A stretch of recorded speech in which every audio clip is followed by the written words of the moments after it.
and yellow sand, just you and me.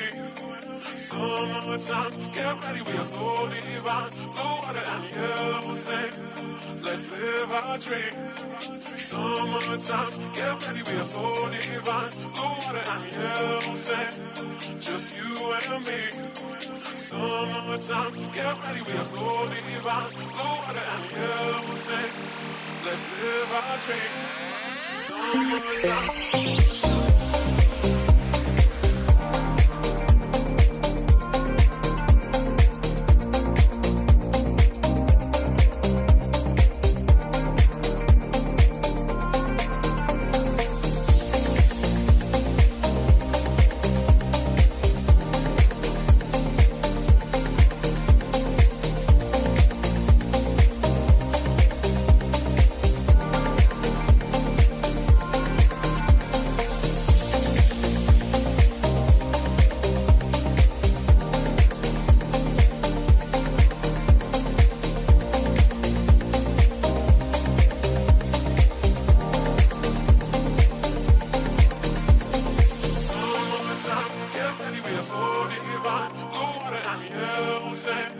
Just you and me. Summertime, get ready, we are so divine. Blue water and yellow sand, let's live our dream. Summertime, get ready, we are so divine. Blue water and yellow sand, just you and me. Summertime, get ready, we are so divine. Blue water and yellow sand, let's live our dream. Summertime.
This European cricket event is proudly brought to you by HCL Software, Rado and OneXBet.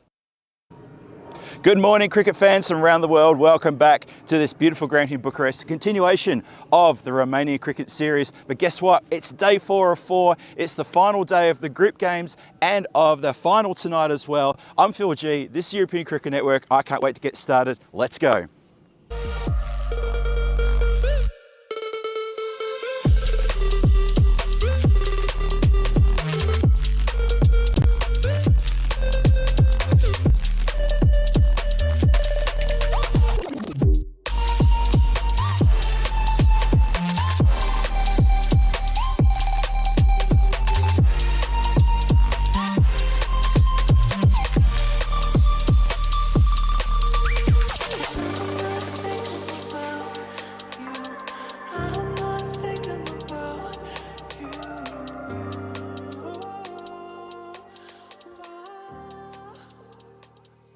So good morning once again, Bună dimineața to all of our fans around the world. Welcome to day number 4. It's the final day here of our time in Romania, and we want to thank everybody for looking after us and getting the pitch together after what we had the previous week. We've talked about that at length, so I won't go on about it too much, just except to say thank you everybody who got involved to make sure we got this great 4-day, shorter series, but a series nonetheless. It's been explosive, it's been fun. Hope you've enjoyed it as well. We welcome you back though to this lovely ground in the Mora Vlasier region here, the wonderful village just over the rise there, and the ground here is looking an absolute picture. So what have we got this morning? We've got match number 15 coming your way. It's between the Royal Eagles and the Bucharest Gladiators, who are desperate to get a win on the board before they go home later on tonight. They're not going to feature in the finals, which is going to happen later on tonight, and that's disappointing because I'm sure they came to this tournament with expectations. We had expectations. They're a quality team. We know they're a quality team, and they'll be desperate to get a win today. They've got 3 matches today, don't forget,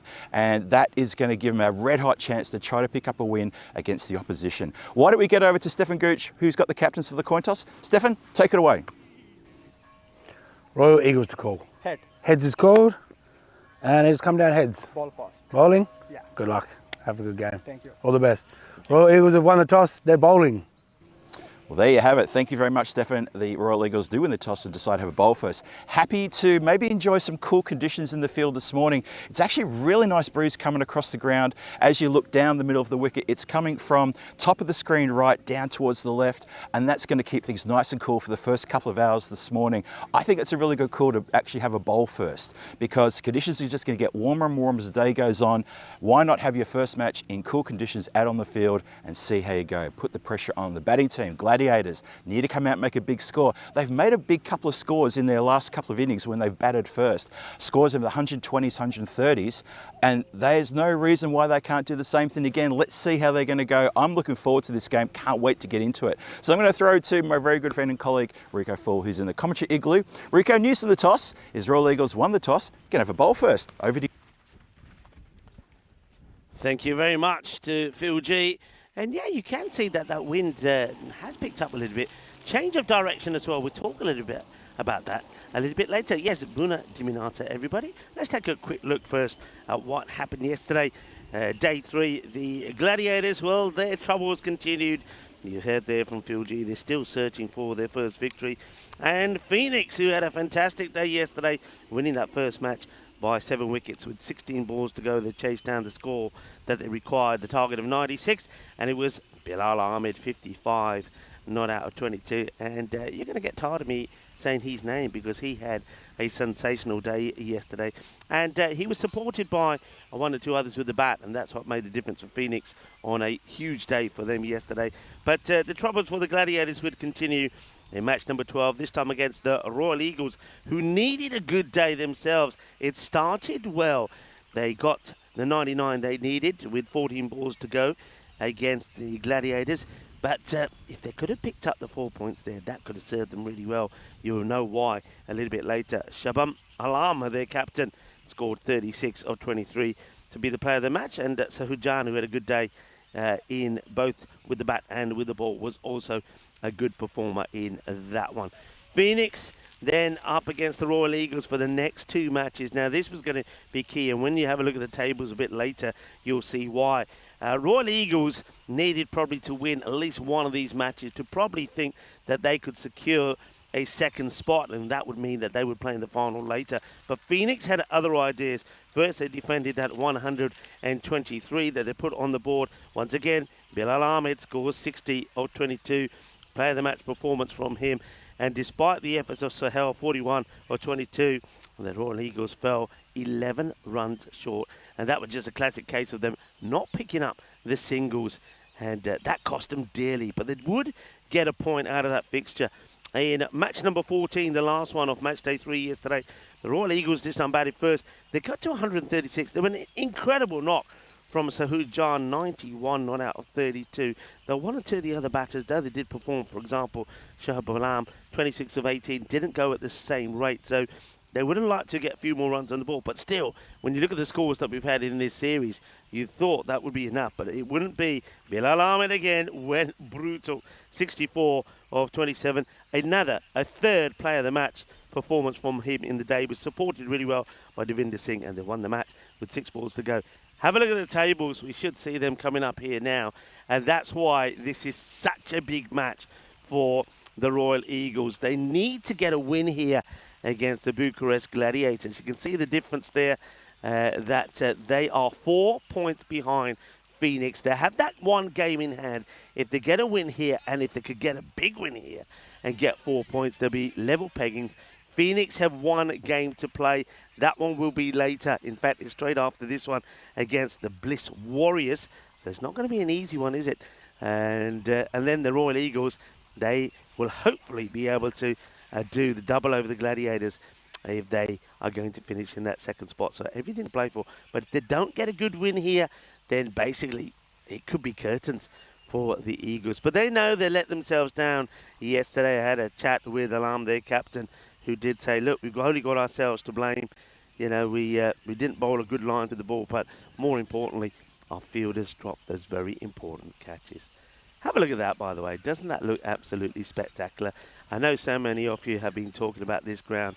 A lot of people have been sending me personal messages saying, hey, I saw the ground. Where is that? This is Romania. From one of us see a cricket ground. Big news for the Gladiators, and it's good news for them. Their regular captain, Subhani Mahmood, is back in the side. So that'll serve them well. And you've got Zafran Imtiaz, who comes in for them as well. And I suppose good news also for the Royal Eagles. They did miss Taimur Chima yesterday. He does come into the side. It will help strengthen their bowling. But I think it's their batting they need. Though Sahud Jan found his form, and know that Shabam Malam is starting to come good. Suriyar Sohail is he's scoring runs, but he seems to be just not scoring them quick enough. And Ricky Gill, he does look good. He looks dashing at times, but does, as a lot of the batters here in Romania have been finding a way to get out. Royal Eagles, big favourites to win this one, 75% to 25. But you know what? I'm going to say it early. I reckon that the Bucharest Gladiators might be on for their first win here. There's something in the air. Well, there is something in the air, and that's a bit of a nice breeze, which is coming in to us quite beautifully. It's very different to yesterday. That means that, whereas yesterday a lot of the hits down the ground were being held up by the breeze, today myself and Phil are going to have to be alert, because they're going to be firing in our way. The wind is going to assist them coming in here, changing direction in the wind. And yesterday was the better day with the scores as well. We would see the scores go upwards. Before yesterday, the average score, we were going around about 100 per innings. And I think yesterday with those scores, we went up a bit. Good morning to everybody in the chat as well. Nice to see that. Kenneth Burridge is with us early. Christopher Ward as well. Big day, of course. 5 matches from Romania, including the final later. And 5 matches from England in Hornchurch. Let's hope the weather's a bit better there today. Here we are, the first ball. The bat versus ball. Not quite. It's not for the first time. Rajinder Jesse doesn't feel right and backs out. So we're just going to have to wait a little bit longer. Royal Eagles, can I just tell you? Can you hear me, boys? Can you hear me? Remember your time, guys. Remember your time. Because that was a big issue for them yesterday. 10 penalty runs they gave away. So they want to be quicker. They need to be quicker. They need to think about their time. So though I have no issues with the bowler pulling up if he doesn't feel right, you don't want to be doing that too often. I think Shabam Alarm, their captain, knows all about that. Yeah, they gave away 10 penalty runs in that loss, the last loss to Phoenix yesterday. And remember, Phoenix won with 6 balls to go. Those 10 runs could have made all the difference. That's quite a wide delivery. Just see from the arm, as that arm comes through it, he drags that wide. Doesn't come down nice and straight.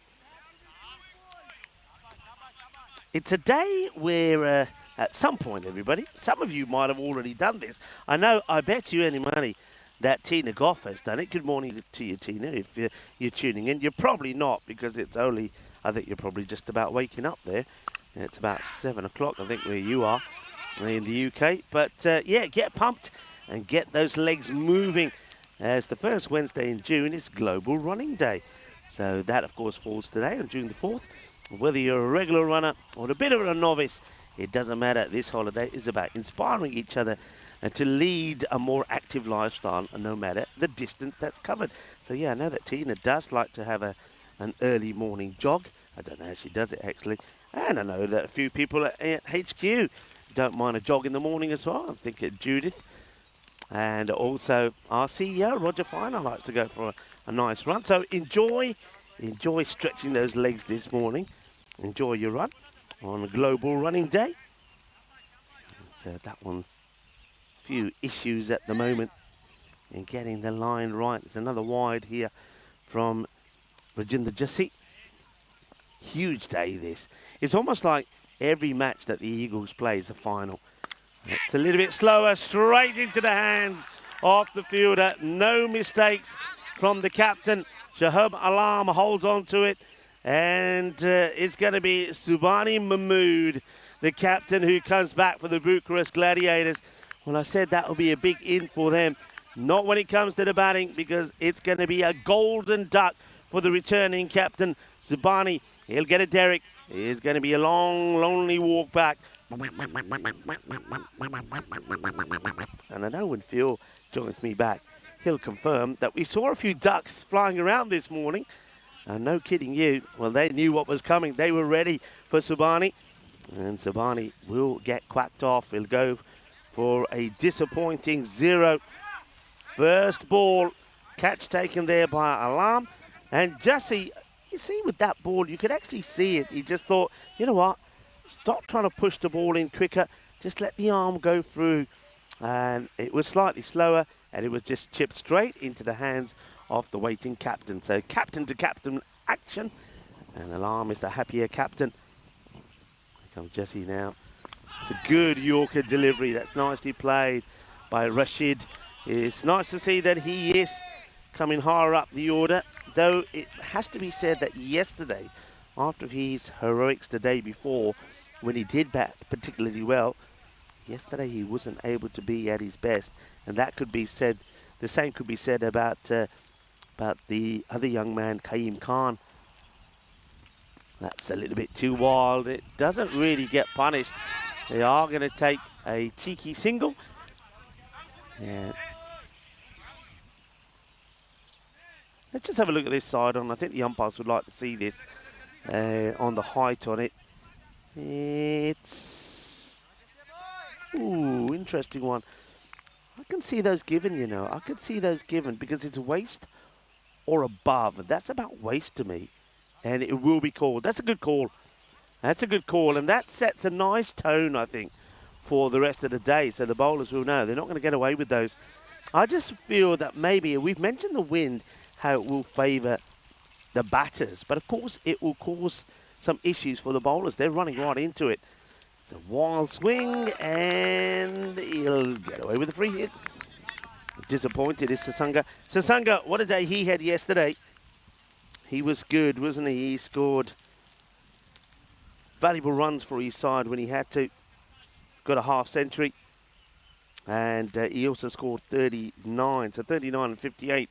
He was the informed batter. It's going to be another wide as Jassi goes back to a little bit of an extra pace. Doesn't miss the line by that much, actually. But you can see it's that natural movement away that he's getting that sees that. He goes through at a good pace to the keeper. So 5 runs off the over. He has got the big wicket of Subhani. But extras are an issue for... he just chips it up in the air. He's going to get so lucky, Sasanga. In fact, is the luck that will go all the way to the boundary rope. He never really hits at this. It's just a gentle push. Have a look at this. It's an upward push. He gets away with this because we're in the power play. Look, he didn't know too much about it. It's going to be a boundary to end the over. So 10 come off the first. Well, wicket of Sabani. So Jesse, just a few issues there. And just remember, every time that there are wide balls, you've got to bowl them again. This is the stat so far.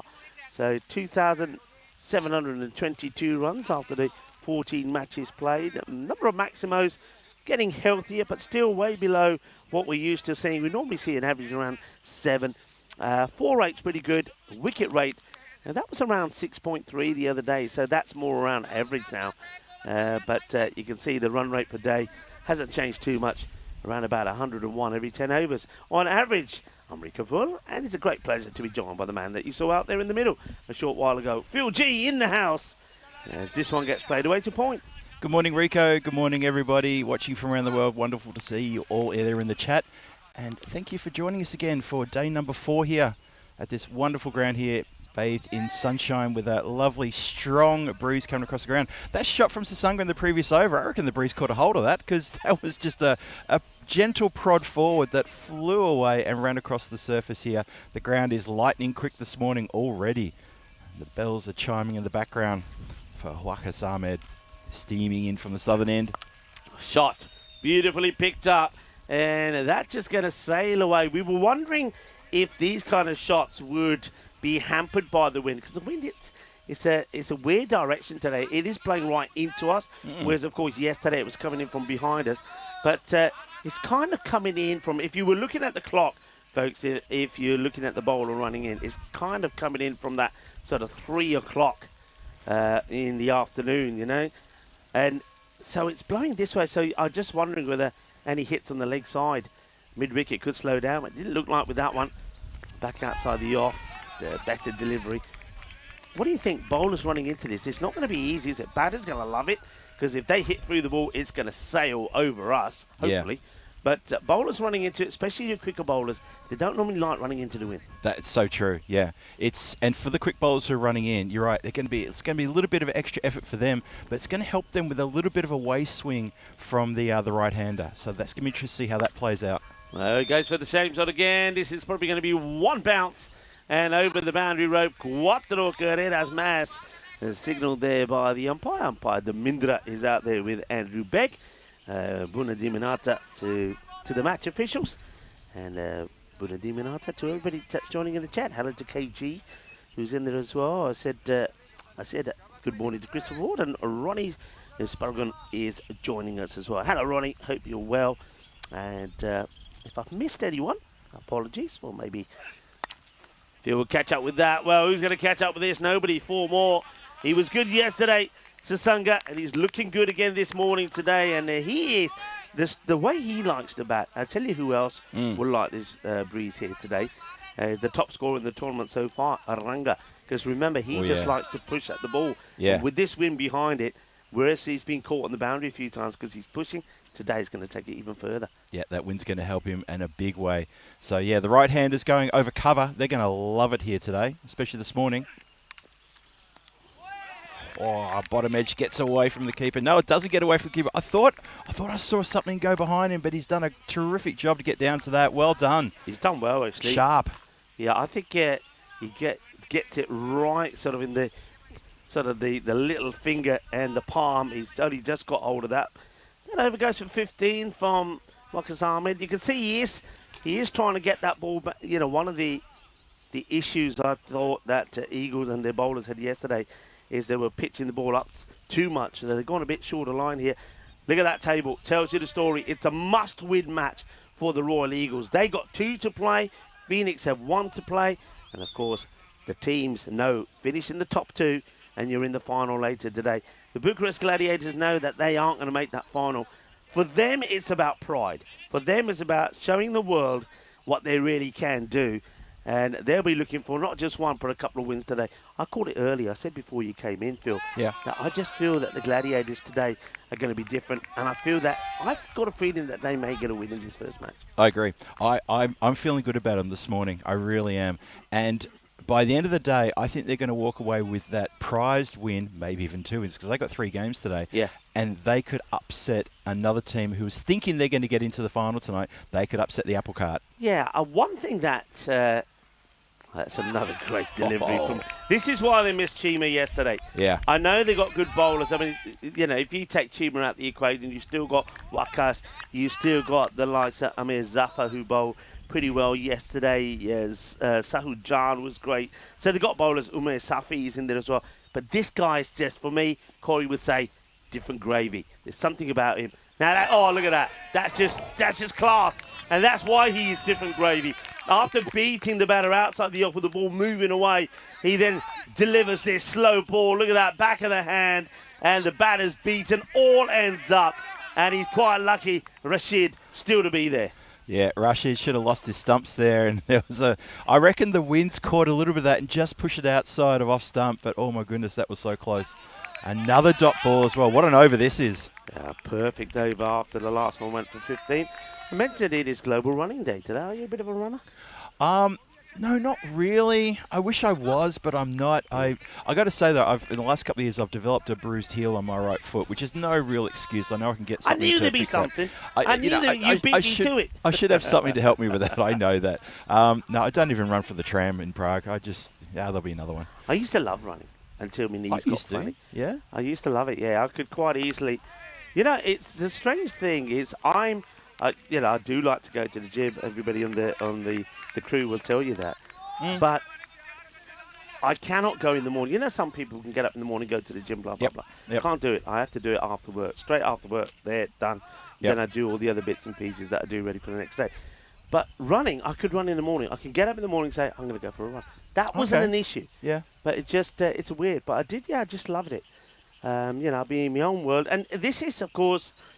Oh, that one is just clipped away. It's not a bad delivery. You can see he was going for that Yorker, but he's just a little bit too full and leg side-ish. And Sasanga does get that one away. They needed that away, didn't they? But only 5 off the over. So well bowled there by Chima. It takes the score to, well, they get past the 34-1 at the end of the 3 overs. So very good over. Just 5 from it. Beautifully bowled by Chima. It's a little bit unlucky, I think, with that last delivery. But Sasanga, he's the guy they've got to get out. If they can get him out, then they could restrict him to a score around about the 80s. That's what they'd be looking to do. But yeah, I used to just, and I wasn't one, like nowadays, people have got the pods in and all of that. Yeah. Right, just go and listen to nature, listen to the cars go by. I'll be in a mind of my own, and I used to find that it could kind of set me up for the day. All the things that I needed to do in the day. I'd say, I've got to do that, I've got to do this. And by the time I got back from the run and showered, I was like, fresh and ready for the day. Okay. Yeah, that's fair enough. I used to, years ago when I was working in London, I used to go to a gym. It was part of the perk of working with the company I used to work for. They gave us a 6 months free gym membership at a local gym. I would get on the running machine. After a couple of days, I realised I was getting motion sickness running on the treadmills. I didn't know where to fix my eyes when I was running. Couldn't watch the TV screens, couldn't look out the window, and I realised I was getting sick. I was actually getting headaches. So I went to the exercise bike instead, and I would do running in the evening for about half an hour, just slow little jogs around the sort of area I was living in London. I couldn't handle the treadmill. I can't explain that. Strange, isn't it? Motion sickness on a treadmill. They do say, actually, don't they? A lot of people say that actually running on the treadmill is probably not good for you because it's a hard surface. But I suppose things have changed a fair bit. High in the air, catching chance. Will it go to hand? No, it won't. It's just going to be a single, as on this occasion, Tamo Chima, who just bowled that great over, couldn't get to this. Now, this is where things changed. So, Rashid, so many issues. I'm already, by the way, I'm in that sort of mood today. Yeah. I'm already binning him. 11 balls, 4 runs, get him out of there. You got other hitters. You got Atif Nakfi, a left-hander, could come out there and change things. He bats really well with Sasanga. You can make changes here. But look at the difference. Sasanga, now this, is it straight down the throat? It is. Huge wicket. Huge wicket. And that's John, I can tell you. That's John because he's wearing that cap. That is massive. Sasanga goes for it. doesn't get it out of the middle. That could make the difference of about 40 runs. Huge wicket that, absolutely massive. Jan takes a well-judged catch, and similar to yesterday, after he took the catch, he puts his hands up and he waves the teammates and says, "Don't run to me. Let's keep going. The job has only just started, folks." He's really done well there, just to keep sort of the celebrations to minimum and say, "Yep, I've caught it. Here's the ball back." He put his two hands in the air up a couple of times and said, "Stay there, guys. Job's just started. We've got a lot more to do here." And I love that attitude from Royal Eagles. You know the other reason why that's good? Time. Time. They've got to remember Yes. time. It's Yes. been an issue. They've got good bowlers, but all fast bowlers. Yep. All have run-ups.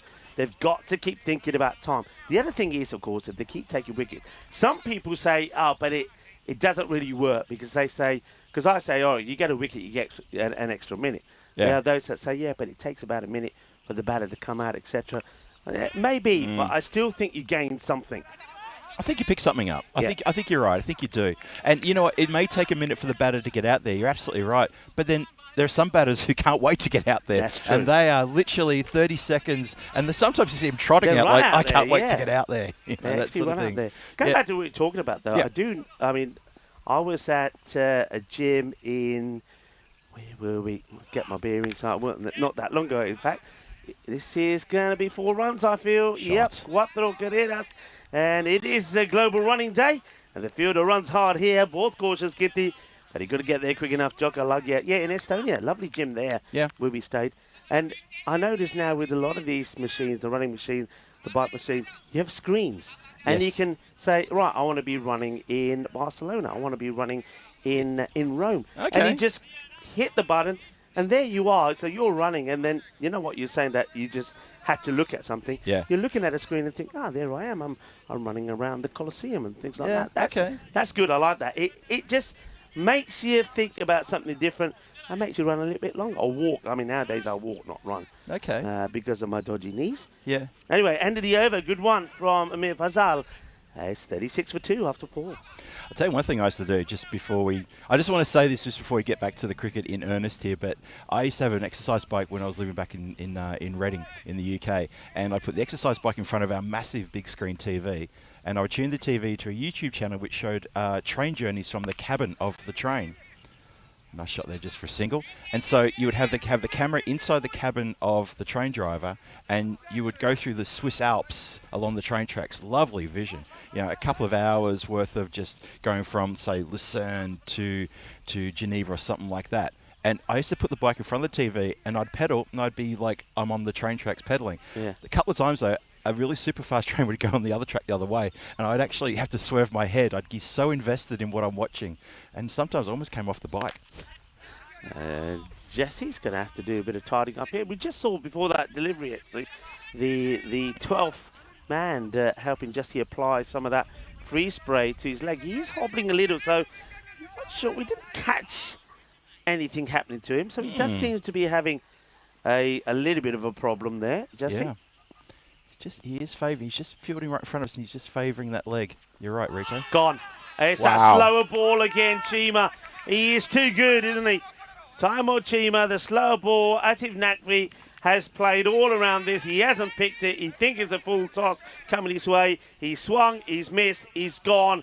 Chima, different class. Boy, did they miss him yesterday. They really did, didn't they? That was unfortunate he couldn't get to the grand time. Eagles had a couple of defeats yesterday when they needed the wins. Have a look at this one again. Hits the base of the stumps, and unfortunately for Nakvi, he's failed again with the bat.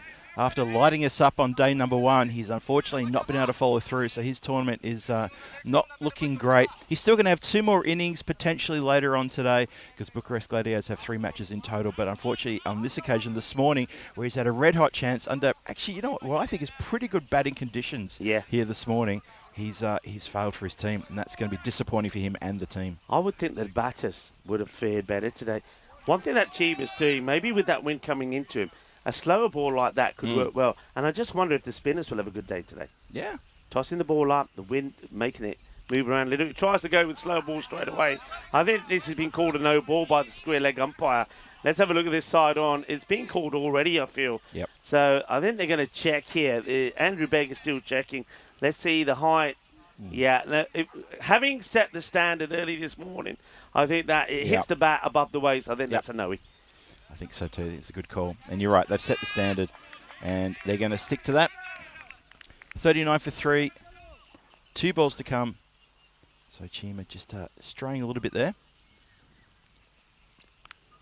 And, well, he's going to get a bit of luck here because for some reason they have that third very, very wide. And Rashid, he needed that. Remember, I mean, Rashid is going to get a bit of a respite here.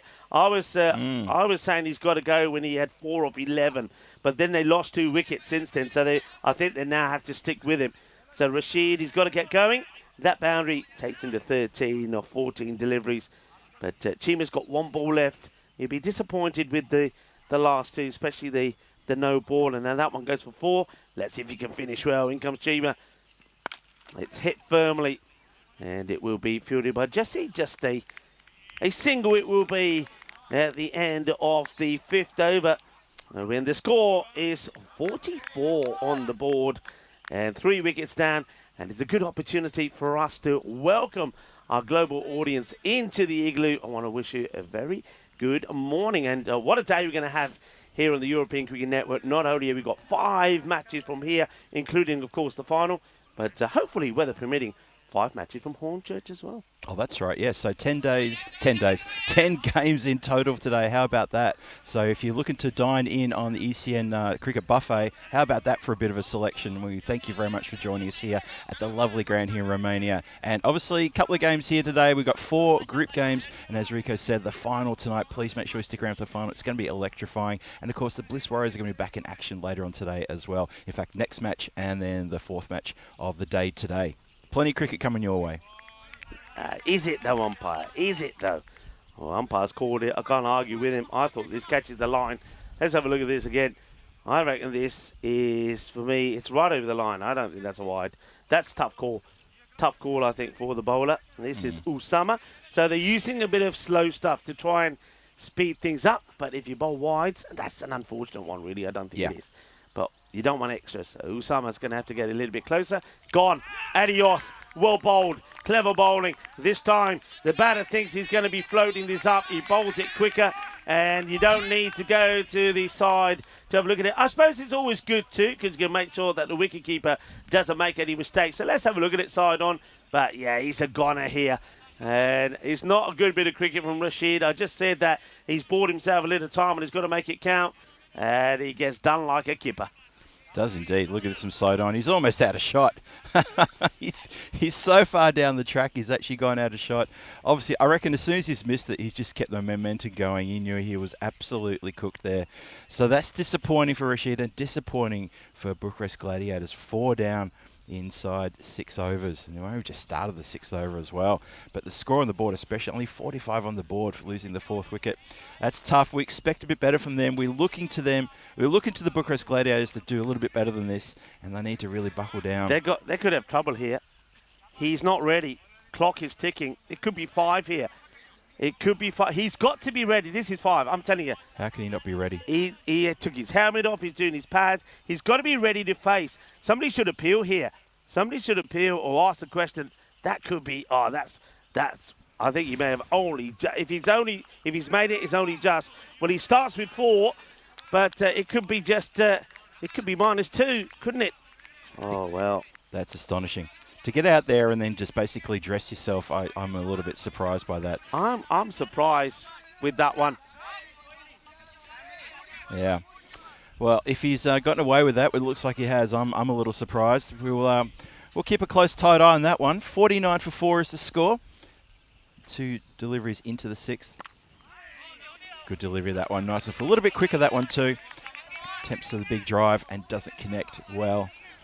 Yeah, this is Kaim. Now look, these two, Kaim Khan and Talababa, they're 2 guys that will have a go. Oh, just out of the way. I think he gets fingers to it. Might have saved the boundary. Oh, he's diving through the air. It's a brilliant effort. Just have a look at this. I'm certain he's got fingertips to this, you know. Yeah, he does. He has. Gets fingertips. Brilliant effort. Back to the action here. In the air. Keeper should take it. No. Collision time. Oh, my goodness me. Oh, boy. Oh, boy. I saw this coming. and I thought it was going to be nasty. The keeper takes off. The fielder should realise that the keeper's after it. Fielder doesn't want to give it up. Somebody gets something on it. It's the keeper. But I suppose with the shadow off the fielder right in his face, it's hardly surprising he hasn't held on to it. That's a big moment. I think that's Fazal out there who almost took out his keeper. Wow, and that's been taken out of the ground. Bang! 6 downtown. That's a lovely strike on the back of that catch. It's been dropped. Oh boy, that's a nice strike. So Osama's taken downtown here with a lovely strike from Emergency Services Baba. The big 999 on his back. And he's clobbered that one. And wasn't that needed? And that's going to be a really good shot to bring up the 50. Well done. Well, the 50 came up earlier, so apologies for that one. 58 for 4 after 6. Stepped up here. 14 off the over. There was an important wicket there as well, though. So 2 new batters out there. It's going to be Baba and Khan trying to hold it together here in the middle order for the Brookhurst Gladiators. A fair bit to do. You see there a couple of cheap wickets there. Firstly, the skipper Mahmood, and then Atif Naqvi went for only 2. So these 2 in the middle order here, both on 7. Both only been there for a handful of deliveries. Need to rebuild after Sasanga looked promising, and unfortunately lost his wicket early, and then it was Rashid. Mohammed Rashid, who also went after looking promising as well, started to put the foot down after we were asking questions about his intent. Now, middle order needs to stand up for Brookhurst Gladiators. They've got to bat deep. Yeah, they have. They go back to Fazim. This one's going to get dragged away. Fazal, beg your pardon. I mean, Fazal. Back up is the shout. Keep an eye on that time. That's the key. Keep an eye on the time. So you can see they've got to try and get these 3 overs in sort of that 14, let's say 14 minutes. So they should do it. They should do it. Yeah. Well bowled. Good delivery. Yeah. Lovely delivery.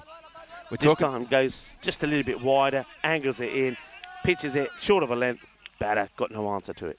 Yeah, we keep talking about the time because of what happened yesterday, where we saw 2 applications of the 5 penalty runs because of the overs that were left on the table after the clock ran out. So 10 penalty runs in the match yesterday.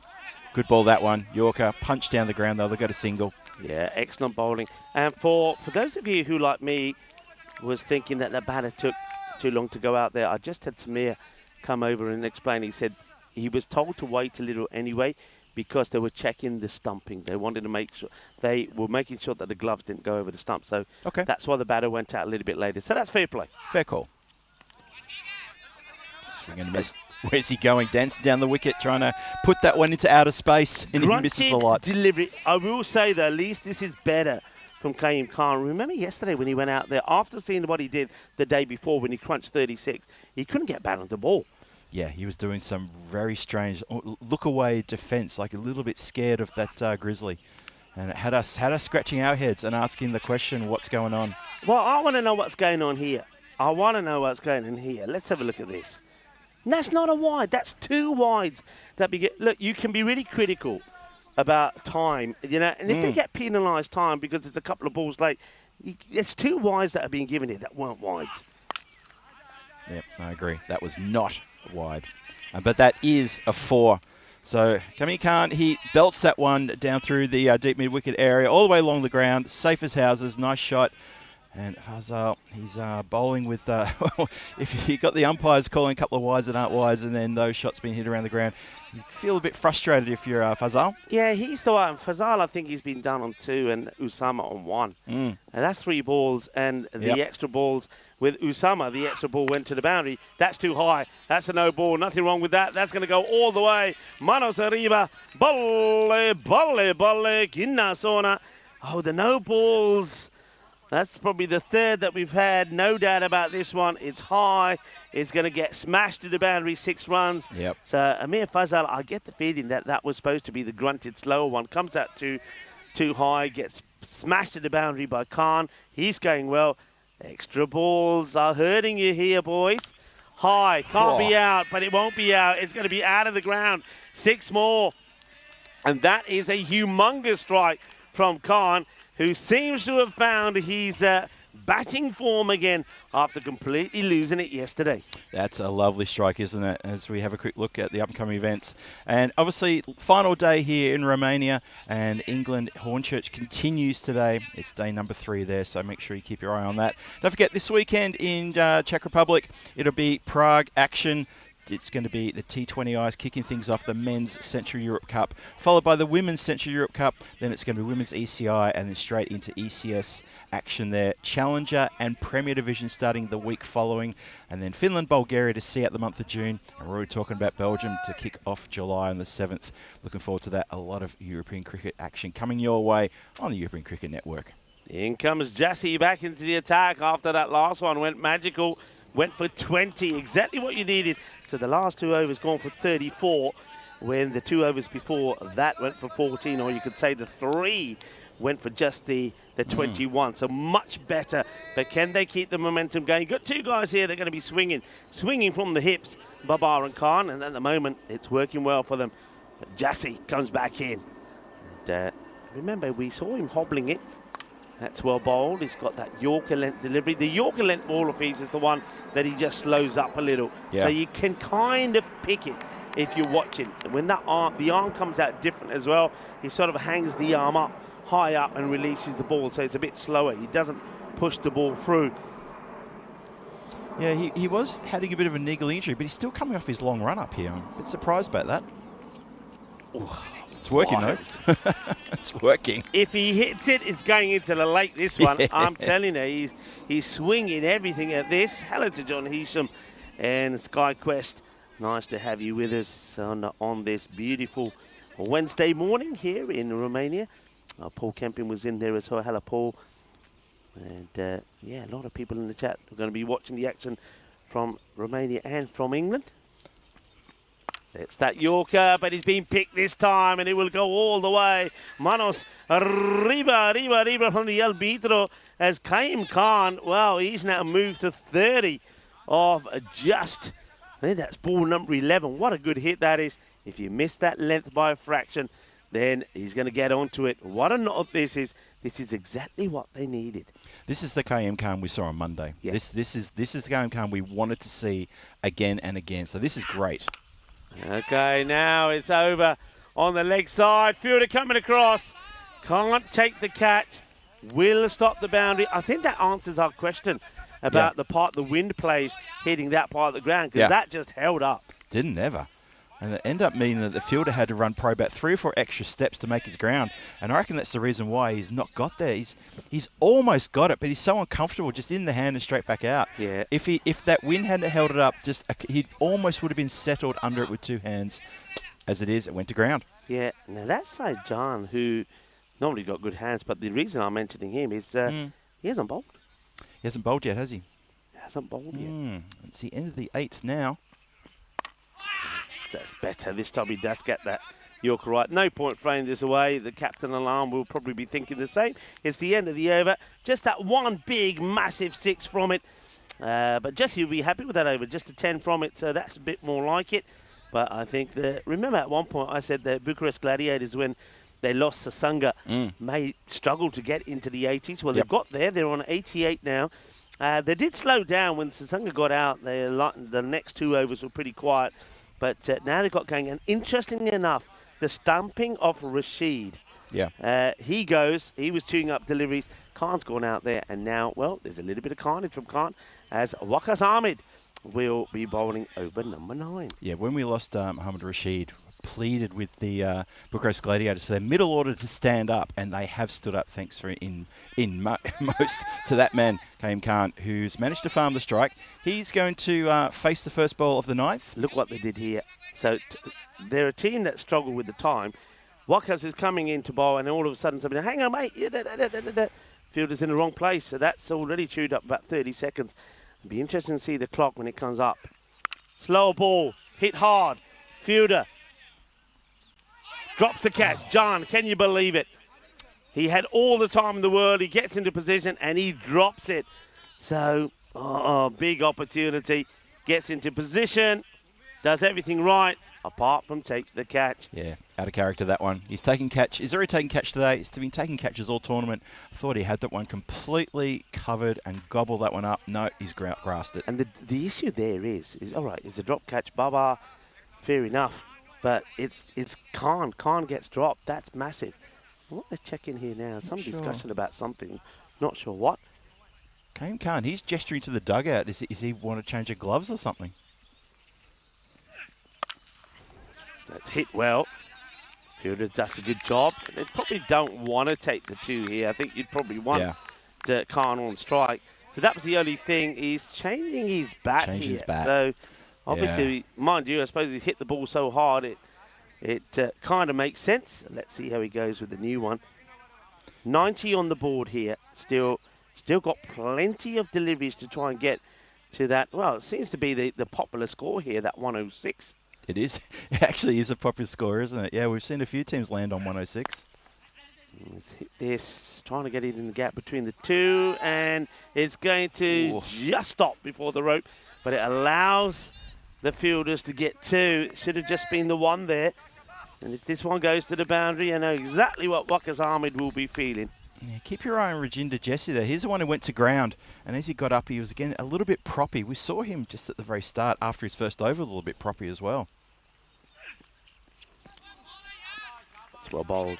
That's well bowled. That's one thing that they haven't done so much of today, the shorter delivery. And that's why I'm really surprised that John hasn't bowled. He was the one who was on fire yesterday. Yeah, remember the deliveries he was bowling? Now, I wonder if that knock of 90 took a toll on him. Wonder if he's just too tired, because you certainly think that he's too good of a bowler not to use. Yeah, we'll see what happens here. Waqas Ahmed continues steaming in. And that's okay. Once again, you can see he's keen not to pitch the ball up. Yeah, Khan here, he just hasn't really...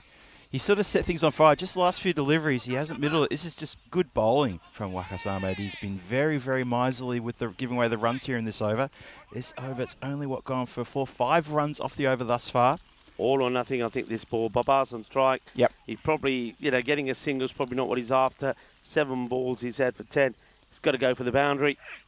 And he gets a full toss, and that will get put away. It's a Gandhi ball to finish from Waqas Ahmed.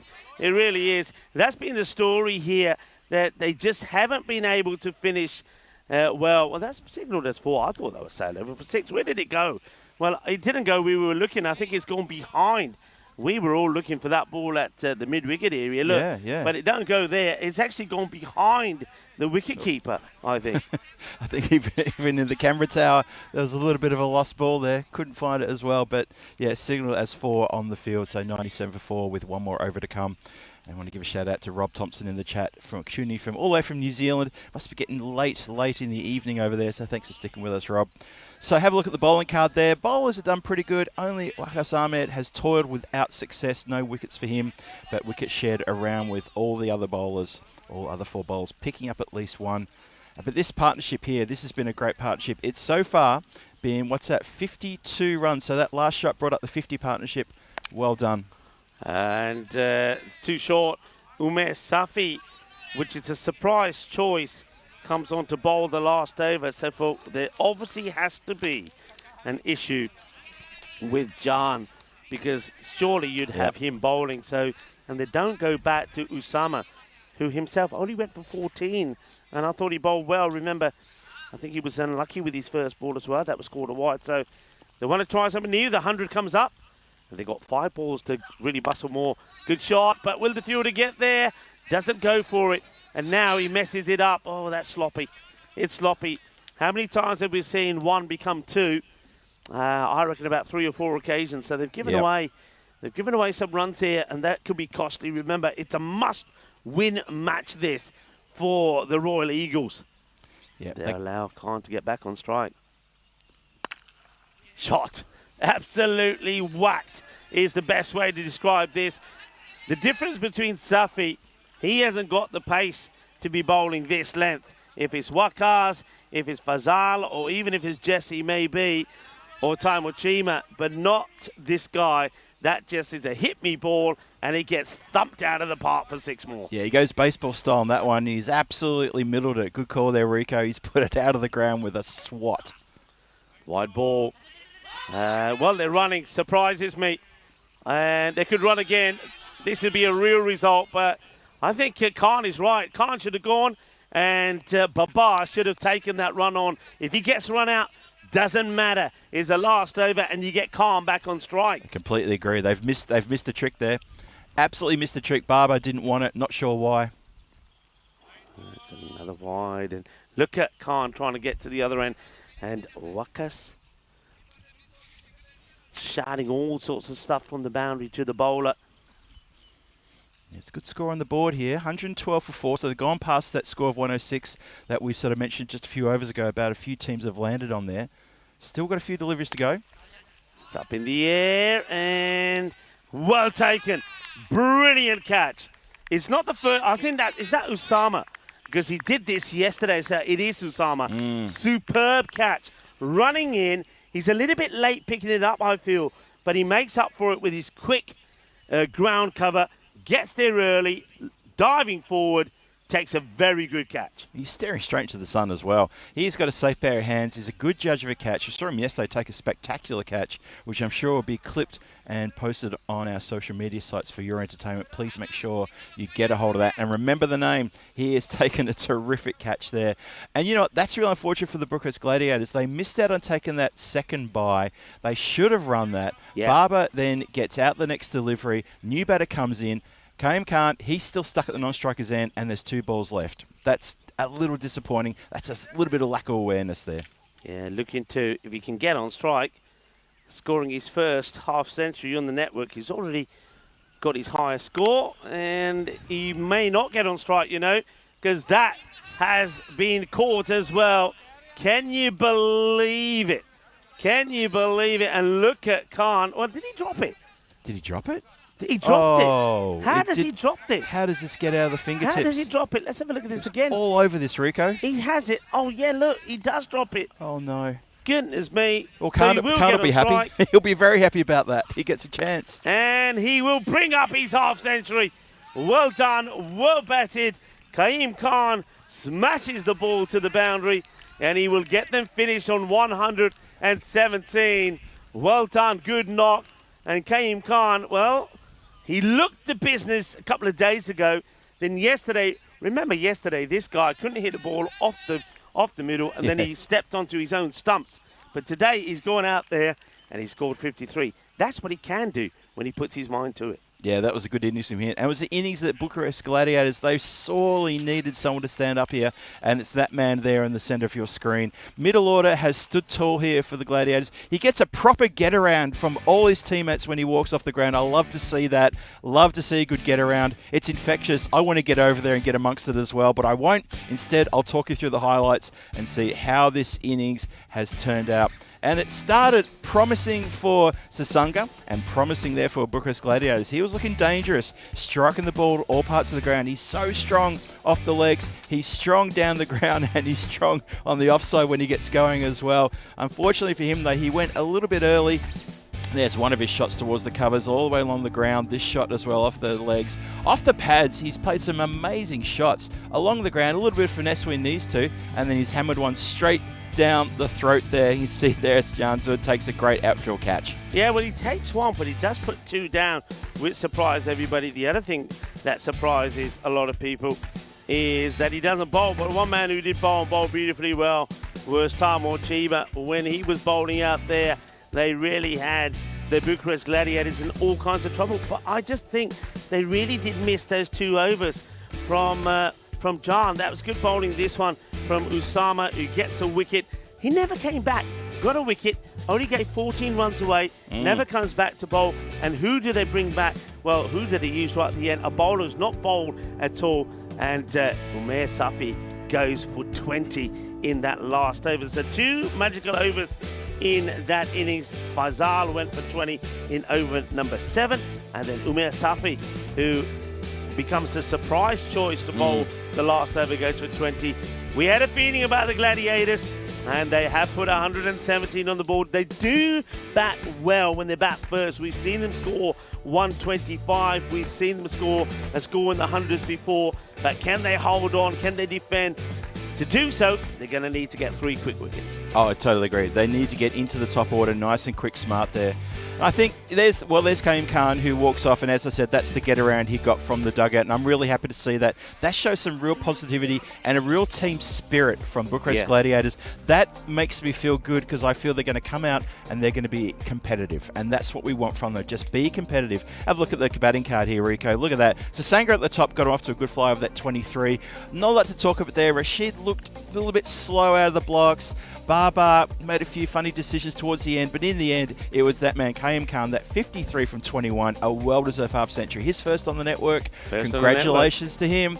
Did very well. That's not a bad score, 117. No, I think it's a good score. Honestly, I think it's a good score. I think the Gladiators at one point, especially when they lost Subani for 0, the captain, then they lost Natvi just for 2. We thought that the left-hander would enjoy himself out there today with the wind being in his favour, but he got out to a cracking slower delivery from Chima. But I love the fight back there, and Kaim Khan, once again, he proves that he's more than just a bowler. I wonder if he will bowl today.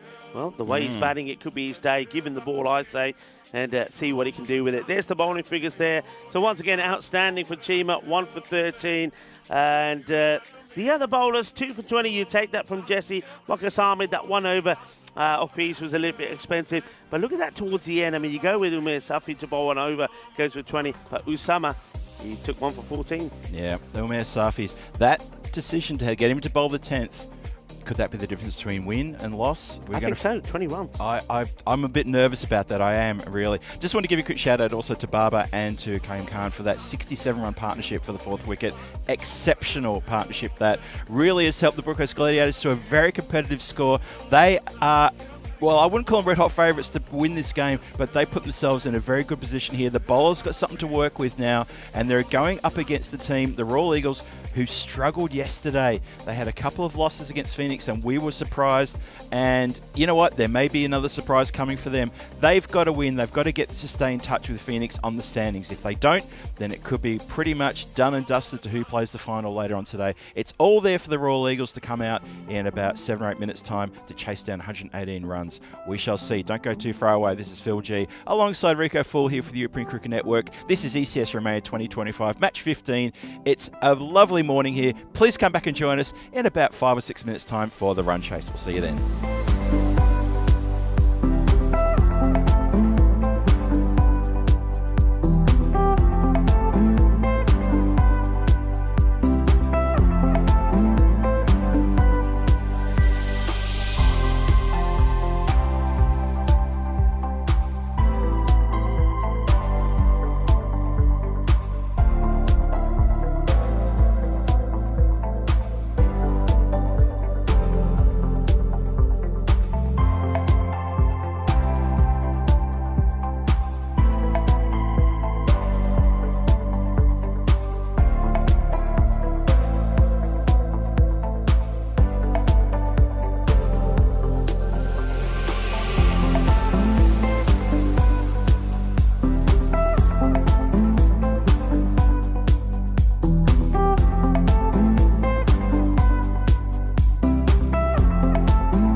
This European cricket event is proudly brought to you by HCL Software, Rado and 1xBet. Hello viewers and welcome back as you look at the glorious views surrounding this Muara Vasia cricket ground in Romania, just some 20 minutes away from the centre of Bucharest. It's a lovely ground surrounded there, you can see, by nature. Well, that's where the bears live. And, well, that's where a few grizzly balls have ended up as well. Let's take a quick look at the bonus point equation with that score of 117. It means that it becomes that 81, so restrict to 81 or less. And the Bucharest Gladiators could, well, not just win their first match, but win it in style. But Royal Eagles, who would have loved to pick up 4 points here, if they're going to do that, then somebody is going to have to take a leaf out of Kaim Khan's book and go wild at the beginning. And they've got to try and score those runs inside 7 overs. And captain does come back. He didn't really perform with the bat as he made a golden duck. But he's going to open with the bowling. He's a tall guy, Subani. And I reckon that with the way things have gone, of course, he wasn't here yesterday. So he's back. He's back as the captain, and he wants to make a difference. He's hungry for a win. I think they are all hungry for a win. And just seeing the way they were when that innings ended and the way they were congratulating Khan for his first 50 on the network, I just feel maybe finally that little bit of team dynamics and motivation has come back into their side, and they're starting to believe. Maybe they're thinking, hey, we've got 3 matches today. Let's treat this as our finals day. Let's challenge ourselves to get 3 victories under our belt. So let's see how they do here. So Subani Mahmood, the captain, to bowl the first. And it's a bit of captain on captain action. Down the leg side to start off with. And remember, it was Alam who caught Subani when he punched the ball straight to him in that short cover area. So first one down the leg side. First run's on the board. Alam really does want to have a good knock here. We've kind of seen him at times at his best. He's got Sohail, the left-hander, out there with him. Plays this one out straight to the fielder, and well, the 2 batters almost collide with each other there, but fortunately for them, it's kind of misfielded there by the fielder in the covers. You can hear the bells ringing in the background, but maybe that's the sound of the bells that are telling us that the Gladiators finally going to have some luck go their way.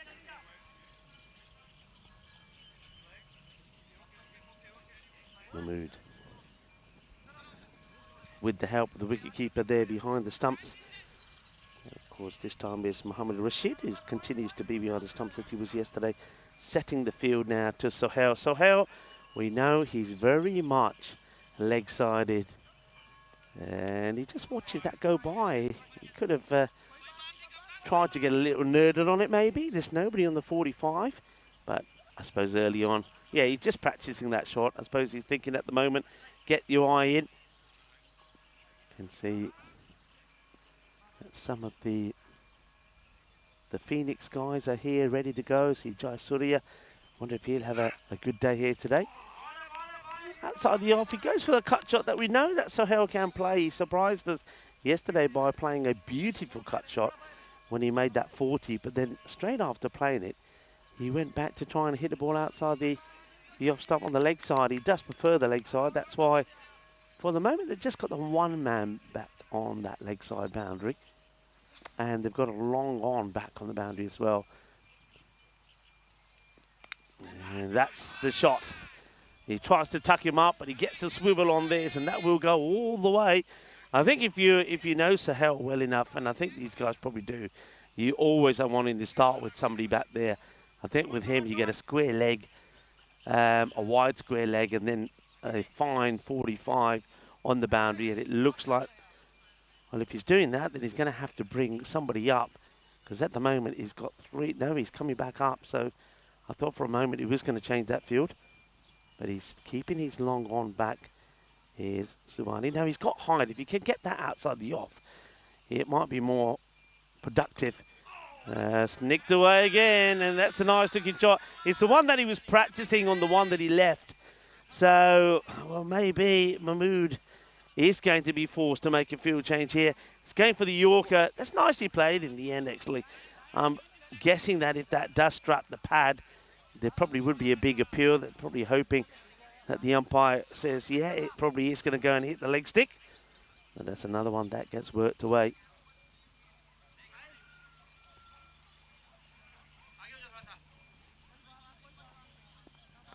So they do make the change. Khan comes up. The fielder goes back on the pound in the 45, and then Sahel goes for that cut shot again, but he's getting into a position but then leaning backwards. He's not leaning into the shot. So he's got to be leaning into the ball because he's going backwards. If you have a look at here, this would be a good shot of it. Watch his footwork. Gets into position, but then he's leaning back rather than leaning into it. And Les Subani, well, he's got a bit of a smile on his face, saying, yeah, you can't play anything outside the off, can you? Well, let's see if he can finish well. 11 of the over. Oh, that's an absolute sizzler. What a pull shot this is. This is one of the best that we've seen. And Sohail, he muscles that to the boundary. Have a look at this. A bit of the MJ, a little bit of the...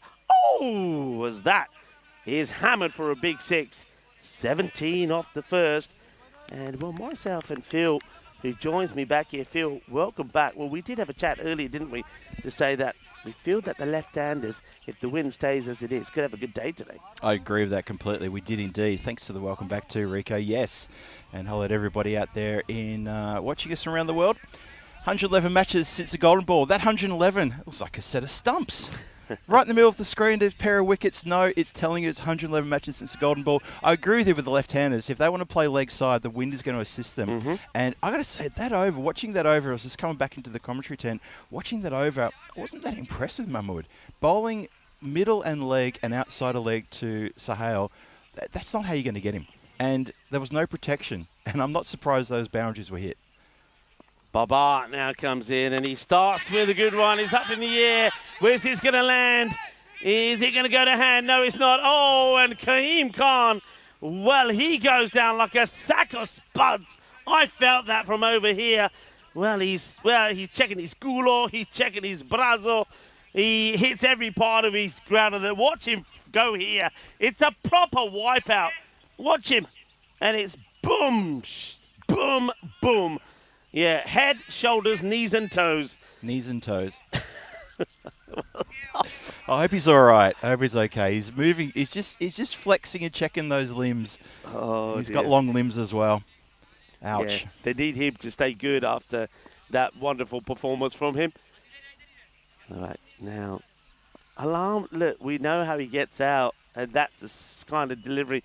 Because he reaches for those deliveries, he never gets it proper out the middle. This one's hit pretty well. It won't get past the infielder. Good bit of fielding there from the captain, Sabani. Gets down. It's a long way for him to get down, but he does get down and makes a stop. Yeah, good work there. If got it past him, there may have been a red-hot chance for that to run all the way. The ground is pretty quick already this morning. We haven't had a lot of dew, but also because the last few days have been so warm, I'm not surprised. The round didn't get a haircut overnight, but it's pretty quick out there as well, though. So good value for money if you're going to play the shots across the ground. Well, that's foot fielding from Nakvi. We've seen him do that before, but I suppose effective. He doesn't let the ball get past him. It would just be a single. Gauss is in the chat saying, where is this ground? Well, it is in Romania, about 20 minutes outside of Bucharest, and it's a humdinger. It's a beautiful ground. Hey, did you notice, Rico, that the batting cage is back up out of the the I pond? saw them pulling that up this morning, actually. Oh, okay, yeah. And well, this time it ain't going to be stopped. This one, it's a little bit too straight, and Sabani can't get there. There's going to be 4 runs for Alarm, the captain. Yeah, it was actually Alarm and these boys pulling it up because they wanted to have a bit of a hit this morning. Yeah, okay. So I just wonder if the wind we've been talking about is going to send it back down again. But I think because the wind's coming from a different direction, I think it's going to be okay. If anything, it'll end up on the pitch. It's going to encroach on the field if we're not careful. So hopefully they've anchored a bit better today than they did the previous couple of days. Anyway, Baba Emergency Services continues. Good delivery. Good delivery. Gets the batter missing outside the off, and they have got, of course, the third back on the boundary now. So if there is a little touch that gets past the keeper, there is some protection out there. I've liked Talababar. He's been one of the real hard workers for the Gladiator side. He's always been trying. Yeah. You mentioned that he played his part in that partnership. And that's the ball, but he's too wide. It's the man at third.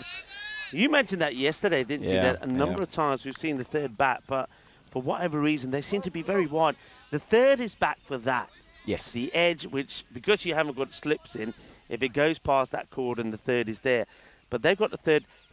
I can tell you now, he's in a position where he's been set to Sohail, the left-hander. Yes, exactly right. But to the right-hander, he needs to be a lot straighter. He definitely has to go a lot more around. And if you've got also a backward point, which they had a backward point, then he's there for that inside the circle. You don't need to have third man not quite right behind him, but it's just not enough angle there. So, yeah, move him finer for the right-hander if you're going to keep your backward point. Otherwise, you've literally got two players within about a 10-degree arc of each other, which doesn't make a lot of sense.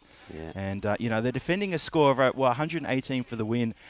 Every run's important here. And Royal Eagles, we've seen them chase good scores, and they're looking pretty good at the moment, looking pretty solid. It's currently 29 for no loss in the second. And now we start the third. Good start. And he landed a bit strangely on his foot there. It's like he hopped now. Whether it was him trying to stop himself running in front of the umpire, but this is Imtiaz. Now, we've got to play with all the 2s, all the 3s, and all the 4s on his back in this side. This is the man with all the 3s. No run, stay there. In comes the throw. Might be now, though. That's just comedy. It's a comedy of errors. There's no need for it. Now, you can see everybody saying to the fielder, what was the point of that? And they're absolutely right. There was no need. I mean, I suppose the bowler really needs to use his hands as well, Imtiaz, but just allows the batters to take a single. Well, Imtiaz, you got 2 hands. I know the fielder was probably a little bit red hot there, but you got 2 hands. There's no point kicking it into touch to try to get an extra buzzer there. Yeah, that's a bit disappointing. He's Imtiaz. We've seen him use his feet here on European Cricket Network in this series as well. He entertained us. I think it was on day 1. He did a bit of foot fielding, which we were a bit worried about. Then the very next ball, he did some excellent fielding and threw the stumps down, and that was that lit the ground. So he's a bit of a mixed bag. Let's see how he goes here. But he is running directly in front of the umpire, and I think umpire Andrew Begg has already had one little quiet whisper. He might have to have another whisper here because there's a run out. There's an LBW appeal. He's not going to be able to see. It's that swivel shot again from Sohail, and he's timing it pretty well. And maybe it was Sohail that they had in the batting cage this morning, possibly practicing these shots, because he was missing out on those a fair bit yesterday. But I have to say that yesterday they were bowling a little bit wider outside the off to him. That's why he was missing them. At the moment, it's at the body, and if it's at the body, Sohail is going to put it away. So a nice boundary there. Just I'm looking at how Hornchurch finished yesterday, and of course it was Hornchurch that were in action in those last 2 matches. And it's a good comeback. The dot ball this time. They got beaten by Rehan, who piled on the runs, 214 to 139. And I think there was another century there. Yeah, it was Ashraful Islam scored 139 off 36. Wow. So well done to him.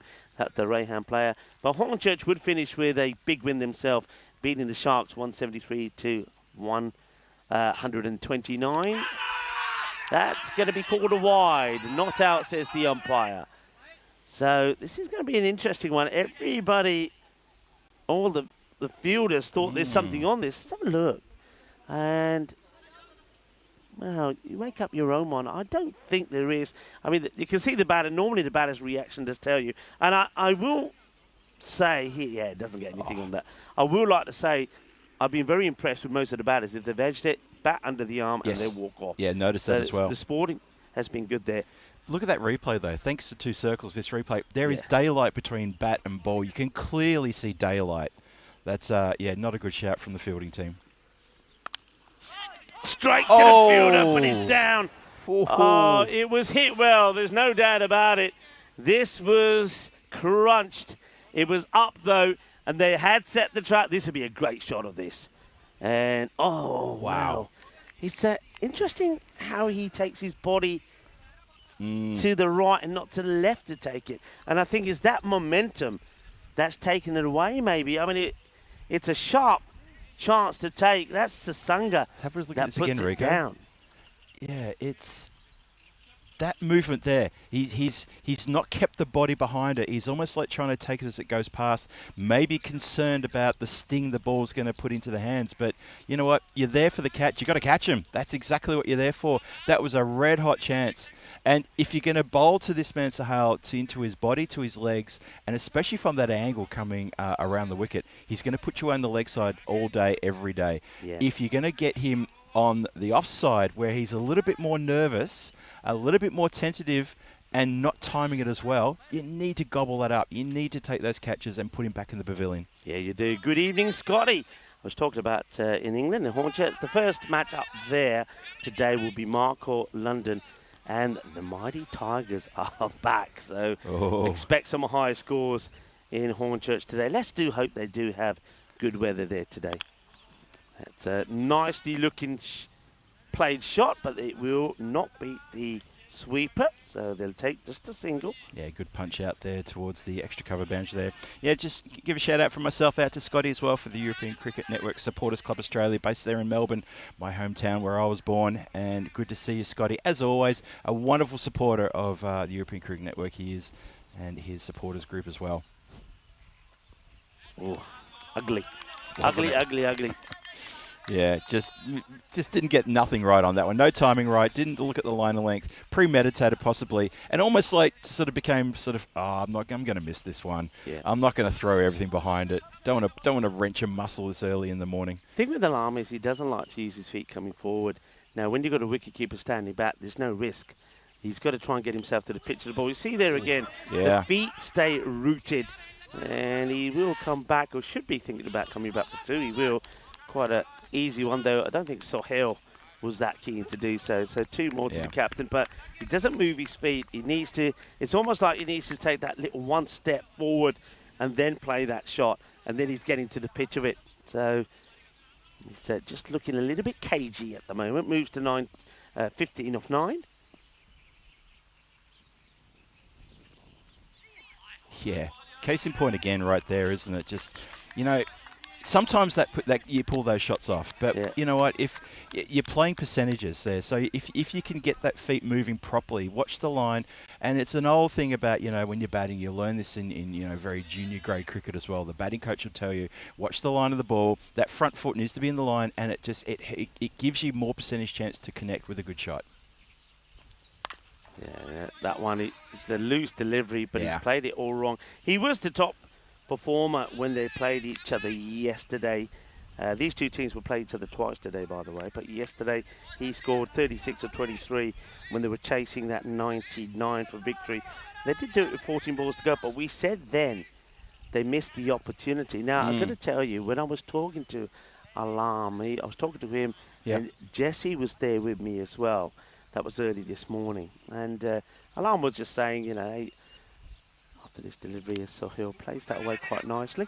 He was saying, I just not finding my rhythm at the moment. And he talked also about Haider Ali and Mohammed Yasir. Basically, he was, you know, because I asked the question and said, shame you haven't got those guys. And he said to me what probably is the case with a lot of players. He said, you know what, Rico? He said, I had them all. They were playing at the beginning of the tournament if you started on time. But, of course, you started a week later. He said they, like many players, not just in his team, but other teams, took the time off and everything. And, unfortunately, the rain came and it never happened. Exactly. So that's why they're not playing. So, but one of the things he said to me, because when I was talking to him, I said, well, yesterday, I said, I know you lost those matches. I said, but it's the opportunities that you had to take the bonus point. And he said, we didn't know. He said, we only really found out about the bonus point and how that works towards the end when we played the last match. And I sort of said, but, you know, I'm sure it was in play when we were here last year. So, that's an error on their part. And, you know, I suppose the story there is when you go into a tournament, you need to know all the rules and all the regs. Because, you know what, that 1 point, if they could have taken that bonus point against the Gladiators yesterday, that 1 point could make all the difference. Massive difference in the final wash-up. And we'll know that after a couple more games today, that could make a huge difference. They're going to take the single, and we will see Kaim Khan with the ball. So I'm liking this. So, you know what I said yesterday in the start of the day when I was giving my intro? One of the things I said about the Gladiators, they looked disjointed. They didn't have any kind of process in keeping the players playing. They didn't seem to have a structure. So somebody would play well. We mentioned Rashid. We mentioned this guy, Khan. They'd play well in one match. All right, you don't win the match, but the performances from them were good. And then you wouldn't see them in the next. And they just seemed to were picking up bowlers, picking up the batting order. Looks like in this match, at least they seem to be picking guys that they know have done well. Hesitation and a better throw. And it could have been a different story. It needed to be a good, strong throw. And the wicketkeeper looks like he got wrong-footed here. I hope he's all right. He's now dusting himself off. But that was a bit of a, could have been a bit of a half a chance. But yeah, just going back to that, they seemed more focused. They seemed more determined. They seem to be playing as a team. They seem to have a structure. They seem to have a plan, and they're using the plan. We're seeing Khan being used. I don't think he's bowled in the last 2 matches, maybe 3. So, you know, if he picks up a wicket or 2, follow up his good performance, who knows? In the air, this could be the one. Oh, how about this? How about this? It's a great catch from Zabani. He tramples all over Ali Zawar to take the catch, but he holds on to it, and it will be Kaim Khan, who's in for a player of the match shout at the moment, takes a wicket. But look at this catch, and you know what? They all shout to Ali Zawar, duck, so he goes down. Look at him. He knocks over Sabani Mahmood, the captain, in the process. But Sabani holds on to the catch. Can we just see that one more time? Because literally they all shout to him, it's Sabani's duck. And he thinks, all right, I'm just going to go down. It's like a sniper has taken him out. Shoaib will go for 23, but he goes to quite an amazing catch. Oh, what a catch this is. This is it again in the air. He says, go down. He says, all right then. But he still knocks him over. But the captain holds on to the catch. Just keeping an eye there on Zawar. He's given that right hand a ring because Zabani stood flush right on his palm there. Just sorry, not on the back of his hand in the replay. You see that. So a little bit of a friendly fire there. Maybe a bit of collateral damage. Zawar, that's his bowling hand, I think. So you're giving that a bit of a shake, trying to get the cobwebs out, but still an important wicket nonetheless. Let's not take anything away from that. And of course, that man, the man of the, well, put his hand up for player of the match. Kaim Khan takes a wicket early in his over. So things may be turning around here. It's down the leg side this time. As Tamu Chima surprisingly comes in at 3. So I can only think that Sahud Jan has an issue. He has. He's got to. Because he didn't bowl, and he was bowling like the wind yesterday. Remember, he smashed the helmet of Ali Zain. Good to see Ali Zain playing, actually, because he never went onto the field for that much longer after being hit on the lid. He rattled the stumps. That's going to go safely. It could go all the way, actually. I think the wind as well. Umpire's giving this 4. Let's just check this again. I suspected it's going to be pretty close. I mean, it's high, and where's it coming down here? Let's have a look if we see it. No, it's just out the shot. So 4 it stands. But yeah, he just bowled so well. He batted beautifully. Remember, because Alam wasn't performing with the bat, they pushed him up the order. That's right. He scored 91. Yeah. Haven't seen him at all today. It's weird. That's strange. There's got to be a reason for that. All right, chance. And no, doesn't go to hand. Oh, how unfortunate that is. There was a huge opportunity. Chima just pushes his up in the air. He will come back for 2. But good over there from Kaim Khan. Picks up a very important wicket, that of Sohail. And also only goes for the 8 runs, and quite easily could have had another wicket to his name as well. Sohail was the batter who goes. He'll go and went for 23 off 15, but a much better and healthier strike rate than what he had yesterday. This is what's happening in Hornchurch today. Have a look at that Group A matches continue. Mark Hall London take on Mighty Tigers in the first match this morning, which should be starting, well, probably in maybe an hour's time, hour and a quarter's time. Raham then come back for match 12 against the Mighty Tigers. Mark Hall London and then are going to go against Raham in the lunchtime match. Afternoon matches kick off with Mighty Tigers and Hornchurch, and the final match is today, Mark Hall London against Hornchurch. So Hornchurch have the last two matches again this afternoon. Mighty Tigers in action again. Keep a lookout for that. Whoever's looking after the Hall of Fame graphic, get your pen ready, get your computer ready. You never know, we may be adding to that after what we've seen throughout that tournament in Hornchurch. Hope you're all enjoying that. Tell you what, everyone's enjoying that at the ground. That has been clobbered out of here. That is into outer space for Chasseur. Lovely strike over deep mid-wicket. That's gone a long way back too. Got a long way back. There were 50 at the end of that fifth over halfway point, so they're a little bit behind, and that's because the last two overs only gone for 14, and they need to be going at around about 13 and over. So taking the pace off, it is Ali Zain, the man we were talking about earlier, who did get smashed on the lid yesterday. So it is good to see him playing. Let's see if he can get the big wicket of Alarm before Alarm starts to settle in and get into his rhythm.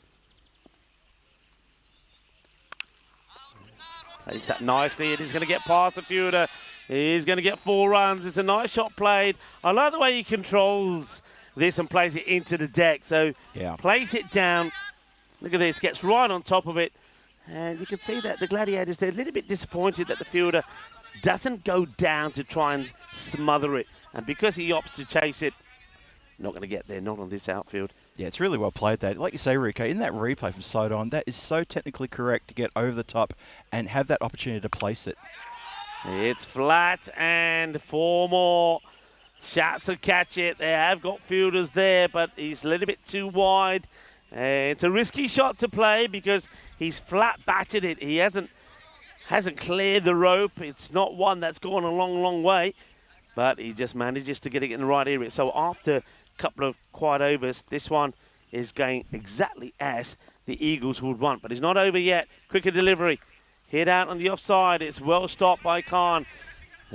He deals with this awkward bounce nicely. Just a single. So what does Chima do here now? Tamil Chima, you feel that he's been sent in at number 3 to probably be the aggressor. I then probably said to him, go out there, get us some boundaries, and if you come back with a good strike rate, we don't mind. And, well, that is exactly what's required. It's a bit of a Gandhi ball, actually, from Ali Zain. Remember when we first saw him bowl, he bowled a couple of deliveries that we thought wouldn't even bounce twice before they get to the batter. That one was one of them, but it's been crunched by Chima, and that's what he's there to do. Score runs quickly. It's the end of the over. It's the one that they wanted. It's a magical one. 21 come off that 6th over. Yeah, Zain hasn't helped the cause with that over at all. As you say, Rico, it goes a magical 21 off it, and that has put a bit of a dent in the aspirations of the Brookcoast Gladiators to defend this total. You see that run rate required now, it's down to 11.5. It's 46 and 24. There's still a few runs to get there. 46 runs when you've got 4 overs to go. It's still quite a bit daunting. But when you need to go at, just between 11 and 12 runs and over, a few 1s and 2s, the occasional boundary, the loose delivery, which will get hit, it's definitely there for the Royal Eagles. They're looking pretty good here at the moment. Oh, well, what's this hit? I reckon this might have been a bit of bat and lid. Let's wait and see what the umpires signal. And, well, there is... Well, they're giving leg by, so that's got to have come off the lid because I heard something. And if it did, they should be checking the batter's okay. Let's have a look. I think that hits a shoulder on the side of the grill. Maybe just glanced the grill, I think. Yeah, I think good shot there, Rico. I think that's what's happened. Khan, he's bowling well. All right, no idea where this is. Should be a straightforward grab. Oh, well. Has he run around this? Phil, I thought this was going straight to him. Did he run around this? Why has Ali Zain taken an eternity to get moving here? He's just ball watching, and then he was realising he's the man of the moment to take the catch. Nowhere near it, he's in la-la land. He's probably moping over that last over, and as a result of it, he doesn't get anywhere near that. It's well bowled again, and just hasn't settled. Alarm. He's got 32 to his name, 32 of 19 now, but he just had. It's only because of that last over actually where he hit Ali for a few, but he hasn't looked good. He's not flying at all. He's struggling, but still there, I suppose. Yeah. He may be playing ugly, but he's playing effective. Plays this into the ground. It will just be a single as it goes to Savani, the captain. He'll probably be looking to bring himself on back to bowl. So we've got good bowlers to come back. So this is going to be interesting. 82 gets them a point, but as we said, the Royal Eagles, they are wanting the win here. They need to go at just under the 13 and over. 43 required off 20 deliveries. And Khan has certainly been an issue for... Oh, dear, oh dear. My goodness me. Oh, my goodness me. That is going to be 5. Wicketkeeper, that's 4 byes to you, by the way. What a nonsense rule this is. How can the keeper stop this? Only if he was part of our Bizaway team and could fly and get there. That's a terrible ball. Only guessing has come right out of his hands. And Khan, who was doing such a super job with the ball, just gives away a minimo. Oh, I was watching the body language of Mohammad Rashid, the keeper. Hands on hips, staring with daggers back at the bowlers, though, to say, how dare you? That is just a shocker, an absolute shocker. He's charging in again. He didn't even wait for the umpire to complete his free hit signal there. Oh, that's just... You know what? We said he's put his hand up for player of the match, and he's just completely undone himself there. He's bowled an absolute shocker, comes out of the hand, slips out of the hand, goes off for byes, and then he comes charging in while the umpire's still giving the signal of the free hit. Umpire Begg had literally put his hands by his side after giving the signal, and the ball was being bowled. He was already charging in. Everyone just needs to settle, take a breath here. Bucharest Gladiators, they don't want to be upsetting the apple cart now. They just need to steady here. They want to. All right, this is going to be interesting. And they're asking the question, but I think the batter gets there pretty comfortably. That's good running, actually, from Chima. Yeah, he gets home okay. Watch this on the side on. Ball is coming into shot now. And, yeah, well and truly home. Sliding the bat in over the line. Yeah, a good bit of running there. Gets home. Well, there you go. What an eventful over that was. 7 overs now gone. 83 for 1 on the board. And there we go. Have a look at the Hornchurch action coming your way. We showed that a few minutes ago, but there it is again for you. The Group A matches coming up here today. And action kicking off there in about an hour and a couple of minutes. So make sure you tune in for that. It's Markhor London Mighty Tigers to kick things off. Mighty Tigers, of course, back from a day off yesterday. Hornchurch with the 2 games at the end of the day again. And Raynham back in action as well with the second, third game of the day. I love that from Hornchurch. We're the home side. It's our ground. We will play the last matches. Yep. We'll then sit in the bar. We'll have a few bevies. And we'll have a line in the morning and we'll come back in the afternoon. Thank you very much. 3rd day in a row they've managed to do that. So well done, Hornchurch. You've managed to take care of that. I understand that Hornchurch were having a few difficulties keeping their footing on the field yesterday. Their own field, I hasten to add. Yes. I when we got on the bus to leave here, I thought I'll tune in to watch the innings and Hornchurch bowling, and yeah, maybe they need to have a look at their shoe sponsors and have a chat with them about the tread. This is never. What? Never. What? Now, just listen. If you got away with it, don't try and give a wicket away now. What's happened here with Rashid? I said about Rashid yesterday. He was good taking balls from the bowler, but that's just lazy. That was he's positioning to when balls get thrown into him is always wrong. I don't get that. Bells are ringing. He's got the gloves. The bells are ringing for him. I think bells are ringing. The bells are tolling for Mohammad Rashid behind the stumps. Well, he stopped this with his gulo, and he might get a wicket. He will. There you go. He's going to get a run out. Well, this is, sometimes they say you got to use your head and think about things. When he doesn't use his head, he uses his gulo. He uses his gur, as they would say, I think, here in Romania. This is a little bit of Dardin Butch. That's what it is. Dardin Butch fielding from the wicketkeeper, Rashid. He uses his buttocks to stop the ball. Watch this.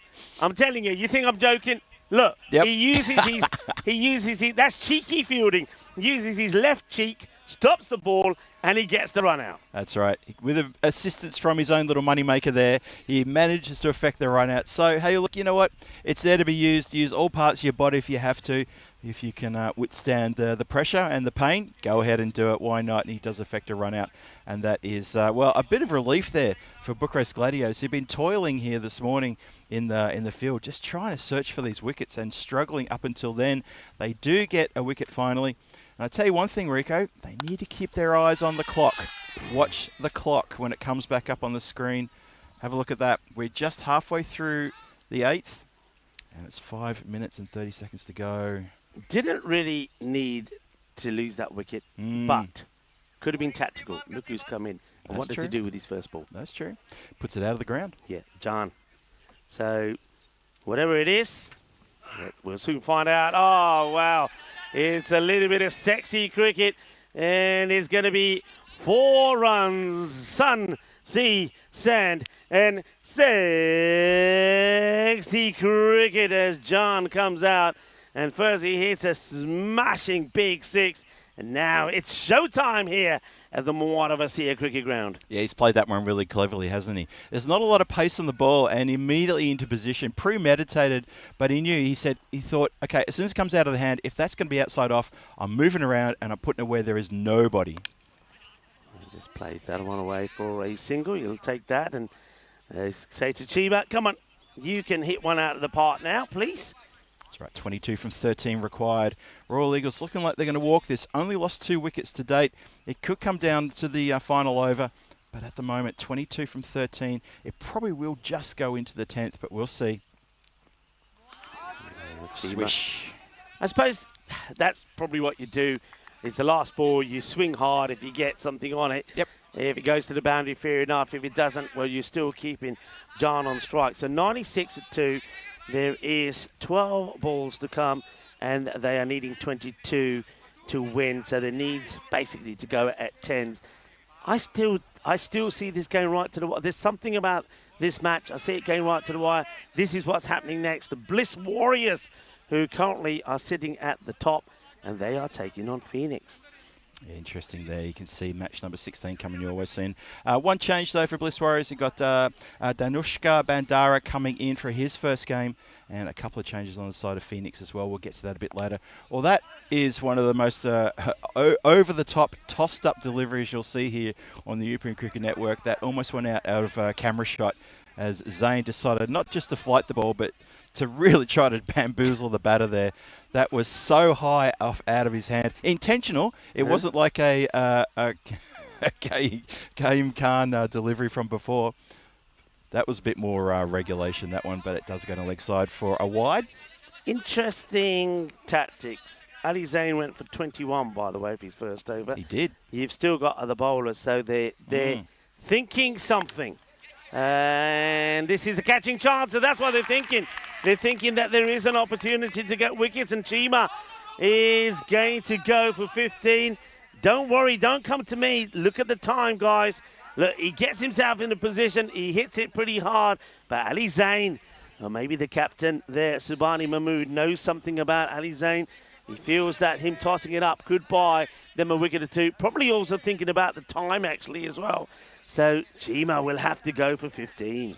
Yeah, Emergency Services takes a very good catch there. That man, Barber. And it's Chima who does have to go, as you say, Rico, 15 from 11. And that is, well, it's a timely wicket there. It's going to probably help matters, of course, because we are keeping our eye on the clock. And that is another wicket that falls, so that will help them. Zayn to continue here. Needs to get through his over pretty sharpish, though. Yeah, there's a twist in this match. There's a twist in this match, I'm telling you. I feel a twist in the match. John comes out. If they can pick up his wicket here, then they're going to really struggle. Let's have a look at the batter. He's still got Ricky Gill to come in, but he's not a slogger. He likes to take his time to get in. John holds the key. Short ball, horrible ball, wide ball. Yeah, shocker that one. Just obviously completely lost direction there. Just maybe just getting a bit ahead of himself there. Needs to do better. Got him. Got him. That's terrific work behind the stumps there to affect another stump. We've seen a few stumpings in the series so far. Marches down, completely misses the wide delivery, and he is gone for all money. Doesn't even try to get back there. A half-hearted attempt after the stumps are broken. Seljan, he's gone. And now this is the change that you're talking about, Rico. This is the change. This it is. This is it. Well, can you believe it? John is stumped for 12, and it is Zane who gets the wicket. Clever from Zane, tossing it up, and then he fires in the quick one outside the off. The wicketkeeper must have known it was coming. He's gone. Now then, Usama has come in at number 6. They're needing 18 of 8 balls. What a finish we're going to have here. Tingle, anybody? Tingle? Next 2 deliveries are huge. Oh, he swung and missed it. He's gone. Oh. He's given him out. Oh. He's given him out. Caught Wow. behind. So Osama. it's the 3rd wicket in the over. Usama goes for the big one. Now, there's nothing that we can see here. Wonder if we can see it from the camera number 4. I mean, I got to admit, I don't see anything there. The batter doesn't look like he's looking behind. Let's have a look if we can see this from camera number 4, maybe, because that sometimes gives us a bit of an idea. 2 in 2, and, well, we are on a hat-trick ball now. A lot of W's in this over. We've had 3 wickets, we've had 2 wides, we've had 2 singles. This is a bit of everything here, and we are now on hat-trick watch here. Hat-trick ball watch here for Ali Zain, who we wondered what was going on with his first over. Went for 21, he came back on. We scratched our heads and said, what on earth? This is interesting now to see what happens. It is a hat-trick ball coming up. Ali Zain, can he get his name into the Hall of Fame? Smashed. 6. Well, that's Umer Safi, the little pocket rocket that comes out, and he smashes that away to give us an interesting finish to this match. They are going to need 11, I think. No, 12. 12, isn't it? yeah. 11 gives us a golden ball. 12 off the last. Hello, everybody. Hello. Well, Pocket Rocket Safi comes in. He answered my question with an emphatic no, Phil G. There will not be a hat-trick. The Hall of Fame for hat-tricks can be closed. We can all move on to the final over. It goes to the 10th. Oh, what a fantastic finish we've got coming up for you now. Well, they needed to go at 10s. With that big 6, they will get the 10 of the over.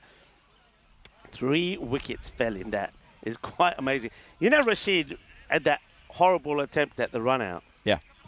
Since then, he's become a bit of a hero. He was involved in the direct hit, which got the wicket of alarm. I still don't understand why they were taking that on. John comes out, hits his first ball for 60. You think, okay. And then he gets himself out stumped in, well, let's just say in quite a indisciplined manner. So, what that does do, it keeps it interesting. 12 required off the last. Who's going to bowl it? There's a lot of discussion and advice being given to the bowler, and it's a good man to bowl it, actually, Baba. You know, it's a good thing you mentioned about Rashid, because ever since that run out where he used his left posterior, that changed things a lot. Yeah. If Bucharest Gladiators get a win here, they're going to make a statue of him featuring that left posterior. I guarantee you. Full toss. Gets played away. That's going to be 4 runs. Now, let's have a look at the height on this. We might as well. The umpires seem happy, but it was high. How high? How high is this? Oh, he's all right, yeah. It's coming kind in. of on the way down, so that's okay. Yeah. 4 off the first. Oh, not a good start. 4 off the first. That means 8 required in 5. Wasn't the best of deliveries. Waqas Ahmed. Is he going to be the hero for Royal Eagles? Desperately need the win to keep the pressure on Phoenix. Phoenix up next against Bliss Warriors. Gets bat on. Oh, he's given it. So he must have hit the pad first. LBW. Waqas Ahmed will go. He's got no complaints. He's just running off. So wicket goes. New batter will go on strike. Surely it has to be Ricky Gill. Surely it has to be Ricky Gill. Got to be. Oh, 8 of 4 required. Let's have a look at this. Goes right across. Pad first. Yeah, pad bat is gone. No issues with that one. Plum. Plum pudding with some plum sauce. I think everyone can agree on that. Umpire put the finger up pretty quick. Didn't need to have to think too much. Look again. That's crashing into middle stump. Not even a quarter of the way up. What a good delivery. Emergency services. We call him Mr. Consistency for this team because he steps up when he has to. He's not been full consistency. He needs to work on that, but Well, that's a great moment for him to pick up a wicket, and what a great moment this could be. Bucharest Gladiators staring straight into the eyes of a victory here against the Royal Eagles. 8-4, Jesse on strike. I think if I'm Jesse, I'm thinking of getting something on there, taking the single and getting Safi on strike. I would agree with that. That's what I'm thinking. Don't swing and miss. He does swing and miss. They run. Rashid. Oh, he misses now. Oh, well, maybe that statue of him and his cooler is not going to happen in the end. After all, that's an opportunity. No.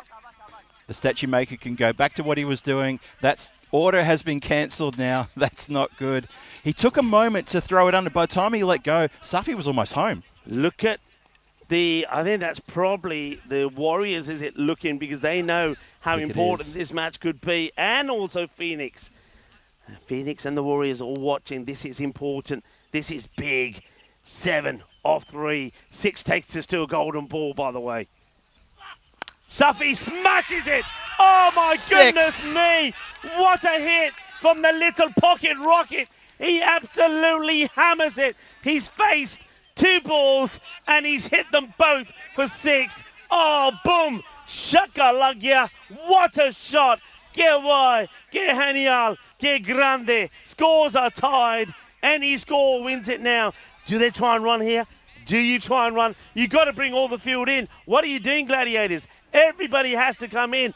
Gladiators, wakey, wakey. Get in there and protect it. You can still hold this, hold the course. It's only still 2 balls to go. If you protect it, protect the 2 balls, we go to a golden ball. This is the best chance. Get in, get a wicket. I feel a wicket. I feel a wicket. Oh, they're running. It will be a wicket. Oh, it is. It's a wicket. It's a wicket. So with a ball to go, the scores are tied. And Safi's off strike.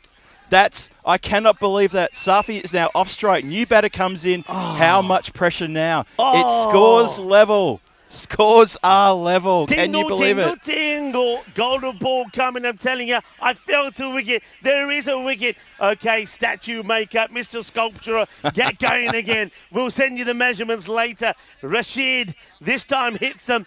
Oh, well. All right, are we going to see a goal? They're going to have to be running here, whatever happens. They've got to run here. Got to run. Scores are tied. Got to run. Who's coming in? Now, hang on a minute. Safi, has he timed himself? He's put himself out. He's retiring himself out. He wants to get someone in who can run faster and harder because they know that's what's got to happen.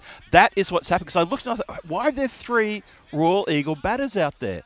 And Safi's just run off. He was at the non-strikers end. I think that's what's happened. Can somebody tell me what's happening also with the time? A batter has to have 60 seconds to get in. Yeah. Can you imagine if they now say, right, you know what, by the way, 5 penalty runs. I'm telling you, they got 60 seconds. What's the umpire saying? Umpire, look at the umpire for a moment here. What's the umpire saying here? I'm watching the umpire. Yeah, I'm watching the officials. Because everything's gone a bit haywire here. Yeah, all right. We're still live, folks. Let's stick with what we know. Scores are tied. Last ball. Need a single to win it. I don't even know who's batting. Here it comes. Misses. Could be gone. We've got a golden ball here. Oh, boy. We have a golden ball. We have a golden ball. Phil G, we've done it. We've golden cracked ball it. coming. And the other thing is, of course, they lose another wicket. It's 8 down. Golden ball. Where are the batters going? Oh, how is this going to turn out? And the thing is, retiring yourself out, why? Because he can't bat. It made no sense. He can't bat. It made no sense whatsoever. They can't bring you back for the golden ball. That is going to be a shocking decision. Have a look at this again, the replay. They run. The whole idea for retiring himself out was to get a faster runner in there. I don't think they've done that. They brought Jassy in, and he was struggling with an injury not an hour ago. Why did he come in? I think Jassy came in earlier. Jassy came in when the wicket went down earlier, actually. So Jassy was always out there. So, well, everybody, we have a golden ball. So much happening there. So, well, while the tournament referee Stephen Gooch sorts this out, first of all, we've done it. We have indeed. How about that? And that's our first, right? That is our first. That is golden indeed ball our first. Together.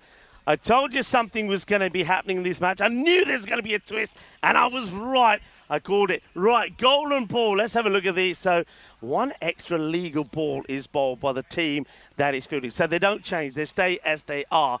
The batting team needs to score 2 to win. Otherwise, the fielding team wins. That's right. The batting team has the 1 wicket in it. So basically, if a wicket goes, it's done. Now, the thing that's interesting here, in terms of the bowlers, it can be either the bowlers who bowl, either the bowler who bowled the last, Babar, or Ali Zain. You have to go with Babar, I would imagine. It can only be those two bowlers. So if the bowler, any one of the two bowlers that bowled the last 2 overs, any batter that hasn't been out can face. Now, this is the problem. This is the issue that I think that the Royal Eagles have put themselves in, because Umar Safi was run out, actually, so he can't bat. He was out. Jesse was run out. Ricky Gill is still there. Now, Ricky Gill surely has to face the ball here. So we got golden ball number 78. The last one, of course, that we had was there in Jersey. I know we only just went past the 100 mark. So, in a nutshell, 1 ball to be bowled by the Bucharest Gladiators.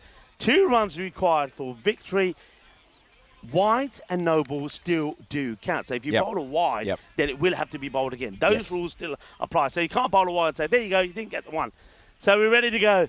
The umpires are ready. Umpire Andrew and Demindra. So here we go. The last one we had in Jersey. Golden ball number 78. Bring it on. Well, let's have a look at the batters. I can see that Amir Fazal is one of them. Now, which end is he going to? The way he's marching, it looks like he is going to the non-strikers end. And it looks like Ricky Gill will be on the... Ricky Gill, the one thing you don't do to Ricky Gill, and I think they know this, just don't give him anything. He's a good player outside the off. Yes, so Ricky Gill will be facing 2 to win it. Golden ball number 78, people. Golden ball in process. Vinny Sandhu is lurking. Oh, what? Rashid would have to be carried off the pitch if they win this. I think he was involved in 1, 2, 3, 4, 5 dismissals. 5 dismissals. Wow. I think that's Vinny Sandhu. Is that a record? Does that equal the record? And don't forget, it all started by him using his backside. And if you don't believe me, go back and watch. Ever since he used that, I think it was his left cheek, everything changed. So he's a cheeky so-and-so, isn't he? Right, golden ball in progress. Who's going to bowl it? It looks like it is going to be Babar. Well, who are you going to call on the golden ball? Emergency services. You're going to call the emergency services. Oh, good call. 999 is in service. Ricky Gill, look at the time. They're trying to get this field right. Yeah, I think that's right to Ricky Gill. You've got to have somebody sweeping. Babar's got to keep his composure. Oh, there's so much at stake here. Bucharest Gladiators are hunting to win their first match, but by winning this match, they can really dent the hopes of the Royal Eagles. We're ready to go. The umpire says play. No, they're still not happy with the field. They're still upset, aren't they? Yeah, I don't know why they're focusing so much and having them so close. Here we go. Golden ball number 78 here in Romania. And it's Babar to bowl. Bowling to Ricky Gill. Oh, if he gets it through the covers, it's all over. Here we go. And it's going to be a victory to the Royal Eagles. It's a wider delivery. Ricky Gill gets back onto it. They don't have a third on there. And look at the Royal Eagles. The Eagles are flying. They're flying out into the middle. And the Bucharest Gladiators lose another match. And this time on a golden ball, Phil. Oh, Rika, that's going to sting. They're going to wear this loss for many, many months, I reckon. This is really going to hurt. They were so close. They need to get their heads up. They're having a debrief already. They need to save that to when they're off the field. It's no point now. Look, they were so gallant in defeat. Congratulations first up to Royal Eagles. They are ecstatic. There's a proper get around and the sort of the mid-wicket area there. The team haven't left the ground. There's now going to be some handshakes all around, but what a finish. What a fitting game to the first game this morning on our final day here in Romania. Oh, well, this is why those 2 victories that Phoenix had yesterday over the Royal Eagles were so important to all the neutrals, because it meant that today, especially for the Eagles and Phoenix, and maybe also actually for Bliss, they've got everything to play for. You can't mess up today. And the Royal Eagles, who went close to messing up there, Yep. they needed the golden ball to win them the match. What a match. And well, I know that people watching from all over the world have absolutely loved that. And Vinny Sandu just saying it's 5 equals the record. So Does it? Rashid somehow has equaled the record in being involved in 5 dismissals in an innings. It's a shame that they couldn't get over the line. I was desperately hoping they would get over the line just so we could say the brass statue is going to be made, the posterior is going to be on show, and every Bucharest Gladiator team member will touch that posterior before they go out to play the game, just as a bit of luck. Just you see that statues around the world, don't that you? That would forever be their lucky charm. Can you imagine? It would be. Just give. Look at that. Oh, Let's no. just focus on the number of things that happen. I've made a note of that. What a We're game. going to have to put that down. By the way, I do believe that the next match will probably be delayed by about 10 minutes. Fair enough. We'll just keep having a look at this. And at this moment in time, I mean, that was Gmo came out. We knew that he'd come out to accelerate. Well, he did to a degree, didn't he? But then he would get himself out. It was a very good catch, actually, by Babar to remove him. Now, this is it. This is where everything changed. It's just amazing stuff. And there is another one. Don't forget, before he did that, he missed one as well. Yes, Now, he did, this didn't was he? when John came in. He smashes the first ball for a huge 6, and then he plays that funky shot. But then, of course, well, first we saw Babar take the catch from Chima.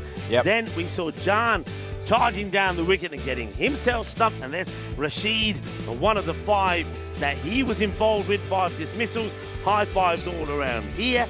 And, well, we just couldn't keep up with what was happening at the end. And then this was given out. I didn't see a snick on that, if I'm honest. Yeah. But in the end, it's all irrelevant. Usama had to be given his marching orders. But then what about the pocket rocket? Oh, my. Oh, He it's- comes out and he smashes 6 there. And then when he gets on strike, when he should have been run out, by the way, he then smashes another big 6. That was absolutely plumb. You can see he's trying to get to the other end. Yeah. But plumb, that was gone. Well, he does eventually get to the other end, and then he smashes this. Now, that tied the scores. And with the scores tied and 2 balls to go, we thought that was going to be it. But here's Rashid again. He gets the ball on the stumps. It just kept on happening. It was just amazing stuff, wasn't it? What an amazing match. It was an incredible match. You can see the final there. Just the final couple of deliveries here on the screen for you. And there you can see, look, Rashid Mohammed charging in all hope to effect another run. And he does indeed. And that was the moment. That was it. That's where we all leapt out of our skins. Couldn't believe that had happened in the final over. Screams, shouts, roars. Just so you know, that 10th over, there were 3 wickets falling at 10th over. There was also 11 runs as well. And the final golden ball was dispatched over backward point for 4 runs. Hugs all around for Royal Eagles and hugs all around between these 2 teams for a sensational, absolutely fantastic game. Best game of the series, I'm calling it. That's what it was. It was terrific. I hope you all enjoyed it wherever you're watching around the world. Wow, what a terrific game that was. That was so enjoyable. What a start to the day. As I see Scotty from the European Cricket Network Supporters Club Australia says exactly those words. Couldn't have said it better myself. Look at that scorecard there.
This European cricket event is proudly brought to you by HCL Software, Rado and 1xBet.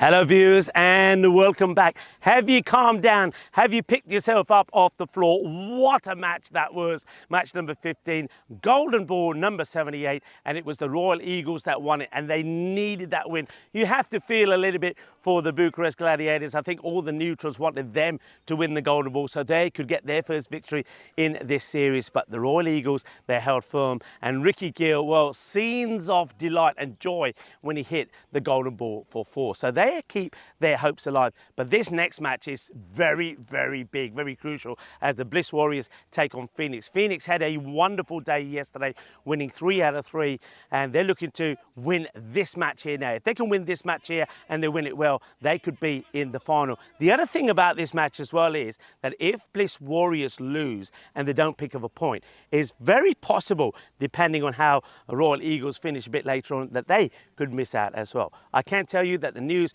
from the coin toss is that Phoenix win the toss and they will be having a bat. Of course they will. It's a lovely sunny day, and also yesterday when they batted, they were winning. They won all 3 of their matches, and they got Bilal Ahmed in their side. He scored 3 50s yesterday, and that means he also picked up 3 player of the matches. But he's got other players coming good at the right time. The captain, Rajesh Kumar, is starting to find his form with the bat. Devinder Singh is starting to hit the ball around as well. And maybe Arun Kumar Unikrishnan is going to come good for them as well. But with the ball, they got Josas Kadak, who's sensational, always picks up wickets. He is the leading wicket taker with 10, and Shah's been very good and economical for them as well. But the Bliss Warriors, they're a good team. That's why they were at the top from the very start of this series, and they want to stay in top spot and play in the final a bit later. They've got Ranga in their side. He was their leading top scorer, scores 199 runs in the series so far, but he's good support from the likes of Ijaz Hussain out there with him as well. And with the bowling, they've got some really good bowlers, but it's their slower bowlers that have been doing the damage. Dookie himself, the captain, is right up there with 7 wickets, and so is Mahmudullah. This is going to be a very exciting, but I also think a very nervy match, because if a team goes down here, they may find themselves not playing in the final a little bit later. Phil G is in the house. Phil will tell you a little bit more about the 2 squads and talk you through the first ball. Thank you very much, Rico, for that lovely introduction. Yes, indeed. We're all catching our breath from the golden ball, and we're all just having a moment just to draw in, suck in the deep breaths and say, right, reset now, because we've still got a couple of games to go, and the next game coming your way very shortly. Phil G here for the European Cricket Network. Welcome you all back, and this is the 4th day. It's the final day here in Romania at the lovely Mare Vlase ground there, looking at resplendent there from our drone shot. You can see the ground looking so nice, all shades of green in the surrounding areas as well. It's a wonderful setup here, and congratulations to the people who look after the ground here, the ground staff, who obviously helped us out last week to an immense task to get the ground up and running. Let's have a look there. Match 16, Bliss Warriors and Phoenix. Yes, so the ins and outs. Danushka Bandara comes into the Bliss Warriors, gets his first game today. And if you have a look there on the Phoenix side, Lalit Punjabi, he comes into the side from the team that played last night. But other than that, no other changes. And as Rico described, the sort of the players to watch out for there, there's a few players to keep your eye on. Iranga De Silva, the run-making machine, he's going to be out there. He'll be looking forward to getting amongst the runs nice and early when he gets his chance. But remember, it was Phoenix who won the toss and let go bat first, putting a score on the board. Going to make Bliss Warriors chase. This is indeed a nervy little game, this one. Rico described it absolutely perfectly. Even the supercomputer's nervous, only giving it a few extra percentage chances to Bliss Warriors to pick up the win here. We're going to see Bliss Warriors chase. That's not something we've seen. So what do they have in the tank to chase? How well are they going to bowl to start with to try to put a good defence in the field early? conditions are warm, but there's still a good breeze at the ground. I saw our good friend Danielle in the chat ask the question about the breeze. There is still a breeze coming across the ground. It's still keeping the conditions pretty good. It's still morning. It's just ticking on towards 11:30. We had an extra 15 minutes here at the ground just to get reset for this next match.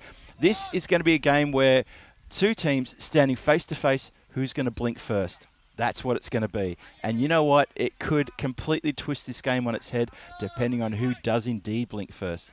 It's orange and black versus orange and black. Looking forward to this one. Big game coming up. Bilal Ahmed facing the first delivery from Abasinghe. Oh, it gets him a little bit high up on the bat. Could have easily gone straight back to the bowler there. Oh, nice start. Good delivery. Mahesh Abasinghe, he has impressed us big time in this tournament. He's had a great time with the ball, really just getting that ball to move around on a string sometimes. Some great swing bowling. And when we had a bit of cloud cover, I think it was on day number 1, just getting that ball to dance around the pitch. Comes in for his second delivery. Straightens, but it was already sort of coming middle and leg. Just tucked away for a single. And first run off the bat there, Bilal Ahmed gets a first single. Krishnan, he gets to hold his place at the top order. I've suspected possibly Phoenix may look to drop him back down the middle order where he's had a bit more success. They tried him at the top order yesterday, and Phoenix, well, they didn't really see a lot coming from him, unfortunately. He got scores sort of in single digits, and I think he got one score of about 13, but he didn't really set the world on fire with a blistering innings at the top there. See what he can do here today. If he can pull one out of the bag here, that would be amazing for Phoenix. Oh, gets it off the leading edge. They will get off the mark though, won't he? Goes to the opposition skipper Dookie there, just in that backward point position. Almost, actually, he's not quite backward point. He's a bit closer than that. He's a short third man, actually. Inside the circle. Good start though. As I said, this is a game where two teams face to face, eye to eye. Who blinks first? 1 versus 2 on the standings here. Oh, nervy moments here in the start of the first over. Nervous moments. Yeah, Bliss Warriors top of the table with 19 points, 5 wins under their belt, and a pretty good healthy net run rate of positive 1.385. Phoenix in second place. They've played 8 games. They've got 5 wins as well, and they've got 18 points. And they've also got a positive net run rate of plus 0.578. So a bit of a distance between the two net run rates. Struck on the pad, pleading with the umpire, who takes his time and puts the finger up and says, yep, I've seen enough, I'm convinced, and gives the finger, the dreaded finger of death, and says, you are gone. Let's have another look at this on the replay. Big shout, positive shout. Mahesh was absolutely out of his skin appealing for that one. Watch this one more time. The left armour. It's pretty straight. Oh, you know what? That's pretty good for me as well. Look at side on. What was the height situation? Hits him just on top of the knee roll. Could have been cannoning to the top of the stumps. Umpire felt that that had done enough. I think the line was fine. Height could have only been the question, but umpire said he saw enough. Bilal Ahmed, he goes for cheap. Look at this one more time. Yeah, just the bat nowhere near that one. Didn't really play it on its merits on the line. Looking to tuck it away on the leg side, and he just missed it by, in the end, probably with 3 or 4 inches. Hugs mid-pitch there as they get rid of a very dangerous inform Bilal Ahmed. He goes, and that is a bit of a shame for him because he was probably the player of the day yesterday with the bat. Just put together an astonishing several innings. Brings Devendra Singh into bat now. We've seen two versions of Devendra Singh. We've seen one version of him which is probably not the sort of batter you'd want to sort of put your house on. But then you've seen one yesterday who was in blistering form. Belted a 39 not out off, I think, 20 deliveries in the win yesterday afternoon. So will the real Devendra Singh please stand up? Please stand up. This could be him. We'll find out throughout this innings if he can get going. He's still there on just no runs yet. It is the end of the first over. It's 2 for 1. And that is, well, that over clearly goes to Bliss Warriors. You've had the day off. They're back now. And they're looking to put some wins on the board. They've got this game, then they've got the last game today as well against Bucharest Gladiators. And they're looking to secure their spot in the final. It looks like they should get into the final. It shouldn't be a problem for that. We'll see how it all plays out. There's still a few moving parts here in today's action. Group A matches in ECS Hornchurch there on your screen. Markhor London, Mighty Tigers starting off proceedings. Raynham and Mighty Tigers in the second match. And then the lunchtime match of Markhor London and Raynham take on each other. Mighty Tigers in the afternoon. Hornchurch with 2 matches, and the final match today, Hornchurch and Markhor London. ECS action come to you from Hornchurch. Let's hope the weather stays off. I've heard news that there's a little bit of weather about there in Hornchurch. As Duhi, the skipper, comes on to bowl, and the first ball is pretty straight and taken around the corner for a nice shot towards the boundary, just backward of square. Have a look at some side on. Yeah, actually punches it in front of square, and the ball just dribbles on a bit of an angle and across the boundary line. So, Krishnan, there's a lot on his shoulders. I think he needs to stand up here. He needs to put together good innings. The Phoenix team, they've trusted him to open the batting yesterday. He didn't really deliver. He can deliver here today, and that would be really good for Phoenix. They want to try to test him out, and if he can open well with a good score, then that will be huge. Need to get the pressure straight back on Bliss Warriors. Right now there's pressure on Phoenix batters. Chases one that was there for the hitting. He's missed that one. That's a shame. It was slow. It was wide outside of off. Should have been carted. Should have still been chasing that one up the hill.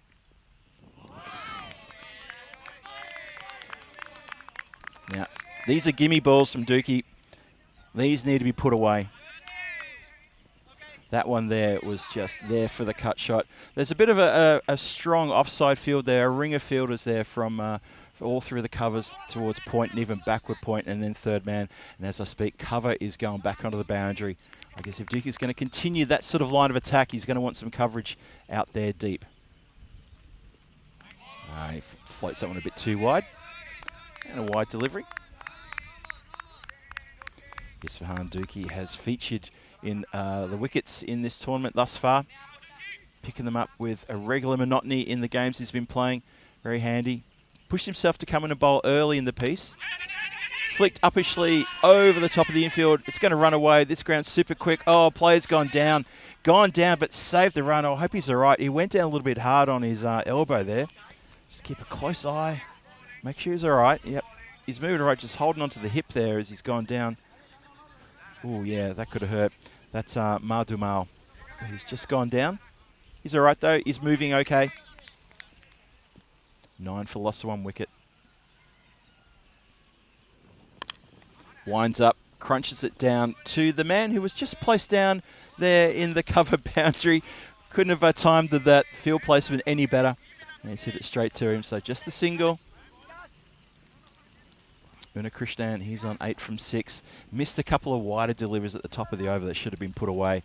Now, Devendra Singh still looking to get off his derrick here. He's got to negotiate this last ball of the second over. It's shorter. He pulls that one away. Has it got the legs? The outfield is very quick. 2 players chasing after it, and they cannot pull it back. The ball was actually accelerating away from them as they ran. That is a lovely shot indeed. So Devendra Singh gets off the mark with that strike. Pulls it around the corner. 14 for 1 after 2. And Dookie there goes for 8 of his first over. Excuse me, goes for 12 off his first over with that boundary as well. So good work there. Pushing the runs up after that first over from Mahesh. Just went for 2 runs and a wicket. That was absolutely blistering start there for Bliss Warriors. Blistering? Bliss? It was a bliss start. Let me just say that instead. Have a look at the standings here. That's why this match is so important. Bliss Warriors here, 1 point ahead of Phoenix. A very healthy net run rate as well. But if for example, Phoenix get the win, and then suddenly Bliss Warriors find themselves in a position staring at the Royal Eagles, who could get a win in the next match, and then Bliss Warriors, it's all for them to try to win the last match today. So we'll see how this pans out. Could be a good game, this one. I think it's going to be a good game. Bowler's walking back to his mark. I'm always a bit frustrated himself for pushing it too wide while a couple of fielders are appealing. Maybe save those appeals for Red Cross. They need them more. 14 for 1 is the score, though. Mahesh has been impressive with the ball in this tournament. Lofted. Lovely strike, that one. Got every bit of that. Square driven. Goes up the hill. That's gone about as far up the hill as we've seen any delivery so far in this tournament. That has gone all the way along the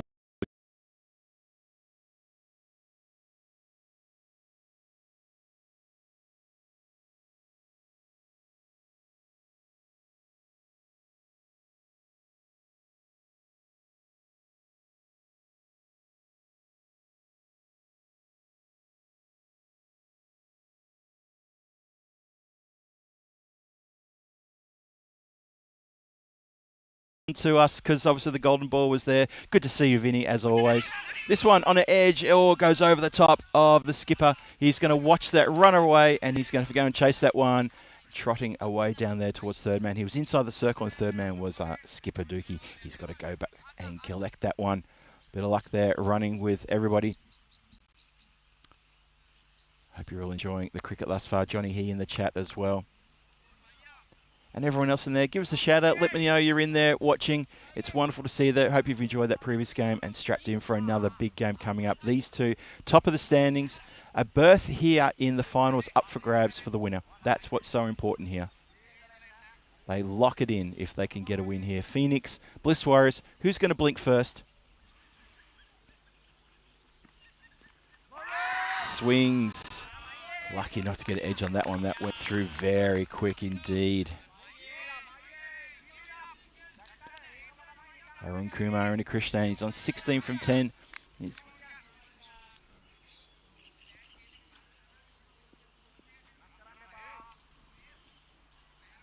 Mahesh in again. Oh, picked up on the full, hit pretty hard. Oh, it's going to get through Lakshan, but he gets something on it, so it stops it getting any momentum.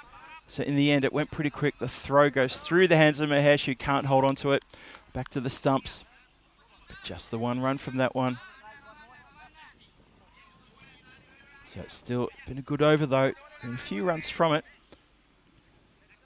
The score is up to 23 for 1. One ball to come in the power play. But this power play, though, only going to be around about the mid-20s. 23 so far, plus this. The bells are tolling in the background for who. We'll find out in a very short time who those bells are tolling for. Oh, now he's just bunted that straight back to the bowler who can't hold on to a hot chance. Now, you have to say to the batter there, are you in the act of giving batting catch practice to the fielders? That was ridiculous. I mean, it wasn't even a change of mind. It was just a poor shot selection. Maybe caught himself at the last moment in two minds. Ends up bunting it back in the air. It should have been a dolly chance catch, but it has been put down. And that's a life. So that's who the bell was tolling for in the background. You can hear that bell probably coming through the effects mic. So I asked who the bell is tolling for. That's probably who it was. Have a look at ECS action coming up, the 2025 calendar on the screen in front of you there. Romania, it's our last day in Romania. We finished today. We were supposed to start on Monday last week on the 26th. We only started just last Sunday. But we've come to the end of our time here. And it would be sad to see us all pack up and leave tomorrow. But that's exactly what's going to happen. Last match of this tournament is going to be tonight for the final. England Hornchurch ongoing, day 3 there. Check you up. That's starts on the weekend with T20I action on the weekend. Don't forget Finland towards the end of the month, and of course Bulgaria as well right at the end of the month. And then we turn around and we head into the second half of the year. That's right, we're already talking about the second half of the year, and there's going to be a lot of action there. Look at that. We start with Belgium. We go through Germany, Sweden, back to England for Wimbledon, Croatia, back to Germany, back to Romania, and then we go through Central Europe towards Hungary and Switzerland. And guess what? After that, straight to Khartoum for a big few weeks of action there. Lofted in the air, shouts to catch it. There's no one out there to hear the call of catch it, and that's going to bounce across the line for 4 runs. Safe as houses that shot. There's no one backward of square. There is the skipper Dookie who's standing next to square leg umpire. He's looking back at his bowler as though to say, how did you bowl it there? Why did you allow that? He was the only person within shouting distance of maybe trying to catch that ball. In the end, he was way too far away. He's at a, well, he's now staying at backward square just next to the umpire. So regulation inside the circle. Oh, goes to loft that one as well. Misses it, yep. And batter he just writes himself to vendor and he says, you know, I should have hit that on the offside. And you're absolutely right. He was looking to pull it towards deep mid-wicket. That shot was to be crunched through the covers. So just a shot selection question there for him.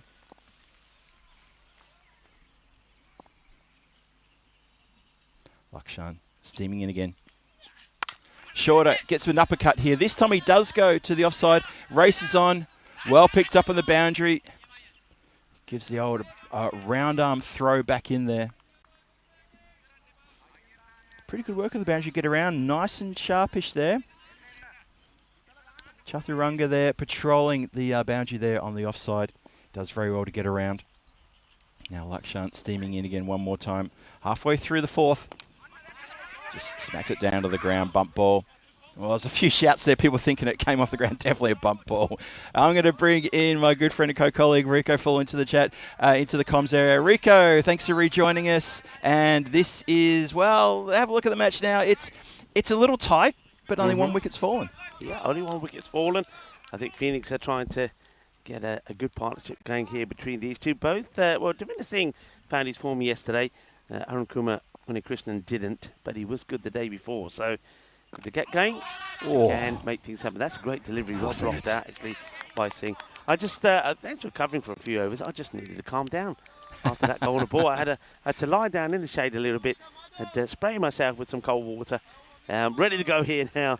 But yeah, what an exciting finish to that last match. It was, wasn't it? You got to feel a little bit for the Gladiators. They did everything to try and win it. But they still have 2 more matches today. True. Wide deliver there. Ambitious appeal to try to deflect the umpire's attention from the wide ball. Never going to work at any point. Yeah, we do feel sorry for the Gladiators. I mean, you and I we talked about that after the golden ball, about how gutted they must feel, how they can't allow that to get them down. They can't have that result living in their heads rent-free for the next time they come out, which is going to be in the 3rd match of the day. You know, they need to just wear it on the body and say, right, next game, let's get on with it. But they showed good signs, really good signs for some bit of team spirit there, and that was encouraging. Really encouraging for them. You know, there was that get around with Kaim Khan when he walked off the field after scoring a really good half century. There was some positive in the field. There was talk in the field. People weren't dropping their heads and slumping their shoulders and hands on hips. As we've seen from them, there was some good team cohesion. I really liked that, really enjoyed that. It's what's been missing from them, really. We've said they've been a little disjointed. So to see them come back on this last day of action, look, they're not going to be playing in the final, but I mean, just have the approach that, look, this is our final, because they've got a lot of supporters out there, and their supporters are probably wondering what's happened to them. So they're thinking, you know, the talk would have been from the captain to say, and the captain having him back made a difference as well, but just saying, come on, let's do it for our supporters. Yes. Let's do it for those guys out there. So let's see if they can.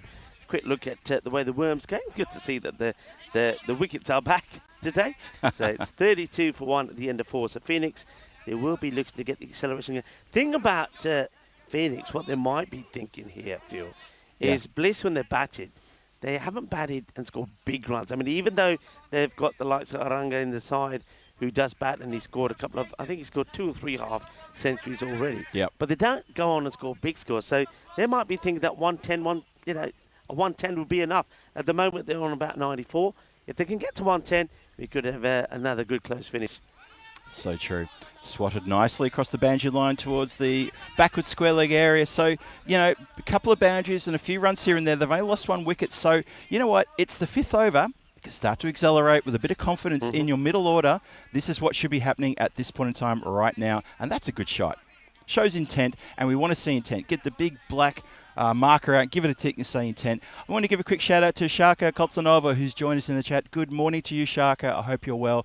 Looking forward to seeing you and your teammates in action during the Women's Central Europe Cup there in Prague. I'll be there for that, and I'm looking forward to catching up with you at some time next week. But great to see you in the chat. Thanks for popping in and saying hello. Shot, lofted, and that is going to go all the way. Chasseur, what a lovely strike that was. Good hit, and acceleration is what we asked for. Acceleration is what we're getting. Well, you say Sachet, I'll say Shaka. Nice to have you in the chat. As that one goes all the way. And, well, there you go. That's one just for you. Of course, I like to normally say, and Shaka Lagya. Well, Shaka Lagya, maybe. Shaka, like yeah. You know, I should save that for when I'll be commentating the women's games there in Prague next week. I'll write that one down. I will. Thank you for that, Rico. I'll have to, as long as your copyright lawyers don't get in touch with me if I start doing that. I don't want to infringe on anything, any proprietary property there. It's good. My stuff is going around all over the place at the moment. I don't mind. Okay. If it's for the good of cricket, I don't mind. Right, catching chance, and he's going to flick it over for 6. No, dear. Look at the heads go down here from the Bliss Warriors. Well, it could have been Bliss, but it's not going to be Bliss. There's going to be a little bit of pain because catch goes down and the technique all wrong, really. He never brought those hands back in when the ball came into them. He was pretty rigid, hot hands, and the ball pops out. and drops over the rope for 6. Yeah, and Arunkumar Krishnan gets a life there, but he's racing up now to 23. This is his opportunity as the opener. And he goes again. This time he's going to get 4, and that goes through the vacant long off area. So building a partnership and also building runs here, both of these two. This is really good to see from Phoenix. And Phoenix have had a bit of a good run the last couple of days, haven't they?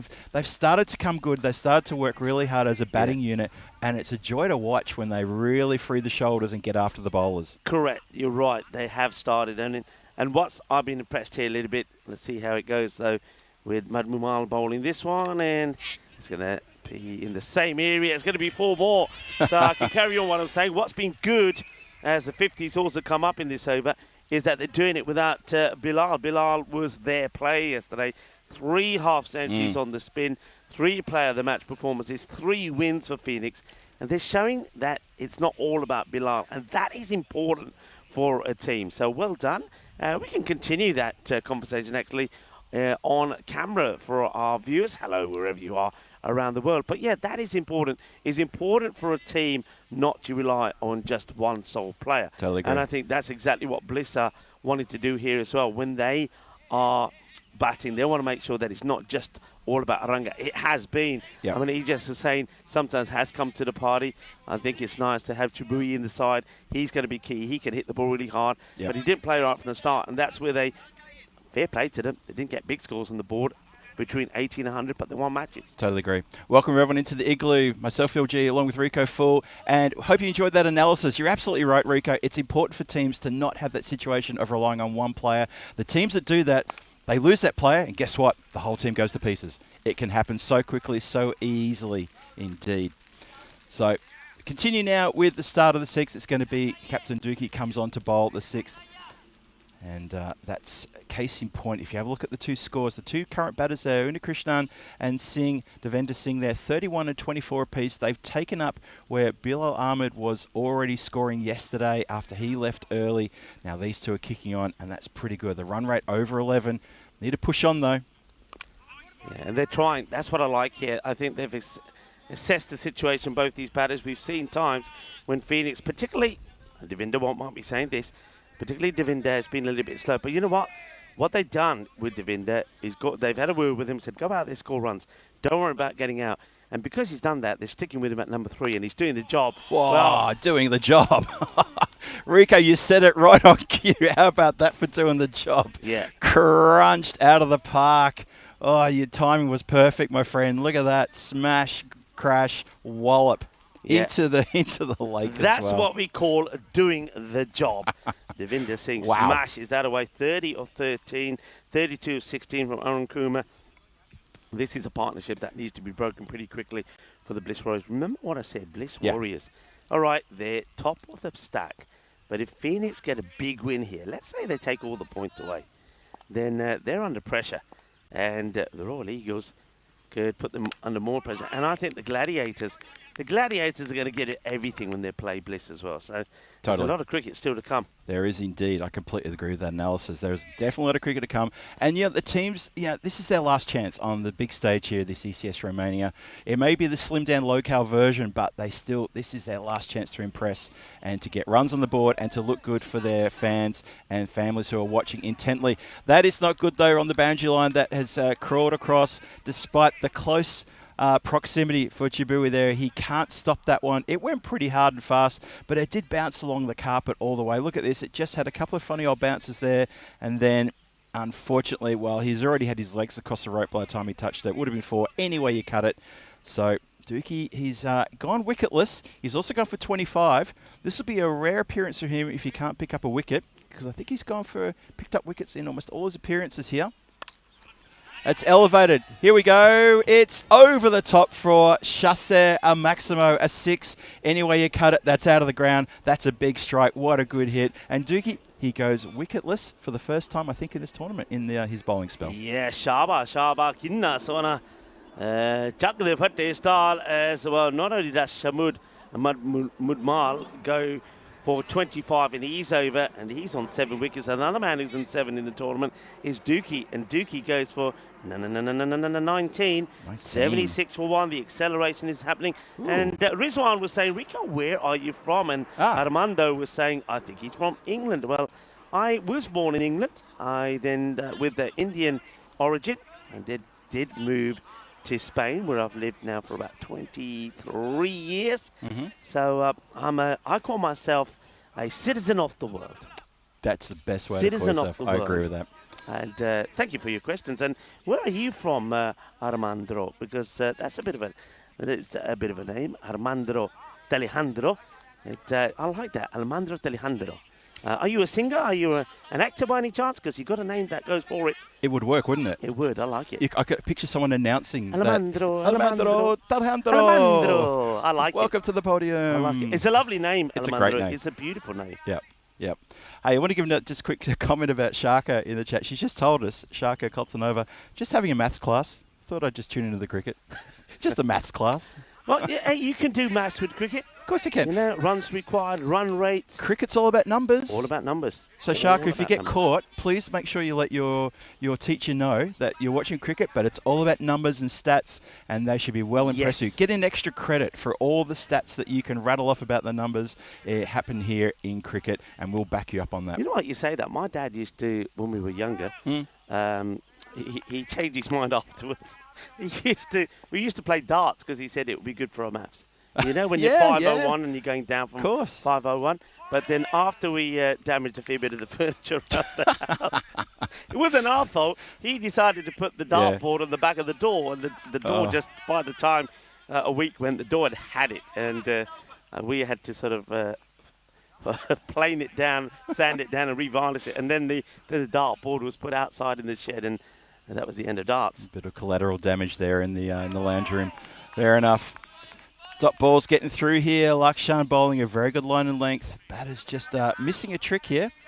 It's on a good length. It's pretty wide. Well, it's actually, I wouldn't call it wide outside off, but it's in a good spot. And just a bit of a shot selection. Looking to pull it towards deep mid-wicket.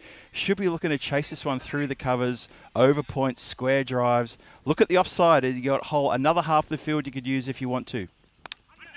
This time plays with soft hands, just direct to point, and they'll get a single. Keep that scoreboard ticking, though. Better, isn't it better? Yes. Instead of swinging and missing, just say, right, okay, there's a length I can't play. I haven't got the shot for it. Here we go, play it away. Yep. And Unikrishnan, over to you. And if he whacks the next one for 4, job done. Smart cricket. That's what you've got to play, smart cricket. And it's a team game. Completely, 100%. You are bang on correct there. Team sport. If you can't do it, maybe your batting partner can. And then he can indeed. Oh, that sounded good. Oh my goodness, that sounded terrific. That is, where's that gone? Yeah, in the lake. In the lake. Did you see the fielder? He just, yeah, it's over there. Yep. Forget about it. The batting. Wow. I can't see that at all. No one can see it. That pickup. Can we see that shot one more time? Look at the pickup here. This is just oozing class. Boom. Shaka lagia ke wa ke honey ke grande. This is grandissimo. Even the umpire's got a stiff net. Looking at that. That has gone many a mile. That's a Bizaway Super 6. That's my shot of the morning, that for me. This time he goes the offside, takes one hand off the bat. It's going to bounce away. Has it gone? Yeah, one bounce just inside the rope. We'll have another look at that as well. And that is going to be a 50 up for Arankumar Udakrishnan. Congratulations to him. He has delivered for the first time opening at the top order there. I'm very happy for him. Yeah. He got elevated yesterday, Rico, didn't he? And we were saying, okay, you're opening. Put a big score on the board. He's done it today. Yeah, I mean, yesterday, we didn't mind that because the day before he scored a fine 40. But it didn't happen for him yesterday. Yeah. But today, with Bilal failing, he had to step up, and he has stepped up. And he's done marvellously well. I think the umpire's just checking if there's one to go or not. But meanwhile, we can have a look at this.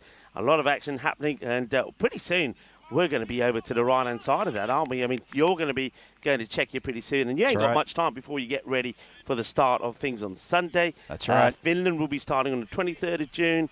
I'll join you for a bit of check here when the European Cricket Series starts. That's right, yes. It's I was saying to you before, if I knew there was cricket before, I would have come a bit earlier. We could have spent some time together. Oh, that would be lovely. And we could have sampled some more of your chili sauces. But anyway, we'll have to hold that for. Maybe we can do it in Belgium, because I'll go to Bulgaria and then I could be meeting you in Belgium, but of course that all depends how things go. But then have a True. look at the rest. Have you ever done a German event?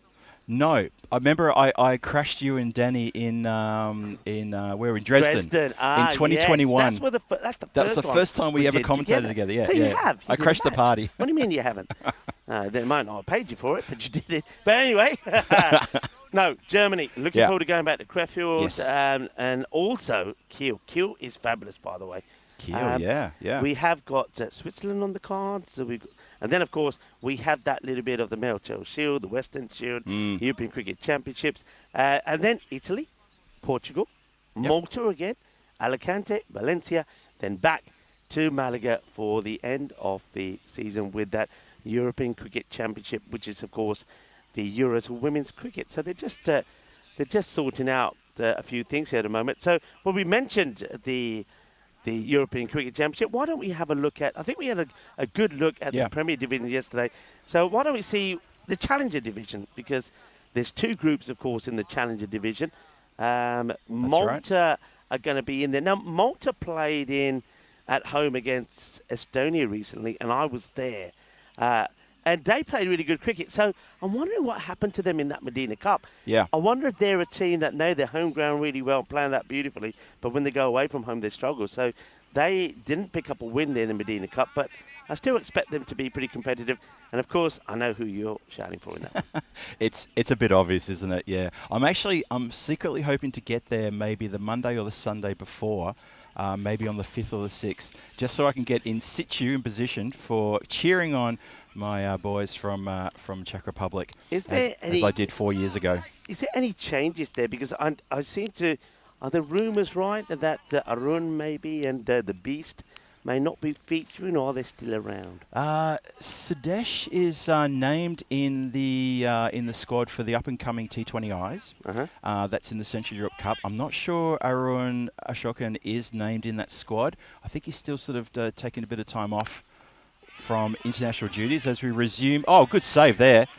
Mardamal gets the hands up and does a really good work, because that went like a rocket.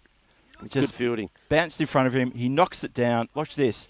Pushes it in front of him, does the right thing, collects and throws. Good work. Yeah, it's good work. And that's the difference by attacking the ball rather than allowing the ball to bounce and then trying to stop it. He attacks it. So there was one more still to come in the over. So that's why we had that wait. 89 is the score at the end. So, yeah, so that's going to be interesting. But you've got the likes of Cyprus, Bulgaria, Croatia and Slovenia. I would say that Malta and Czechia will be the main contenders in Group 1. What are your feelings, Group 2? Estonia playing some really good cricket at the moment. Though it has to be said that when they, like I said, when they played in Malta, they got wiped away in the T20s and in the T10s. But I think they'll get better. It was the first time that they went out there and played. So they had players like Sahil Chauhan not really at their best, but they did come better when we did the European Cricket Series there recently. Yeah, I like Estonia and Guernsey, but I want to give a shout out to Luxembourg. I know a lot of Luxembourg players. They've toured Prague a few times and played against us, and you know what? I've always got an eye on them, and I really love the Luxembourg team as well. I got a lot of love and heart for them. Yeah. They came out to Prague a couple of years ago, and Tony Whiteman, who used to be in the squad there, I don't think he's playing in the squad anymore, but he presented me with a Luxembourg Guernsey, one of their playing shirts, and really good relationship between Prague and Luxembourg, and that is a great relationship between the boundary line and the ball, and it goes straight over the top. Mardamal is gesturing back to the bowler and saying, well, you've maybe gone a long way to chase that. How dare you? Mardamal goes up the hill to fetch the Grizzly, but he's not happy about it. He literally turns around and says to the bowler, what are you bowling? Mind you, Mamadal, shush, because remember when you bowled, you went for 25. Exactly. So you can't really say too much. Exactly. Yeah, what goes around comes around. But he was genuinely filthy at the bowler. This gesture of, you're making me walk up the hill. It's warm enough as it is out here, my friend. Have you ever, so you've said that Luxembourg have toured to Czechia. Have you toured there? We've been to Luxembourg a few times, yes. I've never been, but I've been told that they've got a fantastic ground. They've got great facilities there. They really do. We've loved being there. We haven't been there for a few years. This has gone up in the air, and that is going to carry the boundary line as well. So, Unnakrishnan here, he is racing along. Yeah. Dare I say, are we going to be on century watch? Well, he's got the time to do it if you can negotiate the strike. I mean, he's only just got into, I think that takes a what, into the 60s now? Yeah, 65. 65 now. Ooh, so yeah, 35 he'd need. He'd have to farm the strike for the next 2.5 Thing is, overs. don't forget Devinder's going well as well. He's not going to slow down for the sake of True. to allow one better get. All right, Madumal, up you go the Another hill. 4. Under it, come on, get up Up there. the hill, up Get the hill. those calves Off you working. go. Go, go, go. Get those calves working Just well. don't come falling down. That's all we ask. This time he doesn't make any gestures. This is really good, sweet timing from Arun Kumar. I'm enjoying this innings. He frustrated us yesterday, didn't he? Yeah. In the 3 matches he played, he never really got going, and that was after showing us what he could do the day before. But today he's turning it on. He's turning on the style in a very important match, of course, for Phoenix. They want to win, and they want a big win here as well. Yeah, just remember, Phoenix won the toss and wanted to bat first. They lost Bilal Ahmed early in the piece. But ever since the loss of that wicket, these two have put together a sensational partnership and really kicked on as well. That first wicket fell. There's only 2. So this is now worth 105 runs, this partnership. How good is that? That was 105 runs and still going in this partnership. Yeah, that one, again, the umpire judges it not to call any of the line. So it will have to be bowled again. And Krishnan waiting for this. Okay. Oh, up in the air. Catching opportunity. No, it's going to land in no man's land. Oh, I tell you what, Lakshan has run in an awful long way, and he did get a hand to it. I thought that was going to be grass for all money, but he almost. You know why? Why? It's held up in the wind. The That's wind held exactly it up. what it is, Because yep. the wind is playing this Yeah, way. the wind's just it coming allows now. him, Yeah. to be honest, having got there, he should have taken it. Well, he's looking down at. He actually gave his wrist a bit of a rub there, and I'm thinking if it hit you on the wrist, then yeah, you should have gobbled that one up. Yeah, he should have got there. So close, so close. He went so high up, they had time to run 2. That's going to be another wide, I'm Wide guessing. ball there, yep. Yeah, it did go so up. They could have almost run 2. You're absolutely right. Muna Krishnan, he's on 71. Devinder Singh, 32. This partnership worth 108. One more to come in this over, in the 8th over. Then we've got 2 full overs to go. Good score coming up here for Phoenix. Really throwing the gauntlet down to Bliss Warriors. Up in the air, another catching opportunity. This time, it's still going to go to ground, but this time it doesn't hit any body part as Madumal comes running in. Everyone's come running in, and it goes to ground. They're just going to get, looks like, we're going to get a couple more because it was in the air for quite a while. And it did hold up yet again. But there you go. So, 112 for 1 after 8. And have a look at the run rate graph there. Look at that. Look at that uptick. Yeah, I was just watching Delucia there. He's a little dejected. Yeah. You can understand that. I think we've all been there as bowlers when you've bowled not badly. Batters are hitting the ball. It's going up in the air. It's not going to the boundary. It just keeps dropping in pockets of space where fielders can't get to it. And you just turn around and say, what do I have to do to get a wicket? And then somebody else comes on to bowl, and it could be like Kalahara, who's coming on bowl here now.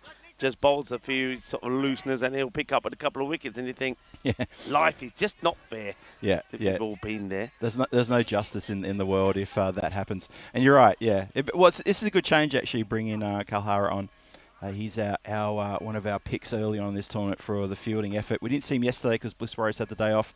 Comes on a bowl now. Oh, that's a big shout. And the umpire says continue. Well, he must have got bat on it. Let's have a look. Because this looked as straight as it was. Look at this ball. Oh, well, is it outside? Is it impact outside the line of off? It moved a bit in the air. Maybe the breeze pushed it just outside of off. Because from where we're standing, I was looking ahead. I thought, oh, hang on a minute, there's trouble here. But on the replay, I think the wind might have assisted the batter there. Well, the wind's going to assist no one there because that has been clubbed. And how about that for karma and justice and anything else you want to call it? Firstly, there's a good shout for LB, and the next shot out of the ground. This is what I was expecting from Devinder Singh to this type of bowling. He likes that shot, Devinder, and he hits it big.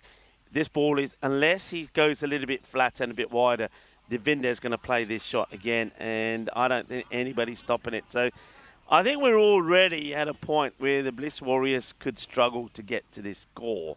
Yeah. The thing is, I think Phoenix just got to keep pumping it here because if they get to, say they do get to that 135, 140 sort of score, they've got a big chance of 4 points. If they get 4 points, Eagles are done. Yes, they're cooked. Completely cooked. Goes again towards that leg side. This time, though, it is being caught nice and low to the ground, but a good catch completed nonetheless. Venderson goes for a 38 from 20 balls. His contribution to the score has been remarkably good. So that partnership, though, between him and Unakrishnan has 116 runs after the early loss of Bill Ahmed. That's a terrific partnership. 116 runs, well done to those two. But also, equally, that's a very good catch in the outfield as well. Low to the ground, holds it up high, and the umpires concur that that is a lovely, clean catch. Yeah, and somebody give Delusha Lakchan a hug. Because please, I told you this would happen. Yeah. He went for 23 in that last over. He could have had 2-3 wickets if the ball landed anywhere near a fielder. When it did, it wasn't taken. And yet another bowler comes in, just literally, as I said, tosses it up and gets the wicket, courtesy of a fine catch there taken by Jabui. Yeah, there is no justice in the world. Kahara continues. Boyd from that wicket. This one goes aerial as well, but this time it has legs and then some. And they've tried to stop it going down the slope heading down towards the pond. I think it's just been spilled. No pun on words there for water. Look at this one, and it goes down the rise, and that's very steep after it gets past that point. And it has been retrieved, and it's back now. 124 for 2. 8 deliveries to come. Up in the air, chance for catch here. 2 people want it. Bowler wants it more than the cover fielder, and he snatches it away from the cover fielder, says, I'll have a caught and bowled. Kahara gets 2. Of course, Kalahara, I mean, his hands is safe as houses. You've said True. that before. If he gets a chance to get there, he wants it. And look where he takes it. He takes it right in front of the fielder. But Kalahara has already said, Mera catcha, tu lage nahi, tu piche re, catch me panna. And he does take it, and that's going to be the end of a short, but I suppose productive little knock there from Abdul. I don't know if you can call 2 balls or not, but if you hit 6 of your first ball and then get out, especially when it's late in the innings, you're not going to be bowled out here. I think that's the way to go. True. I mean, look, a 6 and out is still a really good strike rate, so don't argue with that. But as long as you don't stick around and chew up dot balls, then I think that's the most important thing, and we're seeing less dot balls today, which is really, really good as well. Winds up in the air. You know what? He's going to get 3. And he takes it as safe as houses those hands. Well, how about that? So, as you said before, we need to find Delusion, and he needs a bit of a get around because that's 2 in 2, 3 wickets in total in that over. Oh boy, Kalahara, how about that? 12 runs, 3 wickets off the over, and trying his best to put the brakes on here. It still goes for 12, so that's still pretty good in terms of the hitting. But Jai Surya comes in and goes out for a first bowler. Doesn't bother the scorers. So it's the second caught and bowled in a row for Kalahara. 124 for 4. 1 more over to come. Yeah, well, Jai Surya, they've done the right thing, I think, Phoenix, is they don't go with him as the opener anymore because he did struggle to go with the strike rate. But, you're going at this point, you've got to have a go. Yep. He skies it, gives the wicket away because he knows you want to keep Unakrishnan on strike. You don't want to take a single. So a big last over coming up here, 124 for 4. The highest score that we've seen put on the scoreboard was in that chase yesterday when, of course, it was Phoenix who got to 138 chasing, 137 for victory. So can Phoenix get past that? We'll have to wait and see. 138 it was, yeah? Okay, so another 14 runs just to equal. Maybe get over that. Well, that's been mishit. We'll have to try 2. They've run slowly. And Jabui is going to get the throw in, but not before they get 2. That's good. They run the first one slowly, but Jabui doesn't take the ball cleanly. Watch it. He gets away from him. Yeah. And that allows them to get the second. That's good cricket in the end from the batters.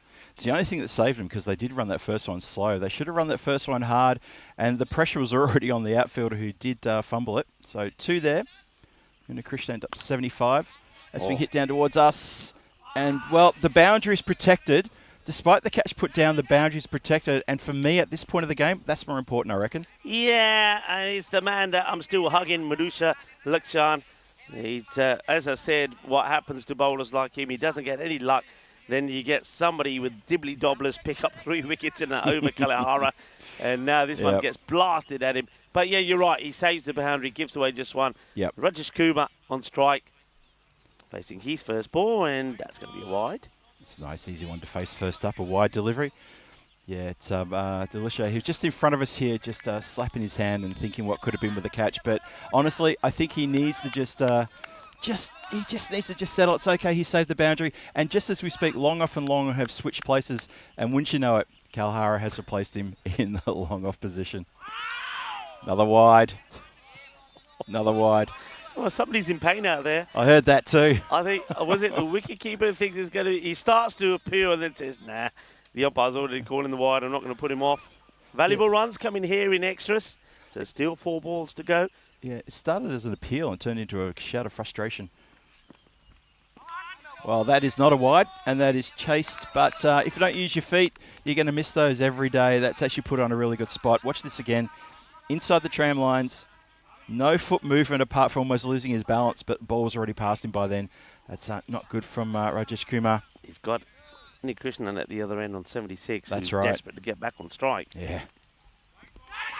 Oh, you got to run. What are you doing? I think you go there. I think Uni You Krishnan gotta go. He stops because he sees that the captain's not going, and I think you just say, hey, Skip, I'm here. Get out your crease. If you get run out, you get run out. Don't matter. Just leave me on strike. So, yeah. All right, they will get a... Was that another wide call there? I think it might have been, actually, yeah. I think it was another wide. Well, this one's not, and he will get back onto ball. Now look at him run here. He's running like he wants to. Oh, no. No. They're going to get 2 here. I suppose you don't want to turn runs away. Maybe he's a captain. If he says 2, it's 2. But I'm running Krishnan on strike. If I was Una Krishnan, this is going to go against everything I feel that is right about respecting the captain. I would have just stood my ground at the strikes and screamed, no. Screamed at the top of my lungs so the world could hear. Skipper, if you want to be there, hit me a boundary. And he doesn't. Dot ball. Dot That's ball. why you shouldn't be there. That's why you should not be there. I'd be, yeah. Arun Kumar, he must be absolutely fuming in his mind right now, thinking, Skip, what have you done? You've taken the opportunity for me to score maybe another 10, 12 runs, and you've wasted that opportunity. We could have had 140-something on the board. Could have. And that is not clever from the skipper. Just trying to go for a little bit of glory himself. Yeah, I'd be fuming. Last ball. Oh, no, it's not going to be last ball. Well, there you go. Guess the other end. Run him out. No, misses. They're going to go. No, not going to go for a second. Oh, could you imagine? Nah, Arun Kumar, he was planted on the crease, having run that the wide +1. He was never going to leave there. He stood his ground, just said, I'm putting my gloves back on, Skip. Yeah. We're not going for that second run. I want to face the last ball. I don't know how Luxon missed from there, by the way. But, okay, no, it's a good let's see. Too. Let's see if Uni Krishnan can turn around and say to his captain, this is why I had to be here. Well, he gets bat on ball, albeit an edge. It's going to, well, they're going to get 2 here. Or they're going to get maybe even 3 if they run hard. Nope, just the 2. Ball comes in. Arvind got that little edge that went away behind the home square. And umpires are just confirming before they call over and innings. And they do so now, 136 for 4 after 10. Arun Kumar, Una Krishnan has done really well there. He's got himself 78 from 30 deliveries. Rajesh Kumar's come in and he chewed up a couple of dot balls there and probably didn't lend the assistance that he should have to the key batter. But still, Phoenix got the score on the board, 136 for 4. Yeah, well done. It's a good knot. They'll be disappointed they weren't able to get past their own personal best to 138, which is the highest score recorded here. It's a big appeal here, and in the end it was given. The ball had a lot to do from where the batter was, but I think the umpire, in his mind, was certain that the line of the ball was going to go on and hit the stumps, was going to go over.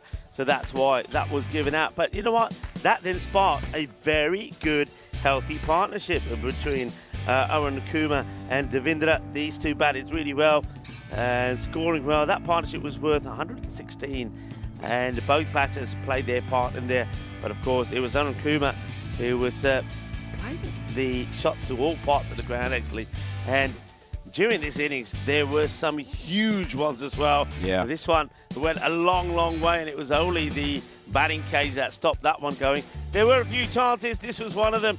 That's a big moment, wasn't it? I think at that time, Arun Kumar was only on 17. So, I think so, yeah. That cost him a fair bit. And Mohammad, he was not having a good time out there when he was in the field.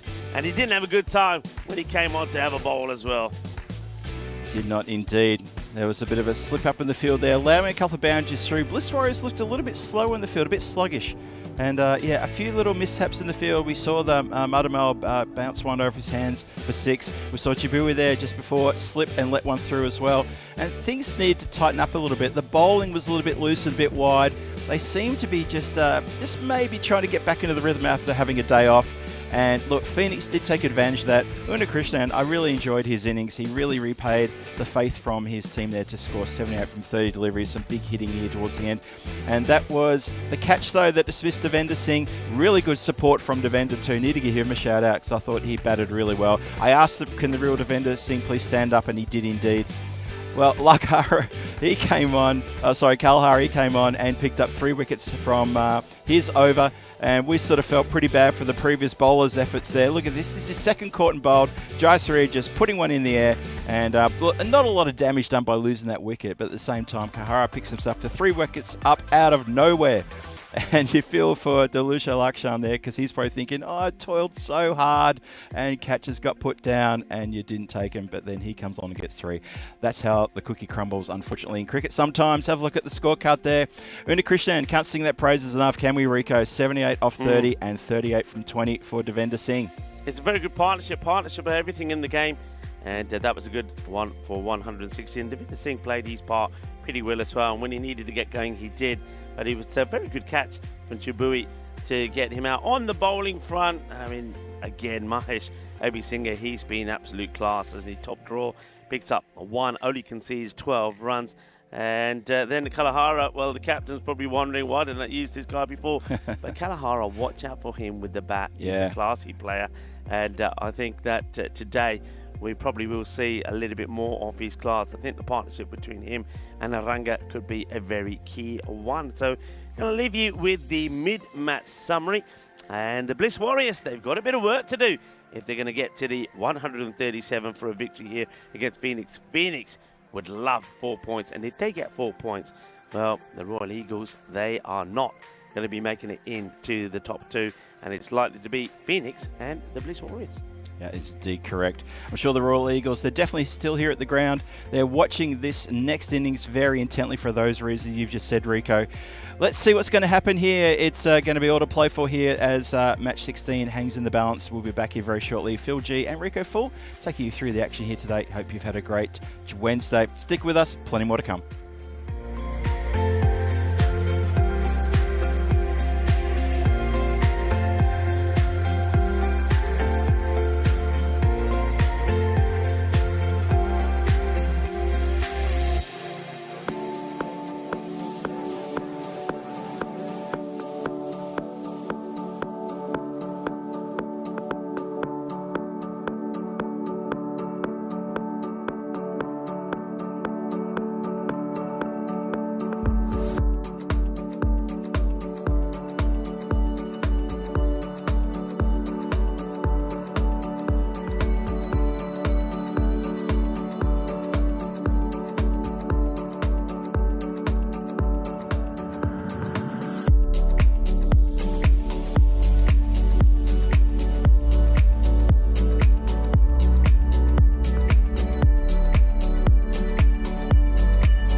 This European cricket event is proudly brought to you by HCL Software, Rado and 1xBet.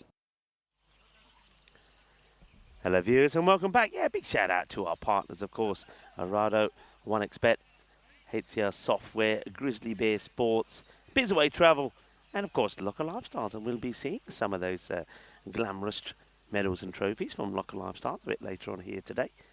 And nice to have you all with us wherever you're tuning in from. I know that the action has started there in England, where the mighty Tigers, they are mighty, aren't they? They're hitting the ball pretty well. 177 they've got on the board already.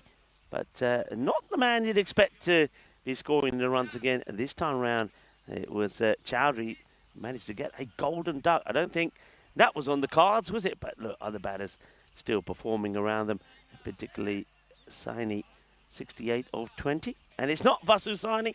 Don't worry, everyone. That's not where Vasu's run off to. Part of our crew. That's Gurveer Saini. I'm looking to, once again, maybe get them to a 200 score there in Hornchurch. It certainly does. Must be a bit of a batting track, I'm guessing.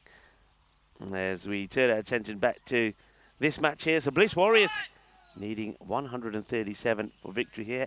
Ijaz Hussain will once again take the first ball. And Aranga de Silva is the non-striker. 95 if they can restrict Bliss Warriors to 95. Now, it can be done. We know Bliss. Sometimes their batting isn't very blissful as a duck flies across the ground. So restrict to 95 or less and take 4 points. And that basically puts them into the final. So that's what they're trying to do. A normal win still leaves the door open for the Royal Eagles. Nice start from the bowler. It's Rajesh Kumar who's starting with the ball. Bahut badhiya. You can hear them saying, basically translates to very good, very good. Very interesting though why they go with Rajesh Kumar here. I think maybe it's a bit of mind games. They're probably thinking it's going to be Khadka, but you do something different. Oh dear. It goes right through the hands of the fielder, and the batters will pick up a valuable second. So 2 runs of that one. Rico Full here, and alongside me is Phil G. Welcome back, Phil. Thank you, Rico. Yes, back indeed. Good to be back. I just took a few moments to drop into the Hornchurch chat and ask them where their golden ball was. Tina's threatened to block me. Oh, but you should have said, how's the crown going for the golden ball queen? Yeah, she's not going to like that. She's not going to like that. Yeah, I think I may have started something. I think G-Force may have a few cracks in the foundation now that I've launched that little preemptive attack on her and Nish. It's only good comedy. They're doing a great job over there in Hornchurch as well.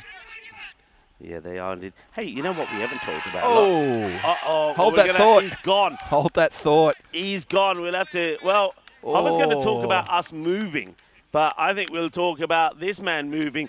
And, this is just disaster. It's just disaster. Ijaz Hussain, who's probably now going to exaggerate the limp that he's got as he starts to walk back. Have a look at this. Oh, yeah. Gets played out. Ijaz, look at the backing up. It's shocking. He's ball watching, not watching his partner, and keep an eye on this. No interference from the keeper until he takes the ball. That is out. That's a good take, a good throw and a good take from the keeper right next to the stumps, not in front of the stumps. We've been a little bit critical of some wicket keepers taking the ball in front of the stumps. That is textbook, really, really good. Well done. Let's have a look if we can see what the batters were doing. But keep your eye on Ijaz Hussain, who gets run out here on 1. So there he is walking back. So here's Ijaz.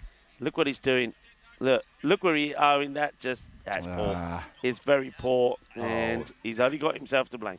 And you see the second half of his run, the hobble really kicked in there. Maybe trying to ache a bit of sympathy from the fielder to try to not get him to throw so hard at the stumps. And that was never going to happen. Ijaz, what have you done? Hello to Danielle in the chat. How many games are left, Danielle? Well, we've still got this one to do. Then we've got 2 more of the group games. Then, of course, we've got the big final coming up after those at the end of the day. So technically 3 more, well, not technically, exactly 3 more games to come after this. Yeah, 3 after this. And don't forget, Daniela, we will have a bit of a delay after we play that fourth game to Yep. win the finals played. So True. if you are able to come down, we'd love to see you. And don't forget, we got to return your cool box as well. Yes, exactly.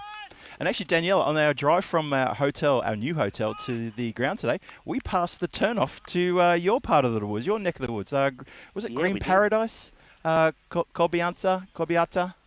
I'll try and remember that. Cobianza, I think it was. Cobianza, I think it was, yeah. Yeah, we saw.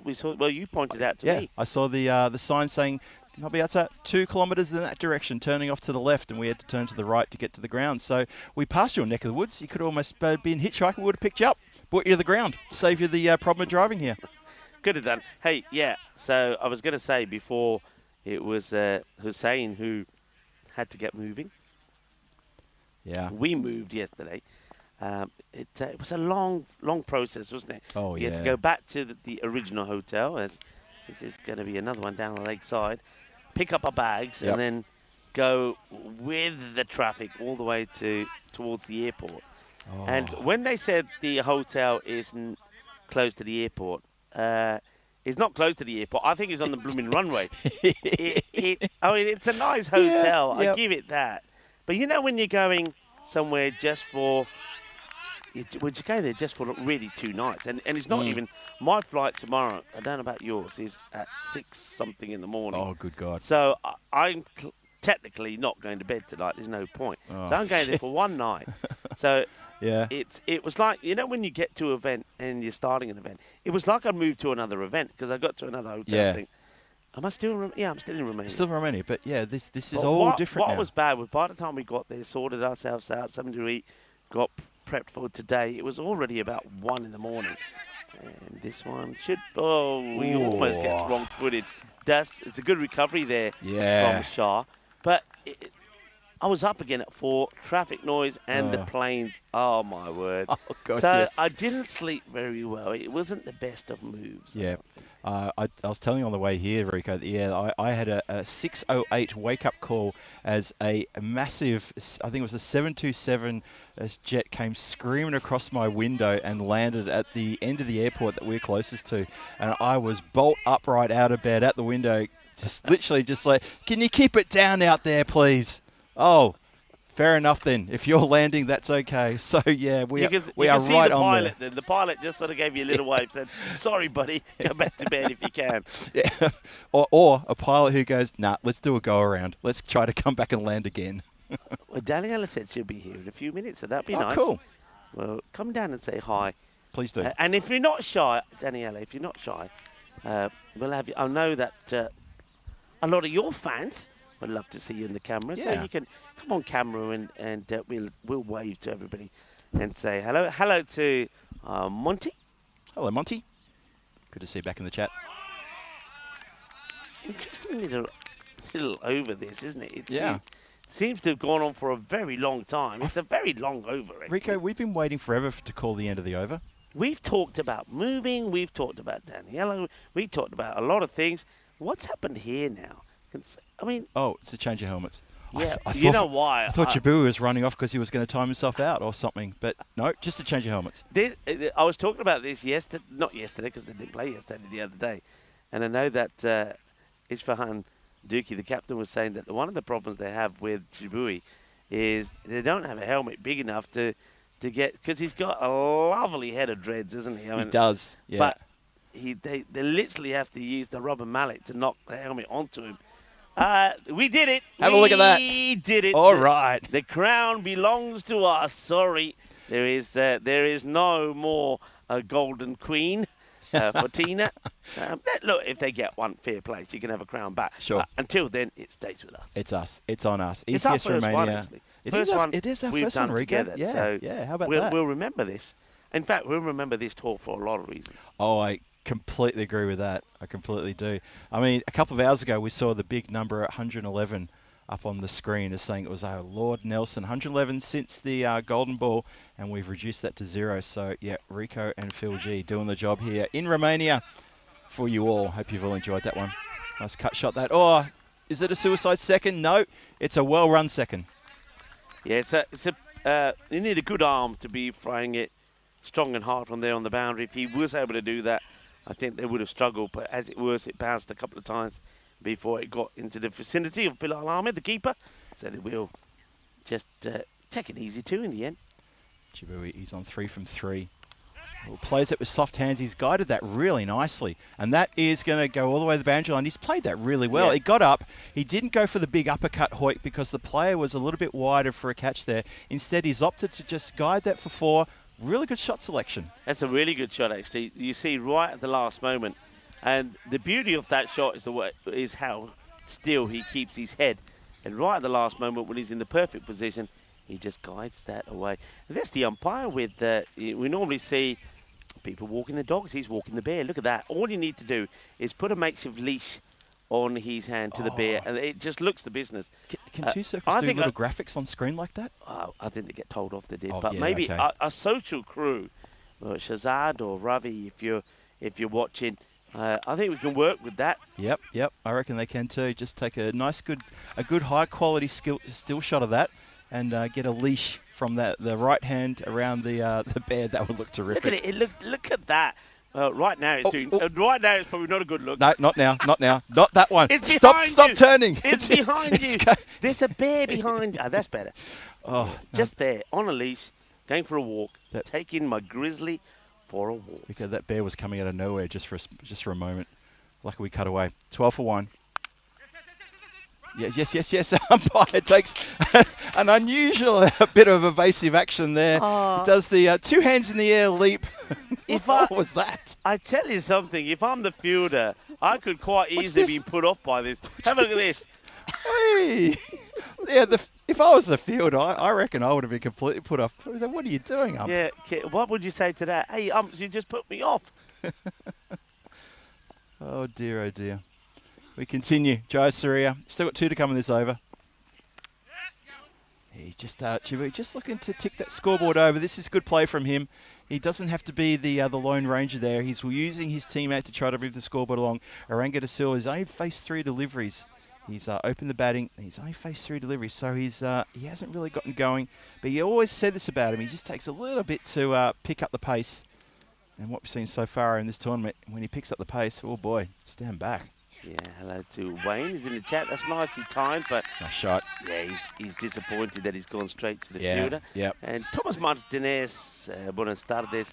Mr. Mistype, I don't know what that's, well, I can guess what it's about, but I was a bit surprised when I see he's extended his name to Thomas Martinez, Mr. Mistype. And what else did I just see coming into the chat? I know we said hello to Daniela.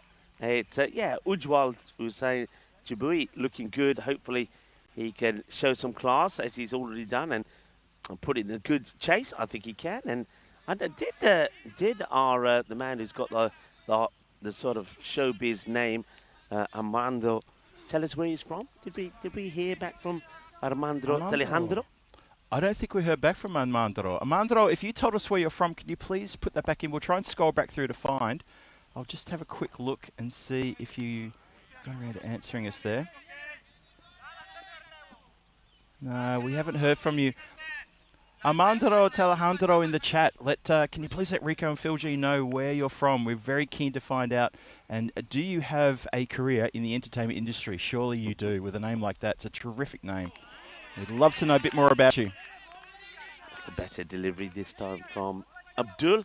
There've been a number of wides in this innings already, actually. We're with the start of the 3rd over. Yep. Number of extras is now at 4 wides. And they're taking a long time to get through the overs as well. I'm a bit concerned about their time. That's played away nicely. Nice, powerful shot. But there you go, Ujwal. You were saying that hopefully Ngoni Djibouti can continue showing his class. He's a very good player. And one thing I like about him is he's a player that has... he's got the power, but he also has, as we saw earlier with his first boundary, he's got the finesse as well. He's a talented player. He's a real talented player, and that shot really showed some quality. This one's gone straight up in the air. The hat comes off. The breeze is going to take it just this side. That is almost a fingertip, almost good save from Shah there. Unfortunately, the momentum has kept it rolling, and it's just touched the rope for 4. I wonder, if you watch this again here, Shah's done extremely well.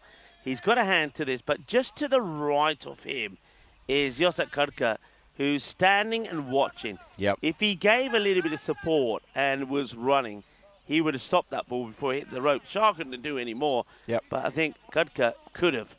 Yeah, that was a bit disappointing. Should have seen that he was going to make a lot of yards to make that effort. And just a lack of awareness there from Kudka, just a lack of team spirit, and doesn't help him out. There's a wide delivery, adding to the extras that, Rico, you were just talking about before. They're trying to be clever here, our Phoenix. You Yeah. see what they're doing. They're using not the key bowlers now. Yeah. And they're saving the likes of Hosat Kudka and Shah Yeah. for later. Yeah. Now, it could be very clever. It could work a treat. At the moment, it's not so bad because they're not really getting away with the rate. It's staying around 15. True, And, true. Oh, that's I should have How got many times? something behind that. How many times have we seen that in the Rico. play today? This is all about fielders not being ready. That's quite uppish. If that fielder was ready and walking in, Yep. that's a catch. Yep. That's a catching chance. He's on the back foot. By the time he's alert to the fact that the ball's coming his way, he goes side on, it gets past him, he goes for 4. So a catching chance, or what should have been at most just a single, goes for 4. But yeah, I mean, at the moment it's working. If they can keep it to around about 15, 14 and over, and then you go back to your key bowlers, that could work well. But it's a little bit of acceleration coming here, and this is where the batters have to be alert to this. And so Chibui and Aranga, who, can you believe he's only faced 4 balls for 1, and we're coming to the end of the power play, so that's a bit odd. But yeah, they need to be alert to this and say, hey, if we don't go after these bowlers here now, the better bowlers are going to come on later. Totally agree with that one. That's a really good assessment. I think you're onto something there. I think that's what they're doing. And you're right, this could really blow up in their faces if they're not careful, because they are trying to be slightly cheeky and slightly cagey here. And you know what? Maybe they're thinking, look, if we pull this one off, we get a foot into the final. That's great. But also, it gives us a chance to try a little bit of variation with the bowlers at the expense of, you know, maybe Bliss Warriors. They're not expecting that kind of score. They haven't scored anything higher than I think about 112, 113 in this tournament so far. And maybe they feel with that score on the board, they've got a bit of confidence to do so. Yeah, well, what's going on here? It's been called a wide. I thought it was over. I thought that was the over, and the screen showed over, and we've just seen an extra ball being bowled here. Now, was that? Now, we're going to have to sort this out here. I thought it was the over, and then another ball gets bowled here. So this is where the umpires and the scorers haven't communicated with each other. I'm pretty sure that last ball, there was no runs that came off it. So I reckon that last ball just has to be scrapped. Call it dead, wouldn't they? Yeah, I think you just call it a dead ball and carry on. It's something that we agreed before. So even if it was hit to the boundary, if it was the 7th ball, they would just say, sorry guys, mistake, forget it. Yep. I'm pretty sure that was the end of the over. So let's see what they decide here. Okay. The 2 umpires now are discussing. The scorer's going to have to go back and sort this out as well. Just while there's a bit of deliberation there, can I just let everyone know something about that GB we had earlier, Rico? The second golden ball in Romania, the first one was back in 2020. We have broken a 5-year drought. Back in 2020. 2020, yep. Mr. Maximo has messaged me and let me know or let us both know that, yep, the last golden ball, the only golden ball prior to this, back in 2020, that's the only other GB in Romania. Wow. We've broken the drought in more ways than one. Yeah, and we only needed 4 days to be here to do it, and 15 matches. Yeah, so Who needs an ECS of 7 days long? We only needed 4. what are they? I mean, they've got some things to sort out. I actually did think it was the end of the over. I'm just having a look what I have here. So legal deliveries, 1, 2, 3, 4, 5, 6. Yeah, I have that would have been the end of the over. So that the last ball that was bowled there, which I think was it a dot or was it called a wide? I think it was called a wide. So that will probably have to be scrapped. So there's some discussion to be sorted out here. Well, while we're discussing, we can say hi to some more people in the chat. So Amandro is watching Tina, John Heacham is saying. So so Johnny, pop across to the other chat. I'm not allowed to go back to that because obviously I was teasing Tina and Nish about the golden ball. So Johnny, if you could pop across and ask Amandro where he's from, maybe, or ask him to pop back here and just say help we're us out. asking. Wayne is saying, can they do that? Yeah, they can do that. It's something which they they've done before, and that's exactly what they have done here. So that was the end of the over. I did feel that I was right. So we can now have a look at that, the graphic of the 2 power plays. And one thing is at the moment that Bliss Warriors are 10 ahead for the loss of the same number of wickets. That's the one of where Phoenix were. Phoenix didn't start very well. They scored 24 of their 3. Wow, yeah. So here it is there. So you can see the difference. Yeah, so that last over went magical, 20 runs there. And if you have a look, there's 2 magical overs in the Phoenix innings there, the 5th over and what's that, the 8th over, 25 and 23 from it. But the acceleration of runs also from after the 4th over, where that was when Arun Kumar really started to find his stride there, and Devendra Singh also got amongst the runs just after seeing off a couple of deliveries after the early loss of Bilal Ahmed, and wow, the acceleration was incredible. So looks like we're good to go now. It's 34 for 1 after 3. Good power play, as Rico says, 10 runs ahead of their opponents at the same time in the corresponding innings. And it is going to be Khadka is now been brought into the attack. I think with that, I said that it could backfire. I think with that over game magical 20 kind of is where the captain's now said he doesn't want to take another gamble. So he could have gone back to someone like Kumar, who himself, the captain, only went for 5, though he did give a lot of runs away. I get the feel, I don't know about you, I'm feeling they're about 2 overs behind where they should be with the rate. This is slow. This is quite slow, isn't it? I mean, 3 overs gone. Still 6 overs to be bowled in 21.5 minutes. Yeah, let's keep an eye on that. Well, we will definitely keep an eye. I know the chat will keep an eye on it. They've been very onto that as well. Also been alerting us a few times about how teams are running a little bit close, sailing a bit close to the wind in terms of their timing. Khadka off a short run up though. Oh, got him. Short run up. Shapes up to bowl a bit of a spinner, and he's pushed that one through lightning quick. And the player brings the bat down on it after the ball has gone past, crashes into the stumps, bails on the ground, and the bat finally drops. 35 for 2, second wicket falls in the 4th. Yeah, and it's Orango who just, I don't know. I know he didn't have a lot of the strike, but he just, there was something about him here today. But how about that for a delivery? This is interesting, actually. Khadka normally gets the ball swinging in, and here he is cutting it away. Yeah. He's also bowling off, just like you mentioned, and observed, not his normal run-up. Yeah. Now, is that about conserving himself? Is that because there is a little bit of a niggle? But just look at that. I mean, there's hardly anything. There's no run-up, but that ball still crashes into the stumps. Pretty good. Jagli Bhatte, as that's the end of the impressive Oranga. Will go for 1 of 5. Absolutely. And as any bowling coach will tell you, you hit the top of off, you're doing exactly what I want you to do. And that's exactly what's happened as well. So, interesting. Bliss Warriors still need 102 runs of 40 deliveries. That run rate is at 15.3. Every dot ball is going to just put that run rate required up by more and more and more as we go along here. Kalhara, let's see what he can do here. Oh, the 2 batters almost do a little bit of a funny 2-step dance in the middle of the pitch to get around each other. They do. They have a little bit of a jive. They did. Yeah, have a look at the batters running here. And I tell you what, I would not be running into Chibui. Look at this. It's like, and they avoid each other. Yeah, I'd be giving way to him every time we were running on the same side of the pitch. Absolutely, Kalhara has to take evasive action. Chibui, 27 from 14, put together good innings here. Shouts of yes. Quick is the call. And quick is the run. I'm liking Chibui's innings because he's looking to tick that scoreboard over. He's not swinging and getting grumpy with himself and go, right, I'll try and hit a 6 next ball. Miss, try and hit a 6 next ball. No, he's head down. He's looking like he means business. I'm loving that from him. Oh boy, Kalhara, what are you doing? That's trying to, again, just give it a catching practice back to the bowler. Khadka, unlucky not to snaffle that one up and say, on your way. Kalahara is a talented player, skillful player, risky player. So he's another one who will look to time more than hit. And that time, he nearly gets it timed back into the hands of the bowler. Very good over from Khadka. So whether he's injured or he's just conserving his energy, the thing is whether he bowls off his long run up or he's short, he's still as effective. The leading wicket taker now by some 4 wickets, I think.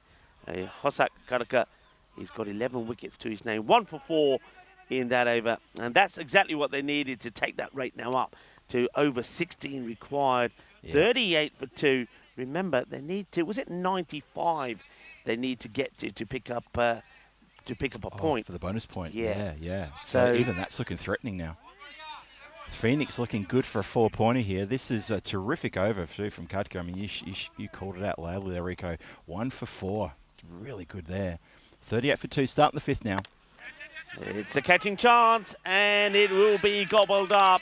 A catch has been taken, and Ali Haider will get the wicket. It's Kalahara, who, just as I said, he likes to time. Watch the way he plays his shot. What? Does. Look Yeah. at that. Look at that.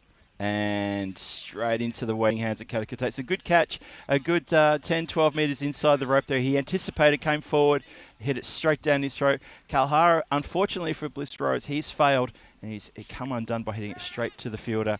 And Joshak is not too far from us. He's blowing a bit of warm air into the hands. It's already warm enough out there as it is, you'd think, but he's trying to get circulation back in as that ball slapped into the hands, but he held a good catch. Yeah, disappointment for Kalahara. He got a little bit lucky the over before when he almost found the hands of Kodka, but this time he does find it, even though he hits it harder. Wasak Kodka takes the catch, removes Kalahara. And now, let's see what can happen. So there you go, 96 required. 96, right, So yeah. the way things are going here, if Bliss don't get to the 96, it's all 4 points to Phoenix, and that means they are 5 ahead of the Royal Eagles, who have 1 to play. And of course, you cannot get 5 points from a match. So Royal Exactly. Eagles, wherever they're sat at the moment, they're watching and they are concerned. So Yeah, you're start. absolutely right. Yeah, Chibui's playing a good innings though. There's a few people in the chat giving him a shout out as Mm. well. I'm liking his work, but Lakshan, who's just joined him, has to dig in with him as well. Well, having said that, he goes for an agricultural swing, realizing runs are needed. He's going, "Hang on, Phil, let me do this," and he's missed it. I suppose the thing is, 17 is soon going to become 18 with Quapra over. But I think you need to maybe start to have a look at what's required to at least take a point from the game. Yeah, I think it's what they need to be focusing on now as well. Oh, that's going to be clipped away. That's nicely played for 4 runs. Delightful little shot. Just gets that's what you call a little nurdle around the pads. And look at Chibui just checking the bottom of his bat to make sure that he hasn't taken a chunk out of it. They're just straying slightly higher. I'd be disappointed with that because it's been a top over other than that delivery. Still just a 5 though from the over. He's just taken a moment to tie up his laces.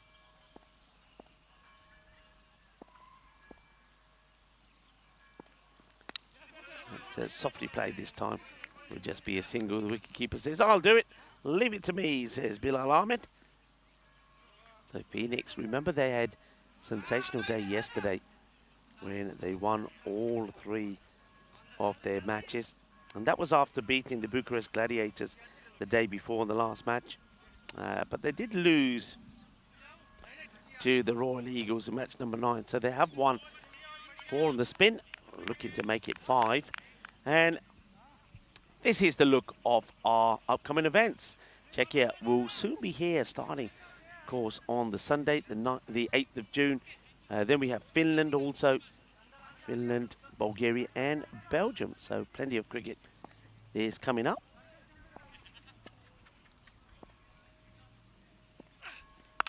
Goes for it and he will get this. This will go all the way. Bolle, bolle, bolle, kinna sona, shaka lagya. This is what they need, and Chibui is the man who's got to try and do it. So do go back to Kudka, and he finds his first ball this time. After his first over, only went just for the 4 runs. Well, this time it goes the distance. That gets blasted away. And then he takes a single, and that's where the issues could be. Dilusha Lakshan is now the batter. And look who's joined us in the chat. I wonder if we can have a quick comm scan before this ball is bowled at some point, because we're all going to wave. Daniela is with us. Daniela, welcome. Well, that's a little nerdle on this.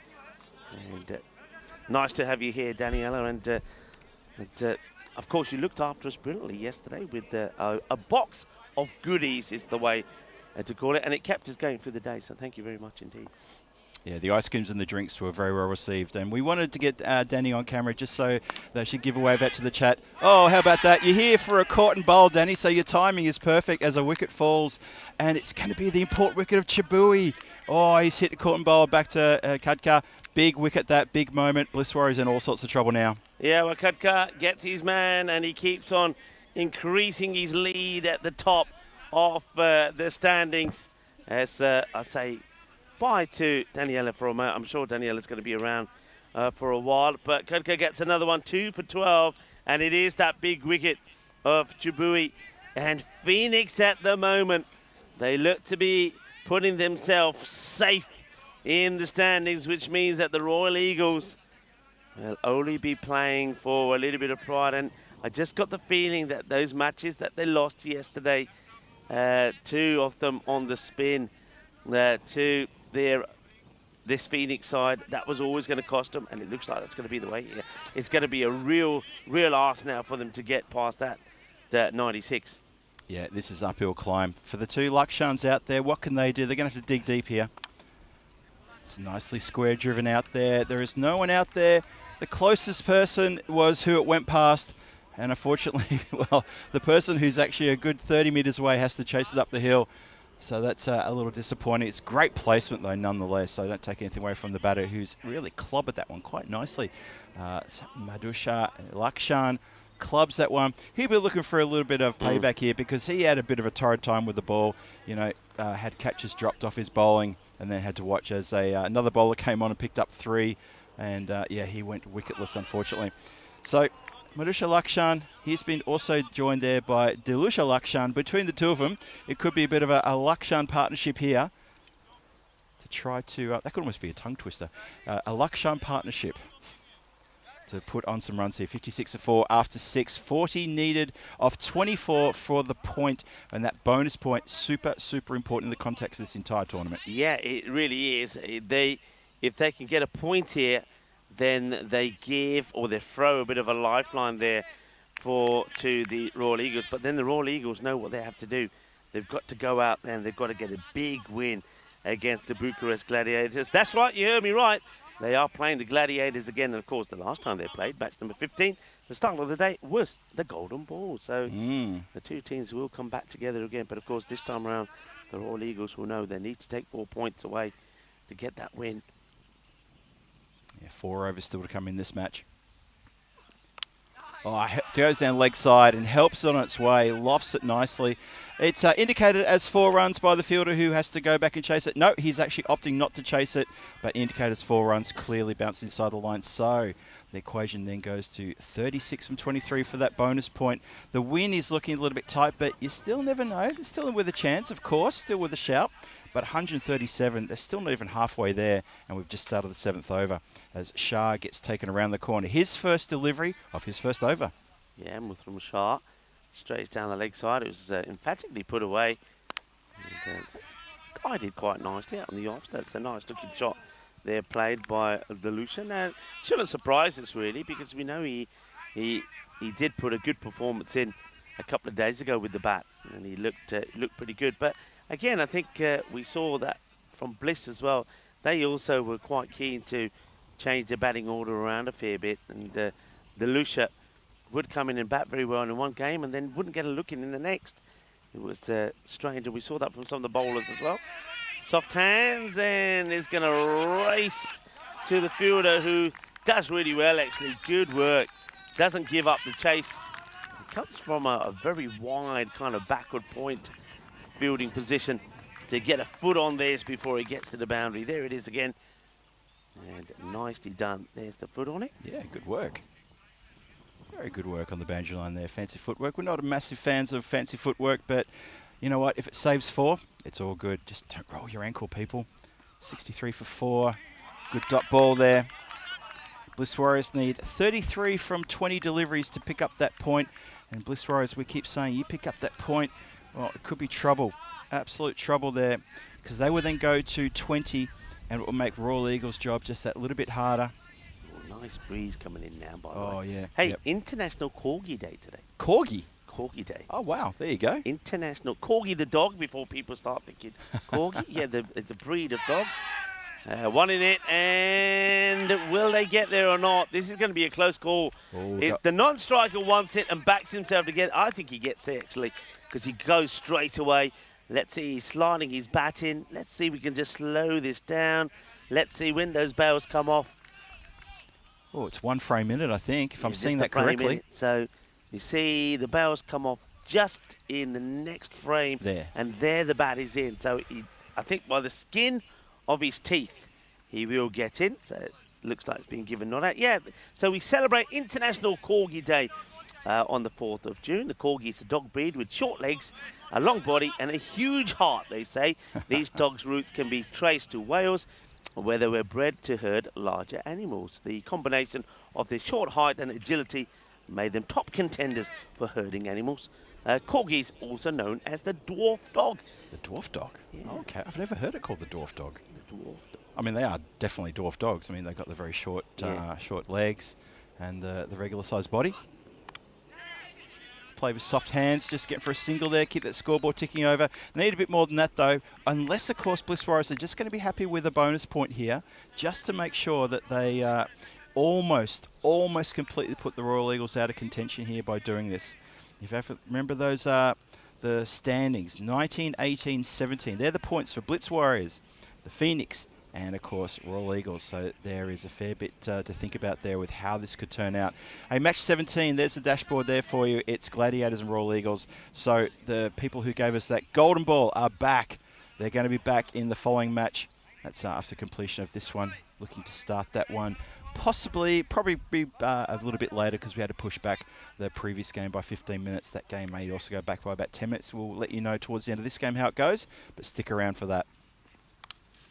Edged, runs away, and no fancy footwork's going to stop that one from the boundary. 4 runs, nicely clipped away. I tell you who's probably applauding these runs more than anyone else at the moment, and that's the Royal Eagles. I don't know where the Royal Eagles... I'm just going to move around a bit to see if I can see them camped away anywhere. It doesn't look like so. They've probably made the wise move to probably find a nice, cool establishment somewhere and be sat there in the shade and having a few drinks. In fact, I've been told, no, there's an update. They're sat pretty close to where 2 circles are. So I know that is a little bit more shady there, but yeah, they'll be watching and applauding all the runs, and they'll be applauding what? Yep. Yeah, 4 more. And look at the wicketkeeper. Wicketkeeper was not happy. He was giving all sorts of, well, I'm not going to say advice is the right word to the batter. He was gesturing all sorts of things, but that's another boundary, and the Royal Eagles are saying, come on, boys, get to the 96, at least give us a fighting chance. I would be surprised if he's gesturing to Jai Sarir and he's saying, you've come around the wicket, you've bowled that delivery, I can't see the ball from the moment it leaves your hands, I've got no chance of getting that. You're leaving me no chance whatsoever. He's going to continue. I'm not sure about this. Oh, a little bit of byplay there. Like it. Darshan Lakshan, he just bounces around on the crease to say, come on, I'm ready for you. Why aren't you ready for me? Come on. Delusha bounces around. I love to see that. In the end, he just plays it rather defensively. And scamper through for a single. Yeah, I think the keeper was a bit filthy on the bowl of that previous ball. But yeah, a little bit of animation out there. Good to see. Always like to see that. 74 for 4. Still 3 balls to come in this over. Only halfway through the 8th. Then 2 more after that. 22 off 15 for Bliss Rose to pick up the point. They're actually not panicking. They look like they're moving towards that quite nicely. So I'm thinking that may be their little frame of mind is the win. No, but the bonus point, yes. Oh, was there something on that? Yeah, there was. Yeah, indeed. But this time they do move that third a lot finer, which it's a better move. He's there to be able to stop it. Jaisuria, we know he likes to hit the deck hard, and so he will get that ball to climb. But these batters have played him pretty well. Okay, 21 of 14 for a point. Looks a bit more realistic now. And the air, and that won't help. Yep. It's a bit of a loose shot there from the Lucia Lakshan, so he's going to go He was the more aggressive of the two batters, so he goes for 17 of 10 balls. It's a bit of a sort of misfiring kind of chopper shot that goes wrong there from Delusha. It was a Delusha shot. Delusha. It was a Delush shot. Trying to get a play on words here with loose shot, Delusha shot.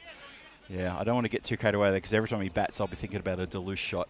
So I don't want to put the mockers on him like that. He put together 17 from 10, and he's got his team really within touching distance of picking up the bonus point here, which is really important for Bliss Warriors. And only one more to come in this over. Yeah, let's see who comes out to bat here now. Because one thing that we also know about the Bliss Warriors, they normally bat first. In fact, this is the first time, if my memory serves me right, that they're not batting first. I think that's correct. It's the first time they've been chasing. Yeah. And gone. It's another one. 2 in 2. And that's the end of the over from Jasuriya. And, well, good finish. Well, it started with 2 fours.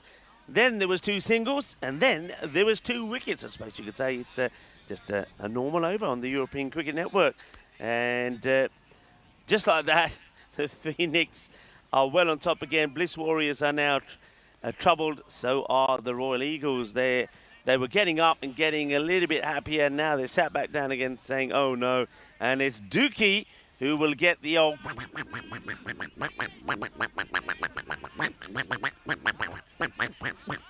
Dookie goes. He gets the 12-inch extended version. I can give you the scratch version as well.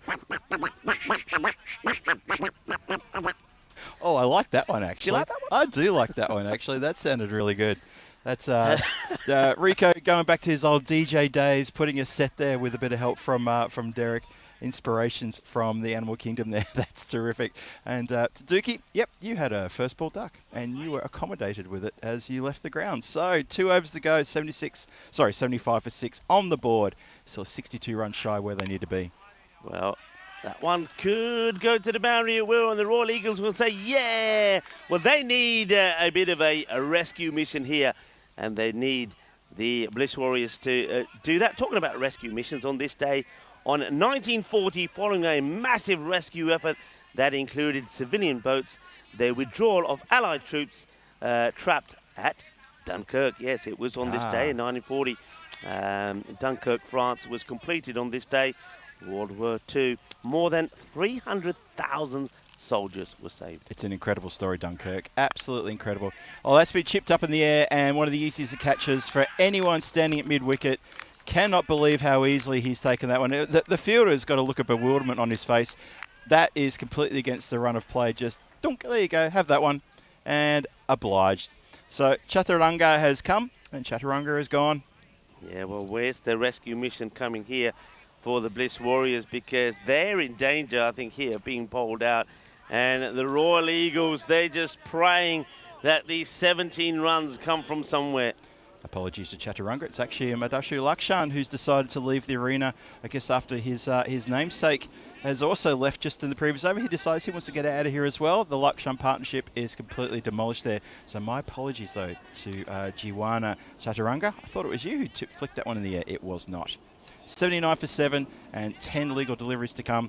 Bliss Warriors now, a bit of work to do to get that bonus point, Rico. They just need somebody just to get them a couple of boundaries. Modumal, can he be the man? Well, he plays that nicely. They've got to push hard. There's 2 here. You've got to come back. You've got to back yourself, and they will get 2. Yep. Yeah, that was, I was watching the fielder running, and I knew he was going to do some fancy footwork, and because he was running hard, he was always overrunning the ball. There was no reach down, change hands, throw back, so it was always going to be an easy 2. I was scared it was going to be a 3 at one point. I see an eagle there. Eagle is down. The eagle's down. The eagle's landed. Eagle is down. The eagle has landed. There it is in the background. One of the eagles there. Good spot there, looking Rico. pretty miserable. And, well, that's not going to help them, is it? Just a blocked out. I suppose you got to feel for the batters out there now. Modumal and Chaturanga, 7 wickets down, so they can't really be trying to run everything.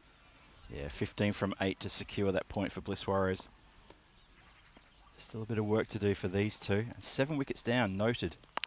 Oh, wow, he wants to go after it. Fielder is Punjabi, and it doesn't quite pick it. They are going for 2. It will be out. So Punjabi doesn't take the catch, but he is involved in the run out. I think he plays his well, actually, Punjabi. Yeah. He could have made a total hash of this going for the catch, and the fielders get an easy 2. In the end, he says, you know what? मैं पता की करना मैं ball नू दे के जब थल्ले आ जानी है चक के throw मारना रन कर देना, and that's exactly what he does. Yeah, yeah. It's yeah, look at that. It's bounced only just literally on his toes, but he's had the presence of mind to quickly pick up, switch hands, throw. Stumps have been rearranged, and that is a bit upsetting there for Shamod. Shamod Madwell, he has to leave. He's not happy. But then again, he had to go for that second, knowing what had to be done out there as well. So he departs 3 from 3, and that's the 8th wicket to fall here. Yeah. Now, just thinking, I'm trying to do the maths here. I mean, we're talking about the Eagles being out here, but we're going to have to look at, just have a little look at the standings. Have you got them there for a moment? Because what happens? So Bliss get nothing here. They stay on 19, right? Now, the Eagles, if they win their next match by 4, what do they go on to? If they get a 4-pointer, they go to 21.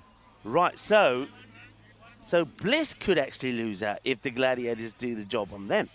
Well, because what will happen here is Phoenix looking like they're going to get all 4 points, although, you know, let's just say they take 3. On. Let's say they take 3, they go to 21. Right. Okay. If Bliss get just 1 point, they go to 20. Yeah. And you'd pretty much say that Royal Eagles, they get 3 points or 4 points, they could then knock Bliss Warriors out. Ooh. But then Bliss Warriors have got Bliss, another got game against Bucharest Gladiators. Yeah, that's what I mean. So it could still go down to that game. It's still got a few moving parts here. This is what makes it interesting. And we are hoping, beyond hope, that Bucharest Gladiators are going to get a win today. I don't mind who they beat. I'd love to see them get a win. I want to see them absolutely lose their minds and move the field by picking up a win against the flow of play. That's the dot ball to start, as this is Aleem Abdul. So they're needing now 13 off 5 to try and get a point. If they don't get a point, Phoenix will make themselves unreachable for the Eagles. That we know.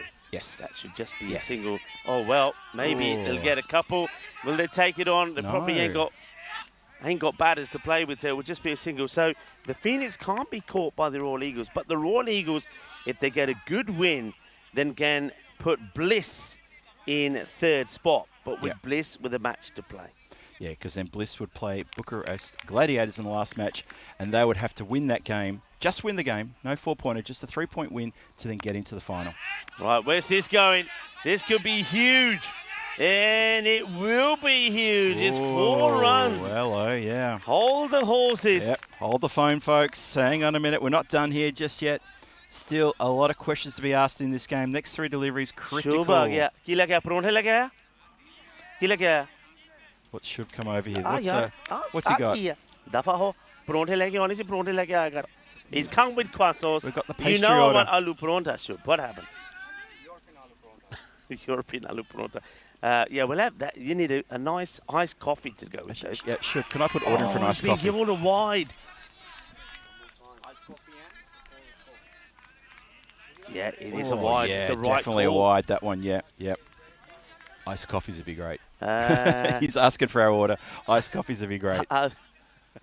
I tell you what, actually, you know what? Obviously I can't say a beer, but yeah, an iced coffee would be great. It's getting quite warm here.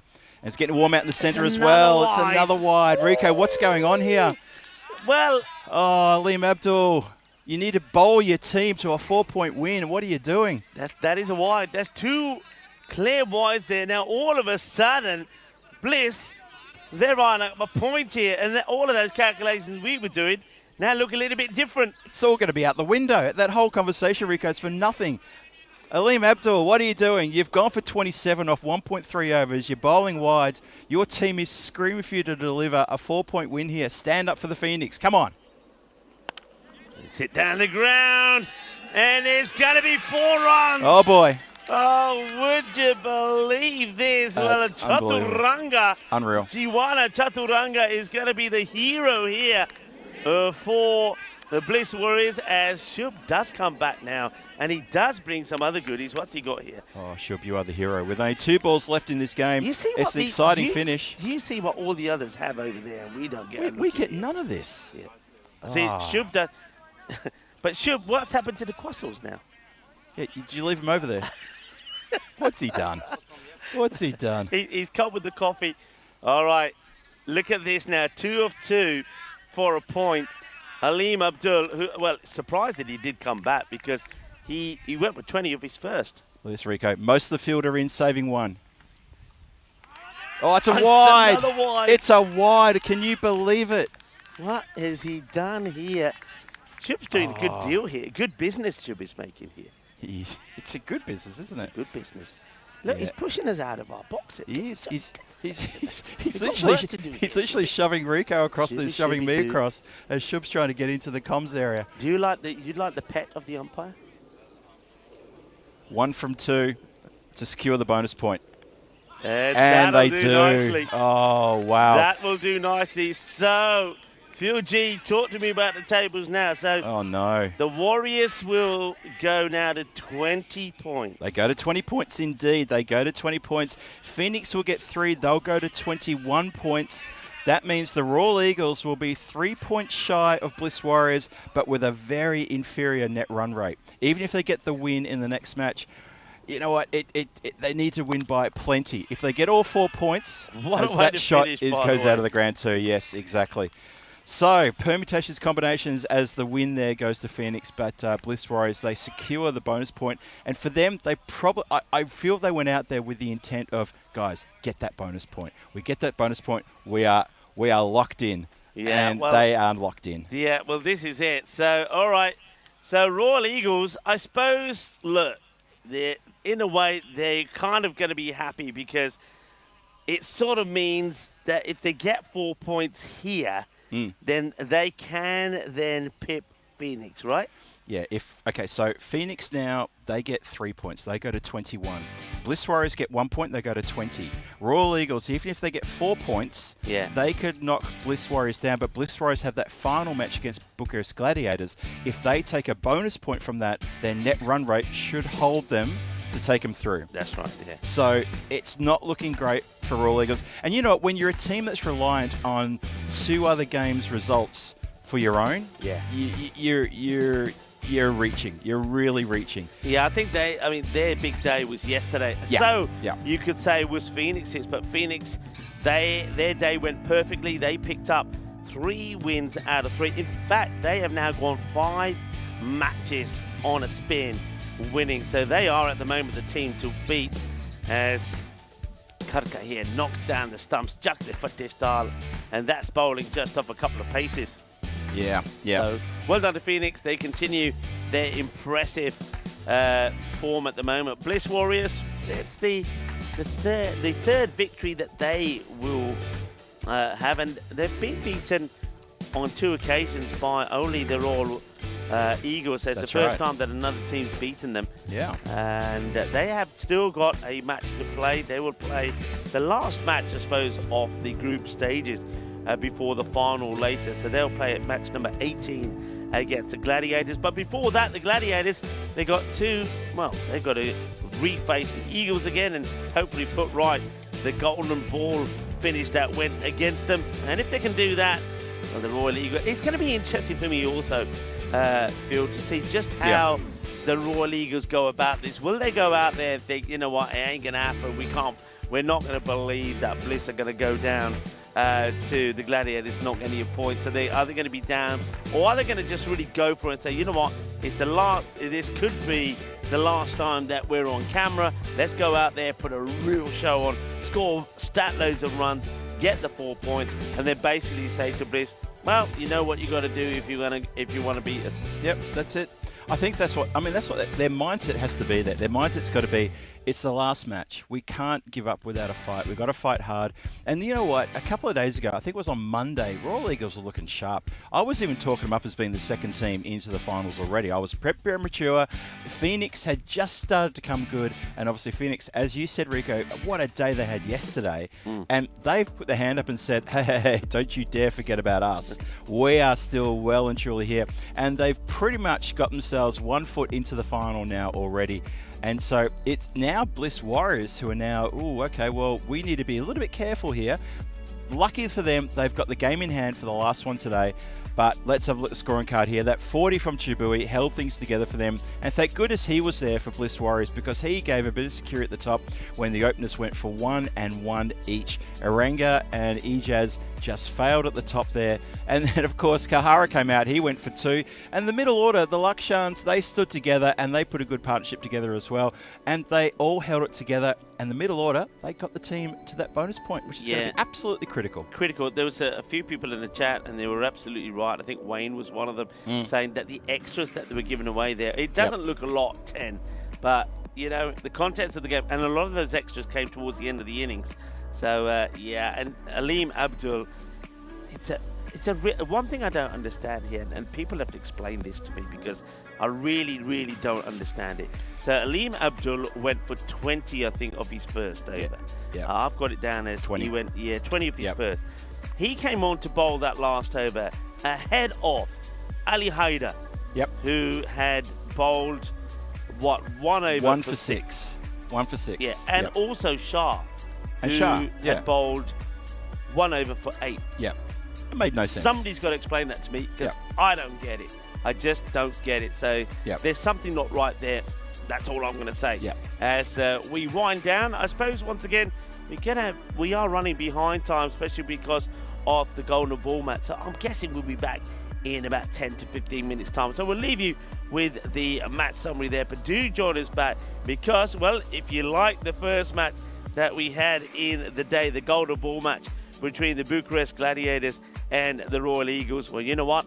It's that match, take 2, coming up, we believe, in around 10 minutes time. So join us back. Rico Full here, along with Phil G.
just you and me.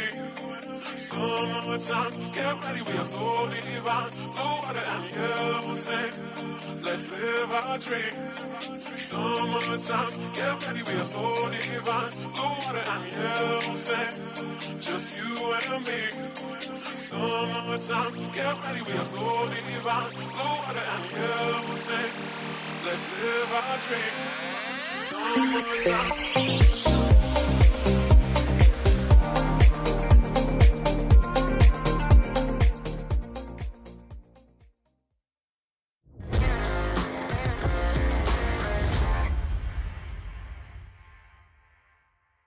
This European cricket event is proudly brought to you by HCL Software, Rado and 1xBet.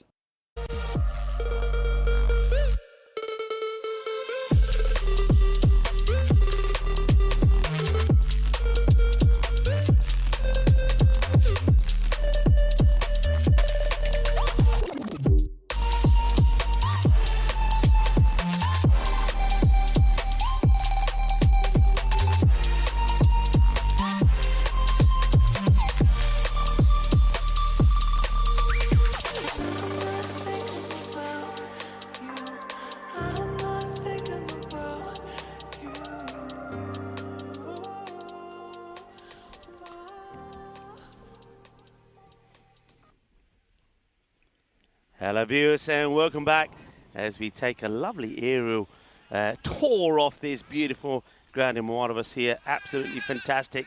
Look at the scenery there. How can you not be loving what you're seeing? Well, we certainly loving it, and driving up here every day is absolute thrill. As we get ready for the next match, Rico Full here along with Phil G. And Phil, big match coming up here. I think we've already done the sums, and basically what it comes down to is that the Royal Eagles, they have a chance. It's relying on other results going their way as well. But for them to try and make it, the one thing they've got to do first up is get 4 points in this match. I totally agree. That's exactly right, Rico. Yes, and welcome to everybody as well. Yes, if they don't get 4 points in this next match, then forget about it. Pack the bags. They're out of here. To stay in contention for the finals berth for the last match today, need to get all 4 points. And as you say, Rico, it will depend on the outcome of the following match, which is going to be Bliss Warriors against the Bucharest Gladiators. Yeah. And when you're a team that is relying on the results of other matches, it's tough to have to sort of wait there and watch. But if your destiny's not in your hands, you can come up with all different sort of analogies and euphemisms. It's tough. It's really, really tough. So, but the first thing they have to do, you're right, 100% right, get out there, get 4 points on the board, and then sit tight and see what happens. The standings have been updated, by the way. I can tell you now that Phoenix, top of the table on 21 points now.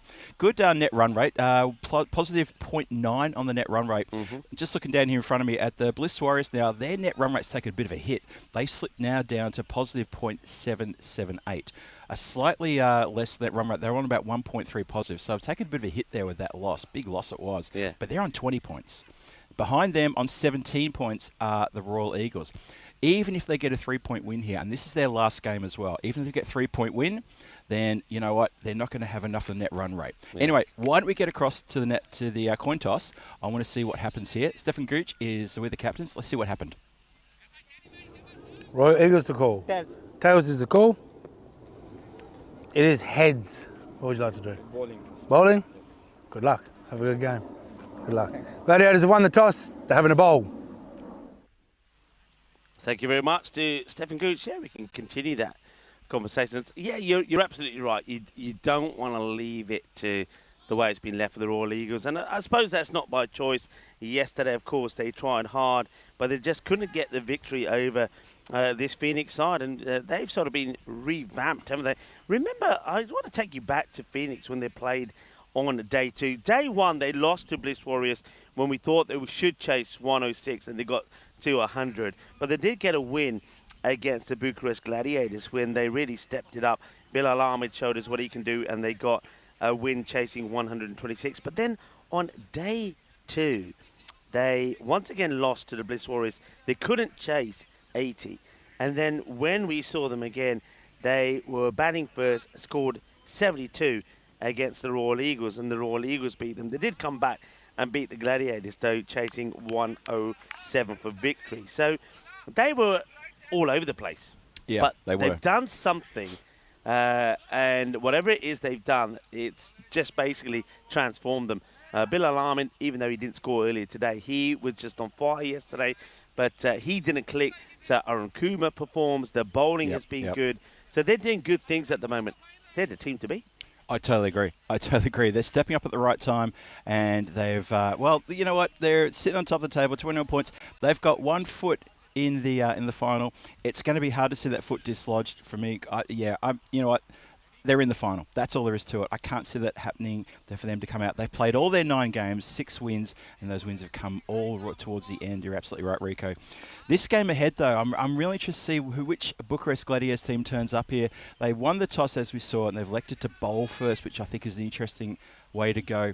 And it's going to be a real test of character for them. For the Royal Eagles, it's going to be a test of resolve to see how much they want the 4 points and how badly they can get there. First ball, and it starts with a push in the air. Oh, it wasn't really very convincing, but it's going to run away to the boundary line for 4 runs. Not convincing at all. That could have gone absolutely anywhere. Yeah, it could have done it. What I do like is that they've made a positive mood for me, and that is that Sahud Jan is at the top of the order. Now, when they did this yesterday, he went and scored a fine score in the 90s, but they would still go on and lose that match.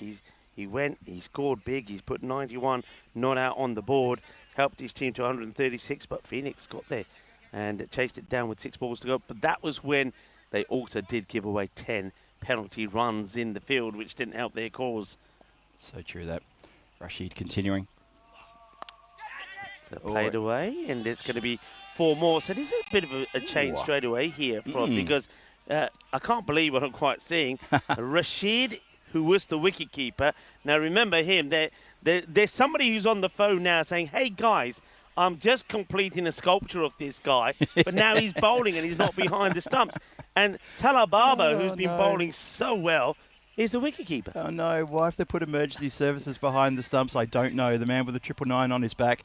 But you're right. I was a bit surprised to see when I'm calling Rashid is coming to bowl. I'm thinking, hang on a minute. He should be behind the stumps posing for the sculptor. And this one should be taken, and it's dropped. Oh no. Madre mia. And what can you say about this? This is just a simple catching chance, and it's Khan of all people. Kaim Khan puts the catch down. Goodness me. Yeah. Puts the catch down, and wow, what an opportunity that is. Lunch has arrived. The Shubi has come with some pizza. It smells good too. It does smell good. That smells quite amazing. Okay, thank you very much there, Shubi. Should be saying chicken tikka. Chicken tikka on a pizza. Okay. India clashes with Italy there. There you go. Yeah, anything cold, mate, anything cold. So, catch goes down. Rashid, who we were just questioning the whole, wicket-keeper coming on to bowl, but that's the change they wanted, that's the change they've got. We'll see if it's going to prove its worth. It almost came off there with a wicket. The catch should have been taken there in the mid-off position. It was just a gentle little push, a nudge, if you like. I still can't believe he dropped it. Oh, I mean, Khan is a bizarre. good fielder. And, has he got it? He has. Uno, dos, tres. Well, we were just about to lay into the keeper because remember to change it to Baba. Well, dial 999 somebody because it looks like he's hurt himself. It went in, out, shake it all about, but he's held on to it. Have a look at this. Now, what's he done? He's done a bit of a mischief to himself here. Has he taken it in the fingertips? 1. Oh, I reckon that's 2. maybe, and he holds it. He goes to ground. I think the first hit went into the fingertips. Maybe that's where he felt a little bit of discomfort. They're just getting around him there and making sure he's okay. But completes the catch. You're right, Rico. 1, 2, shake it all about. Look at that. And Sahel goes for a first baller. He's gone for a golden duck. How about that? The man who likes to get his team off to a really good start. Very strong on the leg side. He's feathered an edge through, and it's gone straight through. Taken. This is quite crazy. Normally we would be looking at Babar bowling and Rashid catching. Now it's Rashid bowling and Babar catching. Hang on. Everything. The world's gone upside down, Rico. Everything is changing around Everything's gone upside down. And I don't know. Yeah, Danny Ale is here. Danny Ale, you see what we have to deal with? Nothing goes smoothly to plan. They just deliberately try to snooker us. Anyway, they get a wicket. Actually, both batters should be gone, but they do get Sohail, who's been in good form. But this one's going to go through, and how close is this to the lid? Oh, that was really close, I reckon. How close is this to the lid? That's the first one to the captain. Shahba Alam. Watch this Let's have a again. Look at this. Have a look. Ooh. In the end, it actually deviates quite It away does from deviate. it. All right. We'll give him that one. Just want to say a quick shout out to Monica Ramos Acosta, who jumped in the chat. Hello there, Monica. She's giving a shout out to you and me as well, Rico. So great to see her. She might have gone off. She said training time a few minutes ago, so maybe she's gone off for some training. We'll see her back later, hopefully. Oh, that's a nice looking shot. He gets this one in the slot, doesn't he? And that will go all the way.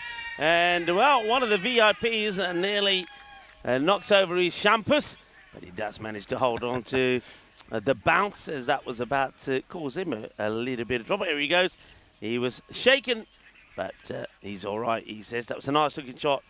Elevated shot there from in the end. That was John, of course, who plays it. It's the end of the over. It's going to be 15 on the board. 15 for 1. So Rashid, I suppose he'll say he should have had 2 wickets, but he has 1 to show for. Indeed, we just saw the Group A matches there for Hornchurch up on the screen. Ongoing activity as it is. I'm probably going to be banned from the chat in Hornchurch because I was giving Tina and Nisha a little bit of a rev up, the fact that we got the golden ball and they didn't. But hey, they still got plenty of chances to get a golden ball, so it's not over yet. And Tina, being our golden ball queen, she's going to see to that, I'm sure. She and Nisha are going to work hard for that one. That is a cracking delivery. It hasn't really gotten up, that one. And Imtiaz's hands on the head. He can't believe he's missed the stumps. That's kept a bit low. And it did cut in a little bit as well. Alarms are ringing in his head because he saw that one almost collect off stump. Oh, now that's gone behind the legs, but it hasn't really missed leg stump by that far. I want to see this one again. It cuts back in a little bit. It does. It's clearly a wide, but that's actually not gone as far behind leg stump as I think the batter was expecting it to. Yeah, it's straightened ever so slightly, but nowhere near enough. A pretty good leave in the end from Alam. Now, he's somebody who really needs to find his form. He scratched around, didn't he, in the last match? He did get player of the match, actually. He's played that nicely. That's a good shot.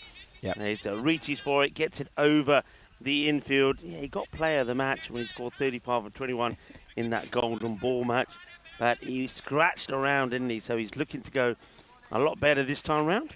Going to say in the chat, Johnny He and Emmanuel Robbins are asking how Danny's doing and if she's at the ground yet, she's enjoying the sun.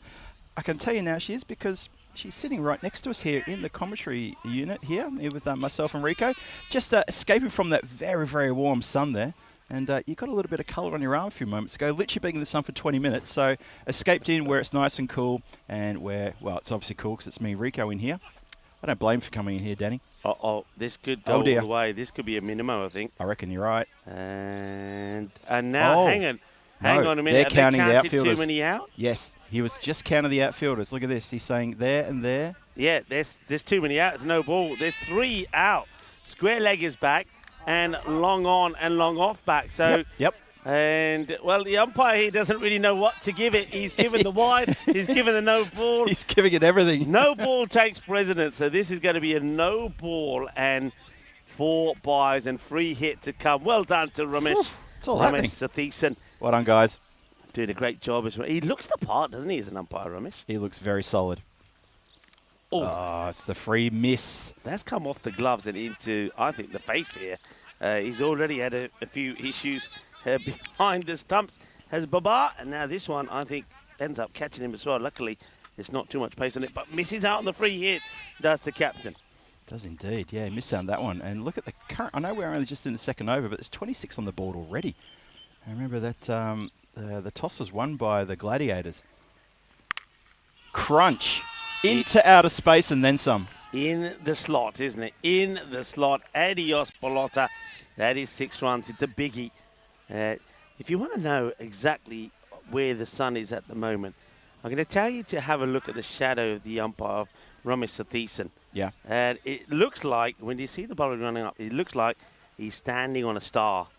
Oh yeah, I see that. Oh, it looks more like it's like a little cookie, teddy bear cookie or something like that. You know, like a teddy bear biscuit.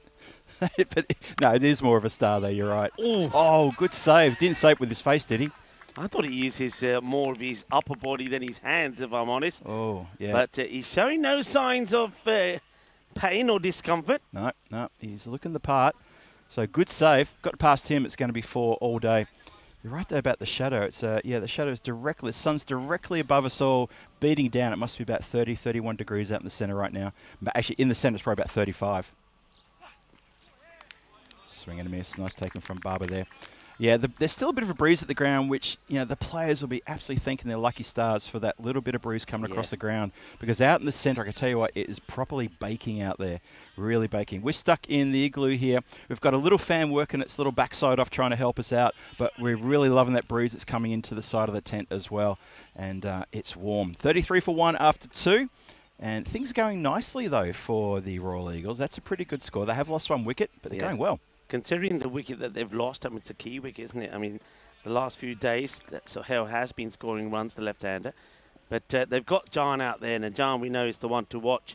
15-5. Alarm has played some nice shots, and he gets another one out of the middle. That is a glorious stroke.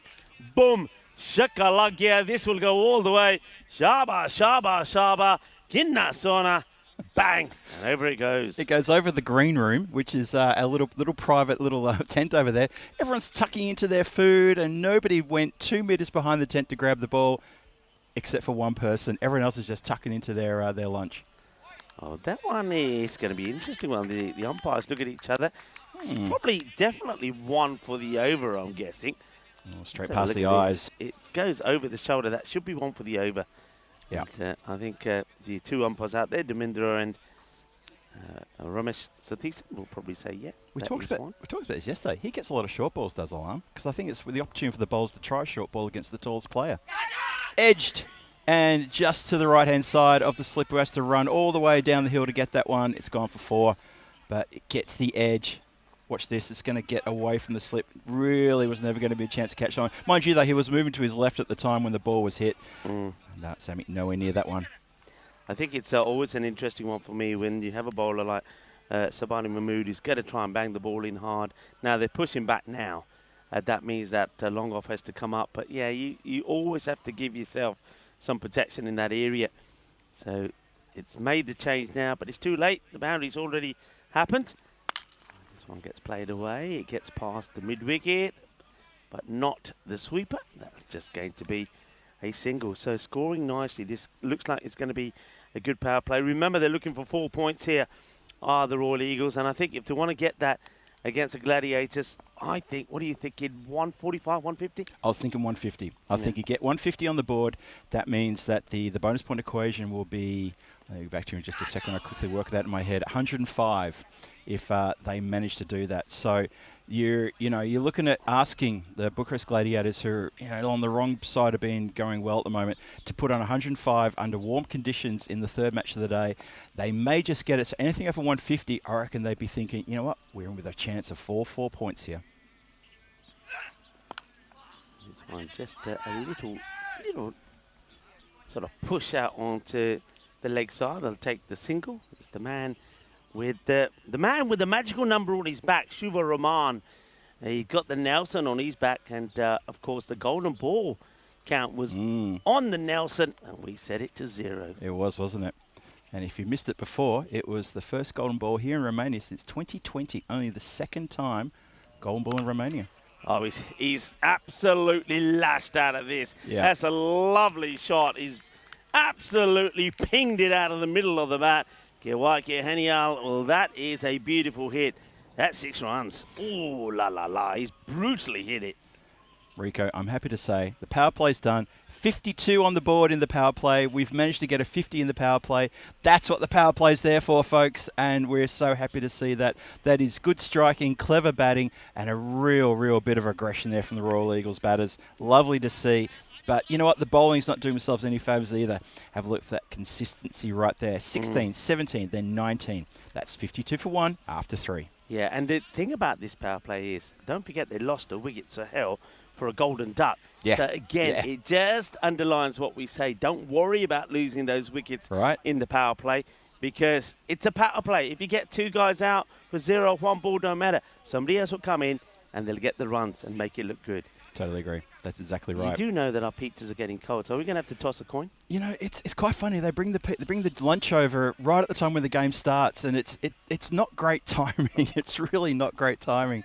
You know, but yeah, maybe we should toss a coin and see who's going to take the next few overs off.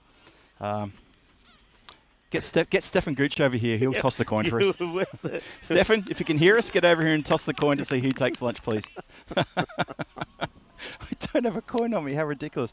I tell you what we do. What do we do? Next ball. How many runs of it? I'm saying one. And it's going to be... Oh, it almost was one. None. It almost was one. Oh, it's a wicket. We're going to have to try that again. Anyway, that's out, and it's going to be the big wicket of John, and they needed that wicket because the Royal Eagles had made a good start. As we said, it's good power play, 52 from it. But John will go for 16 of ball number 8, and it's Samuel Asafi that picks up the wicket. Samuel Asafi, well done for him. He had us in absolute stitches. Was it yesterday where he picked up a wicket and didn't know about it? Had to have it explained to him that it was indeed a wicket, and it's still got the visions of his skipper walking over and saying, "Safi, the keeper caught it. It's out. It's okay," because he was so gutted that it wasn't. That's 444 takes the catch there. That's Muhammad Ali, the champion, the greatest himself, takes the catch. All right, quickly, this one. What is it? I'm thinking 2 runs. Oh, it's a dot. What does that mean? I'm having lunch. You're having lunch. All right. I'll continue. Rico goes for lunch. He's picked that one. He called a dot, and it is a dot. And for some reason, I said 2. I don't know why. They were never going to hit 2 there. Anyway, we continue here. It's halfway through the 4th. Safi continues. Oh, hits down the ground. The non-striker takes evasive action as that flies down towards the long off area. Well, the throwback's a bit rotten, but no, they're okay. It's just going to be the one. So after getting the great power play score of 52 for 1, it sort of stuttered just in this over. Things going a little bit rough there, a little bit tight in the bowling. Alarm is out there. Chima has joined him. He's off the mark with a single. Alarm is standing tall, 28 from 12, doing quite well indeed. And Bucharest Gladiators need to fight back here. Up in the air, but never mind that. That goes straight through the green room. All those boys who are eating their lunch over there, they're completely disturbed. Plates going everywhere. There's a bit of excitement, and that's a great shot for 6. Or as they say in this part of the word, chasse. Just turned around and gave Danielle a bit of a smile there. She's loving it when she's hearing a bit of Romanian. I know you do. I had to do that only because she's here in the tent with us. Well, batter looks down and thought his stumps were rearranged then. He thought, I've missed that. I'm going to get my stumps rearranged. The first thing he did was to look down, gives a fist bump to the bowler and says, well, Bob, that's a really good, nice bit of sportsmanship there as well, as the score is going to be 60 for 2 after 4 overs. The run rate's come down from 17 and a bit down to 15, but still going strong. This has been a pretty good, strong response here. Safi goes for 7, but does pick up a wicket in that over. Well done to him. Shout out to everyone in the chat. Thomas Martinez, Mr. Mistype, Johnny, he's in the chat as well. Manuel Robbins. And guys, thank you very much for sticking with us. I'm glad you're here. You probably got 2 screens going, keeping an eye on Hornchurch. And please, if they get a GB, let us know. Otherwise, just remind them that the GB was here. I think that Tina will enjoy that. I'm worried, though, I might have disturbed the whole G-Force, sort of vibe. I'll find out when I commentate with her next. And hello to Tina and Nish, doing a great job over there in Hornchurch too, by the way. New over starts. Oh, that's a no ball immediately. So don't mind if you catch it. You got to get the ball straight back in. So, no ball. That shot has gone straight up in the air and caught. It's not a catch because immediately the no ball signal was given by both umpires. That is so high up. That's basically neck height on the full. The bowler, though, Alizawa, he went across and gave a fist bump to the batter just to say sorry. He bangs the next one in short. This is clipped straight up in the air. And that is going to goes into the hands, but we know it's a free hit, so no celebration. Just get the ball back in a hurry. And he does that exactly. That's Kaim Khan, who holds the ball aloft before throwing it back in. 64 for 2 inside the 5th over now. Expected score into the 130s. If they keep this momentum, these two stay together for the next 3 or 4 overs, we'll be looking around about 150. Edged.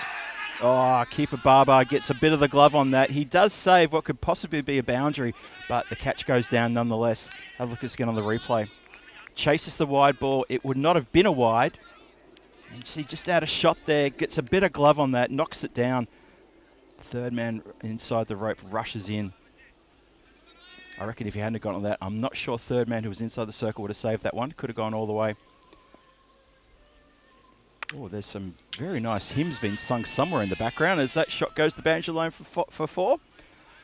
Score races up now to 69 for 2, halfway through the 5th. Yeah, we believe there's a church or a temple very close by, and they're clearly having a service, unless it's our crew who are all come together doing a bit of choir practice, but I seriously doubt that's happening. That's coming through the effects mic quite nicely, actually. It's really, really quite lovely. Not sure what they're singing about, but anyway, that's all good. Hope you're enjoying that one. 69 for 2, halfway through the 5th, 3 to come. Down leg side. Oh, they're going to take a wide +1. Extra starting to mount now. Just having a look there. It's a service for somebody, I heard you say, Rico. It's a service for somebody. Do we think it might be like a wedding or something like that? I mean, it's middle of the day. Oh. And we're just going to move right along now with the cricket. Crash, bang, wallop, out of the ground, and then some. Yep, smacks into the cage there. I'm glad we dropped that conversation because that conversation was going towards a dead end. Poor choice of words. Anyway, there you go. 12 extras too. I was looking up the extras. I want to see how many we've had so far. So not even halfway through the game. We've had 12 extras, but 6 of those have been byes and 4 wides. And that's a crunchy shot from that man Chima. He's 10 from 5. He needs to light up the ground now. Oh, his eyes lit up there. I could say it was a wide delivery. His eyes lit up and he just looked towards the extra cover position and thought, I'm going to put this one up that hill. And he misses it. Misses a pretty straightforward one. 78 for 2. 2 to come in this over. And 2 to come before we are halfway through the innings.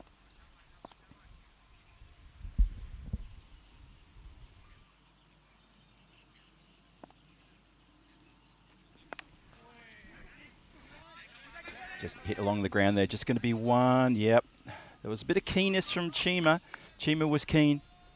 His counterpart Alarm said, no, that's good. I like that. Just the 1. Puts his hand up straight away. And he's on 39 from 16. He's going to face the last ball, the 5th, 79 for 2. And the run rate 16.3. They've been going on really nice. That run rate has been between sort of 16, 17, pretty much the whole inning so far. Real consistent. Straight up in the air. Who wants this? Sun in the eyes, and the keeper never looked like he was going to take that one at no time. The shot at the stumps is good, though. Oh, is it good? We're going to go upstairs to the replay. Keeper's absolutely distraught that he missed that one, and he should be as well. He's really grasped that quite badly. Let's watch. So, touchdown, and let's see where the ball comes in, and the batter. Oh, back. Oh, you know what? It's 1 frame in it. It's 1 frame in it. We're calling it just in. Let's have a look. I think it's going to be just in. He's out. Then he's over the line when the bails are broken on the replay. And that means the umpires will not see enough to overturn that one. Close. Really close. If it was a full slow motion finish, we could have a different conversation. But nope, that's what we've got. Thank you very much, 2 Circles. That's great work. Hey, have a look at the gold ball timeline there. So since 2020, look at that. So 10 golden balls in 2020, you follow that all the way through. We've had 10 golden balls now in 2025. And as I said earlier, the last time we had a golden ball here in Romania, it was in 2020. And this is only the 2nd golden ball ever. So Rico and I, we've managed to be the ones to break a 5-year drought for a golden ball here in Romania. I feel pretty proud about that. And look at that. That is 34 have gone to the bat, 44 have gone to the ball. Up in the air, shouts to catch it. I think this is going to land in the hands. It does indeed land in the hands of Sabane. He takes a good catch. He runs around. Closely watched from Kaim Khan, but it is Sabani who takes a very good catch. So that is a big wicket indeed. Well done. Good catch. Reward for effort there. 81 for 3. The 3rd wicket goes down at the start of the 6th. Have a look at this again. Goes straight up in the air. Shouts from Samuel Asafi for catching it. And his skipper, Sabhani Mahmood, runs around. patrolling the boundary line just in front of the comms area and takes a really good catch.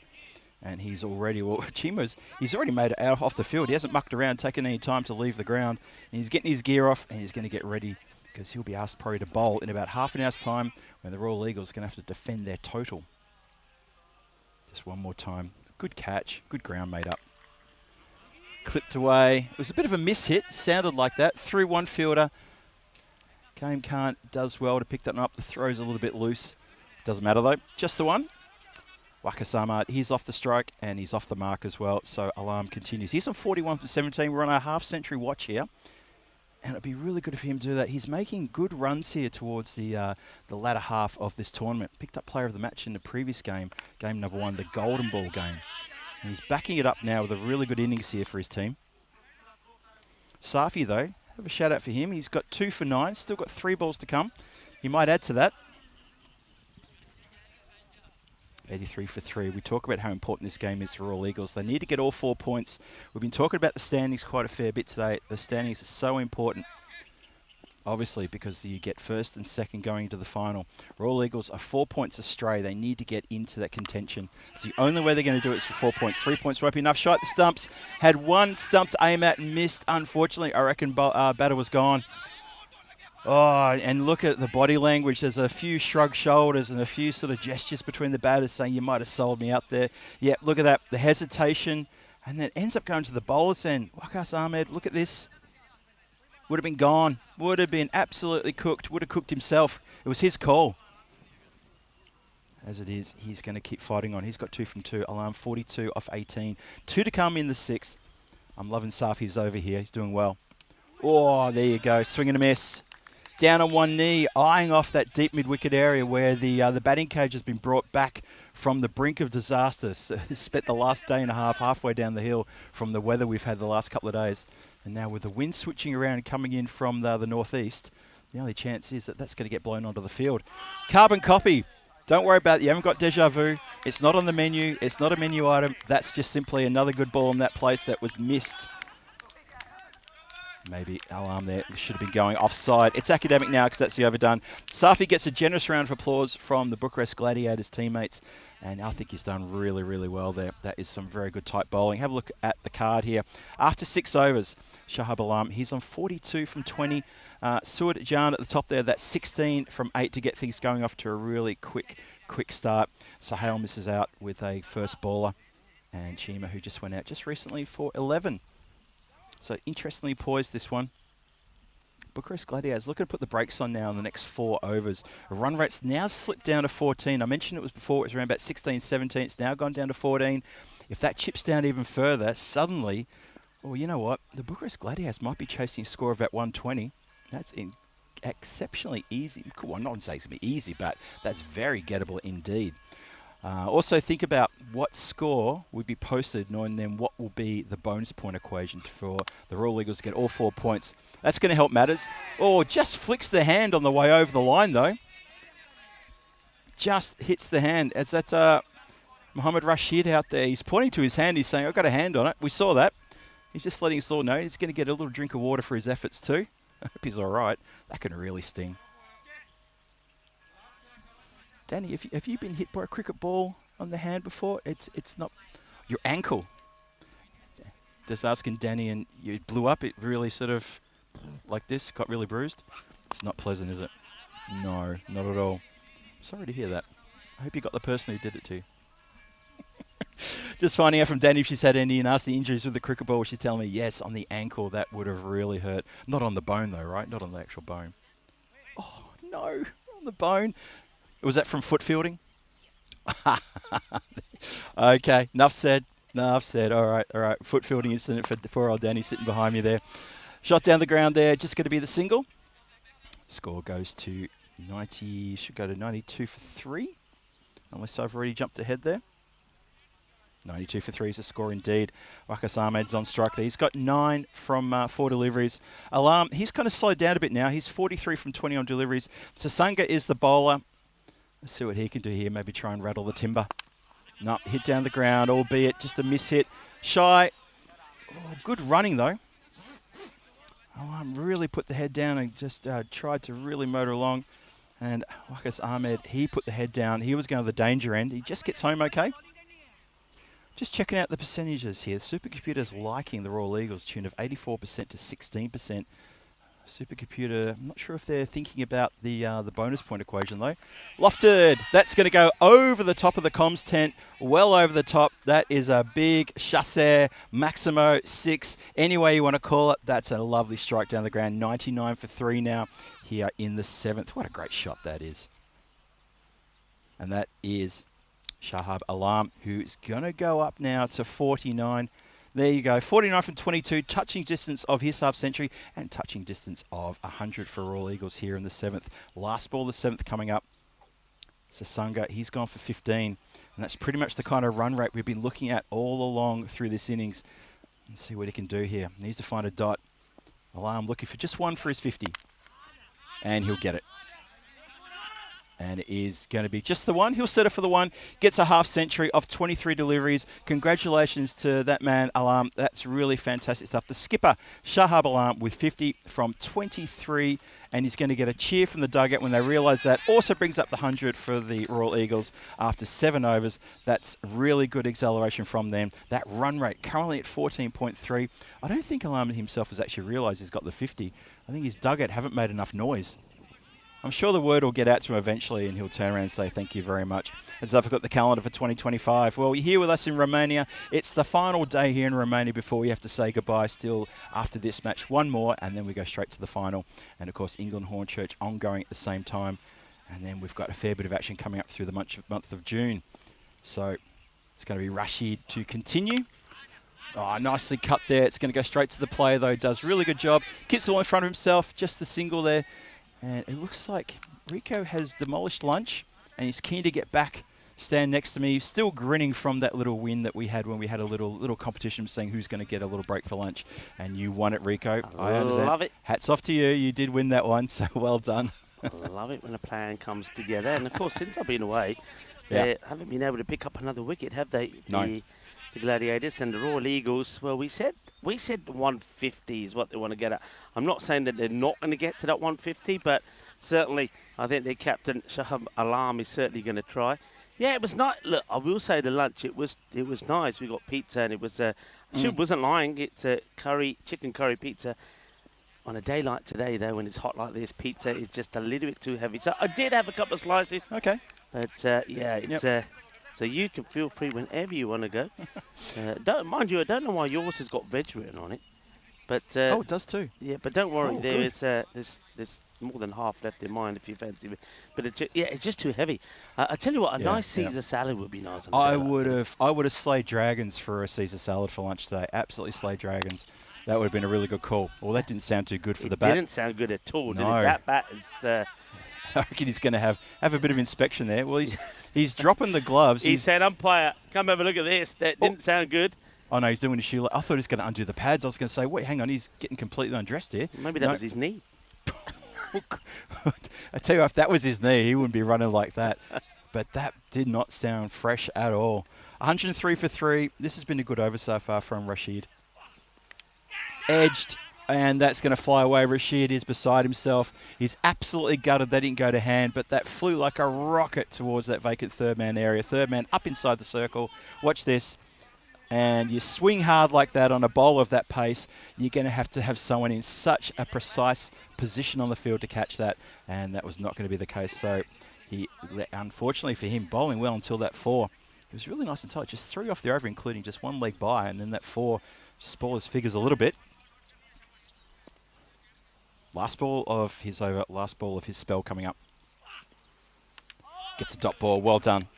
Good return from Mohamed Rashid. He gets 1 for 21 from his 2 overs. That is 8 overs gone, 107 for 3 on the board. Yeah, and that run rate is slipping further. It's now down to 13.4. Keeping an eye on that, Rico. Yeah, definitely. I think they needed a good over there, another 15 or 20 ideally to keep that 150 hope alive, but it's still staying around that 130, but they want a big over here. You should be looking the last 2 overs to be going at 2 lots of 15. They've got so many wickets in hand as well. That should be the plan, but they just want a big one. And Shahab Alam on strike. Battle now again of the 2 captains. It's going to be Savani to be bowling. And he's bowling to Alarm, so let's see if he can get after him. Short, and he's missed out on this big time. That's a real let-off, really, for Alarm. It's a short delivery, and he should have, yeah, look at him. He's saying I should have whacked it right over that fielder. He's absolutely right, so missed out on that one. So it just feels just taking a bit of time out, not to tuck into his pizza, but to open up his side now. We have to do this in turns. It's a, oh, he gets his proper. Ginna Sona Shaka Lagya. Well, Jesse was thinking about taking the catch there in the end. I think Jesse does the right thing and just lets it go. You don't want to hurt yourself here. And Waqas Ahmed gets hold of this proper. This is sweet. Sweeter than a bowl of rasmalai. Even the butterflies out there liking that. That's a cracking hit. And Danny Haller now has got a smile on her face because he can start to feel some of that air. Misses it. Oh, well, look at this. Well, he goes down like he's been knocked out by Mike Tyson, yet it was just a little peeny-weeny grizzly ball.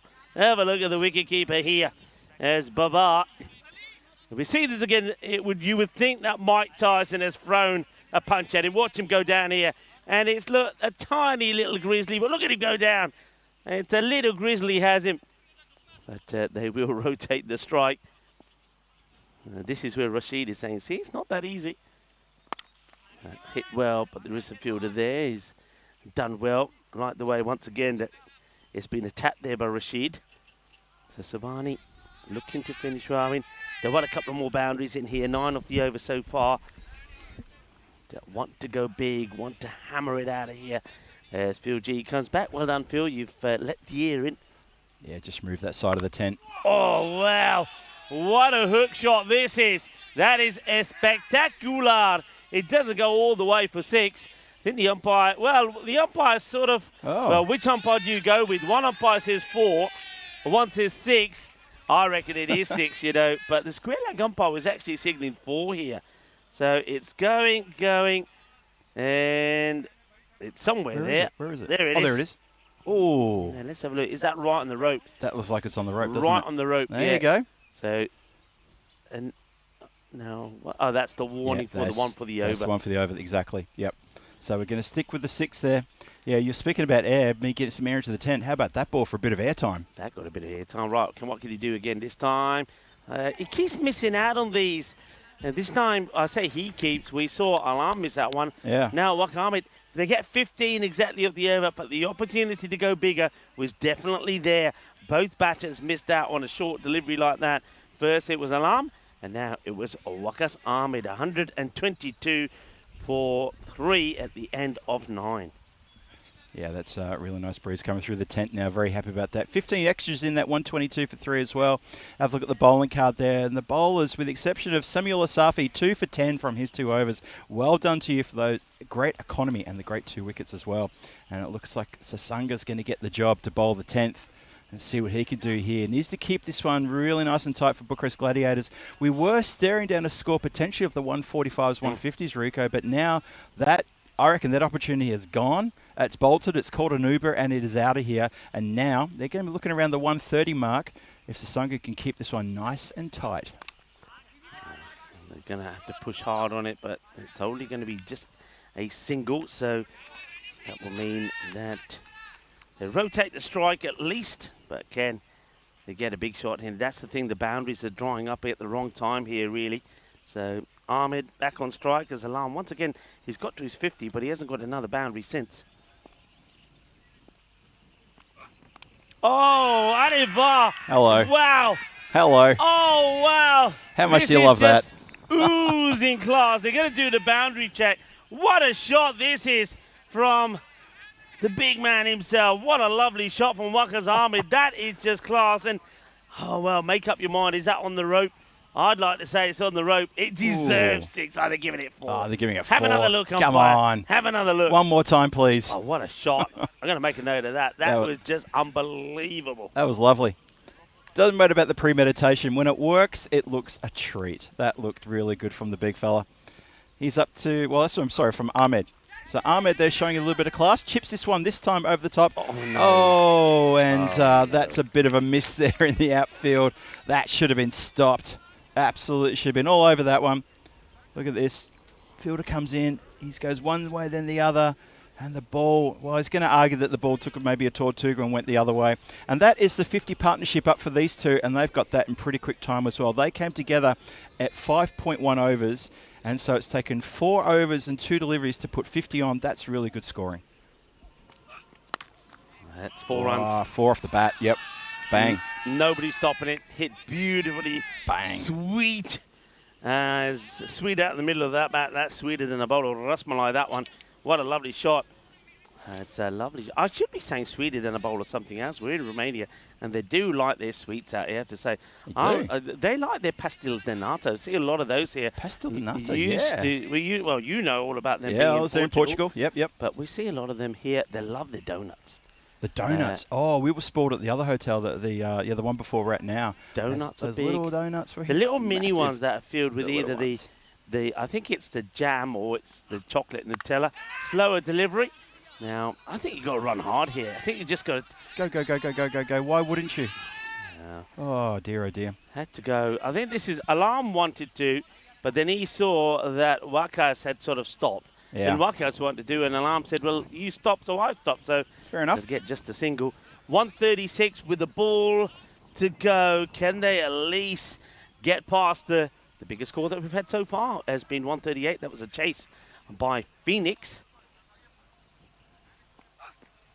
Well, he's leaving this. I wonder if the bowler was put off by that little step back to the leg side, then back again. You know, that old trick. You learned that from primary school. Like, oh, that's how you put the bowler off. You take a step back and then you step forward. And you hear at this level and you go, really? Sasanga was put off by that? Surely not. Surely not, indeed. Right, here we go. Still one to go. Wants a boundary. Wants to get into the 140s. And he's not going to get the boundary. And they will get to that 138. So we haven't been able to get past the 138. Buys will be signaled. It is the end of the innings. And is it going to be enough for a 4-pointer? That's going to be the question. I'm thinking they're around 12 short. I think they really did need to get to that 150. So we're going to have to wait and see. But Alarm, he does bat basically all the way through the innings there. 30 balls for 55.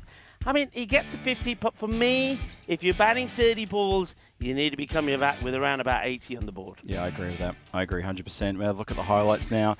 And we're going to see the Royal Eagles, who got off to an absolute flyer. There's a great catch, a great juggling effort there from the interim wicketkeeper Barber, who then did himself a bit of a mischief after taking that catch as well. But that man there, Alarm, he was hitting the ball to all parts of the park, getting into it, put together another really good innings for him. He's having a good time with the bat just of recent for the Royal Eagles. So if he can stand tall, that's really good for them, but they still got a lot to do in this match to even hope to play one more game in this tournament, because they're not playing the next match. Maybe they're playing the match after. There's so much that has to happen that has to go their way. I just don't know if they've done enough, because what is it, 138 the score? 138? Yeah. So if my calculations are correct, the bonus point equation will be 97.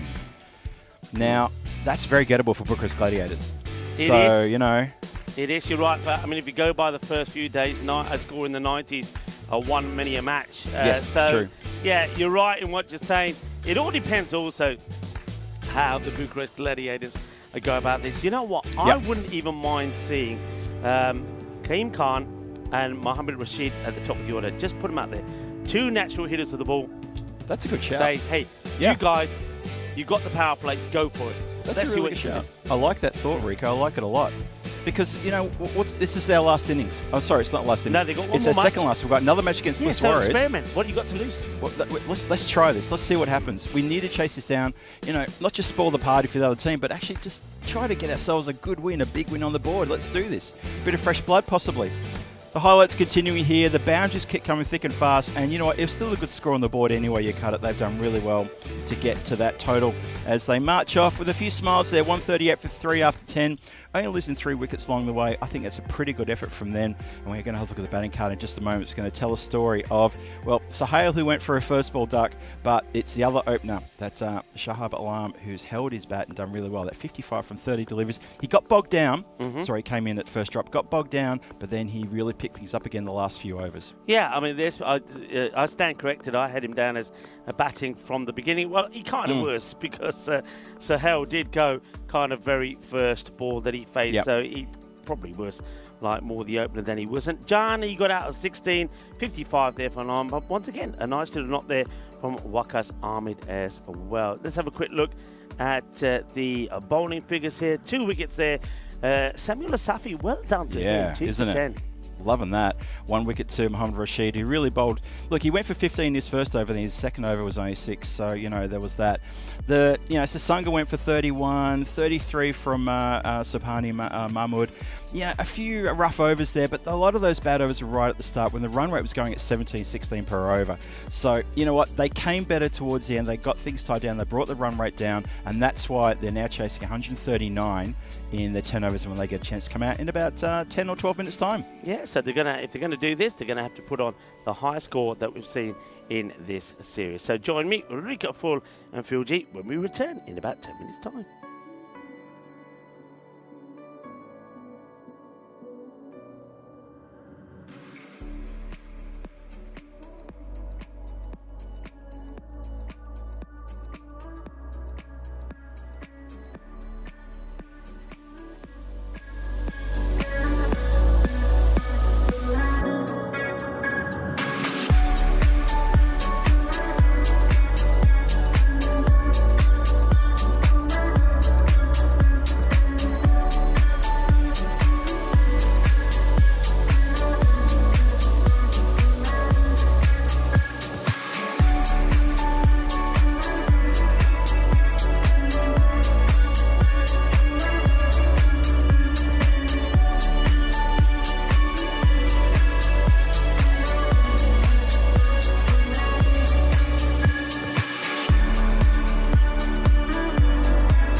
This European cricket event is proudly brought to you by HCL Software, Rado and 1xBet.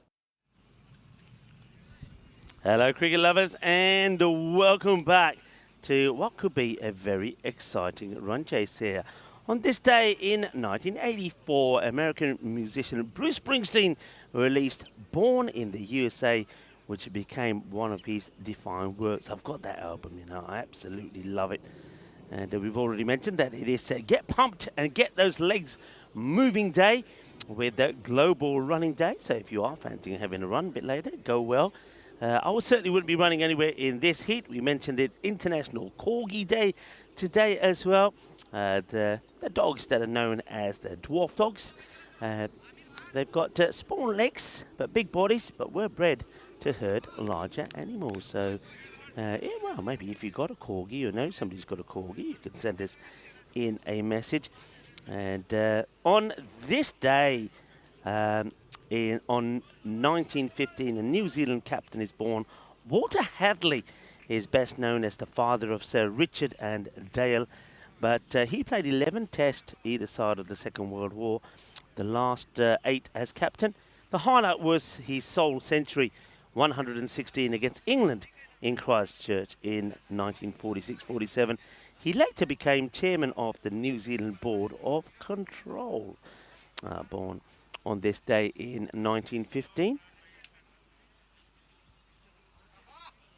I want to say hello to everybody in the chat. I know there's another good score being put on the board once again by the mighty Tigers. They got to 200 earlier. This time it won't quite be 200. Yeah, they put 206 on the board against Marco London. They won that match by 80 runs. And currently in the match against Rainham, they are 170 for 4 with a couple of balls to go. So certainly got some big hitters in their side. Well, big hitting is what's required here for the Bucharest Gladiators. I think all the neutrals around the globe are hoping that the Gladiators can get a win here. They've got this and then one more match to play. Can they get the victory that's eluded them thus far in this series? The only team not to have registered a win. And I think you'd have to agree there, when you look at their squad and their players, they're too good a team not to win matches. That's going to be tickled away. Long chase, but chasing in vain, as that will be 4 runs. A good start from Likshan Sasanga. I mean, he is their key player. If he scores runs, there's every chance they could win this. Scored 23 in the earlier contest between these two. Yesterday, he scored runs of 39 and 58. So he is key and got his captain out there with him again. But Subani hasn't scored a run in the day so far. And he's looking to put that right in this one. So they do go with John to bowl the first over. And he is bowling off his normal run-up. We saw him bowling off a shorter run-up earlier. And it's in the air. Fielder is there. Takes the catch. In comes the throw. So they do read the play. It was a no ball for those of you who are wondering. So though the ball was to the boundary, no ball was called. So nice catch, but good throw. The players were on the ball. So no ball, 5 to start. Then the single. John waits for the captain, Subani. He's probably going to be feeling a little bit of the jitters after his earlier first ball. Let's see how he goes here. And he plays a nice shot through the covers. And he'll probably go, whew, get off the mark. He's happy about that. And so he should be. Hello to Kroom, John Heasham, Monty, Emmanuel Robbins.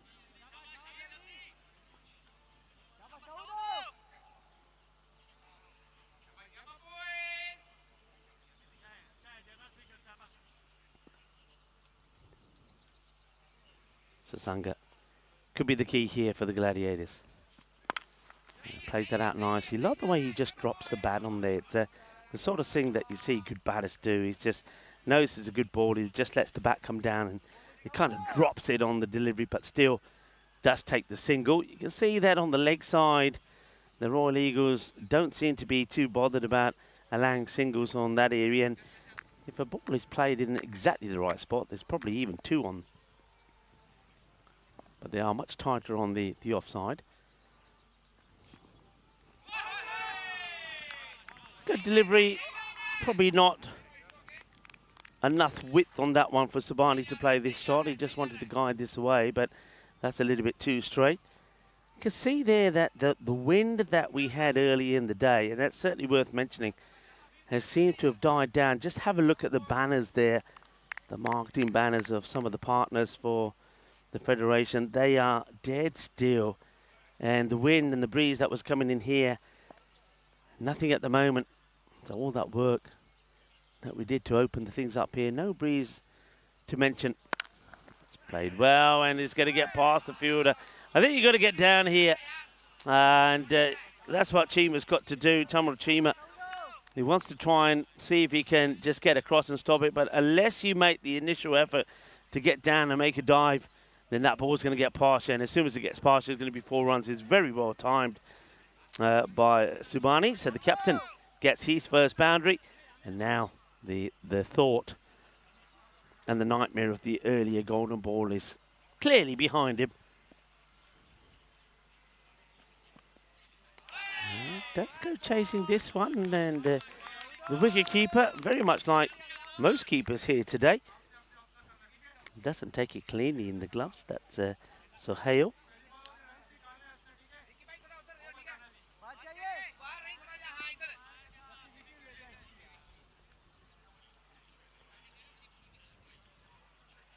Over comes to an end, and it's a pretty tidy one from Jan. 12 runs do come from it. And of course, we will. One thing we'll mention straight away. A couple of things first. 2 matches since the golden ball. We'll leave that out there. Of course, that will soon possibly change to 3 when things come to an end here, and we could go to 4, depending what happens there at Hornchurch, or maybe not. These 2 teams presented us with a golden ball earlier. Could they do it again? We had to wait a long time to have another golden ball in Romania. Jassi. It's played away late, but they do have that backward point on the boundary. Will just be a single. Yeah, very, very warm now. And just looking around.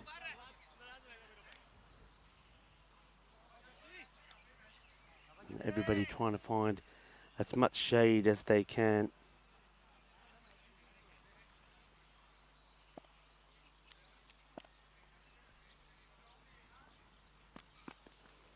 Right, good areas. A little bit lethargic with these shots, I think. Subani, he doesn't make up his mind early. I think he waits pretty late, and that's why he's quite often getting beaten by them. So it's another dot ball.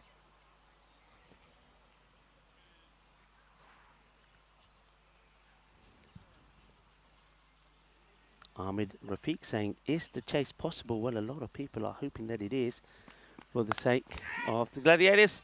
That was going to get over the top of the fielder. It's going to be 4 runs. Nicely hit. Just straying on to the leg side. And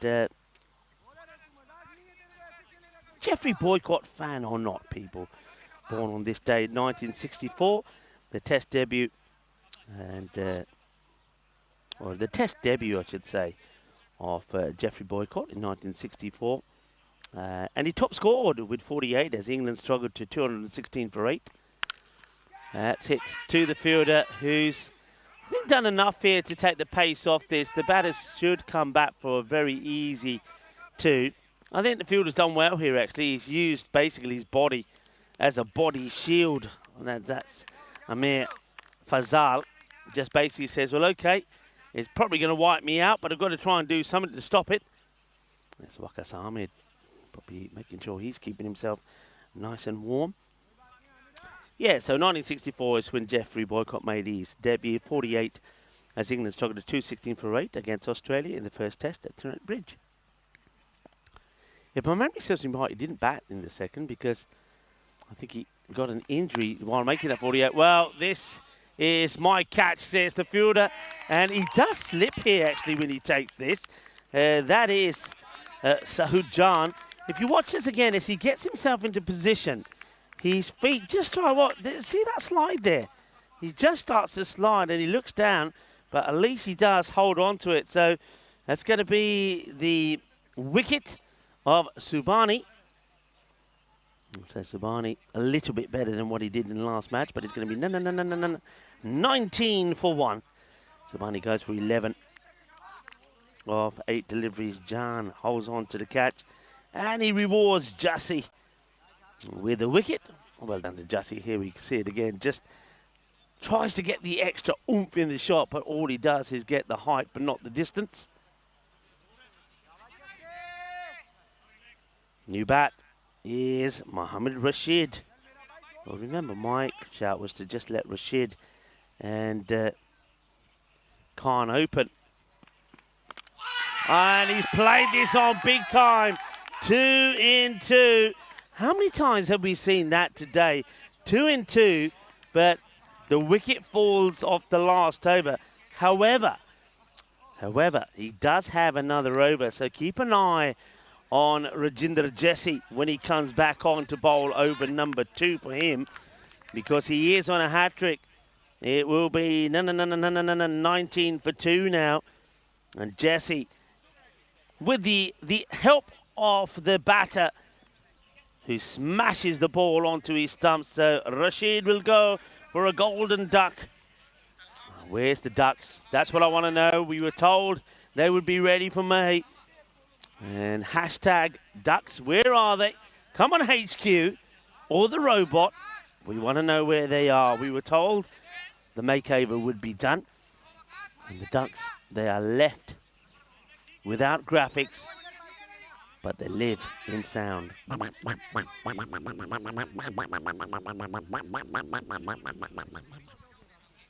So that was the end of the over as well. 19 for 2. Jesse, super over for him. Shubha Rahman has now come in, and he's going to face Waqas Ahmed. So they're not going straight back to Jan. They're rotating their bowlers here. Jan, shot. That is going to go all the way. That is 6 runs. Lovely jubbly. Que guay, que genial, que grande. 6 carreras.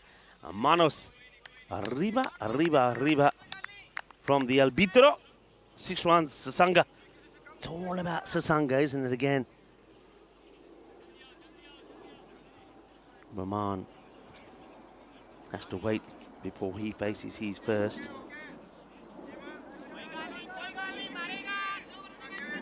You hear him saying, Koi galni, koi galni. Doesn't matter, it will come. One thing I think the Royal Eagles haven't tried too much, because Sasanga's certainly been an issue for them. They haven't tried the slow stuff early on to him, have they? Now they've got the options, Usama, or Usama is probably the main one. You could also go, I suppose, with someone like Kumir Safi, but Safi's not exactly slow, and sometimes he does bang the ball in just a little bit short. So here comes Waqas Ahmed again. And oh, that's an absolute beaut. Oh, what a beaut this is. What a delivery. Classy ball. Comes in, moves away. Wonderful bowling. Really is. He's unlucky not to have got anything on this. Look at that. It's just too good. And he keeps on moving as well. Look at the height that gets as well. Well, Shubha Rahman, welcome to the middle as he gets his first delivery. Excellent bit of bowling. Here's the next one. And he just placed this one straight into his own pads. So feeling the heat out there in the middle. The man who has the Nelson on his back. A number that we got to in terms of golden balls, 1-1-1 before we set the clock to 0.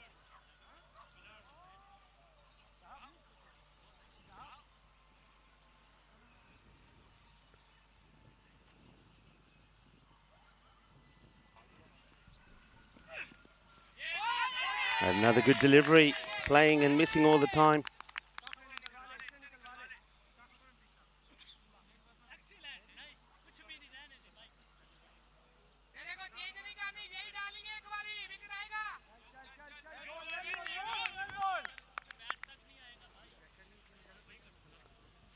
Ball to go then in the third over.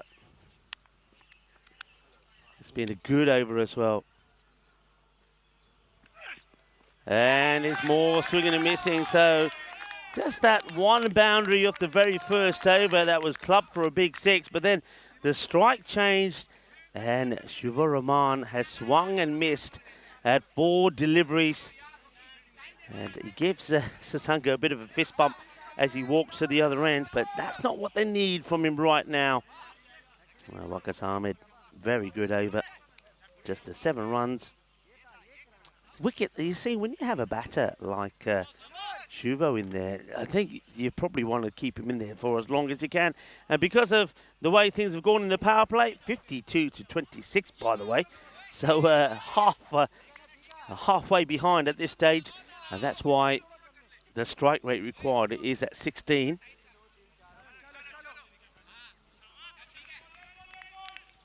Won't get any easier either because now it's time to see Taimur Chima. I wonder if because of the heat, that's why no bowlers at the moment bowling 2 overs on the spin. It's good full delivery, just gets played out. Now this is the issue, isn't it? I said that before when the big hit 6 was hit by Sasanga in the last over. Then they took the single. Thought, right now, what can Shiva Rahman do? And the answer was nothing. He played out 4 deliveries. Now let's go and see what happens here.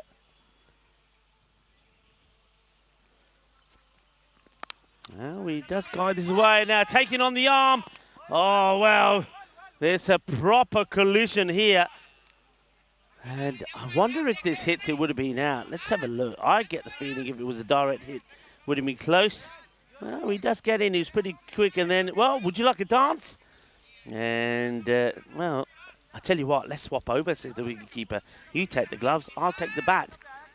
They hand it back over in the end, but that could have been nasty. But I think the wicketkeeper probably got the worst of it as Sasanga's bat does get him on the side of the body, but he's okay. Run to Rahman. Sasanga, oh, mighty. That is huge. That has gone a long, long way. Kitni जबरदस्त batting, जबरदस्त shot. आ देखे तो स्वाद आ गया. आ देख लो. बहुत बड़ा छक्का Maria. And that has gone a long way. Got right under it, didn't he? Right under it. Gets the elevation. Gets a big shot. Chima wants a response. And he gets one. Asking the question, but doesn't catch any of the bat. But a good reply. This time he doesn't go full.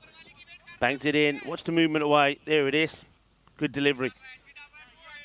They've got the third again. Pretty wide. In fact, I think I would call him more a backward point than third.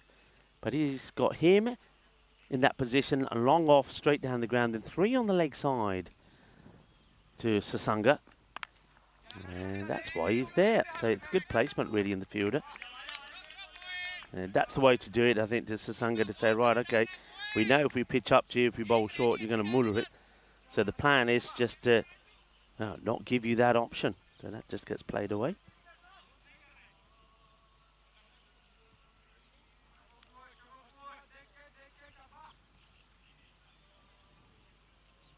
A lot of people in the chat talking about some of the temperatures, with me talking about how warm it is out there now and the lack of breeze. That's the end of another over. So Chima finishes off with a dot there. 9 come off the over. So the rate just continues to go higher.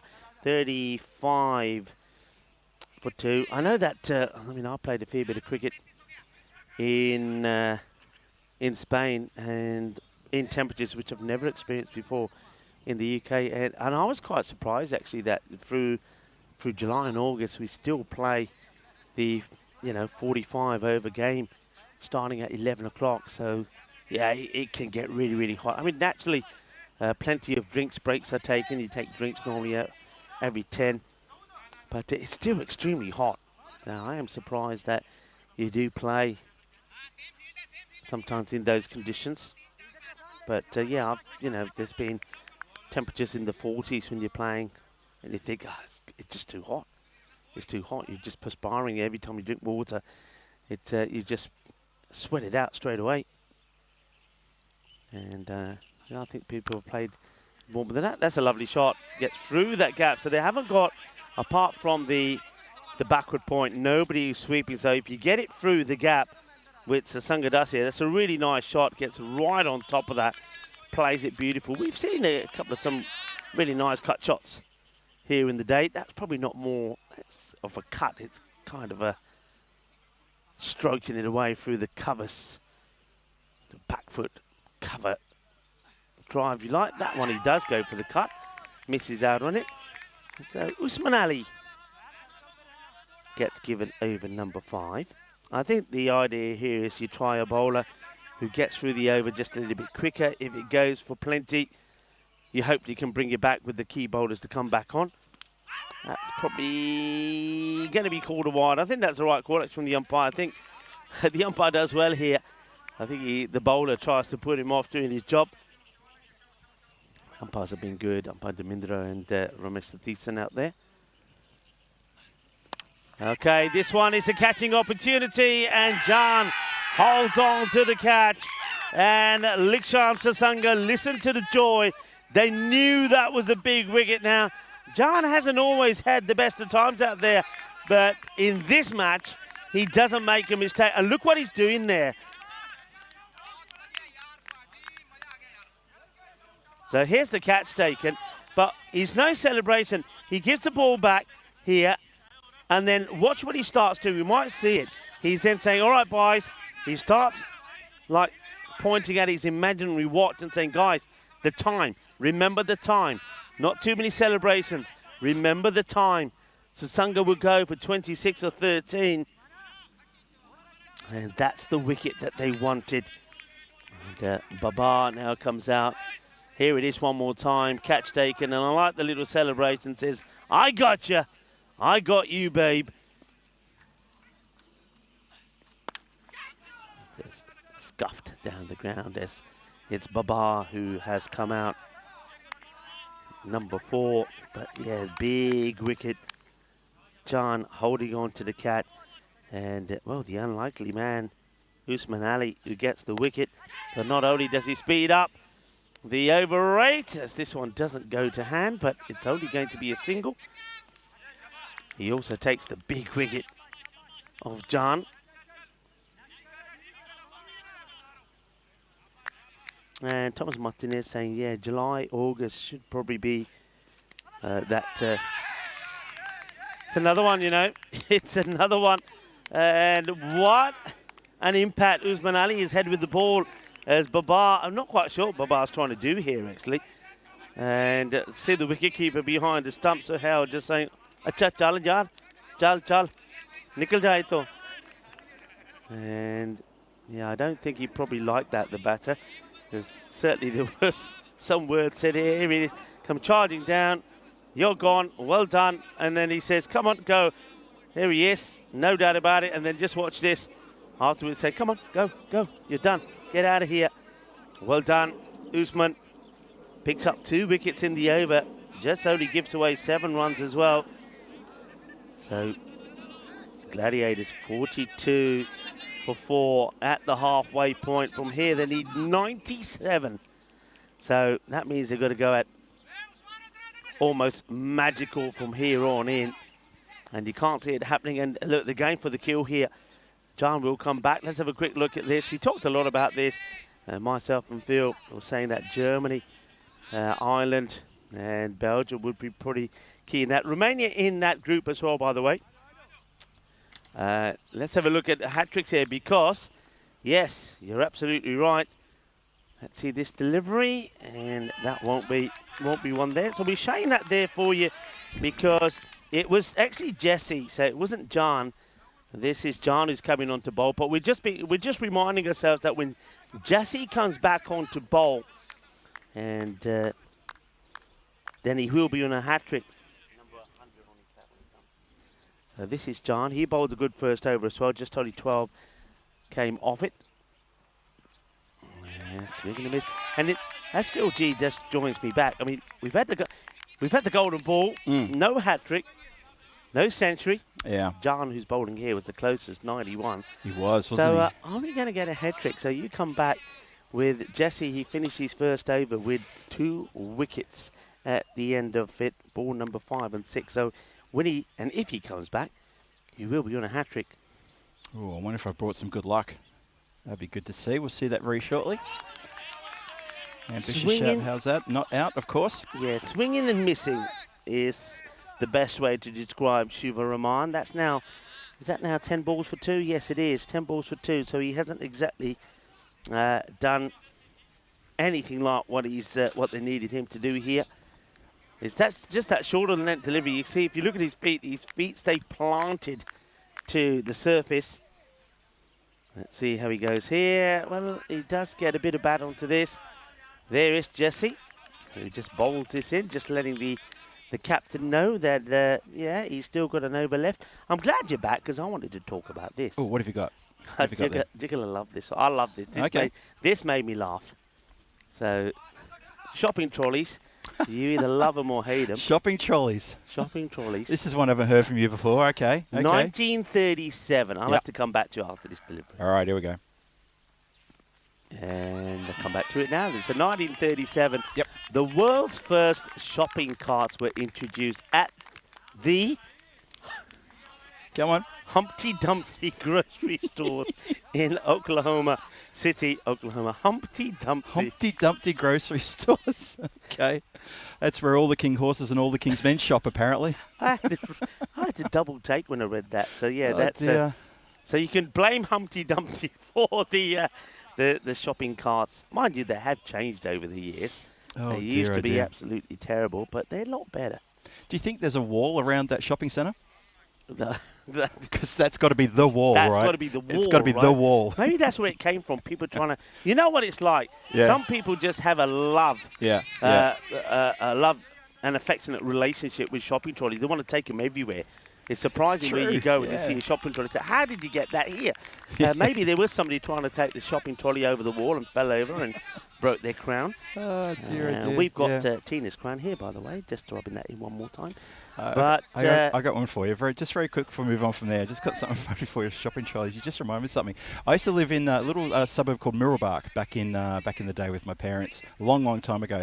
And across the road from the shopping centre, there was a Coles supermarket. Coles being a big shopping conglomerate there in Australia. Across the road from there was a petrol station. On top of the petrol station, on the roof that covered where the Bowsers are, there was a shopping trolley one morning. I went there to fill up my tank. I looked up. There's a shopping trolley. How on earth did a shopping trolley get up on top of a petrol station across the road from the shopping centre? I'll never know. There's no visible way to get it up there, but there it was. Oh, now the appeal's interesting. And it's Stick it off the pad. Yeah. Off the bat. There's the reverse Malachi attempted here by Kaim Khan. And Interesting. Who is coming in pretty low down the order, isn't he, when you consider what he did in the last match. And this is one thing that we probably said a lot about the Gladiators, and this one gets whacked away. So, wow. Shiva Rahman has just woken up, has he? Well, I'm glad his alarm clock's going off, because Shiva has absolutely mullered that one out of the ground, swings on that one, pivots, and puts that one over the fence and then some. And the bowl even looked towards his skipper and just put his hands in and said, I don't know what else to do. Literally just went, He was on 3 of 11, Shuvo, and then he just smashes that for big 6, and now he goes back to blocking again. Oh, boy.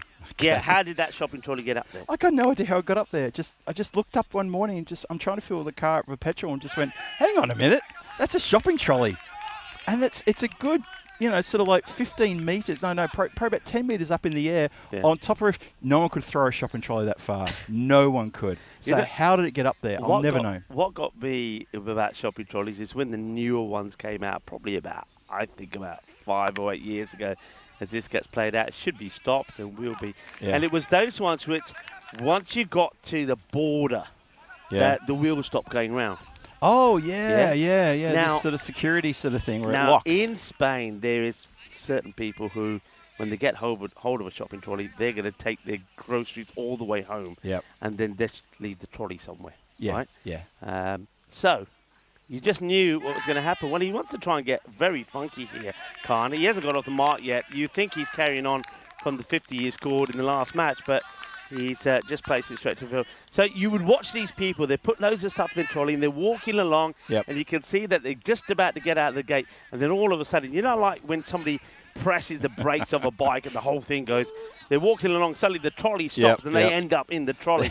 And you just used to love watching it. And these people were like, and then they pick themselves up and they're like pushing this trolley. And then you can see them literally dragging the trolley as the trolley's being scraped across the tarmac. And they're looking at the wheels and they're saying, no, you can't take it. It's got this device which stops it now working. That's what it does. They couldn't cotton hold it. It's to stop people like you doing what you're trying to do.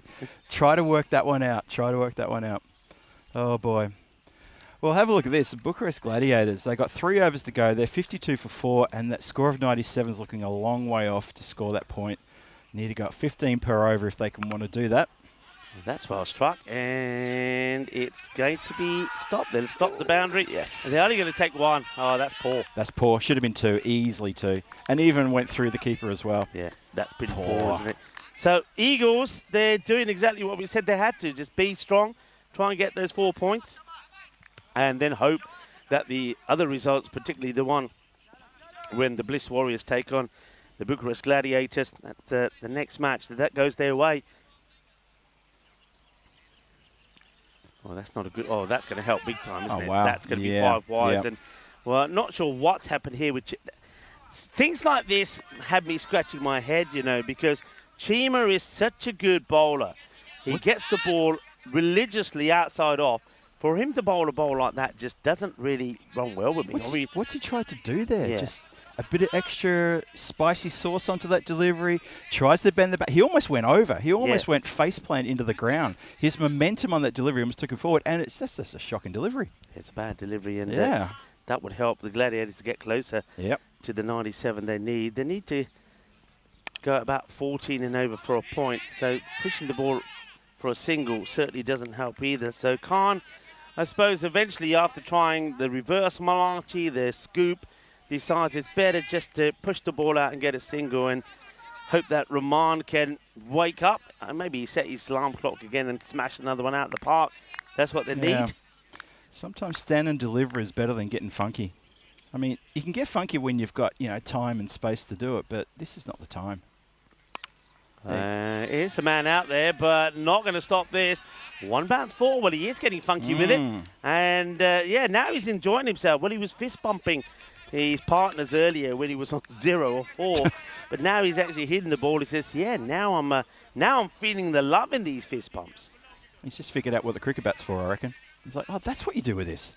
You apply it to that leather thing that's coming down towards me, and you get runs for it. 63 for 4, so 34 from 15. Guess who's in the chat? Who's turned up? Pavel is there. Pavel. Hello, Pavel. Hello, Pavel. Hey. The legend himself of Romanian cricket, Pavel Florin, in the chat. He's saying hi to us and hi back to you. Yep, he's going to light up the chat now. They're all going to he's going to get mobbed in the chat now, Pavel. Hello to you. Welcome to the chat. Lovely for you to drop in and say hello. Shame we couldn't get a chance to see you here at the ground, but I know you're away with other duties at the moment, but good to see you there. Wild swing, and the keeper once again using his pads and not the gloves. What else? Hey, you know what else happened on this day back in 1993? If I said to you, ball of the century, that will say it all, wouldn't it? Ball of the century. Ball of the century. All right, let's see. Come and chat. We're going to ask you, what ball of the century, what are we talking about? The ball of the century. I think you know exactly who that is. And I'm sure there's a Mr. M. Gatting somewhere who's saying, stop it. Just stop it, all right. I don't want to hear about it any longer. Ball of the century. Now have a look at this stance. What's that? And he's put the bowler off, though. I mean, he's done that. Shuvu Rahman, the dangerous Shuvu Rahman, who is on 15 of 19 balls, wants to get funky now. He says, right, now it's time. Now that I've blasted the bowlers all over the shop, it's time for me to show you what I can do. Yeah, okay. Shuvu? Yeah, maybe just stand and deliver. Here we go. Okay. Well, the wicketkeeper decides to kick it into touch, forgot where he was, and he's played that out to the man at short, fine leg, and he's going to field it. There's bat on this, apparently. says the umpire. There's bad on this? I thought it was going to be a wide call, and Chimas tries to bang the ball in. Somehow he gets a little bit of bat onto it. So I suppose the keeper does pretty well to get his pads to it. It will be the end of the over. It wasn't the best of overs there from Chima, but it goes for 13. And the score at the end of 8 overs, 65 for 4. They need, as we said, and as you know, they've got to go at about, what's it now to get to that, to at least take a point. Of course, a point that the Royal Eagles don't want to give up. So they need a really good over, and I think this is the hat-trick man. Well, not quite, but he could be. Well, are we going to see our first hat-trick? We saw there in the Medina Cup in that very last match. That was the Khalid Ahmadi, yes. Ahmadi, yes. The assassin. What a great competitor he is. Here we go. Hat-trick ball, everybody, and there he goes for the Yorker length delivery because he saw Shuvu moving around. So we won't have a hat-trick. It's still, though, a good spell of bowling. Just a single there from Jussie. Yeah, he tried the slow Yorker then, didn't he? And unfortunately, it was probably a little bit too full and equal to the task there, 66 for 4. So Bucharest Gladiators 31 off 11 for that bonus point. That's looking a bit steep now. I'm not sure they're gonna get that.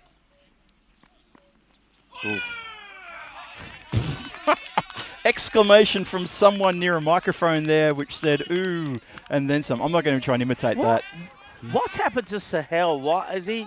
He's just not using his gloves. Anything that comes his way, he's just literally stopping it with his pad. And he's got really lucky actually, because normally the ball ricochets away and the batter sneaks and buys on things. But yeah, he's lucky. He's obviously standing so far back. Well, this one will go into his gloves, and now he's looking to pass it on to somebody and said, "Where is everybody?" And they're all saying, "Well, we're too far away because you keep kicking it at us." Exactly. Stop kicking it. He doesn't want to use his hands.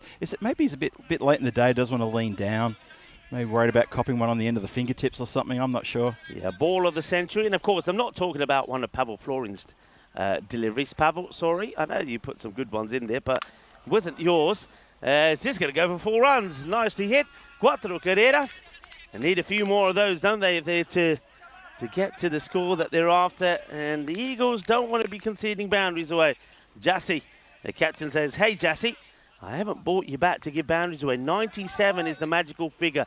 They've got to keep it less than 97. 27 off 8, though. That's a tall ask in anyone's language. Not sure they're going to go here. Here we go. That effort ball there. People are getting it right. So, yeah, why don't we touch on it? So, it was called the ball of the century. It did have to do with Mike Gatting on this day in 1993. Shane Warne's ball of the century. Mike Gatting usually did tuck into spinners, didn't he? That was the thing. Yeah. He loved spinners. And they used to say, spinners, especially new spinners, he'll eat them like he's at the buffet cart.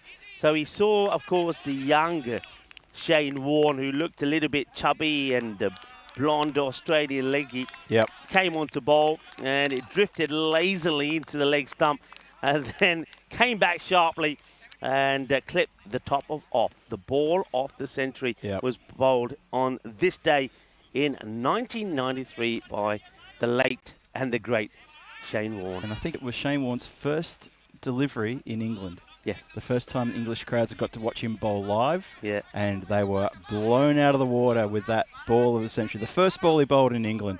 I remember the build up to that was like, here we go, we've heard about Shane Warne. Here he goes, first chance to bowl in England. Oh my God. Yeah. Literally, oh my God. And do you remember Gatting when he walked off? They put the camera on here, just the eyebrows, the eyebrows. It was just the look of a lot of people. Yeah. You know, from umpires to players. Mike Gatting, as he said, his partner at the time. It was like, did that really happen? Yeah. And when he was told, you were clean bowled, he accepted it graciously. Oh, 2 players almost running. Oh, that's a good catch. Wow. That's a great catch. That is wonderful. And Jesse, I think that is Jesse. Well, he's got Jesse's hat on if it's not Jesse. Does the superb work there as well by making sure he gets out the way. I don't think it is actually Jesse because Jesse just bowled and went to the other side of the field. But have a look at this. It's up in the air. And watch this. He has to duck to end up on the floor. but at least one of them has the ball in his hands. Great catch. Is that Usama? Or is that Su Jan? I'm trying to see who that was under the cap there. We'll find out in just a second. Be confirmed or not. Have a look at this one more time. I think it might have been the Karate Kid catcher, because that's what he was after the, doing that. There he goes. Yeah, it's hard. This is one thing I was saying to people the other day. We love your kits, and we do love the Eagles kits, but don't have white numbers because we can't see them. Can't see them. Especially on a sunny day, we can't see the numbers. It will probably be up on a scorecard now. It was Usama. It was Usama, the Karate Kid catcher himself. There you go. Takes one two-handed then. So, he's finally thought, I can use the left hand? You guys didn't tell me this before. That's why I've been taking it one-handed. Going nowhere. Well, surely they're not thinking about running there. As Muhammad Ali has come out to the middle. Let's see if he is the greatest. Rahman at the non-striker's end. Talked about him yesterday, of course. You did too, yesterday didn't was you? sadly the anniversary of his passing in 2016. I have great memories, not visions really, of when I was young and being in the UK. We're in Southall with my uncles and my father. We all used to live. Yeah. And on the small little Philips black and white TV. When Muhammad Ali was fighting, was with the wrong ball in the jungle. I remember that fight, and when he fought, I think he fought Spinks at one time. All of those fights, I remember them vividly, and everybody sat around the TV, and he was just great, Ali. Spinks, was that the English boxer Spinks? No, I don't think it was the English one. It's played away, and because there was an English boxer, was it Terry Spinks? Probably before Muhammad Ali's time, yeah. I met his nephew in Coimbra. He turned up at the cricket ground. He lives nearby, apparently near Miranda Dakova, where they play the night series. Oh, does he? He just turned up with his wife and said, I saw the bright lights from my veranda. We're having a drink on the front porch. I'm going to have a look at that. Introduced himself as the nephew of the great, I think either he was Terry Spinks or he's talking about his uncle. And he shows a few pictures of his uncle, the boxer. Well, this is the last ball of this innings. It will just be a single. So the Royal Eagles, they knew what they had to do. They had to win this match and get 4 points to keep their hopes alive, and they have done it. So now it's all eyes on the Bliss Warriors, who also take on the Bucharest Gladiators in the last match before the final will be played later today. So we still don't know for sure just who is going to be playing in the final. Well, I suppose we know that Phoenix are going to be there, but we don't know if it will be up against the Royal Eagles, or will Bliss Warriors be able to do what they need to book their place in the final. So still everything to play for. And I suppose still the Bucharest Gladiators, who are searching for their first victory, they could still upset the cards here. If they get a win and a good win against the Bliss Warriors, that would really surprise everybody. It surprised the Bliss Warriors, that's for sure. It really would surprise the entire ground. Have a look at the highlight reel here. And, well, a bit of a slip there from, I think, Sal Jan, who almost came undone. There's a player who's come undone there. Look at that. Stumps rearranged. Couldn't believe he's like punching the sky. And you know what? The Bucharest Gladiators, they just couldn't get started. Yeah. It was like sitting in behind the wheel of a car, and it's just turning the engine over. Just can't quite catch.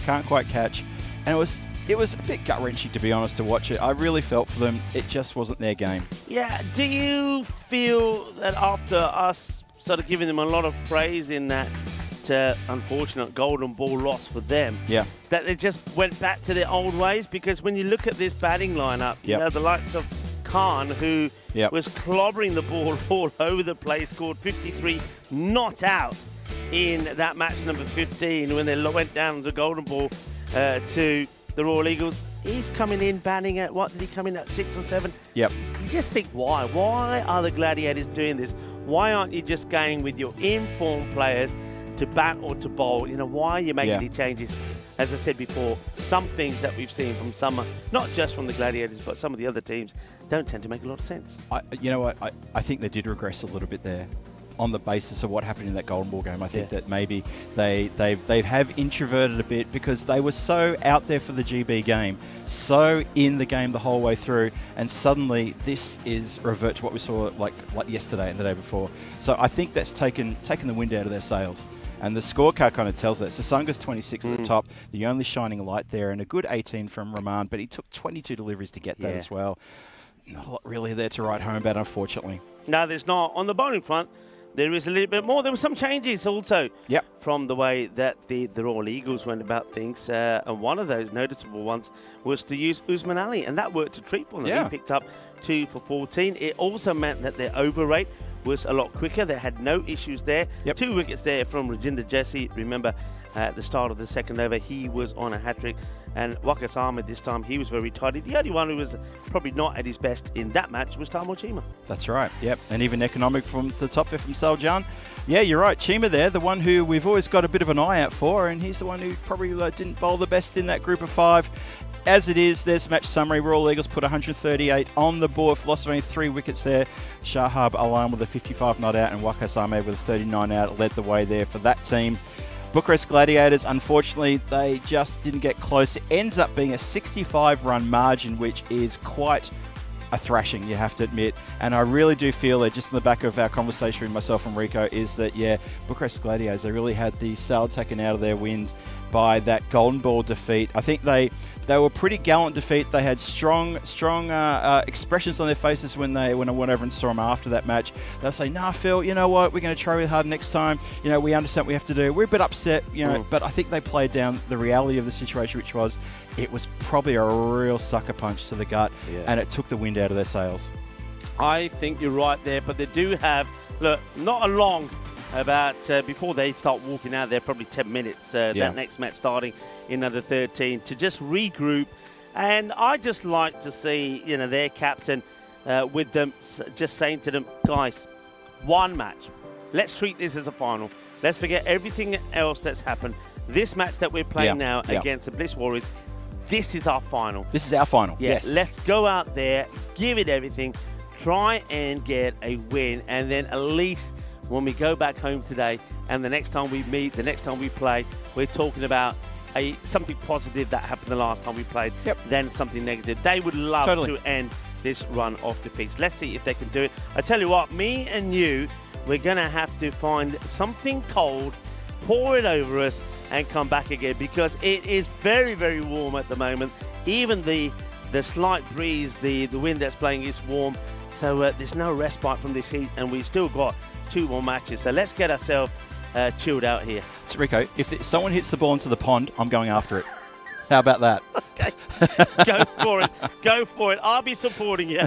I'll say go and get it. Someone put a rope on him. I'll send somebody with a shopping trolley out to get you back, all right? Don't worry. And one of the ones that can be used where the wheels do go around and don't go clickety-click, clickety-click, clickety-click. Anyway, we're going to go clickety-click, clickety-click, clickety-click to wherever the coolest part of the ground is. But John is back in about 10 minutes' time for the start of the match between the Bliss Warriors, who do need to pick up a point at least to guarantee their place in the final. Can the Bucharest Gladiators upset that? Can the Gladiators stand up and fight in their last match? Join me, Rico, Ford and Phil, when we come back in about 10 minutes' time.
This European cricket event is proudly brought to you by HCL Software, Rado and 1xBet.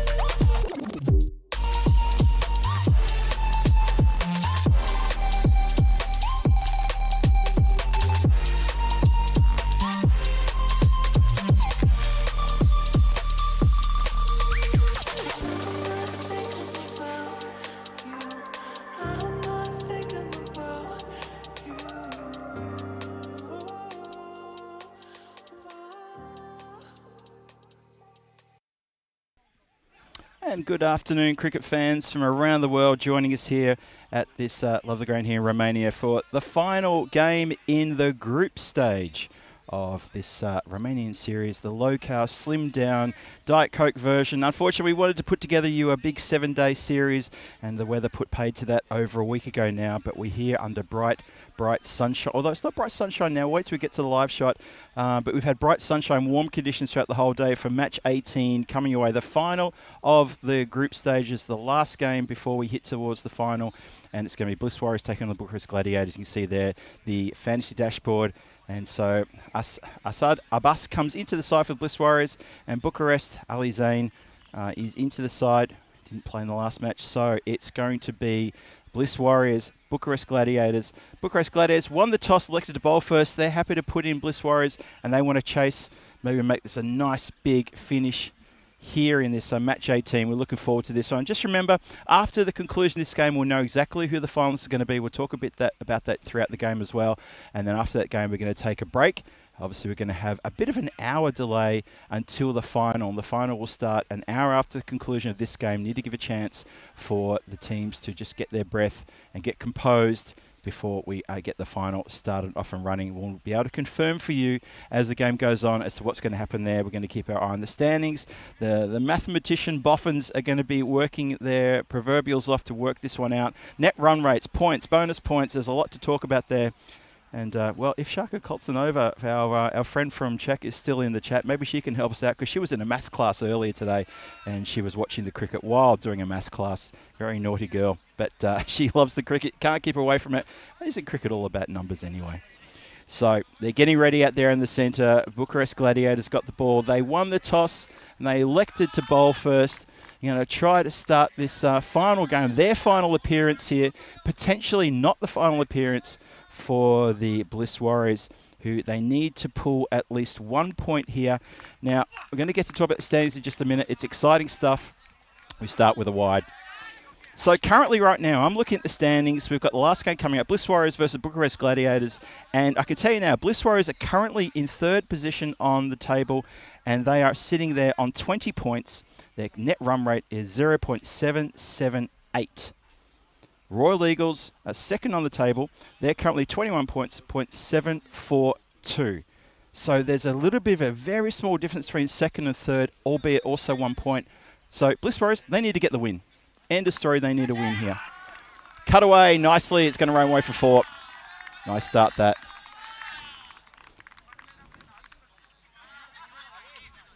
Anyway, it's a good start nonetheless. So things have started nicely here. Bliss Warriors get a boundary off the second ball there.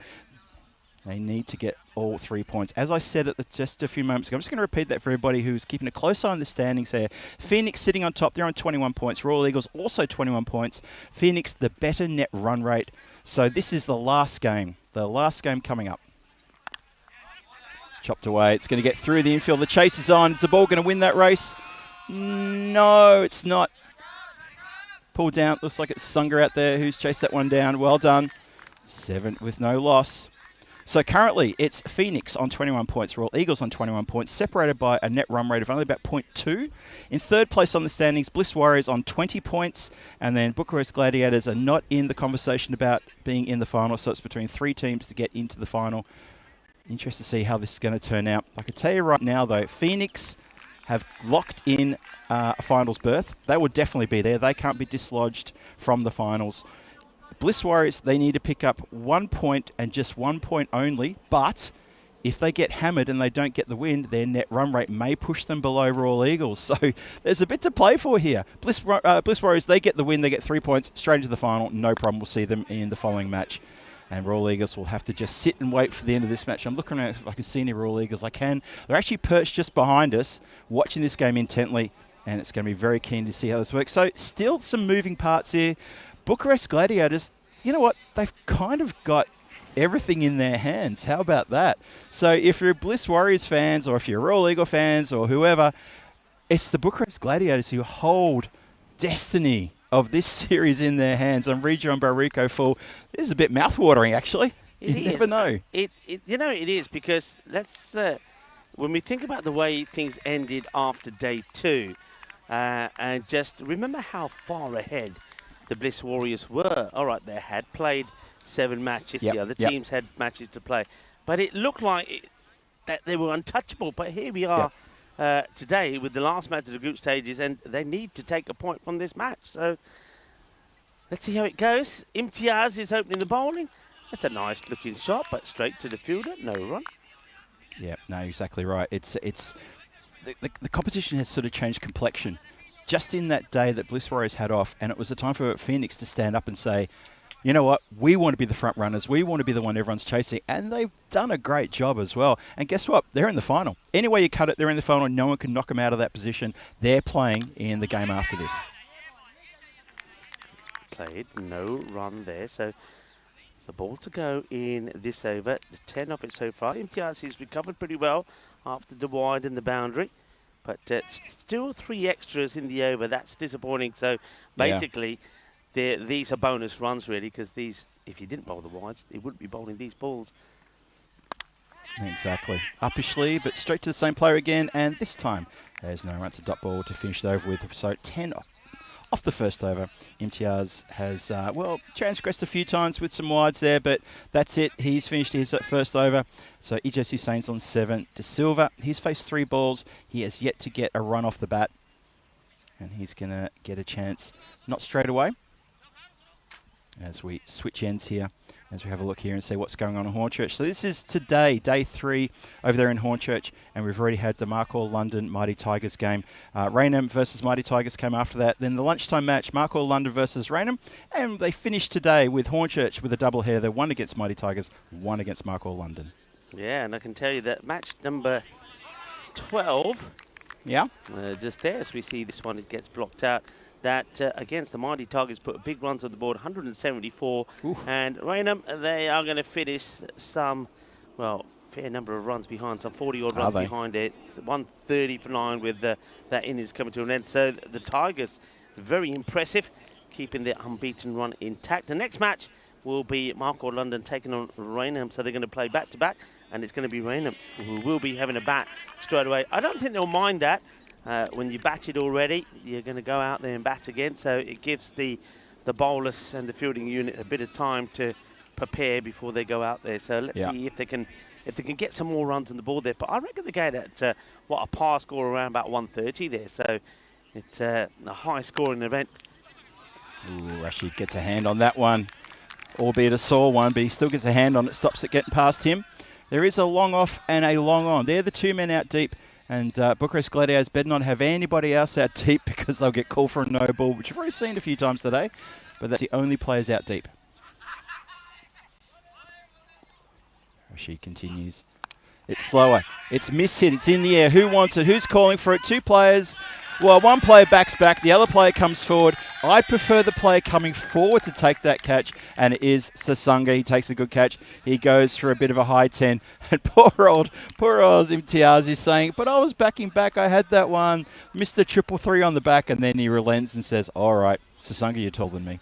We've seen this a few times today, haven't we, where one fielder's going for it, then it has to duck under it. We actually saw a classic one earlier today when the fielder slid under it and almost took out the guy who eventually took the catch.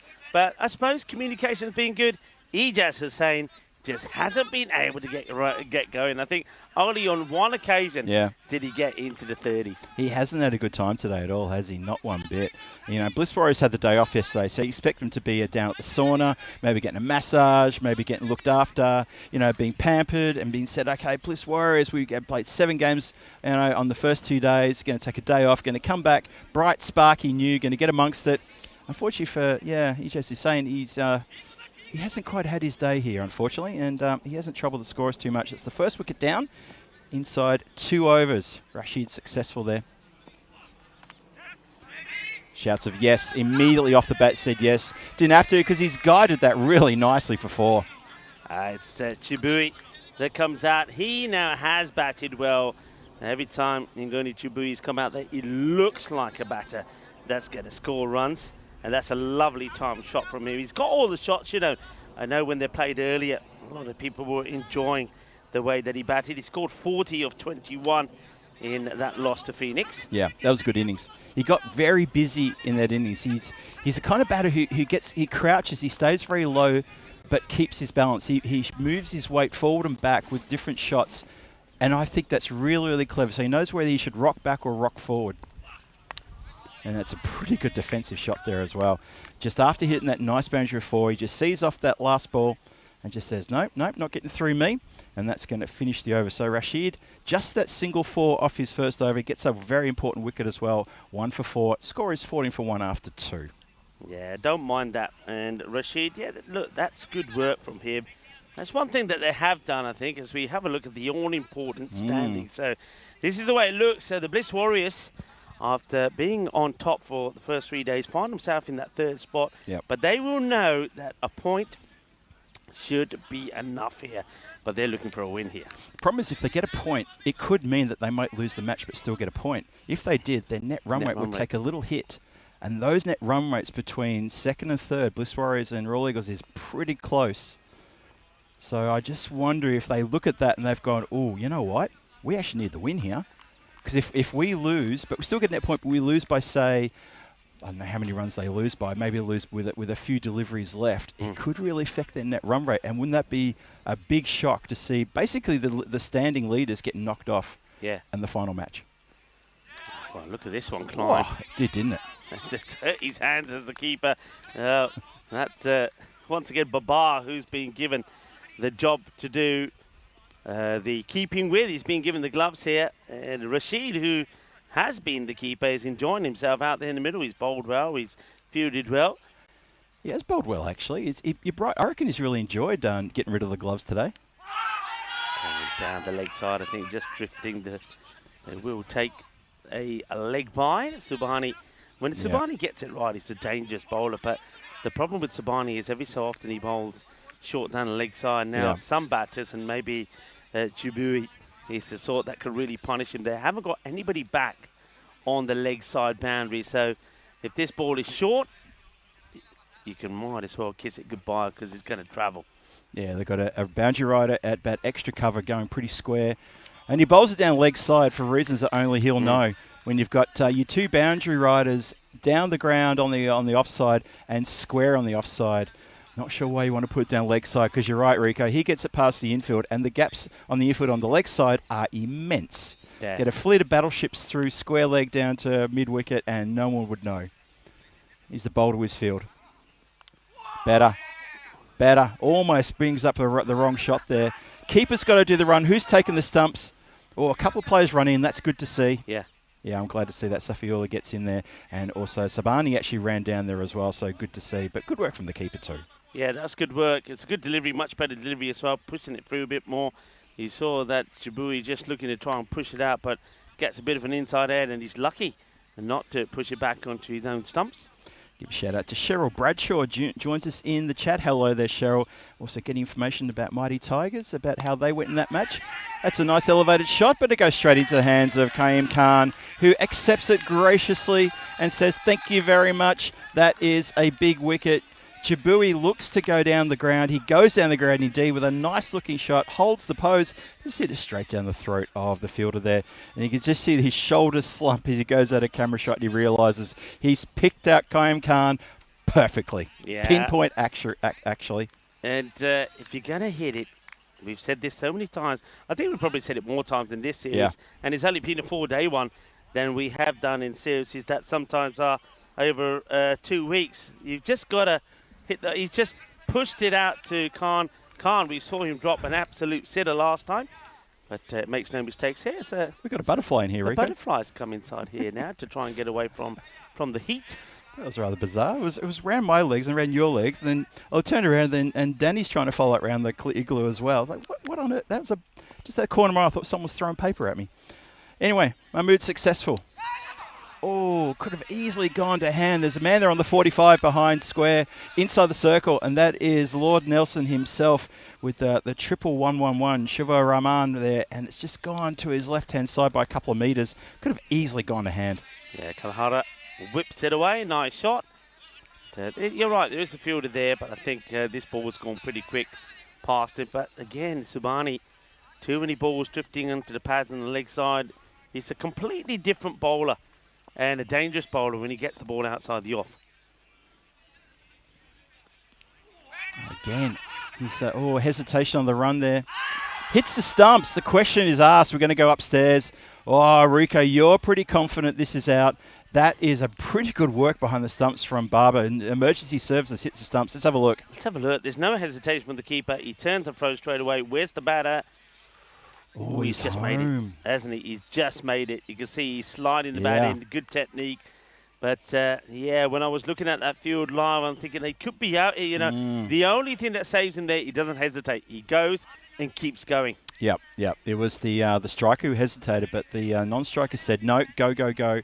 And you're right, put the head down and ran that one really hard, got through. So, at the end of the third, end of the power play, 24 for 2. Kalahara is out there on 4 from 2 deliveries faced. De Silva, he's faced 5 deliveries. There have been 5 dots. He's still yet to get off his duck. Still sitting on his derrick. Have a look at the bowling there. So, 10, 4 and 10. 2 good overs and 1 over that was just very, very good from Muhammad Rashid. And now it's going to be Kaim Khan to bowl the 4th. Yeah, middle stump being knocked out the ground there. That's what I see. Yeah, that's what I see as well. Almost anyway. But yeah. Almost. So having a look at that last run out there. So it was good work, actually, you have to say, from Babar. I mean, Babar behind the stumps, that surely must be just because he's picked up an injury and can't bowl short. Gandhi, nobody back there. Why would you bowl a short ball to a field like this? And Kaim Khan, I like the fact that they're using him. I think we went through a period of about 3 matches where they didn't use him at all as a bowler. He's another one. I know it sounds silly, but when he does get it right and he doesn't try and push the ball through, he's useful. When he tries to bowl fast and really band the ball into the depth like that, he can stray it around a little bit too much. That's a good shout though, Rico. Why was there not a deep mid-wicket out there? Now, power play's done. That's one of the first plays he got. He's chopped on there. He's gone for a bit of a hook shot there, and it's a short ball that should have been controlled a bit better from the batter, and maybe it's just beaten for pace here. It's just hit the bottom edge of the bat, straight down to the stumps, and that is a big wicket. Kaim Khan strikes here in his first. It's a big wicket, and I think it's a fortunate wicket. I don't think it's particularly a good ball. The only thing that it has going for it is it's not down the leg side. So we often say, if you're going to bowl a good short ball, make sure it's straight at the batter, because there's always a chance to skewer it up in the air or play it on. And that, in the end, is what Kalahara does. He's going to be that tells you the story, very, very disappointed getting out that way, because it's one that really he should have put away. But I think he takes if you have a look at his head there, he takes his eye off the ball. So he sees it early, and then at that point, his eye's not on the ball. So he's swinging to play a shot, but he's not watching what he's doing, and he's played it onto his stumps. Yeah, that angle did show exactly what you're saying. You can see the helmet tilting a little bit the wrong way, as though he's just gotten a little bit bothered by maybe how it's getting up on him. But you're right, it wasn't a great ball, and sometimes not good deliveries get wickets. As he said, it was heading towards well over middle stump. Just didn't get on top of that one. I suppose the thing here is, and it goes back to what I started talking about Khan, that's better here, isn't the keeper now. Let's this one go through it. Well, if he is not injured, he might be now. Remember, I was saying I don't really know why you would have Babar behind the stumps, because I think he's a very good bowler. But I agree. What this says to me is they haven't used Khan for a long time. You use him, he may not bowl the best over for you, but he's taken a wicket, and it's a good wicket to take. you've got to keep using these bowlers, because another thing, as you know, if you don't bowl, you're not going to get better. You know, so if you don't use somebody for a while, then you bring him back and expect him to bowl really well. The bowler's going to say, well, that's great, Skip, but you haven't used me for a while. Yeah, exactly.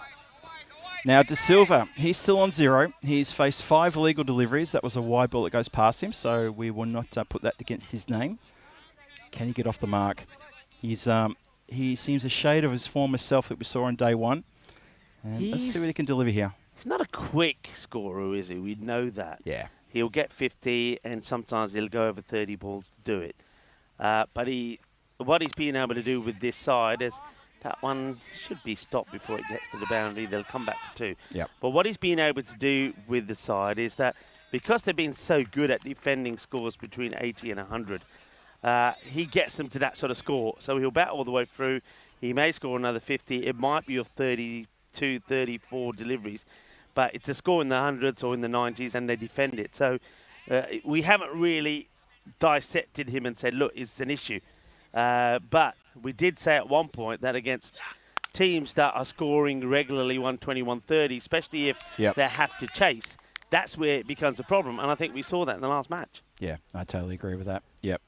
It's an interesting selection sometimes, isn't it? Just, you know, you sort of pause for a moment. I know we do often. We just sort of, you know, what's that about? We have a little conversation sometimes even on the side about trying to work out what's the battle, what could possibly be the battle plan there? What's that about? 33 for 3, last ball of the 4th. Tucks it up. Just going to get the 1. Oh, they could go for 2 here. There was just took a little while for anyone to get to the ball. In the end, just the 1. 34 for 3 after 4. So Lakshan, he is on 1. De Silva's on 3. At least he's off the mark. And Kaim Khan, he's got 1 for 9 from that over. Just a reminder that the Gladiators won the toss. Will never field first. And so far, they've not done too badly at all. The run rate's only 8.5. Yeah, they've done okay. On this day in 1991, birth of England all-rounder Ben Stokes, of course, was the hero of their 2019 World Cup win at the Headingley Ashes. And that chase a month later. So Ben Stokes, an attacking left-handed middle-order batter and right-armer seamer, made his debut during England's 5-0 thrashing in Australia in 2013-14. And his credentials went up a notch when he scored 92 and 101, and then picked up 3 crucial second innings wickets in England when England came from behind to win at Lord's against New Zealand in 2015. And in the Newlands Test in 2016, he blazed 258 off just 198 balls. This one gets played out in the offside, which was at the time the second fastest double 100 in Test history. That was in 2016. So that sort of leads me on to a question. Yeah. Who has the fastest double 100 in Test history? So let's leave that out there. So Ben Stokes has the second fastest, 2016, when he scored 258 of 198 balls. But who has the fastest? There you go, Chad. Get your thinking caps on about that one. The fastest double ton in Tests. I must admit, if I hadn't read it, I wouldn't have got it. Oh, okay. Yeah, I wouldn't have got this one, I have to say. Okay. It's got to be like a Phil Tufnell or something like that then.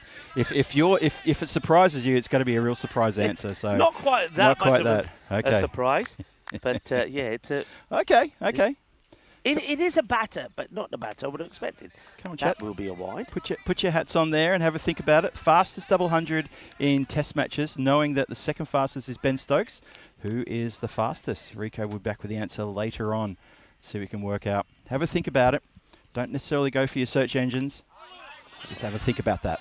It's a good floated delivery, that, isn't it? It's Samuel Asafi, who had a good day with the ball in the last one, didn't he? He picked up 2 for 10 against the Royal Eagles. Yeah, I liked his contribution with the ball throughout the last couple of days. I think he's done pretty well. You know, it's been obviously in a team that hasn't won games, but he's tried very hard. Bit of a character as well. Oh, good delivery that. Nice and full, almost Yorks him. Yeah, good bit of cricket there. So it's a good ball. This time it gets blocked out. You can see the batter wanted to go for the big hit, but he's beaten by the flight, so just has to push out at it. And Safi does the fielding himself, but the batters do run hard and get the single. So Aranga de Silva, he really does have to try and to adjust here. I think he said that the thing about Aranga here is he plays a nice shot, but they have got a fielder back there.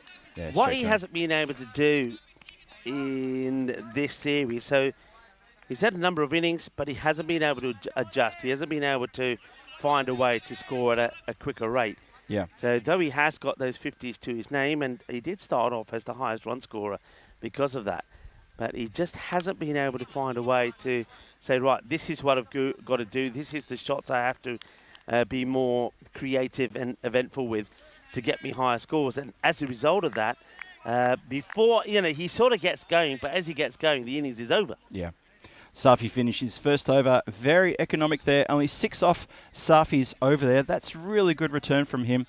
40 for 3 is the score as we welcome you into the commentary igloo here during the last of the group stages. Can you believe we're at the final match of the group games? This is game 18 of 18. After this, we're already talking about the final. How about that? Look, it's come quickly. It's happened quickly. I'm just glad we've done it, and I think the best way to describe it is we often say on the European Cricket Network, we have a saying, don't we, stronger together. And I think with the federation here, the Federation of Cricket Romania, we certainly have been stronger together. And we've made it happen, with all of the issues with the weather. And let's focus on it briefly. I mean, Romania got absolutely hammered by severe weather. There was flooding. There was all sorts of devastation caused. It wasn't pretty. But by being stronger together, by the federations working well with the European Cricket Network crew. And also, I touched on this the other day, it's not just the gang that's here. It's the crew at head office. Don't forget, the likes of Chris had to rearrange our flights for going back home. Yeah. They had to sort out hotel. We moved to another hotel yesterday. That's right, A lot of hard work had to be done. And then obviously negotiations with the likes of Dream 11 to get the schedules fixed. So, it's been a massive effort. So a big shout out to the ECN crew, not just here, but at HQ, to our partners, and of course to the Federation and all the helpers. We mustn't forget all the helpers. Most of them were players, but some of them were just spectators. Everybody came together to muck in. And, we often say that we are a family, and that's exactly what families do. They help each other out. But I tell you what, the Baba hasn't helped his family out there, because this is another one that really he has to stop. Oh dear. He's had a bit of a nightmare behind the stumps today. It's kind of funny. 3 games for Bucharest Glad yesterday, giving Baba the gloves, and this game the previous one. Bit of a head scratcher for me. Not sure about that. Okay, you want to give Mohammad Rashid a bit of a rest and get him to have a bowl. But poor Baba's having a real mare behind the stumps. He's taken a few catches, but he took one catch where it hit the top of his fingers, and he took a few minutes to really wring that one out. Really painful for him. He's had a couple of shockers trying to go for run-outs. So, I feel for him, because, we've enjoyed his play, old emergency services around the ground. But, the man with the 999 on his back, that's why I keep calling him emergency services. I mean, no disrespect whatsoever towards him. I think he's been a real competitor. He's been a really good player. I mean, you see him there again. His desire and his commitment is 100%. We've seen him field well. He's taken some really good catches on the boundary. He's been involved in run-outs, remember. With the bat, he's played many innings that have really helped him. He's just, a good all-round player. Now he's showing that he can do a job behind the stumps if he has to, though it's not his key position. This is timed beautifully. And, it is. The fielder was always going to go with this with 2 feet. And he's not going to stop it. In fact, I had visions of him landing on top of this Imtiaz. Have to go down here, guys. I mean, he's got to be using his hands. He's got there, and he's got time to get down and slide in and just push the ball forward. But he jumps on it with 2 feet. He could have broken his ankle. You know what? Just those last 2 or 3 steps, he stuttered, because he was trying to time it so he could put his last foot down in front of the ball. You're right. He had time to get down to the ground for that one. That could have ended up in disaster. Aranga De Silva leading the scoring, would you believe? 10 off 12. And it's not a great score for him, but at the same time, look, it's 52 for 3. It's 6 overs gone. It's pretty tough going out there. It is probably the warmest part of the day. Wouldn't be surprised if out in the centre, it's probably in about the mid-30s right now. The wind has dropped completely. So there is no respite from a bit of breeze coming across the ground that we had nice and early this morning. The first match this morning, I rocked at the ground, and I thought, how cool is this? Had the jacket on, did the intro. I was thinking, this is lovely weather. A couple of hours later, oh boy. Yeah. And Speaking of oh boy. Wow. Oh boy, oh boy. Oh boy, indeed. Crunch, Maximo. Any way you cut it, that's a big shot around the corner. Not a good delivery, but well played. Yeah, Dalusha Lakshan. Somebody else we've talked about a fair bit with the ball. He's been very unlucky with the bat. He has put one good score on the board, so we know he's got the ability and the talent to do it. Maybe he gets a good partnership going here with Aranga, but it's Kaim Khan who, well, in every 6 balls, there'll always be probably 2 or 3 loose deliveries from him. So let's see if he can come back now with a good one. Can I say, Vinny lighting up the chat by calling me the family accountant look that I've got today with a lovely white shirt on. It's, it's keeping me nice and cool. I'm happy about that. But thank you, Vinny, for the shout out. I know Vinny likes to come to the ground in all sorts of colours. It's like Picasso exploded and Vinny was standing there in a white shirt and he caught every colour of the rainbow. Or in the words of our producer, E-Mans, Mr. Whippy. Mr. Whippy, that's right. How about that, Vinny? We're going to change you from Mr. Maximo to Mr. Whippy Mo. And that's not us, Vinny, before you start. We were talking about the... That's right. It was a question yesterday. Which cricketer, international cricketer, is known sometimes or has the nickname as Mr. Whippy? And of course, it was was Makta. That's right. A few people did say before we gave the answer away that it was Vinny Sandy. I don't know where that comes from, Vinny. I'm just letting you know. No. You know who was the first person to say it? E-Mans, yeah, it was. Yes. And then he had everybody sort of agreeing. Yep, everyone jumped in, everyone piled in on top of that one. That's nicely played. That's a clever shot for 4. Nice shot. It's beautifully. Look, yeah, sometimes you want to see batters smashing the leather of the ball. Other times, you just want a little bit of elegance like that. That is classy. Beautifully played. Top draw. That's going to be 4 runs. Both बढ़िया shot. Mario, both अच्छी timing, Ziggy. अच्छी timing, अच्छी placement. It's a lovely shot for... Can I say that when we had our Comcam on just a couple of overs ago, a few people in the chat spied someone just hiding behind us who just got into shot, and they're asking, "Who's that? Who's that?" A few of the regular chatters know who it is, and a little bit excited again as to who that is hiding behind us Chance, there. you know. Taken. And what a catch! Good catch that one. Yeah. What a catch! Well, Kaim Khan, he doesn't always bowl you 6 of the best deliveries, but if he gets given a sniff, he'll take it. That's a good catch. Many a bowler wouldn't even thought about getting round to this. They would have bowled it, see the ball in the end, say, somebody catch it. He knew that somebody's got to be him, chases after it and takes a very, very good catch on the move. And he's taken Dalusha Lakshan, who was just starting to look dangerous.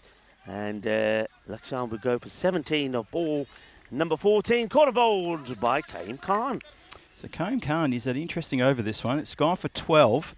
But he has picked up a very important wicket there, gets the breakthrough. 64 for 4. It's in the 7th. One more to come to complete 7 overs. Yeah, look who's back. Asad Abbas, who we saw opening the batting for them on day 1. Oh, that is just unplayable. Boy. That is unplayable. Now look at this. Stay with the... But can we just go live for a moment? He's almost apologising. He is bowled. Well, we've already talked about the ball of the century. Sean Wayne.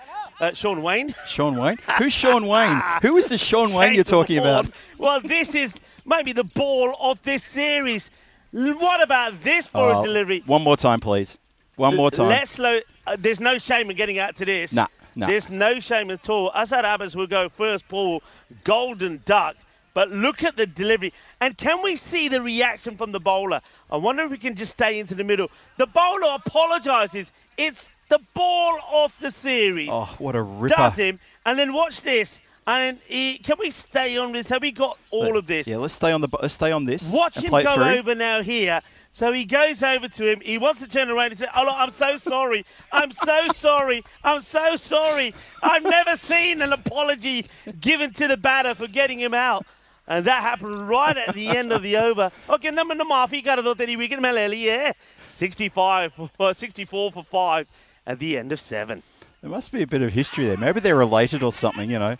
Oh, hesitation on the run there. It's going to be safe though. Yeah, what an amusing little bit of activity there. He did indeed go over and say, "I'm sorry that was the best delivery you'll ever face. I'm sorry that I've turned it on for the European Cricket Network with the best delivery of the year, hands down. I'm sorry they're calling me Sean Wayne as well." Sean Wayne. Sean Where Wayne. did that come from? I suppose that's what you get if you cross Shane Warne with John Wayne. John Wayne. I was thinking John Wayne as well. Exactly. Oh dear. Oh dear. We've got to go for another angle here. Yeah, look, this is just, I mean, it's a, Oh, what wow. a top delivery. And poor, Watch him. yeah, look at that. Sorry, He said, sorry. there, though. I didn't mean it. He's getting no love from the batter. Look at Assad. He just keeps on walking. Says, "Don't come near me right now. You just got me out first ball. And now you want me to give you a bit of love? Get out of here." Yeah, not now. We'll talk later. Okay, We will talk Uncle later. G, sorry, Uncle G, sorry. Phir nahi karunga. I love it. I do absolutely love it. But what a ball that is. Yeah, we need to put that one in the good book. Let's make sure we clip that one because that was astonishing. That the way it's straightened there. Anyway, we continue now. It's Rahman. He's bowling us a couple of wides. Bucharest Gladiators trying to turn some screws here, but not when you're bowling wides like this. Yeah, You need to get things a bit better here. If people are wondering why we are talking about Shane Warne on this day, 1993, when he bowled the ball of the century to Mike Gatting, that unplayable delivery that left everybody gobsmacked. I remember, actually, when that happened, I don't know where you were, Phil, when it happened, as you see another wide, but I remember not seeing it on the day. Yeah. Or not seeing it live, but I remember it being all over the news on the night of it happened. Yeah. And then for the next few days, it was everywhere. And the newspapers, the shots they had of it was just quite remarkable. It was just, the talk of that moment just went on for about a week. You should have seen what it was like in Melbourne. Oh my goodness. That was on newspapers, magazine covers. It was on TV. It was on posters around the city for months. It was absolutely replayed anytime on any TV show for any reason. You know, there'd be like a chat show about gardening. Oh, how about that ball from Shane Warne over there in Headingley? Let's have a look at that one more time before we take him to the garden. Have a look at the ferns I'm growing out the back.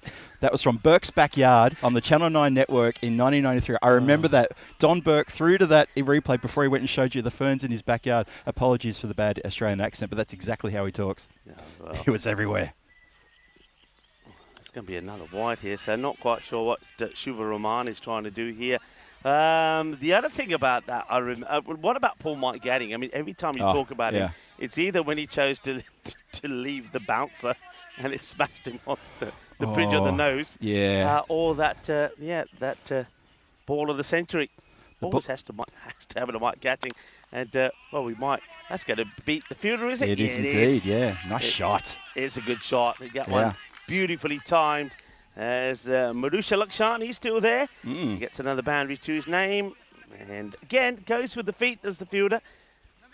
That's going to be another big difference, isn't it? When we're going to see the Bliss Warriors out there, they've got fielders that show you how to do the fielding on the boundary on this mid-on and mid-off position. Hands first, sliding and diving. Kalhara, first one that pops into my head. Yeah. One of the safest pairs of hands in this series. Wide ball there. Just the last thing you said about Mike Gatting there, about the ball century. I saw someone in the chat say that before. Sorry, I couldn't find who it was. They said that Gatting's response added to the ball of the century. The way he turned around to take his gloves off, just turned around to the umpire and just said, did that hit stumps? Yeah, okay, all right. And just the eyebrows raised and the way he accepted his defeat at the hands of that ball. They said that really added to the whole vision, everything there. And they're right. That really added to it. It did, yeah. Poor old Mike Gatting. Forever for me, I'll remember him for that ball. That ball, which I should never do because he was a great competitor. He was a great player. I remember him for that ball. I remember him for the bouncer that got him. Because, again, because of all the media attention. But I think him and, was it Chakarana? Chakarana. The umpires, when they had the old... Do you remember that? Yes, of course. But not until you actually did the finger pointing at me. Yes. And everybody's saying, hang on a minute. What happened to the gentleman's game? Yeah, let's pull it back a bit, folks. Yep. Oh, dear. In the meantime, that's a nice shot there down the backward of, to third man for a boundary there. So 81 for 5, one more to come in the eighth. And we're talking about Mike Gadding, Sean Wayne, and a whole bunch of other things going on here. I hope you're enjoying it. I see Wayne lighting up in the chat about Sean Wayne. We're not talking about him being shaved. That is almost hits down the throat of the player who probably could have done better than that. Either catch it or save it. Pick one. You don't have, you could do both if you want, but you've got to do either one of those. Doesn't do either. Oh, dear. How are we on time here? Because this over just keeps on going. Shuva Rahman is being trusted to bowl a second. Well, it comes to an end here, but there was in that over 6 wides, by the way. Yeah. It's an expensive over. It goes for 21. And the Bliss Warriors needed that over big time. Oh, did it they gets them to 85 now for 5 of 8. Yeah, but what, again, I don't understand sometimes the way that the Bucharest Gladiators, I say Bucharest Gladiators, I have to say their captain, Subani, the way he's picking who he wants to bowl and when, it doesn't make any sense at all. That over, 6 wides, they need to look at that with a microscope. You don't even need a microscope, you just need to look at it with bare eyes and just say, let's not do that again. 85 for 5, time says they're just under 5 minutes away to finish this over. Okay, let's see how it goes. Good start from Rashid. Now, Rico, I Is can that hear an ice cream van? Yeah, that's what I'm Wasn't thinking. I'm hearing a little jingle in the background. Mr. Whippy, we're over Danny, here. is that a Mr. Whippy van in the area? Do we have an ice cream van? I hear it. Somebody's playing games with us. I reckon somebody's just playing games with us and got in. That's excited. I mean, that's going to be 4 runs. Oh, no. Imtiaz lets it go through him, and Kaim Khan is the first who's the sweeper, saying, "Oh, yaar ki kar dita." It's straight through him. It's well struck, but look at Khan there saying, "What are you doing there?" I tell you what, even Nish has heard the ice cream van in Hornchurch. He's saying, "Mr. Whippy, Mr. Whippy, Mr. Whippy, don't let him go. go. Don't let him go." The thing is, though, Imtiaz, he heard the ice cream van. That's why he was a bit sort of distracted there. And Kaim Khan, he's telling him off as he's still chasing the ball. I can still hear it. I can still hear an ice cream van. I can also hear the sound of the willow on the ball as this one is crunched away. And, Aranga de Silva, the sleeping giant, has woken up. And, he's almost woke the dogs up as well. There's no corgis in there, International Corgi Day. Okay. There's the doghouse. And there was the dog. Oh, there it is. Go back to that. We just saw the dog. Oh. Let's have a look if we can see the dog again. I don't know the dog's name because I've never seen the groundsman here, but there was the dog. He popped his head out, but it's not a corgi. It is International Corgi Day today. We'll go back to that a bit later on and see if we can spot him. High in the air, catchable. Takes the cap off, does his makeup, holds on to the catch. Job done. Subani, the captain, holds on to it, and Aranga de Silva is going to go. He'll go for 20 of 17 deliveries. So once again, he sticks around there right from the beginning. And just when you need him to excel, he does get one away. But then he finds the safe hands of Subani. Now, I can hear that music. If that's the Mr. Whippy van, does that mean Vinny's here? Yeah. Mr. Whippy himself? We've got to find where this music is coming from, actually. Yeah. Is it coming from the temple, or is maybe there someone listening to music close to a microphone? Maybe one of the ambient microphones, because that's really quite loud. That's really quite strange. I'm not sure. We're not sure where it's coming from. We're going to find it. Look, if it's not a Mr. Whippy van, guess what? Then that music needs to shut down. Shot, cross bat, smacked out of the park. Every little bit of that goes absolutely crunch out of the ground. What a great hit that was. Look at this again, side on. Oh, what a tremendous strike that is. Oh, against the flow as well. 100 up with that strike as well. 101 for 6. And Bliss Warriors, they're marching towards probably what could be their biggest score of the tournament. And that will put them in such a good position if they can get there and stay there. Chaturanga there with a massive 6. Oh, gets hit on the pad. Pretty adjacent. There's an ambitious shout there. But it was definitely going down leg on that angle. Never going to get it there. Rashid with 2 wickets already. He's gone for 20 runs. Leg by signalled, and that will be the end of the over. 2 for 20 for Rashid. 102 for 6. 1 more over to come. Chaturanga, he keeps, he's got 6. And that is going to be Madhusha Lakshan on 14 from 5 deliveries faced. Have a look at the bowling card here. So those 2 wickets to Mohammad Rashid, good for him. 3 wickets to Karim Khan for 21 runs. So who's going to bowl the last? Imtiaz went for 10. Sabani Mahmood went for only 8, picked up a wicket as well. And Samuel Asafi, he went for only 6 from 1 over. Surprised he didn't get to bowl another one, but yeah, I didn't think Sabani was going to be brave enough to let Samuel bowl the last. He's going to take responsibility. Oh, he needs a tide over now. Yeah, I mean, look, whatever they finish up with, that's beautifully picked up. That's going to go all the way. Fielder can't stop it going to the boundary. 6 more. So you're getting to a point here. I was going to say 105 to 110 possible in 7 overs, right? Yep. To try and do, well, to try and do a favour for the Royal Eagles if you wanted to, but they're thinking more about winning the game. So if they keep this to about 115, there's a chance. But after that 7th over, when the score was 64 for 5, to go back to Shuvo, who then bowled 6 wides and gave away 21 runs, that hurts them. So they've got to just finish quiet here. Finish quiet, try to keep it to around that 110, then try and knock off the runs. Royal Eagles will be encouraging them to go for it in the 7 overs. That's what they need to happen here. Oh, exactly. Yeah, Royal Eagles will be absolutely barking at them from the sideline saying, do it for everybody. Get out there and absolutely make this a contest. You've got to do it. You know you can do it. You've got the firepower. You know you have. And you know, this is going to end up being a tantalising score for the Bucharest Gladiators, because you're right, if they don't get to, say, 120 mark, they get it in the 1-teens, let's say between 115, 120, that's going to be not just gettable, but really, really, really teasing there. So every run vital here. They get one there. Sabani needs to bowl really nice and tight here. Take it upon himself, he has. He hasn't turned to one of his set bowlers. He's turned it to himself and he said, look, I can do this. I need to make sure. It's 109 for 6, 3 balls to come. Let's see where they end up. Yeah, let's see indeed. And then also, let's see the approach from the Gladiators in terms of who they go with the batting order. Subani probably will still want to feature at the top of the order. It's going to be 2 wide this time. Wide ball signal. Not good. Yeah, Subani not happy about it. He's doing the double teapot there, but there's no doubt about it. It's a big wide. I think he sees the batter moving and then wants to push the ball wider. But, of course, remember that line, whether the batter moves or not, always stays the same these days. So he's going to have to bowl it again. The music stopped and now there's a very big insect narrow microphone. Have eaten the ice creams.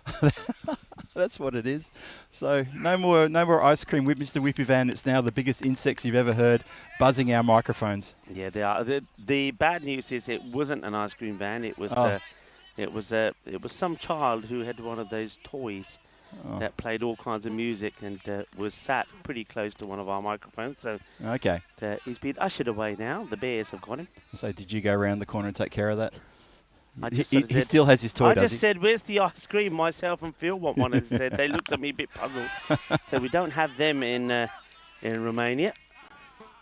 You didn't confiscate his toy, did you? No, I didn't. I didn't actually see him. I just heard a lot of things said, and then the music just stopped, and I thought, well, that's done the trick. I was going to say, if you pinch the toy, I'd like to have a go of it, please, if that's all right. I'm a big kid at heart. I wouldn't mind that. All right, we got a ball to go, and look at the score, by the way. It's the Nelson again. That's been teasing us all day, hasn't it, the Nelson? Indeed, it has. It's been hit away. We want for the Nelson. You might as well come back for 2, and especially if the fielder completely misses this. And on this occasion, it's Muhammad Ali. Well, Muhammad Ali, he's certainly flying around like a butterfly, but he's got no sting there at all. He doesn't pick this ball up at all. And that is going to be extra runs. They'll get 2. The score finish on 113 and do the Bliss Warriors.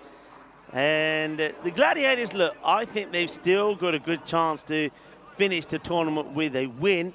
The Bliss Warriors will be hoping not to. They want to win themselves, of course. They want to book their place in the final. But we do believe that as long as they don't lose badly here, they should, even with a point, book their place in there. We can start to have a look at the way things started here, as we'll have a look at the highlights. So this is how it started. That's the last one there, actually. So there was that run out. I think that means that the score does finish with 113 for 7. So it's time to start the highlights. And this is how it would start. So Ijas was saying that only on one occasion has he managed to go well with the bat. skies it up in the air. Very good catch taken. I like that. One fielder says, you stop, you duck, I hold on to it. This was nicely timed. A beautiful shot there, played away. Once again, Aranga de Silva just doesn't seem to be getting the grip of how quickly you have to score in this game. Talking about grip, well, Khan certainly got the grip of that to get Chibui, who would have been very disappointed to get out that way. He goes for 6 or 4 deliveries. And Kalahara came out, played some nice shots, but he too would find a way to get out. And there's a good bit of fielding here, but just managed to get his bat in. But that was a nice shot played, short ball, played it away quite nicely. We thought, okay, Kalahara is going to get going. And then it's, I would say, not the best of deliveries from Khan, but he does smash it onto his own stumps to Kalahara. Then this happened. And this certainly, well, let's say this one more time, or 2 more times maybe, but yeah, it was this one. This one goes straight through, goes all the way down to the boundary. And that was a nice shot, beautifully timed, where the fielder tried to stop it with his feet. But watch poor Asad Abbas when he comes out. He's not out there just yet. We needed another wicket, does have to go down first. But Abbas, he came out when there was that, I think it was the caught and bowled really, which was happened. This is it here. So this is the caught and bowled. It's an excellent caught and bowled actually from Kaim Khan. He gets the caught and bowled, then the first ball he bowls, here it is. Ball of the century, we've been talking a lot about it, certainly ball of this series. And then he has to, look at this, the way he says, oh, Uncle G, he realises it's his uncle. I'm only kidding, he says, I'm sorry, Uncle, I'm sorry. I'm really sorry, didn't mean to get you out. Didn't know it was you. I didn't recognise you under the helmet. And Uncle G says, get away from me, get away, not now, not now. That was gold. It was absolute gold. It wasn't it? Yeah, anyway, the highlights keep coming here as Bliss Warriors put on the runs in those last few overs, and they've got themselves up to a pretty reasonable total, you got to say. I think that's not a bad total. 113 for them. I think maybe almost the best score. I've got a feeling they've made 116 previously, so that's pretty much up there with the kind of score that they're capable of making. Their sort of fits and starts have put themselves in a good position, losing 7 wickets along the way as well. But all credit. Dalusha Lakshan there, before he got that caught and bowl, was turning things on really nicely. And then Madhusha Lakshan there, not out 15 at the end. And it was Jiwana Chitaranga who was run out at the end there on 15 as well. So those two put a little bit of extra oomph into the scorecard. And that was a pretty good final over for them, I thought. Did really well. Have a look at this. A bit of a double team effort there at the end. In the end, it was 11 runs off the final over. There was a big Maximo and then the wicket right at the end. And you see there, the stumps were, well, believe it or not, the frame later, the bails were knocked off. Yeah, they were indeed. So they will finish with 113 on the board, the Bliss Warriors. And I suppose what we're going to say is they're a team that are used to defending this sort of score. We've seen them defend scores in the 80s. We've seen them defend scores in kind of 102, 106. So I suppose this for them is a pretty high score, and they will feel that they are able to defend this. Bucharest Gladiators, though, I think the way they need to approach is to say, look, let's just go out there and try and do the job. Finish on a high. Aranga de Silva, not for the first time, sticks around for a long time, only to score 20, but it does end up being the highest score in the innings. But have a look at the number of extras there. And Phil G, what happened there? What happened indeed. Rico, I just saw that and I just touched you on the shoulder. I thought, wake me up. Am I seeing 15 wides and 25 extras? Yeah. Come on. That's not good. That is not good. Bucharest Gladiator has a lot to work on there. When you think, take 15 off the score, it's a sub 100 score, and there's 2.5 overs extra they bowled because of those 15 wides. You know, and also in this kind of conditions, it's muggy, it's sticky, it's warm, and you bowl 2.5 extra overs than you have to, that's going to wear you out. It's definitely going to wear you out. That's a very good point indeed. Not good. So, the Gladiators, what do you think, folks? What do you think? Are we going to see them pull off a win in their last match? I know there's a lot of neutrals out there that are really hoping that they do, but we'll just have to wait and see. And Kaim Khan, 3 for 21. I think that's where Kaim Khan basically says to his captain, Subhani, you see, you keep overlooking me. I can perform with the bat and with the ball if you give me the opportunity. And Mohammad Rashid, he says the same. Remember early on, we saw him batting and bowling and performing really well. In fact, in one match, I remember him taking 2 for 9 and scoring 44. Got the player of the match performance, and still In the next match, we didn't see him at all. And that's been the kind of problems that we've seen from the Gladiators. But they could put all that behind them if they can finish with the win against the Bliss Warriors. Join me, Rico Fall and Phil G, when we return in under 10 minutes time for, well, the last innings of the group stages. The next match after this one will be the final. We know that Phoenix are there. Who will they be playing? The Bliss Warriors or the Royal Eagles? Stay tuned to find out.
This European cricket event is proudly brought to you by HCL Software, Rado and 1xBet. And welcome back, cricket lovers around the world, wherever you're tuning in from. And good to have you here in Romania, where, of course, we have 5 matches scheduled for you today. This is coming to the end, the conclusion of our 4th match, match number 18. The next one will be the final. And we also have 5 matches there in Hornchurch in that European cricket series in England.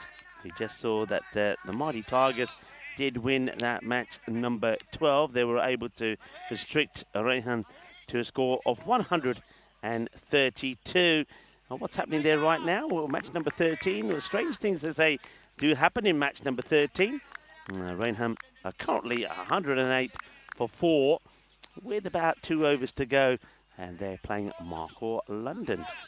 And of course, it's Tina Goff, Nishay Butt that are talking you through the action there. 79 becomes the important score then here for Bucharest Gladiators. if they're to want a point, but I don't think they want a point. Forget that. Screw that up, throw it away.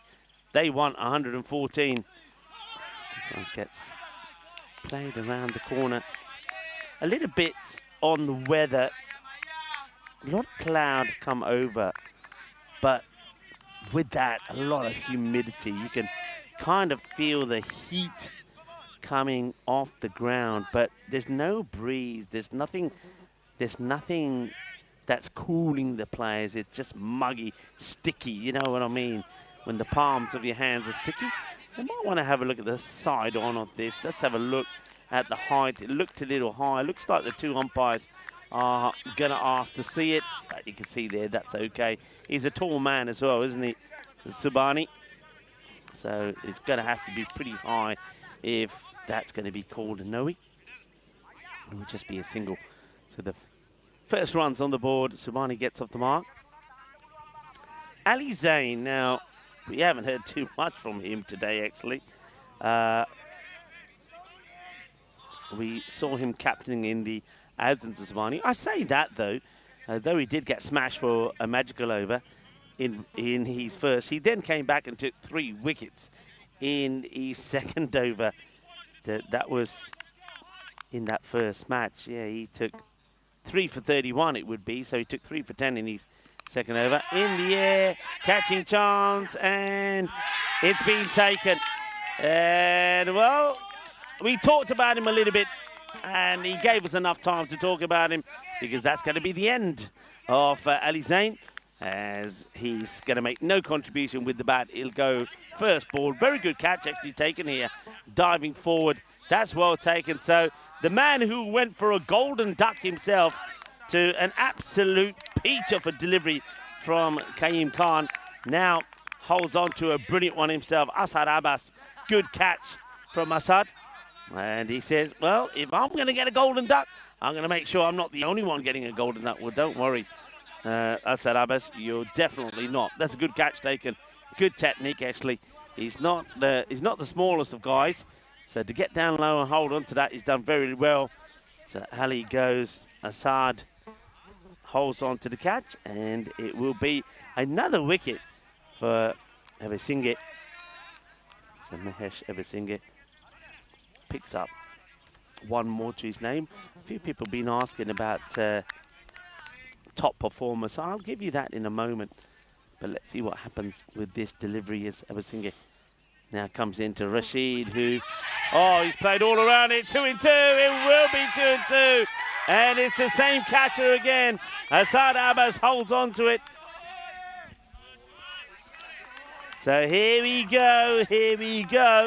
Are we going to see a hat-trick here in Romania? Mahesh Ebesinghe, 2 and 2. The same bowler, the same catcher. Mohammed Rashid is going to go with just nada on the board. So he goes for a golden duck. And that, of course, means that this is the hat-trick ball. And what a fine time to bring back in to our melting igloo to Phil G. Phil G, let's get ready for a hat-trick. Oh boy, indeed. How about that? Did not expect that whatsoever, but has skied up. And, you know, sometimes things just go your way. And for the player there who's taken that catch, I'll tell you what's gone his way, and that's the Grizzly. He must be absolutely pinching himself. Asad Abbas, who got the ball of the century. Yeah. And he comes out thinking, I went out for a golden duck to the ball of the century. And he's taken 2 good catches. Didn't have to do too much for it, but he's still taking catches. Still got to take him. Hat-trick ball, Rico. Here we go. Bring it on as the emergency services have been called. Baba on strike. Oh boy, oh boy. Oh, look at the face on Mahesh. He's looking like he's just having so much fun. Oh, how much is this missed by? Let's have a look. This one, just misses that inside edge by a fraction. Could have got a little smidgen on it and caught behind, or even knocked it back onto the stumps. Indeed. Oh, he goes leg side there, though, on that one. Oh, well, straight a little bit there. Oh, boy. It's a cracking over, though. What an over to start things off. And if you're a Bucharest Gladiators fan, yeah, it's like they say in the classics, you might want to look away now because things are looking a bit dismal. 2 for 2. Haven't even finished that first over yet. Oh, that's actually pretty good work to get the body behind that. I thought from our angle, Rico, we saw a real good view of that. I thought maybe he went just a little bit too far. I heard ball hitting bone, probably the hip. Yeah, I reckon it's hit his hip bone as well. Have a look at this. I heard this. It's... You know, I reckon it has. It was a little... Ow. And I'm thinking, oh, that's the bone. But he's showing no pain. Is Lukshan. It's one of those which, if he went about it differently, he might have got hands to it. But anyway, it's a cracking first over. 2 runs only, 2 wickets. And that is what Abasinga has been doing all the way through. And now he's going to hand over to Duki, who didn't have the best of first matches with the ball. And he's done all right with the ball. He's taken 7 wickets. He's one of 4 players with 7. And let's see how he does here. Oh my goodness, that was close to a wicket. That was close to everything. I think that's an edge. I thought I heard something as well. I think you're right, Rico. I heard something as well. And the acrobatics from the keeper behind just was not enough. Yep, he's got an inside edge onto that one. And just literally he flicks the fingertips as he tries to close the glove. Lucky. Oh, so lucky. One more time. Lucky. Yep. Very, very lucky. Dookie in again. Oh, well, I get an inside edge one ball, then I get an outside edge the other ball. Inside, outside, or shake it all around. Inside, outside, or you can say to the right, to the right, to the left, to the left. Well, this one needs to be right down the middle, and maybe Dookie will get his man. He's found 2 edges, the inside, the outside, and now the wicketkeeper looks like he's down. Might have just pulled a muscle there. I think a bit of cramp. No, it's not surprising, really. It gives me a chance to look further into the bowling figures. So Mahesh Abasinga now has moved to 8 wickets. So he's tying second with Rajinder Jesse, but of course top of the pack at the moment is still Hosak Khadka, the Phoenix bowler, with 12. 12 for Khadka, that's pretty impressive. Now, it looks like your shout of that ball hitting the pelvic bone is correct. That is a man hobbling. He's not looking comfortable at all. That is Lakshan. Yeah, he's not looking listen comfortable. to his captain. Come on, quick, quick, quick. The guy can hardly walk. Well, carry him off then. Oh, dear. He's taken a ball flush on the hip bone, and his captain saying, quick, quick. Yeah. Dookie, seriously, have a good hard look at yourself, mate. That's not appropriate. Your man's in a bit of pain. There you go. That's hit towards deep in wicket for 4 runs. Nice shot, that one. Bit of a cross-bat shot, but nonetheless, it's still... What are they? I think there's a few people behind the bowler's arm, so they're making all sort of gestures to people for people to move.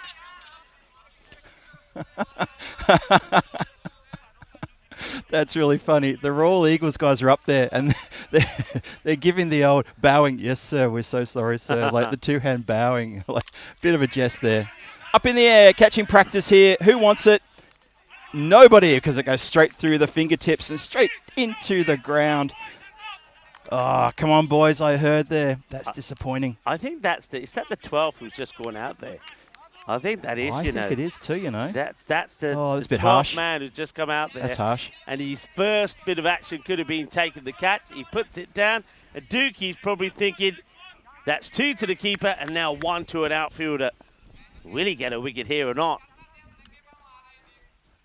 Just giving the thumbs up to the Royal Eagle Boars, who've moved right out of the way there. They're camped just behind us, looking over the top of the comms tent. And they've got big smiles on their face. I gave them the thumbs up. They gave me the thumbs up back. So they're happy.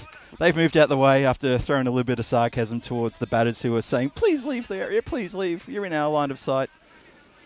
Oh, Dookie. There's a man on a mission.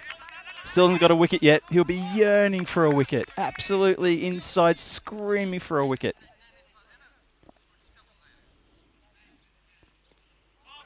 Wow. He puts it out there to be clobbered. It doesn't get clobbered. And he gets a dot ball. 8 for 2 after 2. This power play is sort of turning into a non-power play, turning into a powder puff play really at the moment. Only 8 from it. And I just quickly say, as the cloud cover has really picked up here. You can see from that view there, that is grey clouds in the background there to the left. That's not blue sky, and the humidity is absolutely through the roof right now. It really is getting quite uncomfortable for everybody. It's very the site, because the other thing is there's an eerie silence around the ground. When the players aren't making any noise, we're not hearing the crickets, we're not hearing the birds, hearing nothing. I don't think it's ever been strange, so isn't it? quiet. So yeah, the clouds coming over. As you said, there's nothing on the radar for rain. So it could be interesting. Let's hope there isn't. The last thing, I mean, we know how this tournament started, and we don't want it to finish in the same way. No, we do not. Oh, up in the air, doesn't really defend that successfully. Oh, who's that in the wars there? He's been absolutely run over there by Asad Abbas. Abbas is just trampled all over it. He has. He's absolutely stormed his way across. Watch this again. Get out of my way. I've got this one. That's the smallest man on the ground. Mardumal has been absolutely trounced by a crash of Asad. Oh, dear. Hope he's all right. No run is the call. That man Asad, he's in the play all the time now. He's getting his back up. He's loving it. After taking those 2 catches, particularly the first one, he is up and about. So 9 for 2. I heard the shout of walking in, boys, walking in. There's a lot of positivity from the Bliss Warriors out there at the moment. They're getting very G'd up here. In the air. Chibui is camped under it. Takes the catch, holds it into his chest, throws the ball wildly in the air in a celebration, almost throws it back over his head to the boundary line in a big celebration. He's ecstatic. And so are the Bliss Warriors. That's a 3rd wicket down. Bucharest Gladiators teetering here. Yeah, it's a straightforward catch there from a player who's got the ability for Ngoni Chibui. And it's going to be Subani, who just hasn't been able to... I mean, he puts himself up the top of the order. Nothing's really happened. I think my suggestion of just going with somebody like Kaim Khan and Rashid probably would have been a better option.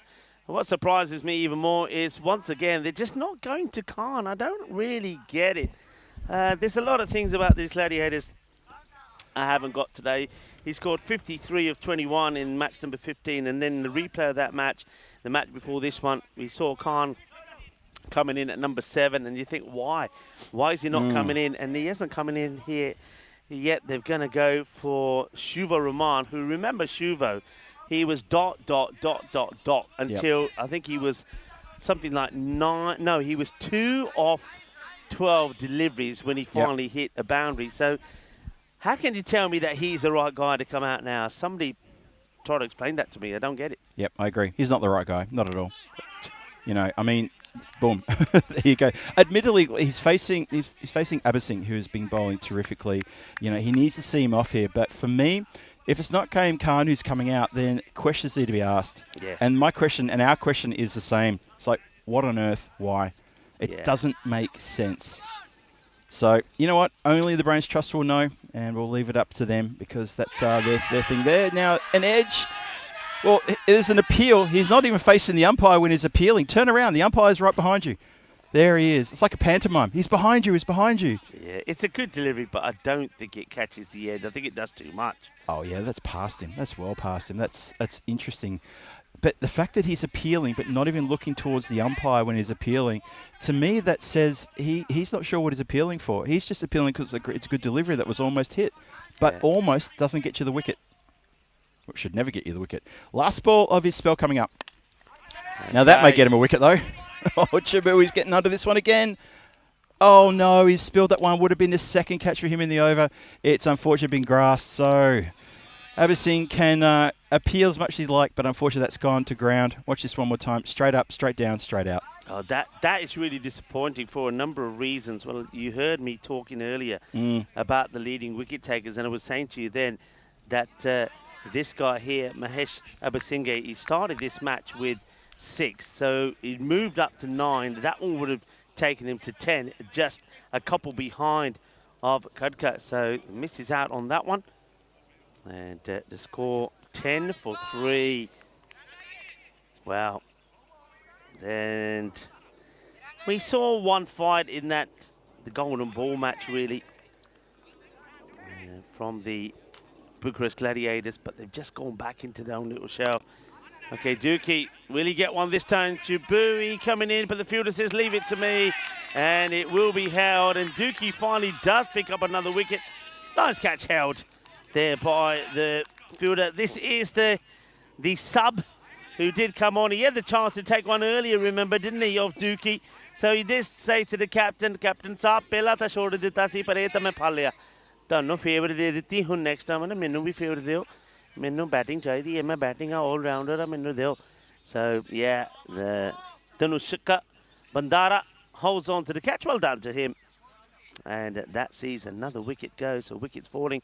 Dookie now moves to 7, and Shuvo, no real surprise there actually for me. Shuvo should not be the batter coming in at that point. So Bandara gets him. Dookie holds on to the catch. 1 for 4, 1 off 4, I should say there for Shuvu. And so now, well, a lot of people will be saying, and we're asking, what happened to Sasanga? Now what's happened here? Sasanga, what's happened? What has happened? What has he forgotten? Has he forgotten the box? Oh, dear. I think he might have forgotten a bot. Now, oh, dear. This is going to be very interesting because it's a new batter who's come out. He's facing Dookie, probably not the quickest bowler, but doesn't have a box on. I like the way the square leg says, don't look that way and put it in. Face that way because the camera's on you. Will they apply a penalty here? I think he turned his back because Danny's down here with us. He wanted Danny to see he's putting his box into his shorts. I try to cover your eyes, Danny. You're going, Phil, what are you doing? Oh. Look, I'm not going to be critical here. No. I'm going to be honest. That has to be 5 penalties. That's 5-run penalty. You can't do that. If he goes out there without box not prepared, that's got to be 5 runs. If it's not, then somebody come over here now and explain to me why not. Yeah, that's crazy. It's all very well saying, oh, yeah, but it's an important part of the equipment. It's got to have it. Yeah, well, your bat is the important part of the equipment as well. If you go out there without a bat and then come back, that's got to be 5 runs. I'm sure I've seen players go out there and immediately try to change their gloves or go out there without their gloves on, put the gloves on and then get timed out because they took too long to put the gloves on. I'm sure I've seen that before. I'm a little mystified. That was my question. Who was the first player to be timed out? Yes. Okay, that was Angela Matthews. Now they're there, finally. Thank you, because it had to be. Yep. It had to be because you can't just run off and then go back. Yeah, Angelo Matthews, and remember, it was his helmet. Yes. So he went out there, his helmet was slightly broken, and when they were trying to sort it out and another one was brought out to him, the umpires then went over to him and said, oh, by the way, you're out. He said, what do you mean? He said, you're timed out. He said, but it's my helmet. So, well, you should have had it sorted before you came out. Doesn't matter, so mate. It's exactly the same, and there you go, 5 penalty runs. So all of a sudden, there's an extra 5 to be added on to the Bliss Warriors. Yep. They'll take that. Thank you very much. Well done, officials. Correct process done there. Completely correct. We agree.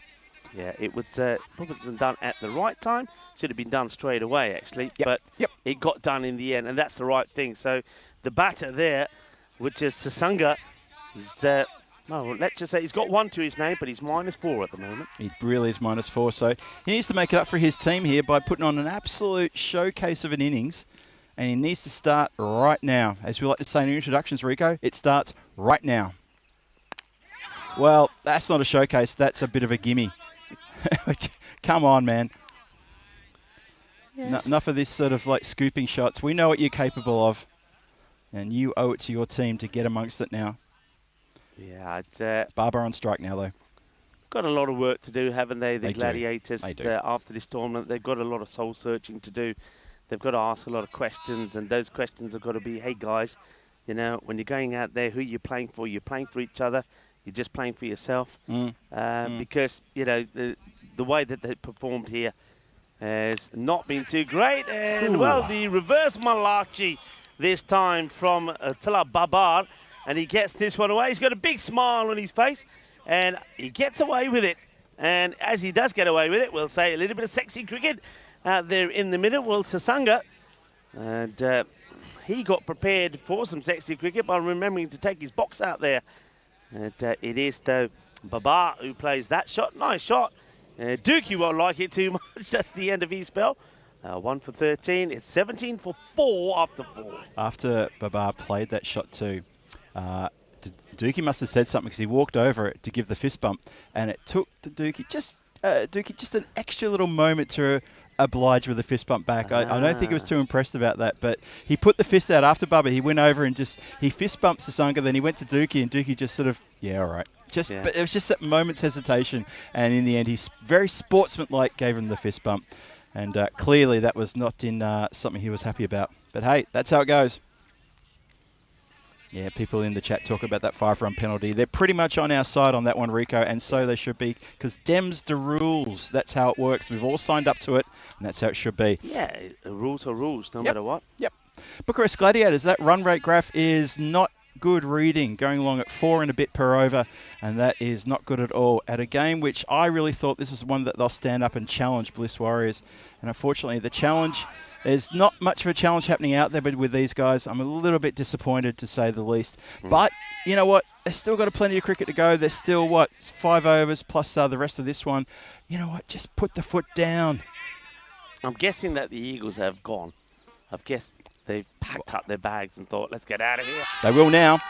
They will now indeed, Rico. I reckon now, as often in the chat, we often see Christopher Ward and a few of the other guys head for the car keys when they see that the game is over. I'm waiting for the car key emojis to pop up, the car emojis to pop up, as everyone says, guys, start the car.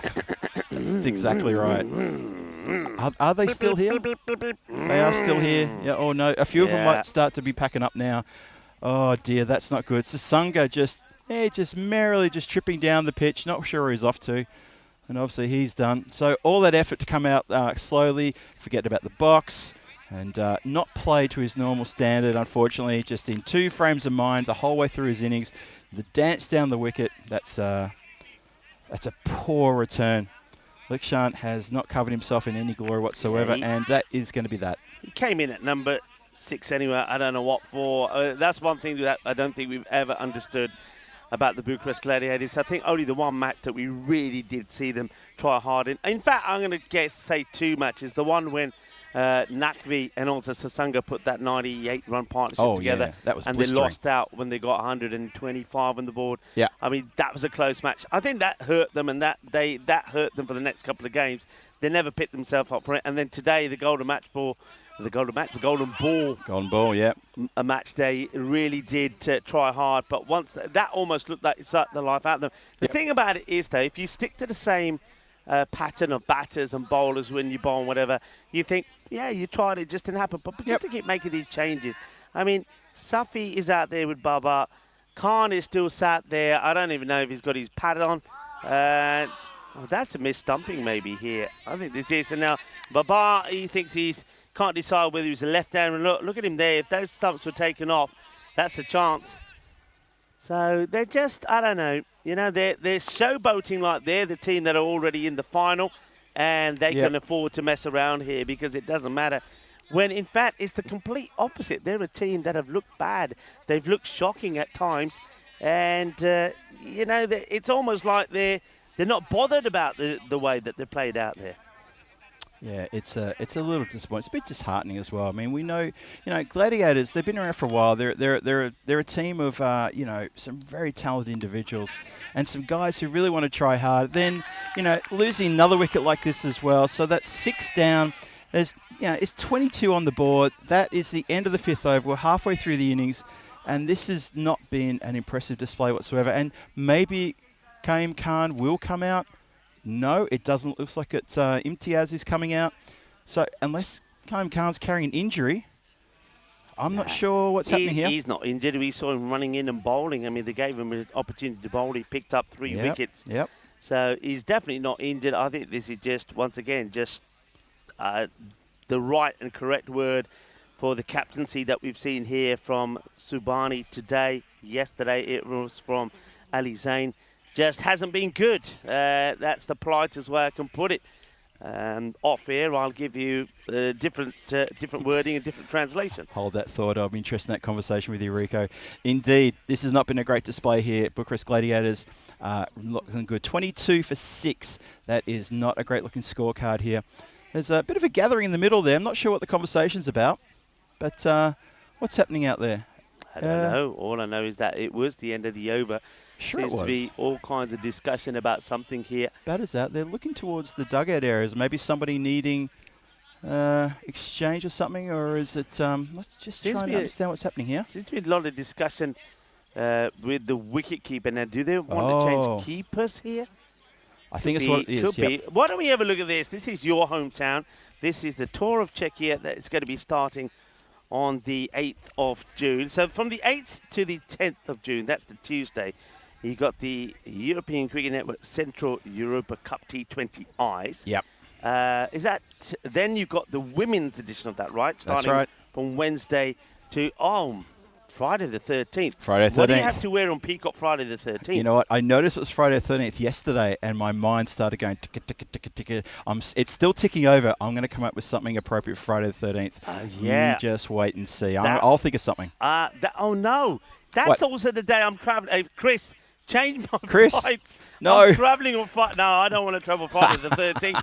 No. Change those flights. Now that's in my mind. I won't get it out. No. Change the flights, Rico. Dear. Okay. I told you it should have come earlier. Anyway, then after that, I travel, well, not anymore, but I technically travel on the 13th to start on the 14th when we have the ECIW Czechia. I'm really looking forward to that. Oh, me too. This is a wonderful bit of cricket here going on in Czech Republic. You can't have white pads. How can you have white pads? What on earth is that? White pads with you cannot have white pads, surely. You can't have white pads. That is quite bizarre. We're playing with a white ball. You can't have white pads. He's got to get the... So they have changed the keep. What's going on? Well, it's a good job people can hear me. I'm so glad they can hear you, because that... You can't wear white pads with a white ball. Can the fielding side now say, hey, you gave away 5 runs because we took too long to... Well, they're taking forever to get... Can we have 5 runs? They've got a good shout for this. That's a good case for a 5-run penalty going the other direction now. How many people does it take to put a pair of pads on somebody? That was 1, 2, 3, 4, 5 people. That was like a Formula 1 pit stop. That was. Danny, you and me, let's go out and help as well, because why not? Everyone else is out there helping put the pads on. Come on, really? That's crazy. Oh, dear, We're ready to go, by the way. It's all happening. All right, resumes. Hit down the ground. Oh, Marmadale does a really good job there. Oh, sorry, that's Kalhara. Sorry, my mistake. Kalhara. Of course he did a good job. That's Kalhara. He has owned that part of the ground. It's good to see him back out there again in the long on area. In his spot. They moved him, didn't they? After we were saying he's so good there. Yesterday, they put him in the infield. We were calling for him to be given the player of the match for his fielding. It was the day before, because they weren't here yesterday, were they? Yeah. Then they moved him, and they started putting him on the offside. No, that's where he belongs. Yeah, no, they put him in around in the infield, and he was wasted there because he's got such a good arm. Right, this is Madhubalan. No pace on the ball. Flights it up. Batter wants it. Does get bat onto the ball. If you're going to use your feet, make sure you do get bat onto it, and he does. It doesn't do what Sasanga does. Kalhari all over that one. So 24 for 6, halfway through the 6th. Gladiators staring down the feet of a very big defeat here. I mean, I'm talking a big defeat. They haven't really fired a shot. Well, there's a shot fired, and... that is a good catch. Chibui takes another catch. That is really good take. He's gotten around that one. As soon as it came off the bat, he ran. He ran really hard in like that. Good to see. And he takes a good catch. That's not his first catch. That's his second catch of the innings. And this one's a little bit harder. He camped under the other one. This one had to make a lot of ground and holds it up high. He wanted it. That's the difference. He wanted it. As soon as it goes up in the air, he knows there's not really too much power in it. But he takes off. I like the way he gets himself in a good position. He takes it sort of diving forward, side on. Then as he lands, he's kind of rolling and protecting the ball. And he gets up with a big smile on his face. Good catch from Chibui.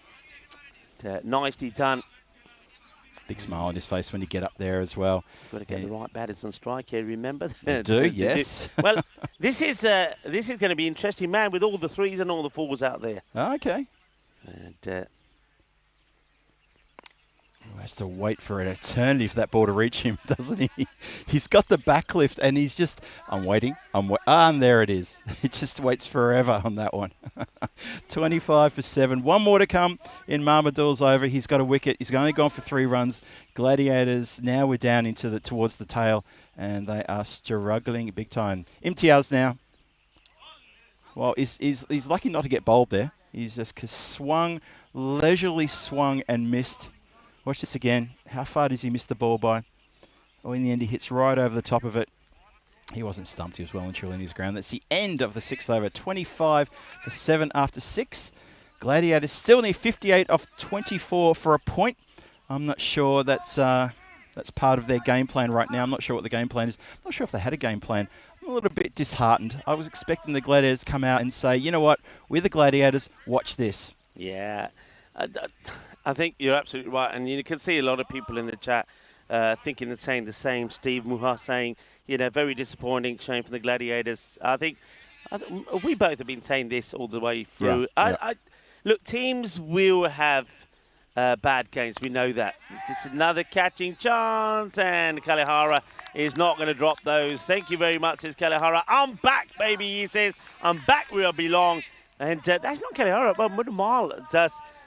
You know why? Because Kalehara is doing the bowling. He's bowling, Kalehara is doing the bowling. So Mudumal, these two are swapped over. Last time it was Mudumal who was doing the bowling. So there's the catch. Nicely taken. Well done. Kalehara picks up another. He's taken 3 now, by the way.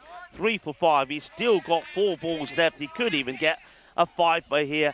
And the Gladiators, it's a very, very... There were we saying we'd like them to put a really good show on today. The 3 matches they got. They put a good show on in the Golden Ball match. It could have gone either way. It was unlucky. The next match didn't go to plan, really, against the Eagles when they got totally whipped. Now they're going to take a real hiding here. They're getting absolutely thrashed by Bliss. It's not what we wanted to see from them. Oh, now you're kidding me. You're absolutely kidding me. You're absolutely kidding me. That's going to be a 4th wicket for Kalehara. And Kaim Khan, who we've been saying, where is he? Why isn't he coming out of bat? Finally comes out here at number 9, and he goes first ball, reverse Malachi, gets caught. And I think that's it, you know. I think that's it. I think the last batter, there must be an injury. He's not coming out. The match is done. They are all out. And, oh, boy, what can you say? So Kalehara won't get a chance to get his 5. He won't get a chance to bowl the hat-trick ball.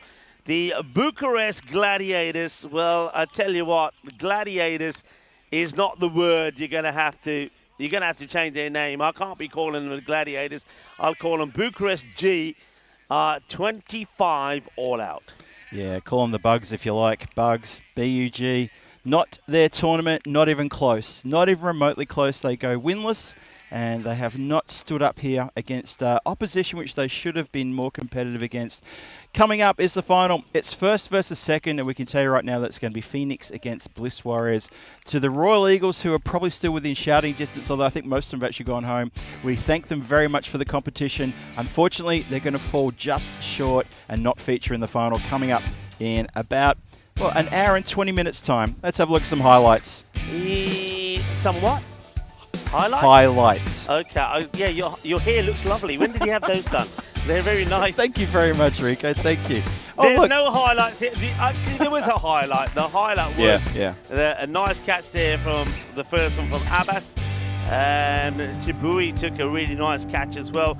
And what about there was the, of course, highlight in this match, I think, for me, was the apology when Kaim Khan took the wicket of Abbas. But Abbas would get his revenge. Well, I suppose there is a time to play the reverse Malachi, but no, I don't know. It's a very poor show. That's Sasanga, wasn't it, getting out? He's one of their top batters playing a shot like that. And I think the Bucharest Gladiators going to have a long, hard look at themselves. Yep. They haven't done themselves any favours, not just here in Romania, but I think with the global audience that's been watching them. The Bucharest Gladiators are a team that have had a very good reputation out here in Romania. They've been a good team. They've had some good players in their side. I know there's been some change. A lot of those players have moved, and you can see a lot of the Bucharest Zalmi players have come into their side. Atif Nakvi not playing in this last match, but there was Zuki holding on to the catch right at the end. When I suppose, look, Kaim Khan could be the player who says, you know what, guys.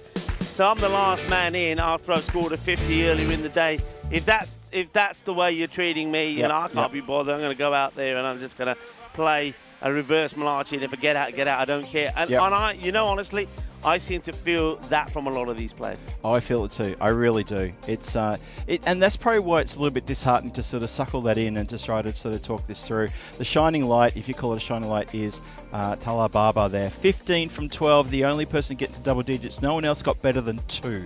I'll say that again. No other batter got better than 2 runs there. Extra is only 1, so nicely bowled there by Bliss Warriors. I'll definitely give them that for a big shout out. Only 1 wide there. But for the Gladiators, look at all those errors. Nobody got better than 2 except for just 1, and that was emergency services. Only needed 4 bowlers to take care of business too here today. That's, well, I mean, it's just... I'm not angry. I'm just disappointed, as my father would say, and then go and put me on the naughty step. Yeah, I think you're right. It's frustration, it's disappointment, because they've played like a team who have played for the very first time, maybe the very first match on the network, and we'd be saying things like, hey guys, it's the first time they're playing, they'll get better, they'll learn the more cricket. No, these are experienced players. These players know how to play. The captain was messing around with the bowling and the batting order. In fact, it was very much a Mickey Mouse performance from the captain. That's the way you say it. He just didn't really have much of a clue what he was doing. And I think eventually good players get fed up with that. And that's probably what did happen. The players will thought, well, okay, if I'm not bowling, I'm not bowling. If I'm not batting in the top 5, I'm not batting in the top 5. But I'm not happy about it. And if you think I'm going to go out there and give 100%, and give it my all when I go out there, well, think again. They're very disjointed. They've got a lot of work to do to get things right. I think they've got to look at the leadership. They've got to look at the captain.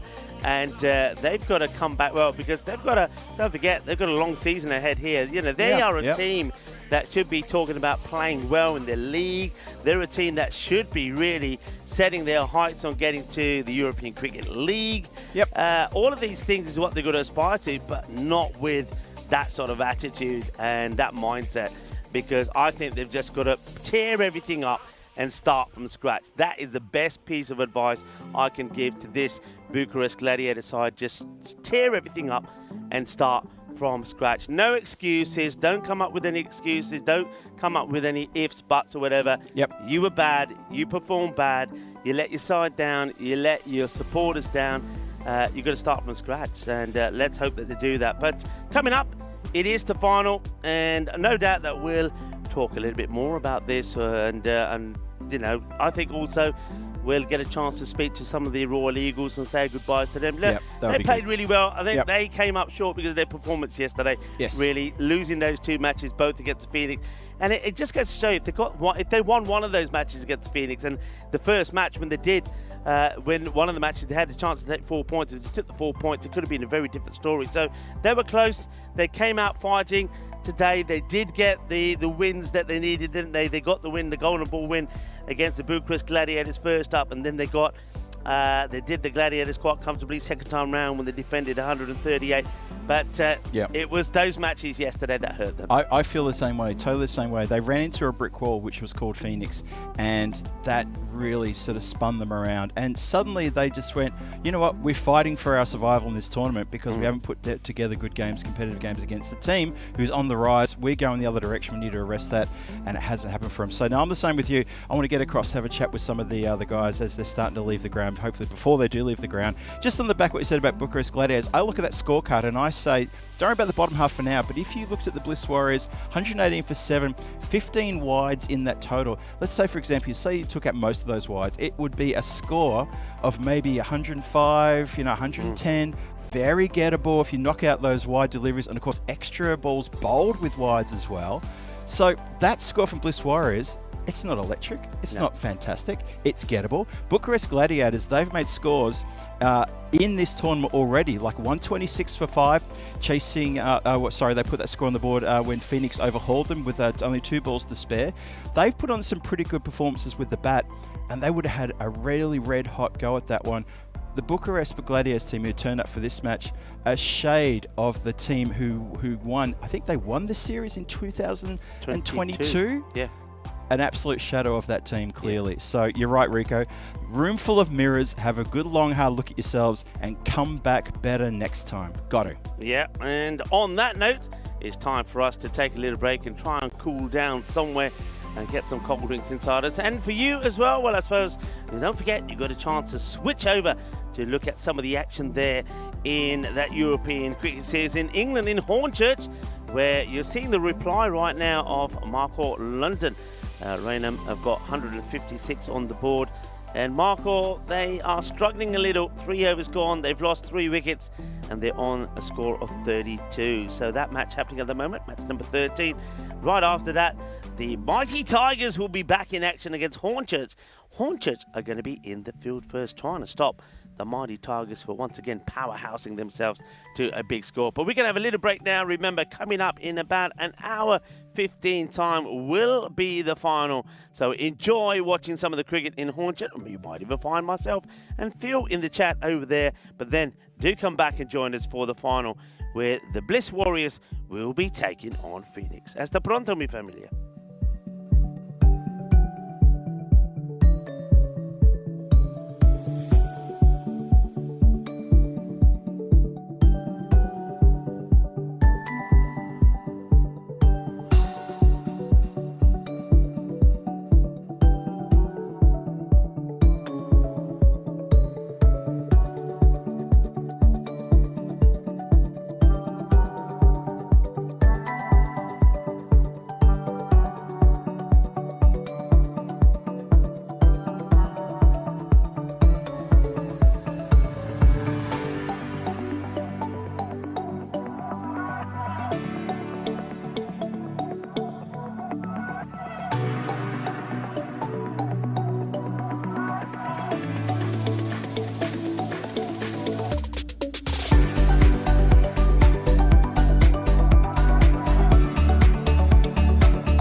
just you and me. Summertime, get ready, we are so divine. Blue water and yellow sand, let's live our dream. Summertime, get ready, we are so divine. Blue water and yellow sand, just you and me. Summertime, get ready, we are so divine. Blue water and yellow sand, let's live our dream. Summertime.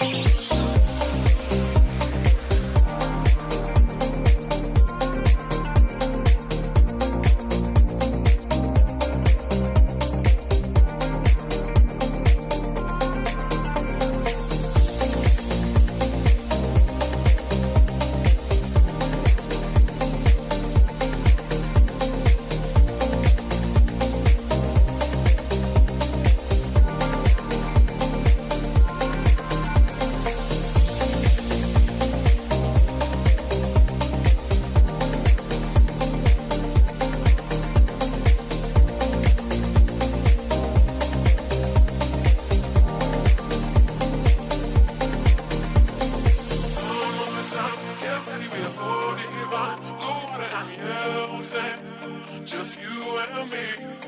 Summertime, get ready, we are so divine. Blue water and yellow sand, let's live our dream. Summertime, get ready, we are so divine. Blue water and yellow sand, just you and me. Summertime, get ready, we are so divine. Blue water and yellow sand, let's live our dream. Summertime.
are so divine. Blue water and yellow sand, just you and me.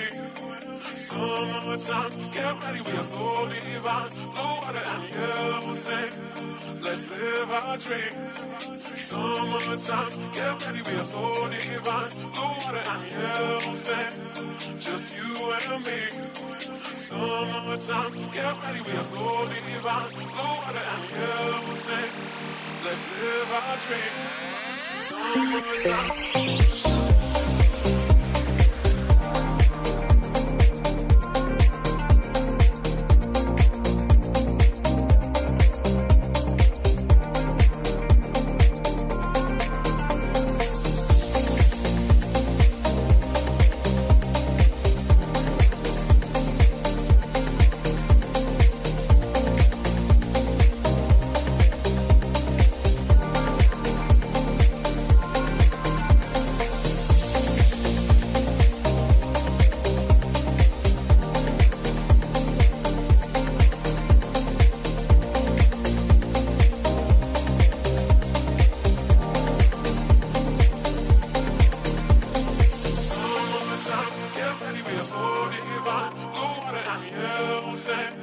Just you and me.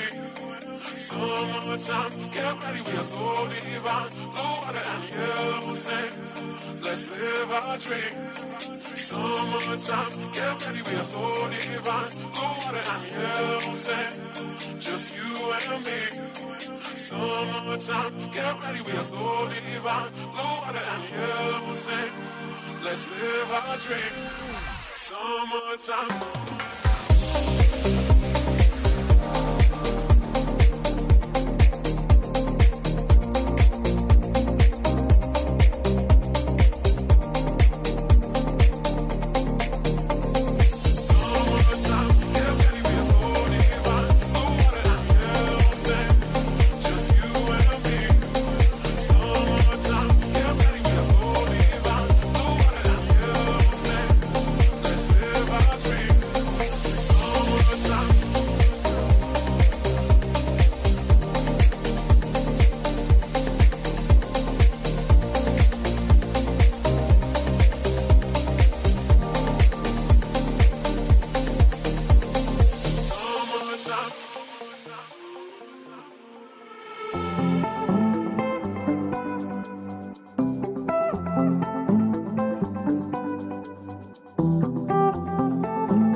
This European cricket event is proudly brought to you by HCL Software, Rado and 1xBet.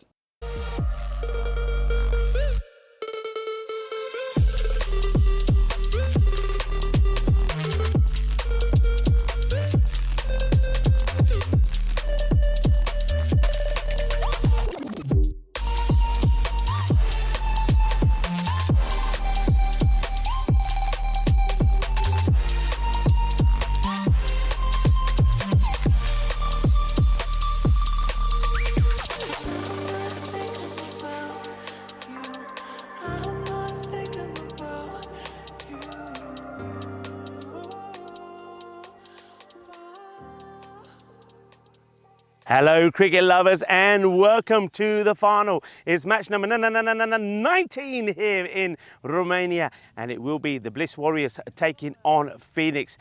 Two teams that do finish at the top. Bliss Warriors, they regain top spot with that thumping of the Bucharest Gladiators in the last match. And Phoenix, they've won 5 on the spin to finish second. And Phoenix are a very different team to what we saw earlier on in the series when we saw them struggle chasing. Now their batting is starting to click. And don't forget, they did get the win earlier in the day against the Bliss Warriors. First things first though, let's see what happens at the coin toss. Let's go over to Stefan Gooch, who has the two captains.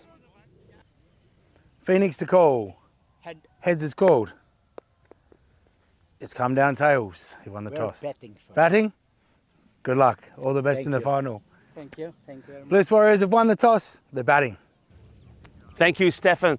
It's Farhan Dookie, the captain of the Bliss Warriors, winning the toss, and of course, he's going to have a bat. The reason for that is he has great confidence in his bowling team, and we've seen that over and over again. In fact, every time that they have seemed to have batted first, they've won every single game, and that's the confidence that they've got at the moment. Some of the key players that we expect to see go well for them, well, I think they'll be hoping that once again that ECS Hussain can find his form. They often say that good players come good when it matters. Well, it matters this time. I like Chubui, who comes into their side. He's been good. I think he can go big for them this time around as well. So a lot of top players in their side. But of course, it's their bowling that's been so impressive. Mohammadal keeps the pace of the ball. He's picking up wickets. Dookie also picking up wickets. But it's the opener that they've got, Mahesh.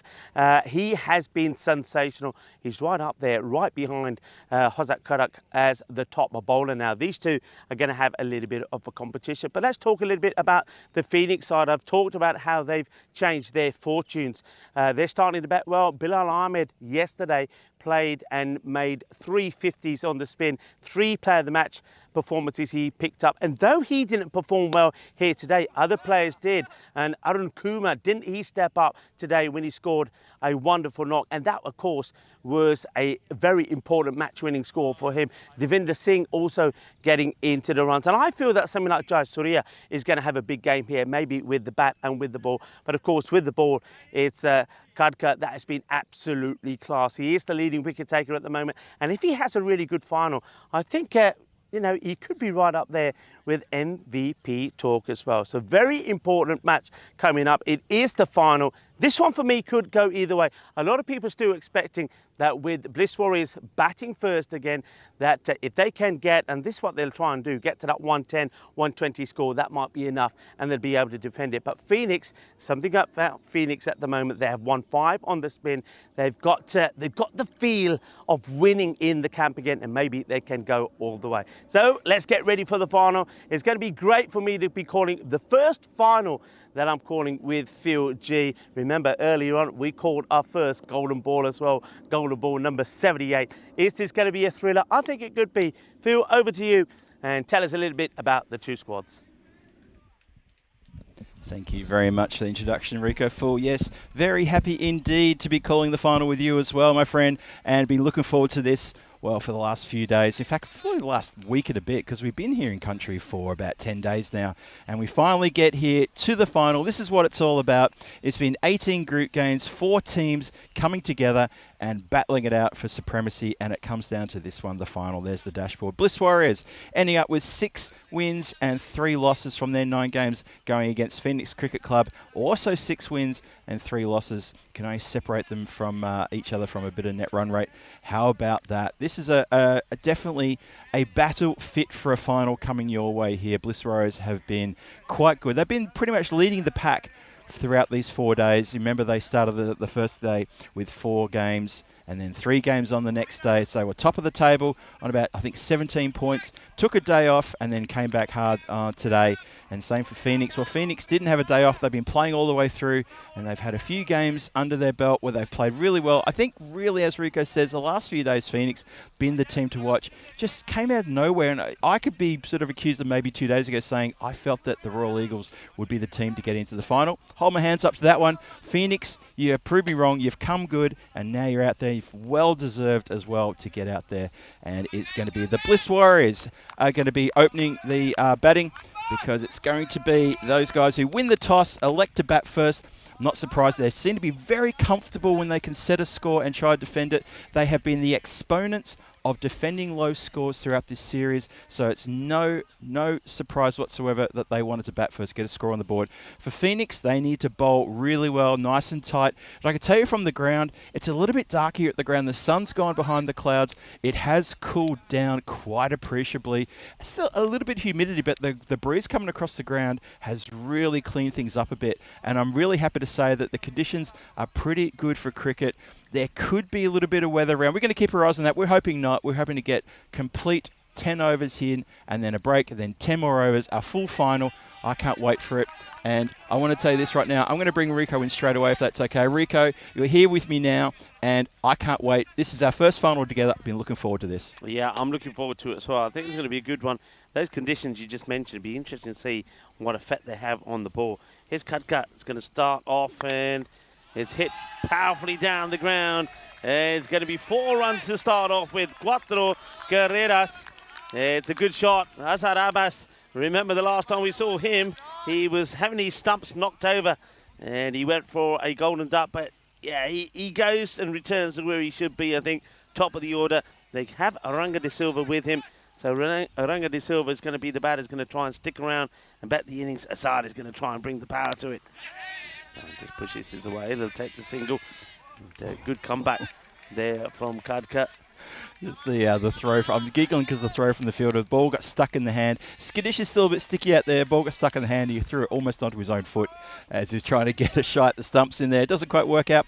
I'm very keen to see how Aranga de Silva goes here. We talked him up on day one because he came on day one. He played 4 games and belted a couple of 50s, and we just went, whoa, look at this. Putting his hand up already for the biggest run scorer in this tournament with a couple of 50s. Didn't really do a lot the next day, and today still got a bit to prove, bit to show. Let's see what sort of batter he is in the final.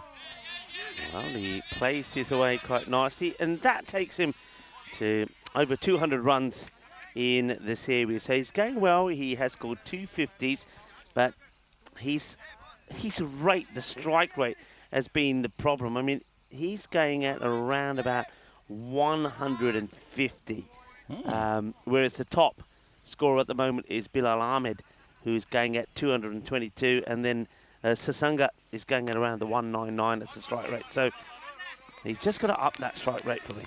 Yeah, I would expect strike rates in an ECS like this, or any kind of ECS for that matter. I would expect the top 5 batters to have strike rates of 175 plus. You know, kicking on into the 200s. Yeah. Expect someone with more than 200 as well, and that's what I would want to see. I'd expect to see that. So he's got a bit to prove here. Okay, chance should be taken, and it will be taken. It's another wicket for Kadka, and another one bites the dust. So there he is, all smiles. He just finds a way to do it. Doesn't he? He's just quite amazing. So another wicket for Kadka, and that's number 13 for him now. There you go. A very happy Bilal Ahmed accepts the catch there with the gloves on. Looks up to the sky, big smile on his face, ecstatic. Can't say the same about the expression of the batter as he's walking off there. Aranga has failed 1 from 2 deliveries face. His tournament is looking a bit in tatters now, and that is disappointing from him. From a personal viewpoint, he'll be gutted about that as he heads off the field, and he needs to sit in the dugout and wait till it's his chance to get out into the field later on. But for now, that's it for him. He can put the bat away. He's done. Yeah, he's got to go. That's going to be real disappointment. It's not the way he would have wanted to end. Just the 1 to his name. So All right, ECS Hussain hits this down the ground, but straight to the fielder. That goes tamely to the fielder there. There's no issues for the bowler, and that will be the end of the over. And Kadka picks up a wicket. So how many wickets is Kadka up to now? It must be up to, was it 14 or 13? I might have miscounted that. The only thing for me here is Yeah. I don't think that was Kadka, because Kadka, unless I'm mistaken, isn't he a lefty? I don't think that was Kadka that bowled. Kadka is a lefty, yes. That was not Kadka. Okay, we need to double check that because Rajat Kumar, yes, they have got the opening bowler on. Apologies, folks, the scorers have got the opening bowler on, Joshak Kadka. That's why we were just pausing for a second and we were both double checking our score sheets and our book. That was not Kadka who started the proceedings there because he's a lefty. That's a bit of a giveaway. Big giveaway. Speaking of giveaways, nicely fielded on the bounce. Gets a throw back in. Good work there in the outfield. And that is, looks like it's Shah who's come on to bowl. I'm pretty sure that's Shah. So we got that one right. But we'll just adjust that on your screen. Make sure the right bowler goes in as bowling that first over. 8 for 1 is the score. Hussain is out there and Abbas as well. Yeah, what they did there is quite clever. I'll touch on it after this one from Shah. Good ball moving away. Yeah. It's the same thing they did in the earlier match. I think they know that Kadka is a wicket taker. I do actually think that he may have a slight injury because when he did bowl in the last match, he didn't bowl a full run. No. So that's why they're going with Rajesh Kumar. Rajesh Kumar picks up. When he's bowling, and I'm saying Kadka, I thought that's wicket number 13 from him. I then thought, has he changed to a right armour now? Yeah. They do look very similar. And once I then clocked the number on his shirt. All right, here we go. Well, this is Rajesh Kumar again. Can he take the catch? He will take the catch. And there he is. Rajesh Kumar takes another one. And it's going to be more disappointment for ECS Hussain. It will be a 2-ball duck for him in the final. ECS will have to go up in the air. It's that lifting ball once again for Shah. And it's a very good, comfortable catch there taken by the captain. So the captain has made a great start, picks up a wicket in his first over and holds on to that one as well. Yeah, he's done that really well. Steady underneath it, watch it all the way down. It went up quite a fair way, and as we said at the start, the cloud cover has come over and the white ball against the grey clouds, possibly a bit easier to see without any glare of the sun whatsoever, and it comes down into the hands right there, takes above his eyes. Very happy captain there to hold the catch. Rajesh Kumar, well done. Standing tall, 8 runs on the board for loss of 2 wickets. And it's now going to be Delusha Lakshan who comes out to try to support Asad Abbas. And these two need to rebuild here. Bit of a shake. Well, a big shake of the tree here for Bliss Warriors. To the pad, and no run. Good delivery. Yeah, you know, it's interesting. We've had for about 3 days clear skies. And there's been a little bit of movement in the ball, haven't there? But with these muggy conditions, I would expect the openers to really get this ball to seam around. That's going to be good, of course, for, Phoenix with their bowlers they've got. But don't forget that the Bliss Warriors, they've got some very good bowlers as well that will be making it to dart around. Take it on the run. They're going to miss the target, but good backing up there in the deep. Just going to be a single, so they really need to work hard for the runs. Yeah, I'm just thinking already what something like Mahesh Abhisinghe will do in these conditions. He's going to make the ball sing and dance, and he's going to have it on the string. As soon as you said that, Rico, I thought, that's immediately the first person comes to mind for me. I mean, I'm sure he'll open the bowling as well, and the Phoenix opening batters are going to have to be really aware of how much movement he's gotten in the last couple of days. Not a good delivery down the leg side, which goes to play this. Asad Abbas just saying, all right, if I get a little bit of something on this, it will go to the road. But that's the risk. I mean, he could quite easily have got a little bit of glove onto that, and it would have been a nice take there from Bilal Ahmed. Now he's going to have to go well, isn't he, today? If he can find the form that he was in yesterday in this final, well, Phoenix will probably feel that he alone could win it for them. In comes Shah again. Good over from him so far. Has cut away powerfully. Then it will go for 4 runs. So the last ball on the over will go for 4. Still not a bad over 7 come off it. There was the wicket as well of ECS. And it is 14 for 2 at the end of 2. Yeah, these conditions have changed a fair bit throughout the day. So we started with bright blue skies, a nice cool breeze coming across the ground, gusting at times as well. It's then gotten quite warm and quite muggy. The wind dropped quite appreciably around about the 3rd game of the day. And now with the clouds slowly building and coming over, cloud coming down from the northwest going across the ground from sort of top left to bottom right. Keeping an eye on that one. But yeah, you're right, with those muggy conditions, it's going to be very interesting to see how any bowlers who can exploit a little bit of swing, and they should be causing all sorts of trouble for the batters. In comes Kumar again. And he sneaks this one in. Gets this ball to shape away. So here he is. Remember, they did bowl the first over, so apologies for that confusion. I'm sure our scorers will sort it out. So I think it has been sorted out now. You can see that Kumar is listed there as 1 for 7 off his first. Yep, very good now. I think we're okay. Oh, that's a good shot. Nice shot. It's a lovely pickup, isn't it? That's going to be 6 runs as it will go all the way. Ginna Sona, Shakalagia, Shaba, Shaba. And Dalusha Lakshan doesn't try to overhit it. I think it's a slightly off-pace delivery, actually, from Rajesh Kumar, the captain, and that's been well picked up by Dalusha. It's a clever shot, isn't it? For exactly the reasons you say, Rico. He hasn't tried to belt the cover. He hasn't tried to swipe it across the line either. He's just played it straight, and it's gone for 6. Well-weighted shot. So Cuckoo is entertaining us in the background there. You can hear that coming through the effects mic. Gets a dot ball in there, does Kumar. Good comeback there from the skipper. Looking to keep things nice and tight here early on in the power play. 20 for 2 inside the power play so far. Still a couple of balls to come in this over. Still 3 to come in this over. That's not bad. But that man, Dalusha Lakshan, looking to break free.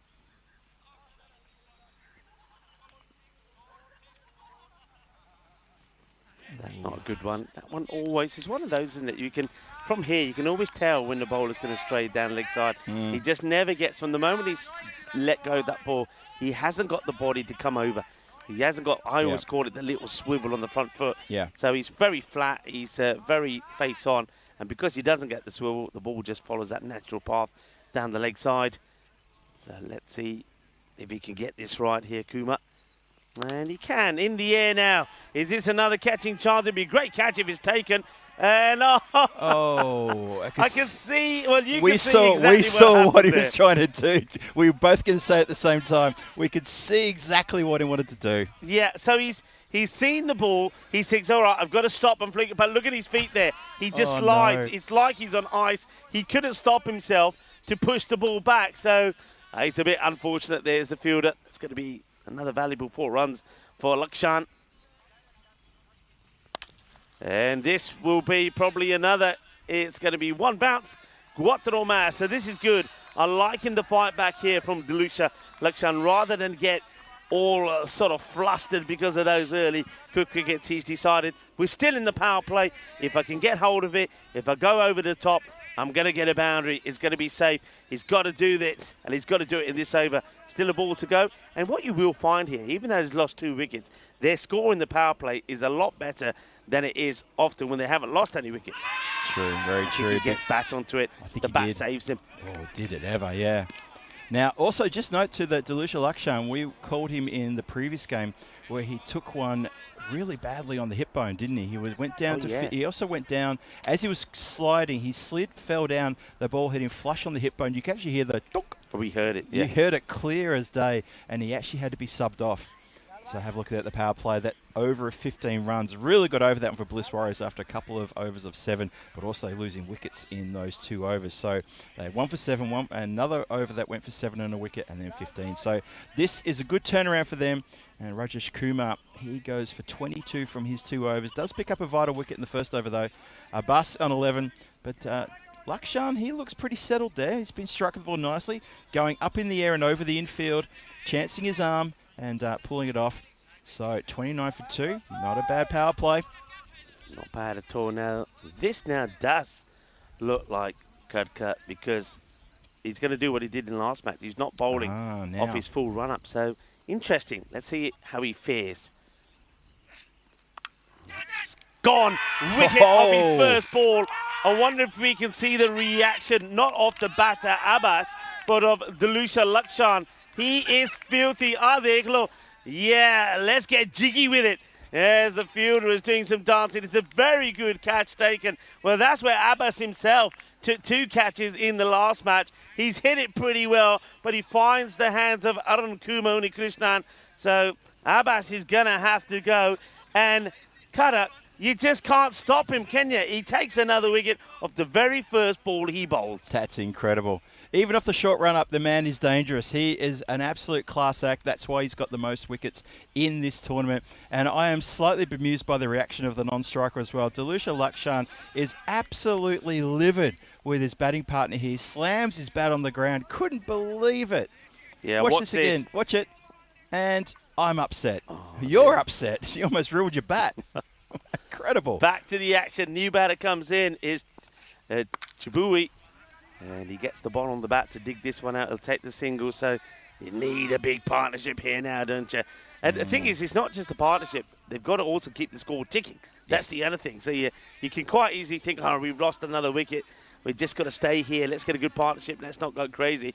But the next thing you know, 7 overs are gone and you only got 50, 60 on the board. So they've got to keep going and be aggressive. And that's not the way to do it. Well, now Chububi should get his bat and throw it in the ground in his face and say, well, what about you, son? Well, at least it was a good catch to remove Asad Abbas. But that's just a filthy, horrible shot. It's another wicket. And Khadka gets another. Dekh lo, ek kadka bajda. Hey, it's kadka bajda. Another one knocks down the timber. Jog the putty. Middle stump. And it's an awful shot, though. It is an ugly shot from Dalusha Lakshan. Absolutely terrible. Considering the praise I gave him in the last over, some very clever batting, some clever lofted drives over the covers and straight as well. Good timing with his shots, and he goes and plays a shot like that across the line. And straight away for me, well, I know it's early. I'm going to go early, though. I'm going to say, Josh Khadka, you're getting my vote for MVP of the series. I'm loving the way you approach this game. You've taken a ton of wickets, and you're not done yet. Yeah, he's been so good, and you're right. He's not done yet. It is defensively played. Chubui has left. It's gone to the wrong end. And no, it hasn't. They've got it right. It's going to be another one now. Who? They're going to have to work this out. Does Chubui make it back, and does the Kalahara leave his crease or not? Who is they it? They haven't thought it. It looks like Kalahara is going. We're going to really have to look at this. You can see the umpire saying, hang on, guys, stay there. Let's work this out. It's very clever because the fielder was about to throw it into the keeper. Yes. And the keeper screamed to him. He was like, no, the other end. Yes. And the fielder then stopped exactly right. and got it right. And the other thing he did, he didn't panic. Watch this. So he doesn't panic. Watch the keeper. The keeper saying, no, not here, the other end. And he's, oh, that's great work. Yep. Now, let's have a look. Does he leave his crease there? I'm not sure he's left his crease. Can we see this side on, please? Yeah, this will be interesting side on. We need to see whether the player's left his crease. Otherwise, it's going to be paper, rock, scissors between the two to see who goes. Let's see if he leaves. Is he out? Yeah, he's out of his crease. Oh, he is too. He's out of his crease. So that's why Kalahara is going to go for a first baller. He's going to go first baller. He left his crease. He just stood there. Wow. Chibui came charging down. I mean, if I'm honest, in that situation, I don't think it's a run. I also don't think it's Chibui's call because it doesn't go behind the batter. He can see where it's gone. So I feel a little bit for Lithia Kalahara, but he's going to get run out for a first ball golden duck. Yeah, that is absolutely tragic what's happened there. Really, really tragic and bad. Not much you can do about that. I mean, he stood his ground. He's just watched Chibui come to him, and he's thinking, well, I'm not going to set off. I'm going to get done here. I'm going to get toasted. Yeah, but either way, mate, you've gotten toasted. You want it out of your crease. Oh, 30 for 5. Finals turned on its head. Oh, they're not going to take a run there. No way. No way. That's not going to happen. Next batter that's come out there, I believe that's the other Lakshan in the side. So, ooh. Yeah, this is Marusha. Oh, well, Chibui goes down here, just loses his footing. Okay. We haven't had any rain at the ground. There's no reason for that, but maybe just need to watch out for that one. Have a watch of this one again. Oh, he's just, his weight's just taken him forward there. He's just spun around. And he's all right, though. I think the umpire's just asking, are you okay, too? Worried that maybe he might have knocked himself a little bit harsh on the way down. But umpire's done the right thing. They've just checked on Chibui. He gives the thumbs up and a nod. He's fine. 31 for 5. Tell you who's not fine. That's Bliss Warriors. They're in all sorts of trouble. Won the toss, elected to bat. We had a feeling they'd probably bat if they won the toss because they've had more success batting first than they have batting second. But that last over, 3 wickets. Count them. 1, 2, 3 in that previous over. That has blown them apart. Good cut. Now on 14 wickets. Superb from him. The nearest to him is somebody else who could have a say in this match. Mahesh Habasinghe is on 9. All right, they do go to just Surya here, who likes to bang the ball in, but probably not in the right area. I think there's a little bit of something on this, whether it's the bat or whether it's some of the body. Let's see what's given here by the umpire. If it's bat, yeah, it's bat. So you have to say this technically is a chance. I wonder if we can quickly see it again here. So there's the touch. Does it carry? It probably doesn't carry through. No, just drop short. In front. Yeah, you're right. But Jasiri, he's persisting with this leg side attack. I'm not sure that's the right place to attack, but you know what? You might prove me wrong in the next ball. Oh, wow. Much better. Does he? Does he? That's a beaut, isn't it? That's an absolute pasika. Yeah. What a great delivery this is. Perfect ball. Squared him up, Rico. Oh, boy. Lakshan sees one just missing the edge of his bat. Jayasuri, I've said this before. Yep. When he gets it right, he gets the extra bounce, which causes problems. Now goes Fuller. Yorker length, well played. They've got the tails up here at the moment. Do Phoenix. Remember, they come into this match with 5 wins on the spot. The last loss they had was match number 9 to the Royal Eagles, and it has to be said, up until that point, they weren't looking very good. True. Jayasuriya. Okay, down the ground. It's uppish, but won't carry. Yeah, looking hit himself out of a bit of trouble there. Almost could have carried all the way down there, but not to be. A little bit of drizzle coming down. The reason I know, some of our things are getting wet here. Oh yeah, you're getting a little bit there though. There is some drizzle, which is not a good sign. Okay, we'll keep an eye on that. Well, keep an eye on this. That's not drizzle. That's thumped. That is a bullet. That is raining grizzlies.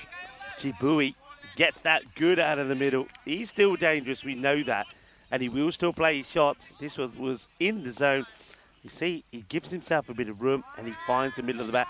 Love the way he holds the pose as well there. I was watching the spectator in the background on the hill. She just had her arms folded and suddenly she just craned her neck and went, wow. I thought I was safe up here. I may have to move back a few steps. That went like a really long way back. And this one's going to go all the way as well. So that's 6 more to Chibui. Boom, boom, boom, boom. Shakalagya, Shaba, Shaba. Bring it on. Ayuna, Aidos. And Jayasuriya not very happy with the finish of the over.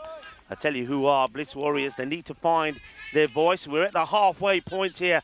It's 45 for 5. We are talking you through the final here. And the little bit of bad news is that there is a little bit of drizzle. It's starting to come into the cube. Let's hope it's not going to spoil the final. But welcome to everybody wherever you are. It's been an interesting tour of Romania. It's been cut short.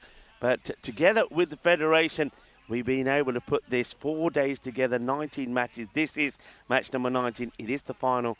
Bliss Warriors doing what they normally do, hustling with the bat, trying to get to 100. Will it be enough this time? We'll have to wait and see. You've got to wonder because they're struggling so far, being 5 wickets down. It's so far been really good work from Phoenix. So, yeah, here at the 5th, halfway through, 45 for 5. Shouts a yes, no, yeah. There's some conflicting noise out there because one's the fielder and the wicket keeper, the other one is the batters. There's all a few conversations. It's an interesting time. This is a real interesting moment in the game. Next couple of overs could really make or break it for Bliss Warriors. They need to stabilise. If they lose another wicket, it could be curtains. Yeah. Wow. That was a wild throw. It was very wild. You see that Chibui here is wanting to take control of the strike. He feels that if he's still there, he's able to still get them to a good score. And Lakshan has got to play his role here perfectly. Cut now. Short. Doesn't get it out in the middle, but he's lucky.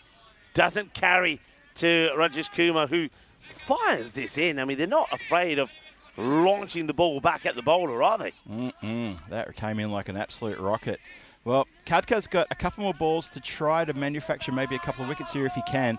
He would love to do so for his team, add to his tally if he can, and really get that hand in the air for a player of the series. Let's see how he goes. Oh, now that's hit something and raised up. I don't think the batter's been taken anywhere hard. It's just surprised him, really surprised him, this one. A little bit of a look away there from Madusha. Oh, yeah, you see on the replay, it's one of those deliveries that just took off a little bit. Have a look. Oh, I'm not going to get a chance to see it again, unfortunately. It's a good take, that from Bilal. You know, we've talked a lot about Bilal Ahmed and his batting. Now, his name certainly has to be in the MVP talk as well, because not only for his batting, yesterday he was in top form, he's kept so well as well. Now, I don't think we've had the best of keepers in this series. I think the 4 teams, apart from Phoenix, the other 3 have struggled to get the right man behind the stumps. Yeah. But Bilal's done a great job, so he's been tidy behind the stumps as well, which also, you know, is another good reason to be thinking about him for the MVP. But no, that's not for us to decide. 47 for 5. I can tell you something else, Phil. Yeah, what's going on? What do you got? The Mighty Tigers have scored 200 again. Have there they? at Hornchurch. Oh, wow. And our friend who scored the 150, Yeah, what's he done? he didn't score big runs in the last match, but he scored 76 in this one. That's Shawan Chowdhury, 76 of 21, 10 sixes and 3 fours. He got good support there from Sahini, who scores 61. So they have put 210 on the board against Hornchurch. Wow, that's a massive total in anyone's books in a T10. So they're obviously quite happy and experienced at hitting 200 plus in a T10. Well, there you go. For the rest of continental Europe, that's what you need to be aiming for. You need to find a way to manufacture those sorts of totals. Shawan Chowdhury is having an absolute belter of a tournament. We won't talk about his first ball duck, though, will we? It happens. It does happen. Happens. That's how it is. That's the way the game plays. That's exactly right. All I'm going to say on this, I remember when I used to play, and because of the weather and all of that in the UK, and also I used to bat about number 7 when I'm, towards the end when I was playing first 11 cricket. In the earlier days, I would be high up the order, but for the last sort of, I suppose, 7-8 years in England, so number 7 where I would be. So often you don't get a bat because the top order do the job. Yep. If you do bat, you might bat once in a period of 6 matches, and you don't get a lot of time. You either go out there to slog runs or block out. Yep.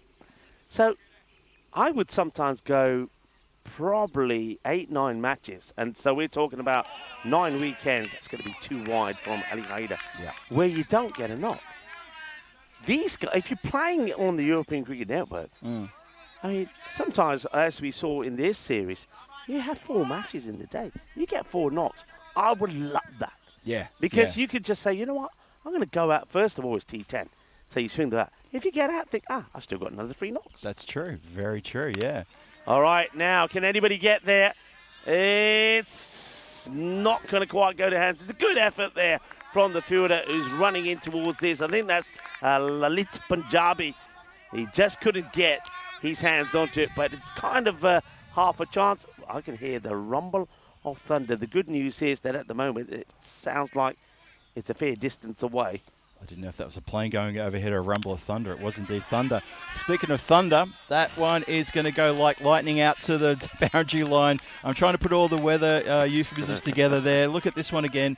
Goes bang. Look at that. Crunch in the air. 1 bounce and 4 fielder. Almost got to it, but not quite. That's a very good shot, actually, isn't it? Because I think he changes his shot. I think he starts to come down, realises the ball's wide, and then sort of changes his shot, throws himself at it, and gets a boundary. So this is good response from these 2. And now that's a bad ball. That was always a hit-me delivery. So Ali Haider has the last 2 deliveries anyway. The start of the over weren't bad. 2 dots, then he bowls a wide, then a single. But the next 2 have gone to the boundary. So he's got a ball to try and get in the air. And he doesn't want to go to the boundary here again. Remember, Bliss Warriors, they're the master defenders. They really are. They really when are. When they bat first, they defend. They've defended 80. They defended 102, 106, 109. If they get close to that 100, they'll believe they can do it. And asking the question here, there is an appeal. The wicketkeeper should be focused more on getting the ball, actually, so you won't be hit for another run. Let's have a look at this. It's probably a very good call here. That's a good shout. I think this is a very good shot. Look where this ball, it comes back in. Where's that hit him? That's hitting off. That's a good shout for me. Don't you think? That's a pretty good shout. I think that ball has done enough. Yeah, that's Umpire a good doesn't shout. think so. There is an appeal. Okay. Now, whether Ramasathisan saying he gets a little smidgen on this, I don't think it's going over. It's not going over. That just confirms it. Oh, well, bit of luck there running the way of Bliss Warriors for mine, but the call from the man in black is the most important call, and that is not out. It's 7 overs gone, 57 for 5 on the board. Bliss Warriors fighting back ever so slowly, but they don't want to lose another wicket, and they need to be very cautious and careful here as we continue. Yeah, very quick look at the upcoming events there. We'll put that on there one more time very quickly after this replay. Yeah, let's have a look at that one more time. Very important to talk about what's coming up next here. Yeah, what I would say is get your phone, get your device, take a picture, keep that with you. That'll always tell you where we are. And if you can't come down on any of those events and meters, please do. I know there's probably a few people there in Hornchurch. I know a few of our regulars were going to go there for the second week. In the air, doesn't carry. One bounce to the fielder. The key thing, I think, here at the moment, certainly for Phoenix, is to say, you know what, let's not overcommit and give boundaries away. If it's just a single, we'll take that. And also that takes Chibui off strike at the moment. Madhusha Lakshan, he's just going less than runnable. The umpire just doing some stretching there at the square leg is Demindra. He is too. I think he's got to bowl it for you to call a wide. Don't call a wide. He's got to bowl it first, but no, he's just doing a little stretching warm-up exercises. Interesting. Launches at this, has a good shot. It was in the slot. That's going to go down the hill. I'm not sure where that's going to end up, but it may come back, it may not. So Madhusha Lakshan has spent a little bit of time out there. That's a good shot. How many times have we seen batters just wanting to time the ball? Don't time it, hit it. And this is what I'm talking about. Yeah, that's so true. Madhusha is striking the ball really lovely here. Hit the ball hard. Watch the way he gets under this. And look, watch where the bat goes. Yeah. Yep. All the way up there. Make sure you get good contact. Here comes the next. And it's going to be a wide this time. So he's going to have to bowl it again. This is Aleem Abdul, who, you know, they have faith with Abdul. But I think Abdul, he's been okay sometimes, but he's also been a little bit expensive at others. And he comes again. That's a better to the fielder who doesn't take it cleanly, but very good backing up from Chibui as well. The good thing about that from Chibui is he knows he's running to the danger end, and he's there. Even if that was taken cleanly, by the time he's getting the throw in, Chibui's already there. It's a good running. Need to give a shout out to this partnership. 36 off 4 overs, 36 off 24. They've been steady and they're rebuilding and they're kicking on. This is a really good partnership for Bliss Warriors. He has to stretch for that, doesn't he? Yeah, that's going to be played away. Yeah, probably not the right shot selection there. You really had to stretch, ends up pulling it towards deep mid-wicket. Probably should have been looking to pound that out absolutely to try to smack that one out of the park on the behind point. But never mind, still gets a single. But yeah, this partnership is becoming quite damaging to Phoenix. Still definitely a great score on the board for them to have a look at the scoreboard. But you know what? These wides creeping in. And Aleem Abdul, you've been a bit of a culprit when it comes to leaking wides at the wrong time for Phoenix. And you need to clamp down on that. Your skipper, well, if I was his captain, I'd be over there having a word quick smart, just saying, look, no more wides, mate. If you bowl another wide, I probably won't give you a second over. How about that? Yeah, they got Jaisurya has got an over the ball and Shah, I believe. Those two probably will come back. Right now, anybody going to get there? I think the only person who could is the bowler, Aleem. It's in, it's out. He drops it, and he's going to allow the batters to come back for another. That's a pretty big moment there. Let's make a little mental note of that. Madhusha Lakshan being dropped on 17. And let's see how many more he ends up with. That was an absolute dead set crocodile jaw closing attempt to catch that. That's not how you catch those deliveries. So he doesn't take the caught and bowled of his bowling. He doesn't get the breakthrough. That would have been an absolute critical wicket there. Yeah, unfortunately, it goes to ground. I think that would have been a big wicket because when you look at who's still to come in to bat. I mean, look, Chaturanga, I think he can hit the ball pretty well. but he can get you some quick runs. You got Isfahan Duki, who hasn't had too much time out there, but we know he's capable. But these two have to make most of the running here. I think they're looking to score another 30 runs here in the next 2 overs and get them to the 100. That's got to be the plan. Yep. Shah comes back and gets a good delivery in. Goes right across the umpire here. I think Ramesh Sathiesan needs to have a chat with the bowler and say, hey, you can't be running in front of me, because, yeah, he shouldn't be going there. Let's have a quick look at this. And, yeah, that's where the wickets had fallen. Yeah, all happening in that 1 over, wasn't it? The absolute carnage over the Kadka over. Kadka over number 4, yeah. 3 wickets, 2 to him. And the run out. Gives themselves a bit of room. That's cleverly bowled. But, yeah, I'd like to see Ramesh Sathiesan just have a chat with it. Ramesh looks like he is going to here now. Yeah, thank you. You go. Well done, Ramesh. Well done. I like that. That's the way it should be done. Yep. If the bowler's running in front of you, just have a little chat and say, hey, you can keep doing that, but don't come in front of me, because I can't give you anything. And eventually, I might even start to talk to your captain and could have you removed. Oh, that's a good delivery. He's done it again, though. He has done it again He now. has done it again. Now, this is where Ramesh will have another chat with him. And I think he's just giving him a warning here. And he needs to now talk to the captain.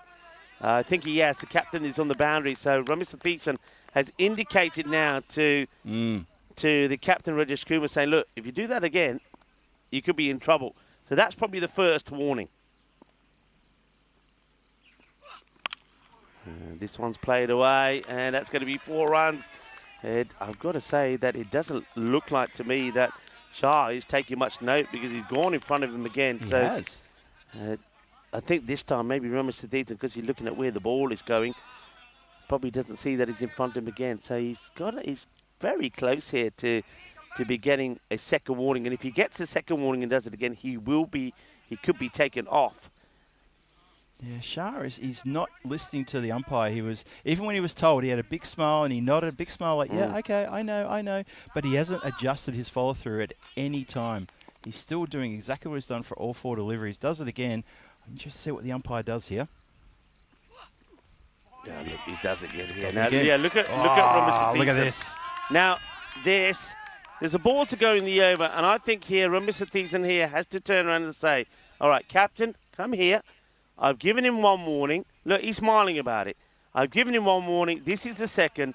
If he does it again, I'm going to call a no ball for the next delivery, and you're coming off. I mean, he's only got 1 more ball to bowl here, but, yeah, he shouldn't be doing that. The thing about it was he started from the very first ball, and he's done it every single ball. Yes. And he does it again here. And this one would go all the way for 6 runs, so he gets punished for it. 6 runs, manos arriba, arbitro. And I just think here, I know this often ends up being a big talking point. Look how he goes right across the umpire. Ramesh Sathiesan is trying to lean all the way over Shah to see where that ball is going. In the end, it goes for 6. So 10 off the over. There were 4 dots. There was a 4 and a 6. And the Bliss Warriors finish at the end of that over. The 9th over completed with 80 on the board. So can they get a magical finish? We have seen a number of times when Phoenix have been tidy, then in the last over, they just let themselves down. Is that going to be the story here with Jayasuriya coming on the bowl this one? We'll have to wait and see. Now, we know that Bliss Warriors have defended a score of 80 as well, so there's that.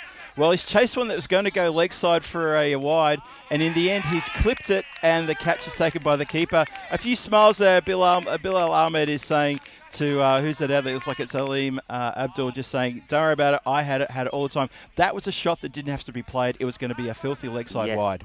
Yeah, and this is the, look at that, he didn't have to play it. And also, Chibui was already running. He would have got there and been on strike. But because there's a wicket, no run number 1. So he spoils the wide. And also, new batter will be on strike. So Lakshan was dropped, remember, on 17 in that corner bowled opportunity by Aleem. So that drop hasn't cost him so much. Right, Chaturanga, I said that he can give the ball a bit of a tonk. He can. Let's see if he can start with the boundary. Main thing he's got to try and do here with still so many balls to go in this over. Let's get to the other end. Well, there is an appeal. They will get to the other end. Good running. Chibui is a good athlete. He was always going to make it. And that's one to the batter. He does get a bit of bat onto this. And he needed to get a bit of bat onto it, really. It was a good ball. It was a good full delivery. I think he slowed it down a little bit as well to the new batter. But Chaturanga was a bit lucky to get something on that one and Scarpa through for a single. Gets Chibui. He's on 28 from 19 on strike for these few deliveries.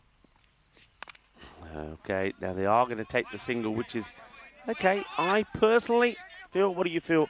I think still with 3 balls to go in the over, I don't take that one. I say no to that and try to put a boundary away. All right, maybe Chaturanga, he believes that Chaturanga can get a boundary himself. Yep, I agree. Interesting also how Jayasuriya in his second over, he is coming over the wicket and not round. Slow ball again, he hits it pretty well, but it goes straight to Kuma, who watches the bounce well, and it's just going to be a gentle, overthrows maybe. Now Chibui is not even thinking about running this time, and you can see Jayasuriya says to his captain, hey, what are you doing?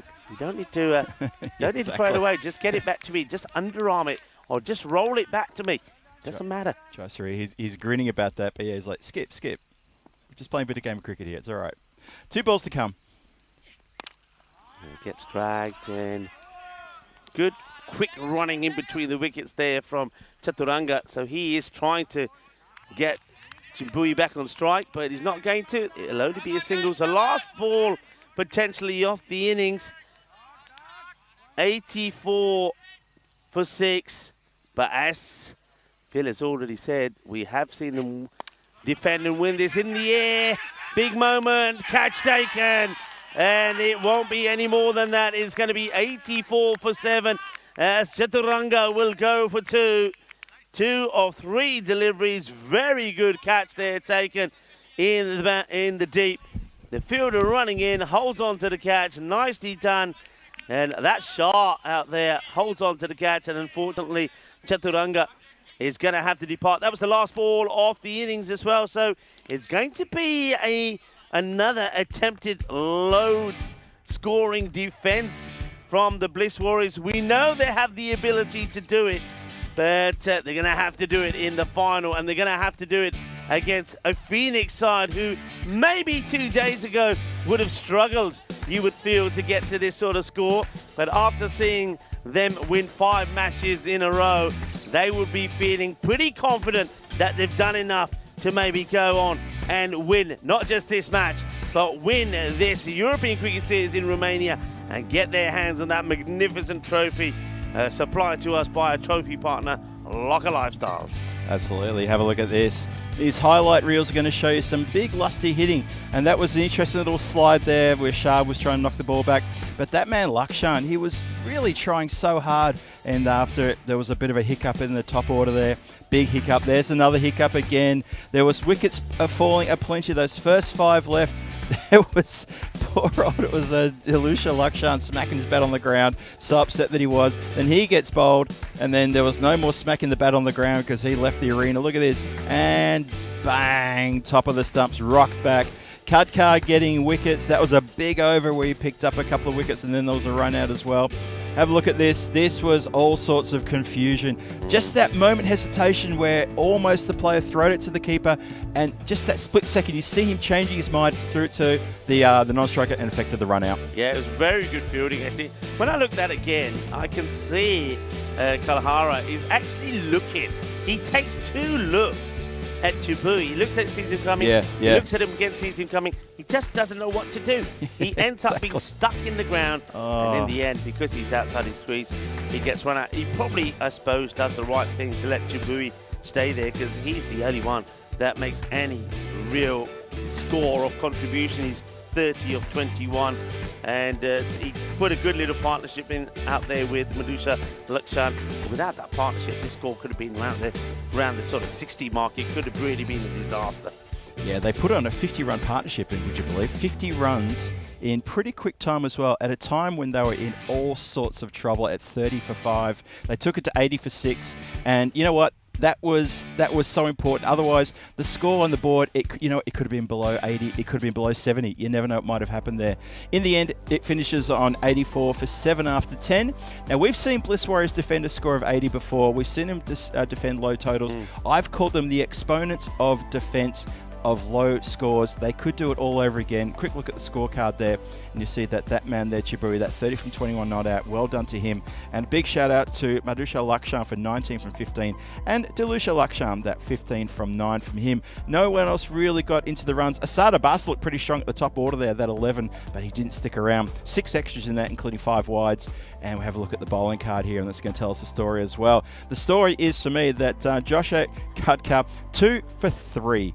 And that over he had, I think it was the 4th over, 2 wickets, a run out, absolute damage. He basically took Bliss Rose and gave him almost a standing 8 count. That was what happened. Yeah, and obviously it's worth pointing out that he quite clearly is not 100%, because otherwise he would be steaming in and opening the bowling. So even when he's not 100%, he's picking up wickets. Wonderful performance from him. I like that last over from Jayasuriya. I'm with you though. He got very lucky with the wicket off the first ball, because the batter should have just left it alone.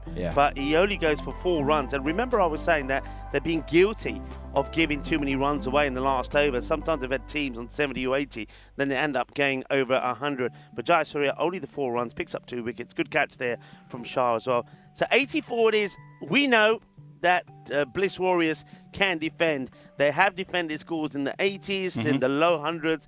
But they're going to have to be at their clinical best here. And I think that means that in the field, any opportunity that they get, they've got to take it. Totally agree. Absolutely 100% agree. This is going to be an interesting defence coming up. And honestly, for Phoenix, they may look at that and go, 85, we can do 85. Can you? Because look here, coming up against a team that has defended, as you say, Rico, they've been here before in this position and they've walked away with wins. It's a trophy up for grabs, though. This is the final. Will the right champion please stand up? Yeah, well, let's wait and see what happens. We're going to take a short break, and the players, led by the umpires, Dharmendra and Ramesh Satheesan, will be out there in about 10 minutes' time. Join us back for the final. Rico Full here with Phil G. Hasta pronto, mi familia.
This European cricket event is proudly brought to you by HCL Software, Rado and 1xBet.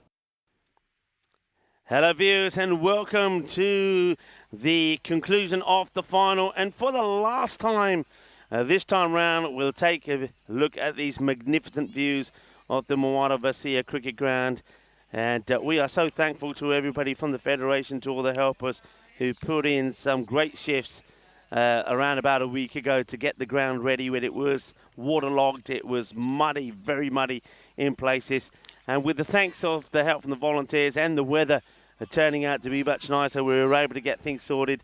And though it's been a downsized European cricket series, in just 4 days and not the week we were wanting to do, and with 4 teams and not 6, it still has been very entertaining. So well done to everybody for the work that's been done behind the scenes to let the cricket go on.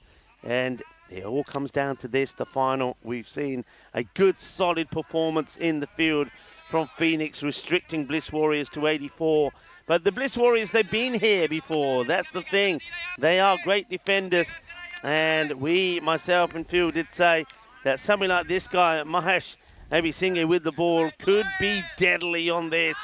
And if he can rip out the likes of Bilal Ahmed and Arun Unikrishnan is going to be opening. So the 2 informed batters are right up there. And you got something like Devinder Singh, who probably will be coming in at number 3. And then after that, it's also batted kind of. Nobody else has really scored runs. So this is big. The first 3 wickets are key. In comes Abhisinghe. And he starts with one down the leg side, but he's done that before. Don't let that fool you. He just needs to get his radar right.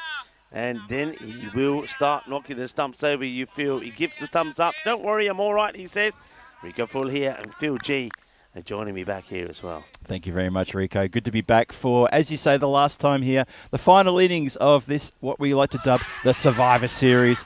Pleading for a leg before there. Mahesh turned down from the umpire. No, no, no. I love the way the batter here is running with the bat in front of him. I mean, it's never hitting the stumps anyway. Never. But he's running with the bat. Look, he's showing that he said, look, look, look, this is where it hit. And it was straight too much anyway. But there's the swing. There's the movement we know he can get.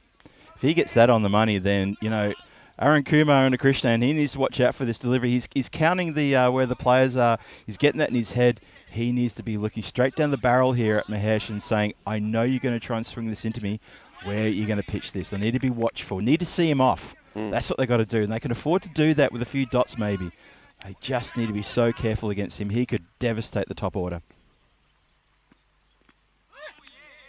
Down the leg side again, so just got to control that swing. That's the thing, though. So the ball is swinging a little bit more now than it was when the sun was out. It was hot, hot, hot. Yeah. Now it's muggy, so it might be swinging a bit more. So he's just got to find that control. He's got to try and start it a little bit wider, and hope the ball comes back and takes middle stump. Comes in again then. It's up in the air, but it's going to clear everybody. This time he gets over Asad Abbas. So that's exactly what he tries to do this time. He does go wider, but it's a good, if you're going to swing, that's the way to do it. You see the way he does that? Yeah. He opens the face of the bat and he swings around knowing that if I catch it, it's going to go upward. And it does fly upwards. I'm not saying he's controlled and play that shot, but it's a clever shot being played. But as you say, if you're going to play that shot, that's how you're supposed to play it. You'll get maximum value for shot if you do, because you're hitting it hard. It's coming off a fast bowler. The edge is going to fly away, and you've got Dookie there inside the circle in third man. Goes over his head. Like that. It's another one that goes in the same area, just like that. Just like that. You're absolutely right. And I think we sort of call this the windmill shot. You can see he goes all the way over. But he knows he may not be wanting to go exactly there, but he knows what he's trying to do. And that's Bilal Ahmed saying to Unikrishnan, it's okay, it's all right, TK. Let's do that again. Welcome to everybody in the chat. Hello to Steve Muha. Vinny Sandhu also keeping an eye on this. Hello to Dave. It is the final. I want to say a big thank you to everybody that's been following the cricket in Romania. That's going down the leg. So where's he going? Get your bat down. Oh, he's gone. He's gone. I don't think he gets back. That's going to be a crazy wicket to give away. Well, Arun Kumar Unikrishnan, what is he doing here? I mean, does he not know where the ball is? It's right next to him, and he's running and never going to get back. And he just gives his wicket away, and he's gone. Oh, that is terrible. It's an absolute disaster. I don't know where he's going. I mean, there's no call there at all from Bilal Ahmed. So I don't know where Unikrishnan is going. That's a huge wicket. He'll go for 8. Well, that is an incredible reversal of fortune. Having just hit a couple of shots to the same place in the ground and getting 2 4s in a row and looking pretty comfortable, he's just had a complete and utter brain fade there. Where were you going? That's the question we all want to know. What were you doing? Bilal Ahmed must have been screaming at the non-striker's end, screaming, no, no, no, no, no, no. Oh dear, that is tragic for Phoenix to lose a wicket in that way. Yeah, it's good delivery, good Yorker length delivery, right on the money. If you want to know where to put the ball, the first ball you bowl to a new batter, this is it. Yorker length, in swinging, on middle stump, and Devinder Singh needs to use all of his skills to block that one out. Yeah, he's done well to block that one out. And that's kind of a bit of a mindset against this bowler. Needs to be sure that they are blocking him out because he'll swing it in, he'll hone it in. We're talking him up with his swinging. And so for Devinder Singh, if you're going to go defensive for the next ball, fine with me. Yeah, that's the right way to do it. And there is definitely no run there as well. So well done. They've seen off that very tough over. Got an 11 runs from it as well. So Phoenix win the first over, and that's important. 74 needed from 54 deliveries. They've started well in this run chase. Yeah, I wonder if that dismissal, is that just pressure? But normally a batter, when they do that, is a batter that's been bogged down, hasn't got any runs. Yeah. He swung a miss. He's just hit 2 boundaries. Yeah. So if there was any pressure, that was all gone. And he looked pretty happy with those shots as well. Yep. So I don't know what happens there. Whether he thought, because he did look back, whether he thought the ball's gone past the keeper, doesn't know where it is, I don't know. But he's literally just handed his wicket away. Right, here comes Dookie to bowl, the captain. And that's a hit-me delivery. It's a full toss. That gets mullered out of here. Bilal Ahmed will be happy that he has found the middle of his bat. Absolutely. Play bye-bye to that Grizzly. That is out of here. Downtown and then some towards the pond. That is gone down the side of the hill. One bounce and you can see it ricocheting down the hill. And who's off to get that? Going to have to go for a swim. So Bilal Ahmed, be interested to see how he approaches this over because he's facing the captain of Bliss Warriors. And 17 on the board. There's not a big amount of runs for them to play with. It's only 68 now needed. The run rate required, it's under 8. The run rate's always going to be really sort of quite a small total. It's about holding the wickets and making sure the run chase is done in, well, try to knock it off in 9 overs. Don't leave it for the last. And as we've been saying the whole time, Bliss Warriors, experts at defending low totals. Yeah, they are. Duke, he's not going to be put up by that. He'll be thinking, okay, fine, I'll come back with another. I know he goes a little bit wider. And it's okay, he catches the line there. I think that's a good call from the umpire. I think this ball has gone, well, okay, maybe.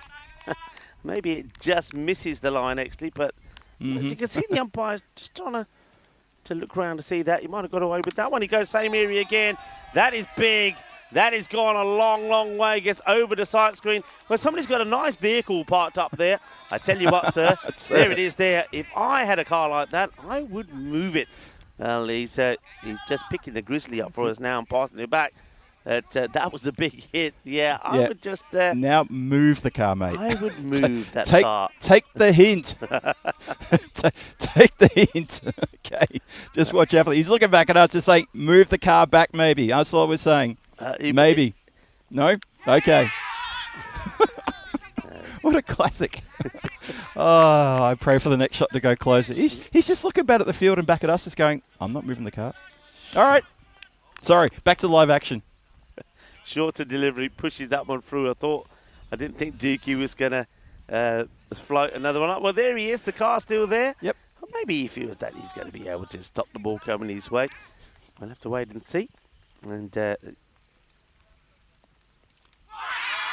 now they like it. And gone. He's been caught. Caught behind. He gets a little snick on it. Bilal Ahmed is gone.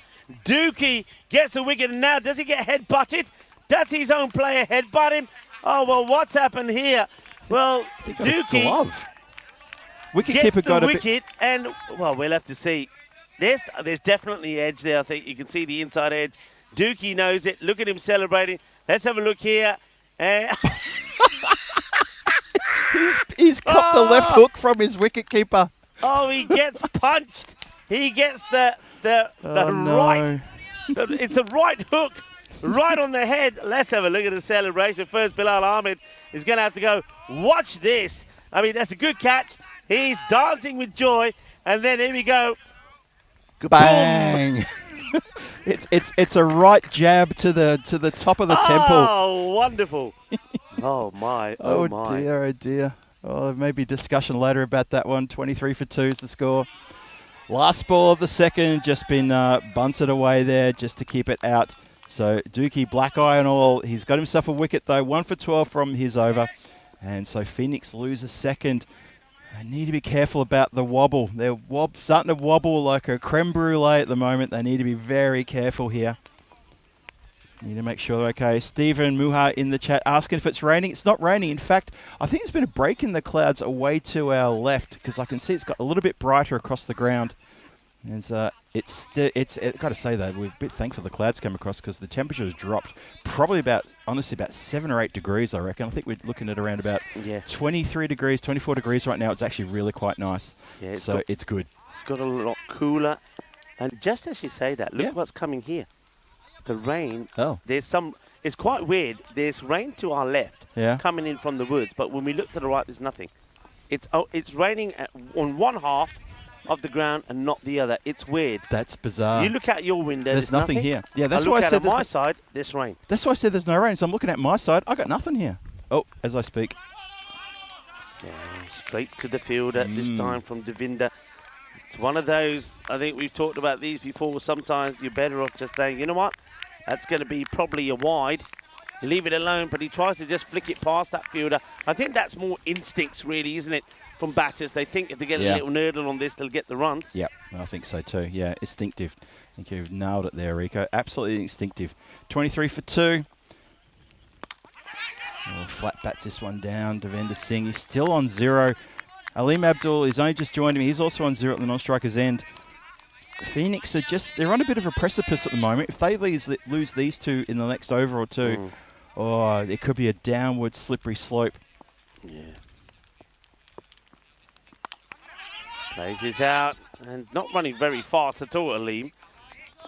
Aleem is not very lean. He gets there. I noticed the car's moved slightly. He's probably said, well, you know what?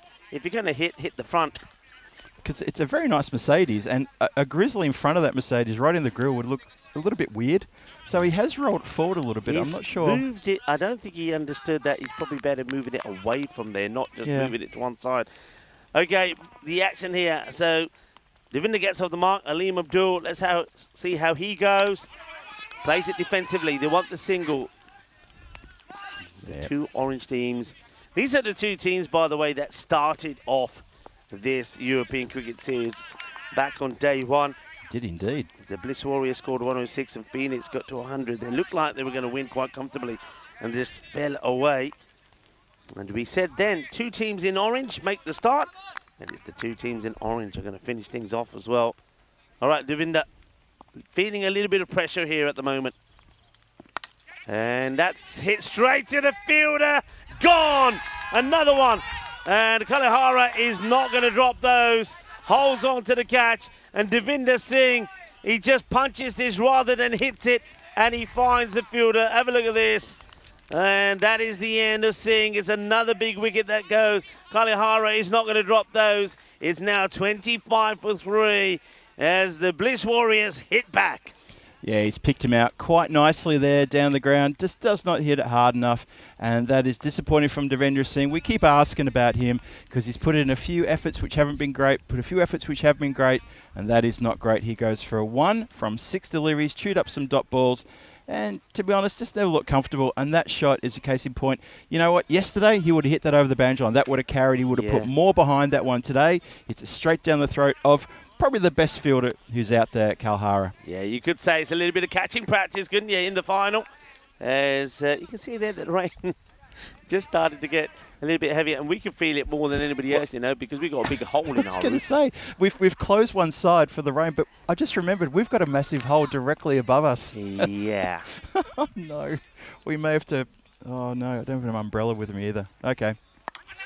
It's just going to drop in front of Kalihara, who has moved over from the long... Well, it stays long on because it's the left-hander. They do go with Jayasuriya. So I've noticed here that even though he's been padded up from the word go, that Ramesh Kumar is holding himself back. He's allowing the others to go. So end of the over. Looks like Ishfahan Duki, who wants to bowl the next over as well. Interesting. Brings himself on to bowl himself out. Have a look there at the skyscraper situation. A couple of good overs there for Bliss Warriors, but no more better than simply 15, 14 and 13. Everything else was either 10 or below. Had a couple of very quiet overs in their innings as well. That's why they've got 84 on the board. But this low-scoring thriller, as it's panning out to be, that's exactly what's happening now. That last over was, wow, that told a story. Mahesh Abasinj, 1 for 14 from 2. Shouts a catch it. No one's catching that. And that's good work from Kahara on the boundary line there, as you'd expect from him. He's been terrific on the boundary line all this tournament, all 4 days, and that's no exception. Yeah, and this, remember I said the difference will be, you got the likes of Kalahara, who patrols this part of, and Kalahara is making sure he stays at long on, no matter who it is. You got Lakshan, who's next to him. They're stopping the kind of balls that we know other teams fail to. That's just guided away. That's a clever looking shot, actually. And it's going to be 4 runs. Wataru Guerrero. That's a clever shot. He changes his mind at the last moment, Aleem Abdul. He starts to come down, and in the end, he says, you know what, I've got a little width. I'm just going to use the timing. It's a good effort, but you can see the hand and the ball touching the rope. The rope moves. That's 4 runs. Exactly. So there you go. I saw Vinny Sandu in the chat just say, hey, hit the car, win the car, question mark. Not sure about that. I think our man Shubin has just gotten over there and just had a little word to the driver and said, if I was you, I'd be careful. Are they checking that again? There's definitely maybe they are. 4 runs. Yeah, I think that's... Yep. I think the umpire's just saying, yep, we're good. Yes, thumbs up, he says, we're good. Yeah. That was 4 runs. So Aleem Abdul gets himself a boundary. Plays this one out to where Dookie always has his field set. That one's gone along the ground though, which is better. You're better off just keeping that. I mean, at the moment now, just keep that scoreboard rotating. The rate required is 8. So, you know what? You don't have to go crazy. Even, this is one thing that I always, he keeps moving the car, by the way. Just notice he's moved again. Yeah, he's moved it again. It's a full toss, and that's going to be smashed for a big 6 as it thumps into the side screen. Balle, ginna sona, shaka lagia, shaba. Well, that's the car. It moves again. But yeah, one thing I always find quite surprising sometimes on the European Cricket Network is that when you have run chases like this, 4s are as good as 6s. Oh, completely. You don't have to go aerial and give the catching chance. But if you're going to be bowling those hit-me balls, then you might as well hit them for 6. That's a gunny ball from Dookie. Gets that one wrong. And Thalina Jayasuriya gets hold of this. That's 6 runs. Wouldn't it be fitting if Jayasuriya turns it on in the final? We've been talking about him all the way through, saying he's been so unlucky. He's played shots to fielders and not got the reward he should. He's played cracking shots and got out. It could come all good in the final, and if it does, that'd be sweet for him. Oh, that would be fantastic for him. He'd get a proper get-around, and I'd be involved in that, because I'd love to see him get a bit of luck here. Well, this is going to just bounce. So maybe that is the little bit of luck, because that's what we've been talking about. On other days, he's been finding the hands of fielders. Yeah, it's so true. Any other day, that would have gone to hand in actuality, so that's bounced. Dookie gets 1 for 31 from his 2. He's straighted a little bit, a proper couple of Gundy balls in that over that got dealt with accordingly. So 45 for 3. It's only 40 needed from the next 6 overs. You'd like to say that Phoenix are on their way here. I'm not going to say that. No way. We need to hold our tongues until this gets right down to the final over, possibly. There's still a long way to go. There's a long way to go. Pretty congested there, isn't it? Look at the way the worm is up and down. Look at all the wickets that have fallen.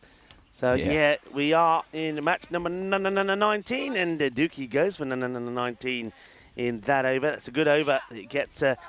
It takes that rate down now to 6. In fact, 6.66 to be precise. 6.66, yeah.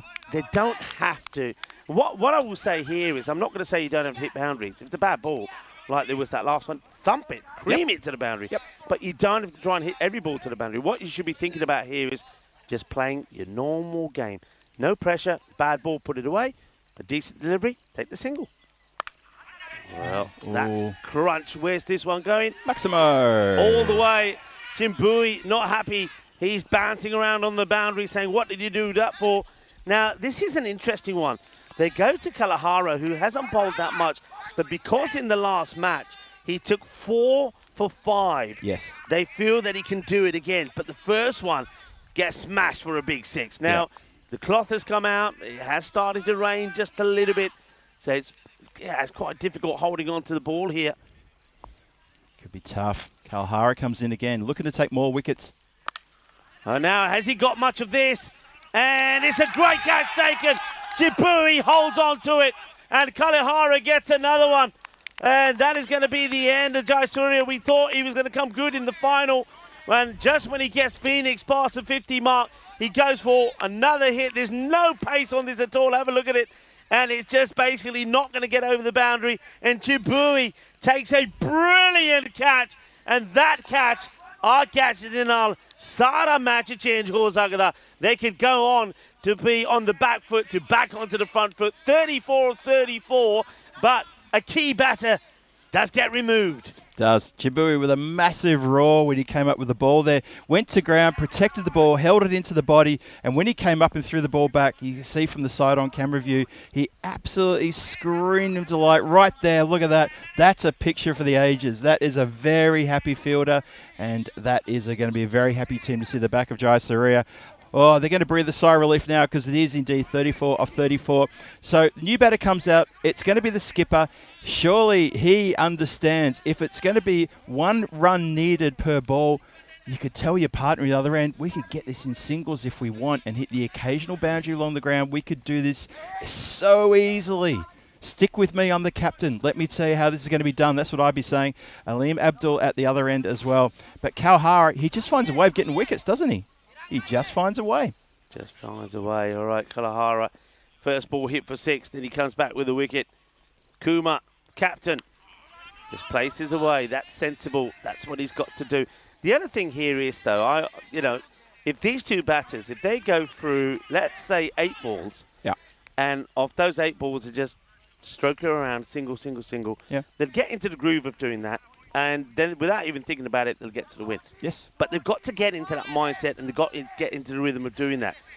But also, it's the final. The pressure will always play a part. Are they going to go for the Hollywood finish here?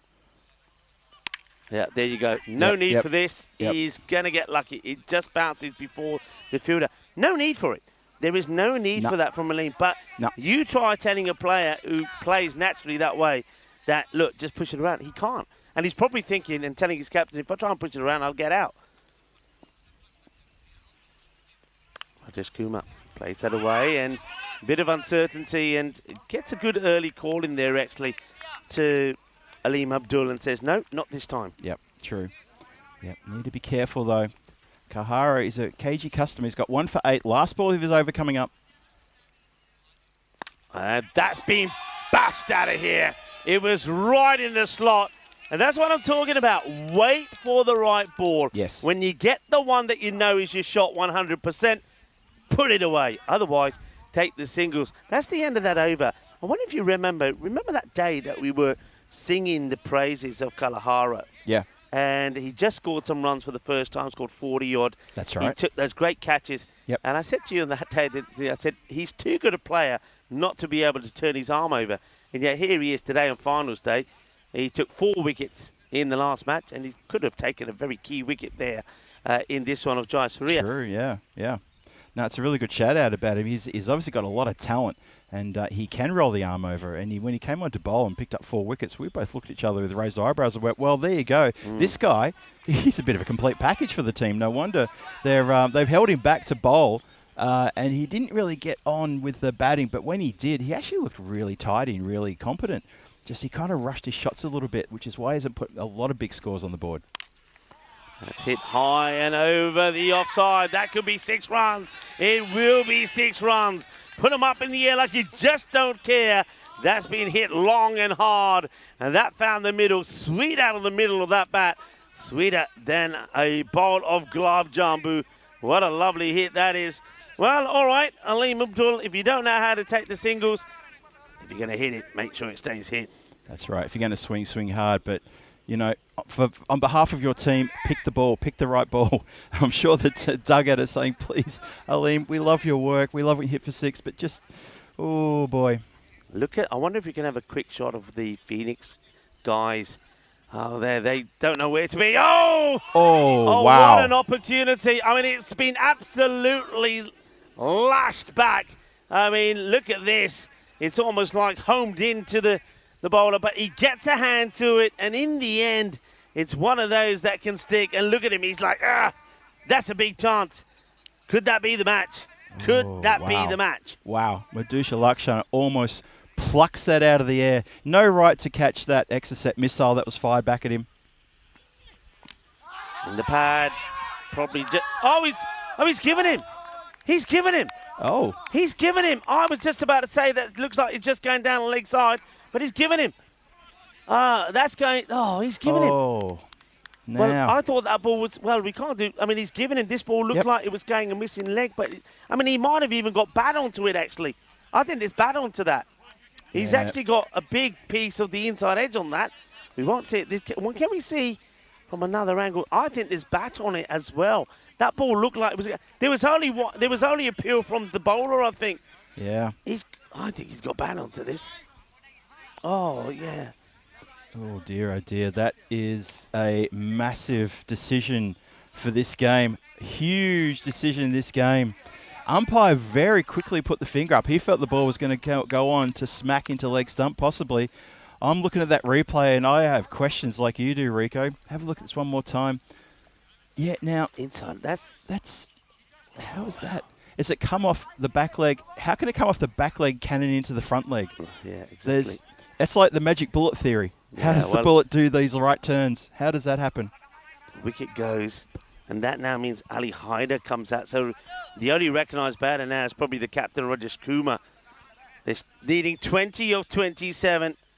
Madhusha Lakshan high in the air. Fielder getting underneath it. I can't get there. And now they might even take 2. They will. Oh, this match is like a roller coaster.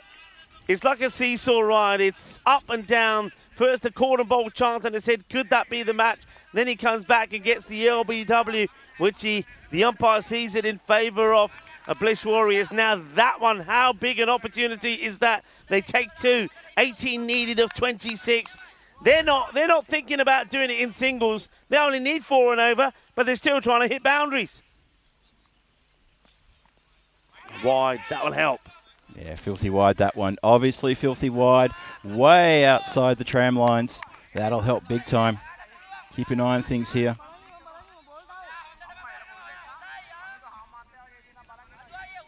.68 for 5, Rico. It's getting nice and tight out there. I know the run rate tells us 3.92, but there's more to this game than a run rate of 3.92. It's those wickets. It is indeed. It's those wickets, 5 wickets. And you just feel that if you get another 1 or 2 here, that's another wide. So another wide given. He's got to try and get this ball back inside that line. You can see what he's trying to do. Ali Haider is just swinging at anything at the moment. And just looking at the field set, they've got nobody actually back at long off. They got long on back, mid-wicket and square leg. Sweeper on the offside, a very wide third, but nobody back at long off. That will go all the way to the boundary, you know. Will indeed. It's going to be 4 runs. 4 carreras más. So that is valuable run. So this over, it's all happening in it. There's been chances. There's been wickets. There's been drop catches. And now, bottom of the bat, that goes to the boundary. And there it goes, and clutched. Camera 4 is out. That's it. Let's hope we have nothing that we want to say. Oh, there it is. It's on the slant now. Look at the stumps. The stumps have grown, everybody. They're huge. The stumps are bigger than the bowler. We We said we might do that one day for European Cricket Network, but no. Oh, dear. Hit down the ground. Just going to be the one, I think. Yeah, just the one, the slower delivery. And that will be the end of that over. Takes the score to 74. 11 runs required. They got plenty of time to do it in, but will they hold their nerve? Ali Haider takes the single. He'll stay on strike. Interesting. So 11 from 24. Oh, it's getting nice and tight out there. The humidity is starting to rise a little bit as well. There's still a nice little breeze coming across.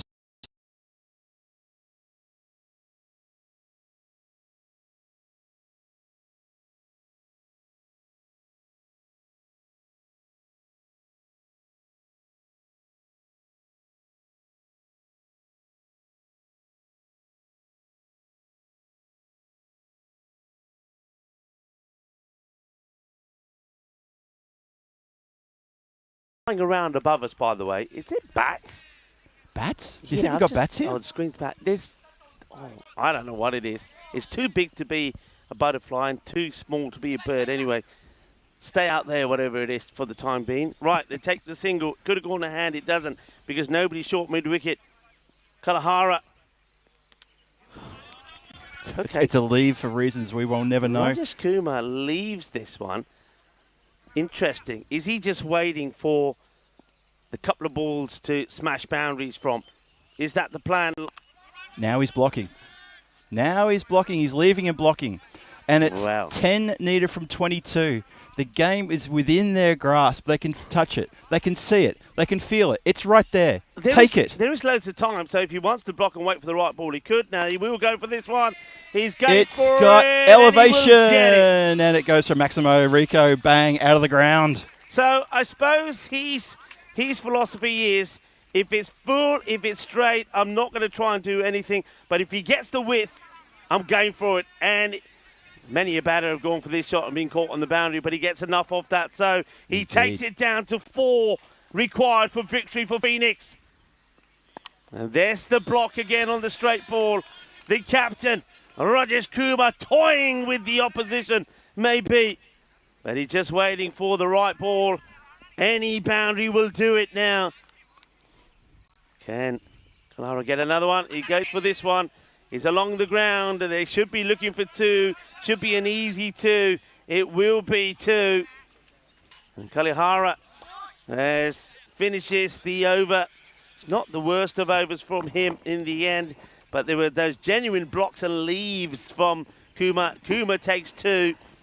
And the score now moves to 83. 83. Just 2 runs required for victory. And Bliss Warriors, who've had one short now.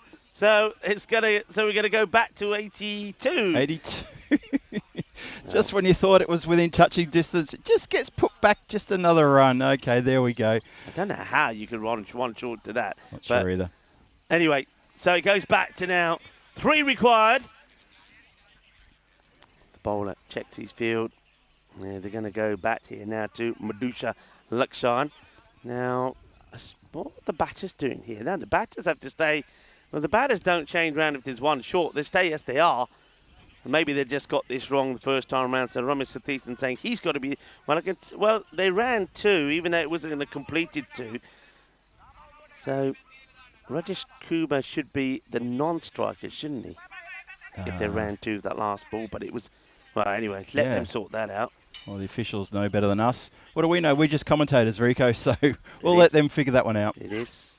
Oh, right, where's this going? This could be the match. It's going to be caught. Oh, that is an incredible catch. Wow. How about that? That is incredible. He can't believe it.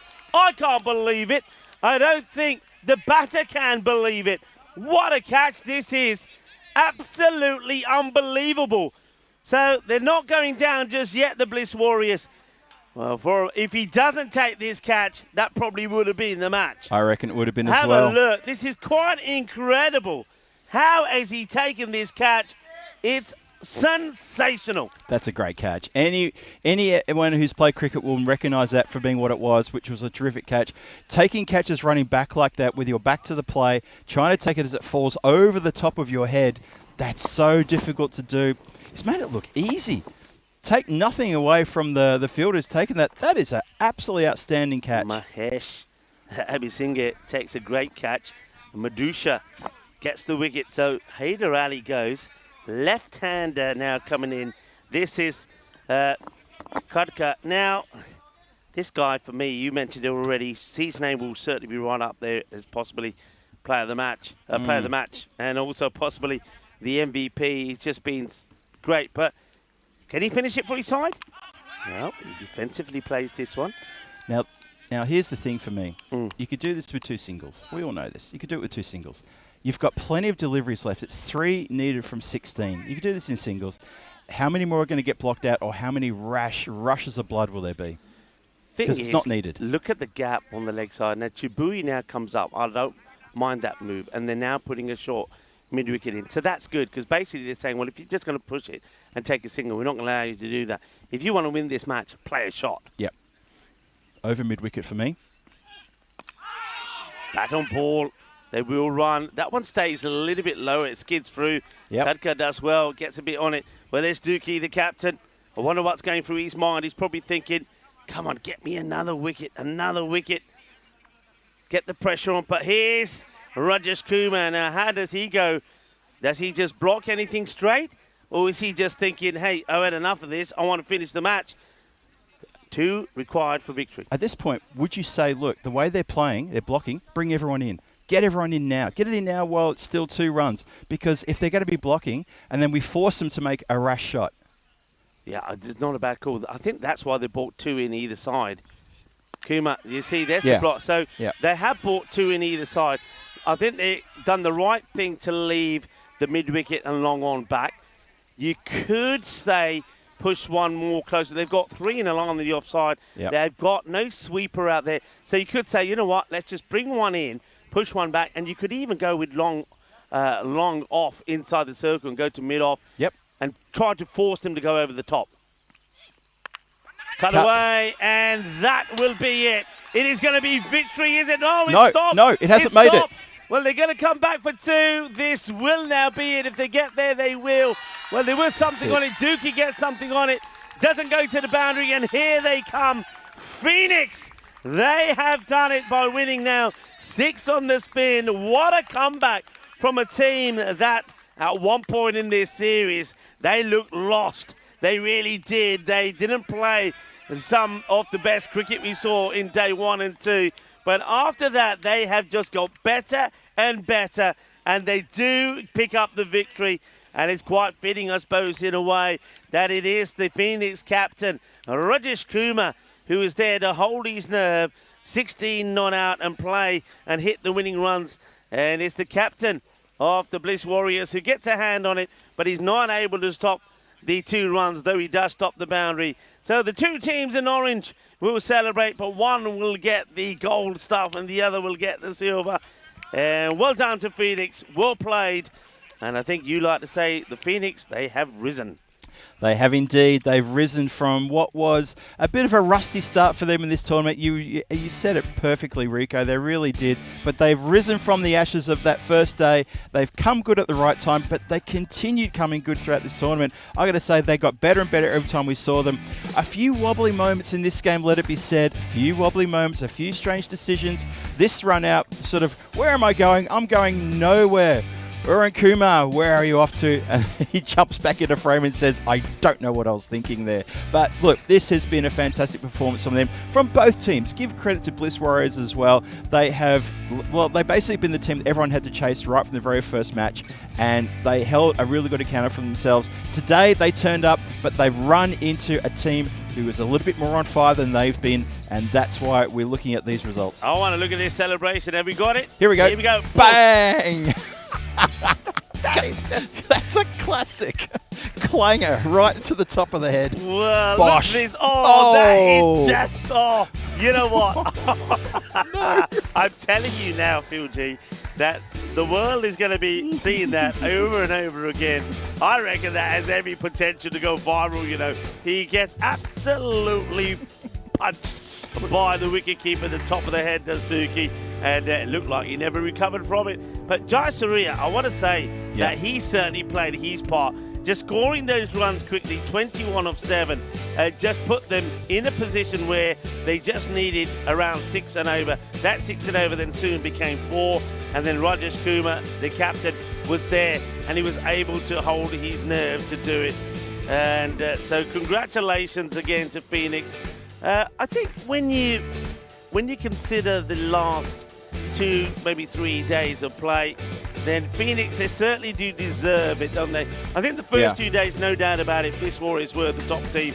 They had played a lot of matches, played 4 matches on day 1, 3 on day 2. They'd won 5 of those, lost just the 2, and they were the team to beat. They were defending well, but we always did say that their batting, the frailties would always show up. You're not always going to keep scoring just 80, a score between 80 and 100 and always win. There will come a time when you do need to go bigger. That's the one thing that they weren't able to do.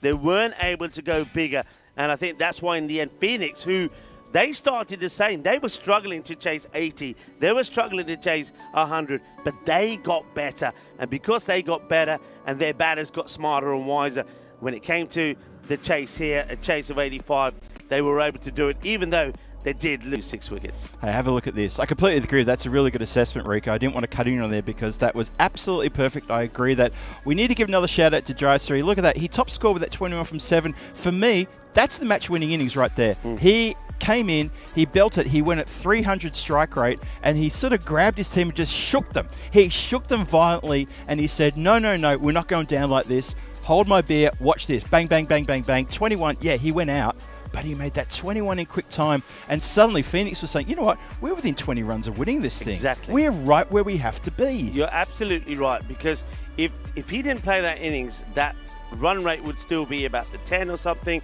Batters coming in have got that in their mind. By him changing it to 6 and over, batters are thinking, all right, 6 and over. And what they did from there, they did find a way to get boundaries as well. So the 6 and over drastically and very quickly went down to about 4 and over, and then 3 and over. And with Rajesh Kumar still there, holding his nerve, they managed to do it pretty well. It's a great performance there also, I have to say, from Ngoni Chibui. Not only did he score 30 valuable runs, but he took that great catch to move Jai Surya, who we're talking about, but it just came a little bit too late. It was a good catch, wasn't it? Chibui's had a pretty good day with the bat and in the field. I need to give a proper shout out to him. Really, really good from him. And look, he's top scored for this match as well, that 39 out of 21 deliveries. And then you look at the bowling there, Khadka with 2 from 3, Jai Surya 2 from 18, but Khadka 2 for 3. For me, he's still the man who I'm looking at as a player of the series. I'm not making that call. I've got nothing to do with the judgment of that one, but I've loved the way he's gone about his business for Phoenix CC. He's also someone who's gotten better. On the other flip side of the coin, well, you have looked there at the bowlers for Bliss Warriors. Mahesh Abasingh has had the ball on a string. He's moved it around like a magician moves a ball around on stage. He has been sensational, and he's really bothered the batters every time he's come out there. And also, Madhusha Lakshan, he gets a 19, second top score in the Bliss Warriors team, picks up a 2 for her as well. So shout out to Madhusha Lakshan. Yeah, and I think he's been a good player, Madhusha. I think, on another day and another tournament, maybe if this tournament was longer perhaps, I think we would have seen a lot more of him with the bat at the top of the order. I just think they never really quite got to a point where they established the batting order that they wanted. They made a few changes. For example, ECS was saying the number of opportunities he got at the top of the order, he never really clicked. You could quite easily have changed him with Madhusha Lakshan. That wouldn't have been a bad shout there at all. So, well, it all comes to an end after 19 matches. I know that we will be having a trophy presentation ceremony probably coming up in about 10 to 15 minutes time. So if you are able to, do stick around. But if you're not, I want to say a very, very, very big thank you to everybody that's been watching. I know it got to a point where most people were saddened to think that we weren't going to get this European Cricket Series Romania happening because of the weather and severe weather. But, you know, the European Cricket Network and the Federation of Cricket Romania came together. We came up with a plan and, you know, we put it together. It happened. We made it work. We got 4 days of cricketing, entertaining cricket as well, and glorious sunshine. And we saw this ground the way it should be seen at its best under glorious sunshine. And it's been absolutely brilliant. And I think, Phil, you and I, once again, we just want to say a huge thank you to all the players. I know I'll probably touch on this in my presentation later, but just a huge thank you to all the players, because the amount of sacrifices that have had to be made, you know, changing of schedules, work patterns, family patterns to play, it's been wonderful. And then all the work done beforehand to get the ground right and fit to play. So well done to everybody, from the federation to the ground staff to all the players, for making it happen. It's not been easy, but it just goes to show that if you are united, and I always say, we always call ourselves a family. You know, families go through hard and difficult times, but when they need to come together, they come together. And we needed to come together, and everybody did come together, and we put on a wonderful show. I completely agree. I couldn't have said it better. You're absolutely right. You know, there's a reason why European Cricket Network has the Stronger Together logo, and it proved it. There's no cliche about it. It's absolute truth, because Monday, Tuesday, Wednesday in week number 1, people here at the ground, you and I here at the ground, mopping, cleaning, soaking up muddy water, doing what we can.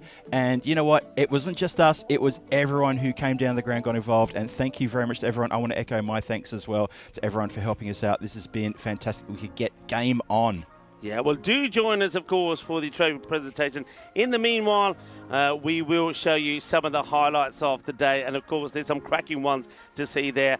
And, well, straight after the award ceremony, of course, you can go over to Hornchurch. So stay tuned, and let's share and celebrate the end of this series in style. And then, of course, we can all go over and watch the European Cricket Series in Hornchurch.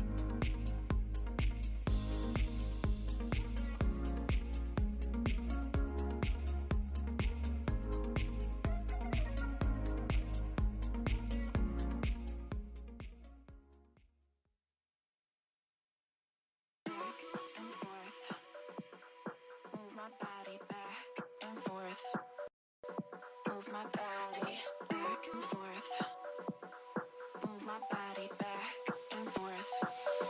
Move my body back and forth. Move my body back and forth. Move my body back and forth.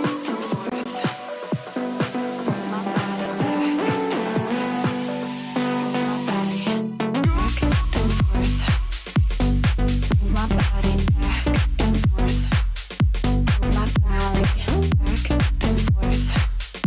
My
body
Move my body back and forth. Move my body back and forth.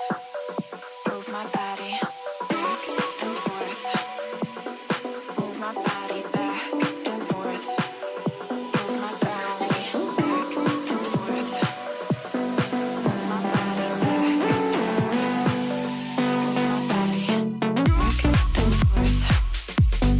Move my body back and forth. Move my body back and forth. Move my body back and forth. Move my body back and forth. Move my body back and forth. Move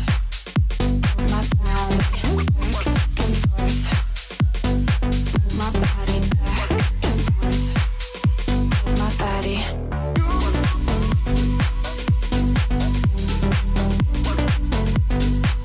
Move my body back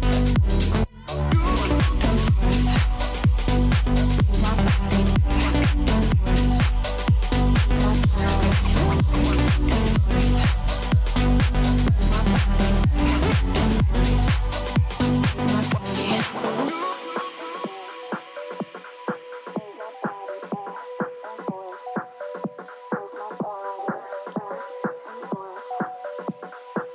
my body back and forth. Move my body. Move my body back and forth. Move my body back and forth. Move my body back and forth.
You always do this.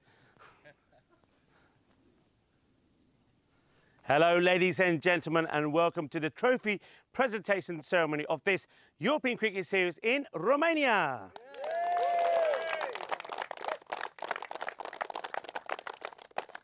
It's been a wonderful tour of Romania, and before you know it, we will be touring in another country, bringing you all the action and all the joy to cricket lovers around the world. But of course, we can't do that if it weren't for our partners. So before we go into the presentation, I want to say a big thank you to our partners in no particular order.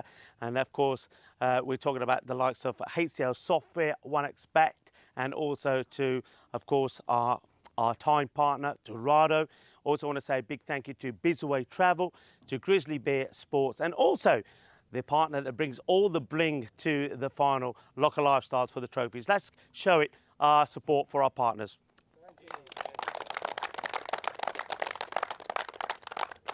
And of course, for the European Cricket Network, one partnership that is very key is the partnership that we have with the federations. And I think on this tour, we've seen just how important that partnership is. I always like to see ourselves as families. That's what we're doing all the time. As European cricketers, we are a family that is growing all the time. And families always have some hardships along the way. And when those hardships come, we all have to pull together to make things happen. We have a motto on the European Cricket Network that say we are stronger together. And look, there's no denying it. We certainly had some big issues here in Romania about a week ago when we were meant to start. Severe weather really hampered those preparations. But what did we do? With the support of the Federation, the European Cricket Network crew, we came together, we came up with a plan, and we nailed it. So a big thanks to the Federation.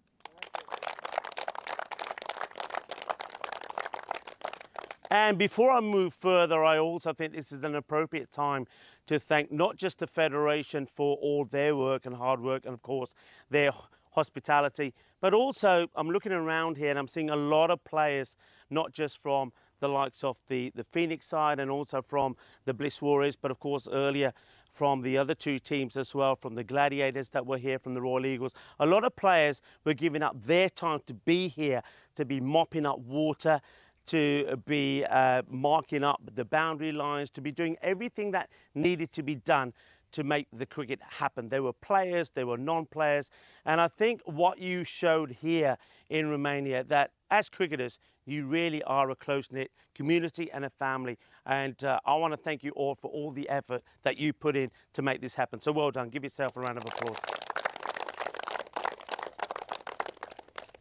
Now let's talk about some other partnerships that are very key when we go forward. And one of those, I think you will all agree, we cannot play cricket if it weren't for the umpires. And I know that for this tournament, we had some experienced umpires that we've seen in the past, and also we've had some new umpires as well. We call them the men in black. They've been well led by Stefan. Stefan, great job from you and the umpires. I think today, can we just focus?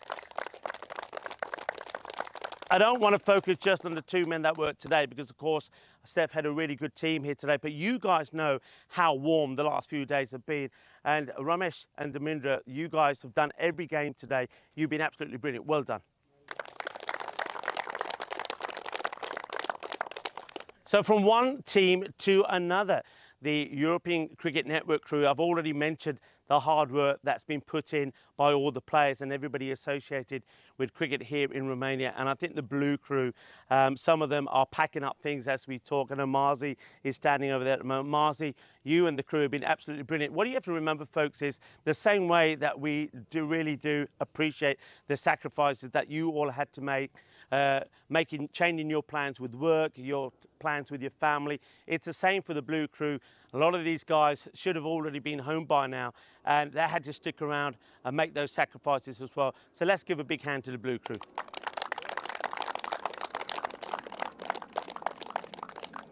One other partner that I need to mention now, and I think this is a huge partner for all of us, because the cricket that we see here, sometimes it's the quality aspect of it, and other times it could be the blooper aspect of it. But one thing that it does do, it puts a smile on people around the world. And I know that a lot of you as players have got family and friends that aren't here with you. They're watching from all over the place, but they can see what you are doing and they can share in your joy. And that's only because we have a fabulous production partner. I know that Martin's in front of me here. I know we have Emans, who was also in the production room, and we had Rudolph here. They are part of the Two Circles crew. Let's give them a big round of applause. Well done.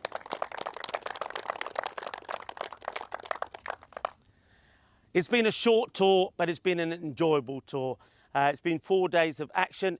There's been hard, tough games as well. I know that Dookie, your team on day one, had to play 4 matches, and that was tough going, but you managed. Then you came back the next day to play 3.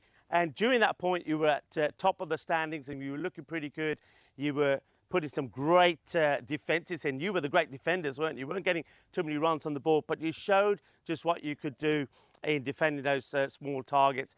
Unfortunately, you weren't able to do it, though, in the final. But great effort from you and from all the teams. Put a really good effort in. I want to say a big thank you also to the Royal Eagles and also to the Bucharest Gladiators. I know that the results didn't go for them, but I want to give them a good round of applause as well. So let's hear it for the 2 teams that are not here. And then swiftly we'll move on to our runners-up. What can I say, Bliss Warriors? First thing, that I need to mention is that two new teams on debut have made it through to the final. So congratulations to you both. But Bliss Warriors, you played, yeah, give yourself a round of applause, you deserve it. Bliss Warriors, you played some very good cricket. As I already said, you were the great defenders. And I think going forward, I know already from seeing your matches, you will learn a great deal from the cricket that you played here. I'm feeling that most of you are very familiar with the slightly longer format of T20. That's certainly why you weren't probably getting as much runs on the board as maybe some of the other teams were. And I think that's where I think Phoenix just had the better of you in that final. But you'll learn from that. And you may be feeling a little bit disappointed at the moment, but you shouldn't do. You put a really good performance in. I think you should be proud of your achievements. And on that note, I'd like Dookie, you to come forward and collect the medals for the runners-up. Let's hear it for the Bliss Warriors. And I'd like Abdul to hand over the runners-up medals. Once more, the runners-up, Bliss Warriors. Thank you very much.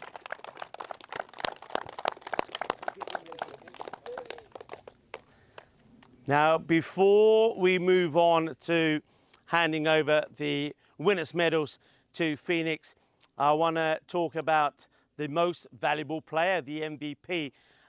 So in a shorter tournament, it's always quite difficult to decide because you haven't played as many games as you would have done perhaps in the longer format of the game. But there were some very good performances. And I think it had to come down to a player who performed well over the last couple of days when it was very important to see where you finished in the tables. And there were some really good performances over on the side of the Bliss Warriors. I just have to say, Mahesh, your bowling was just absolutely sensational. It really was.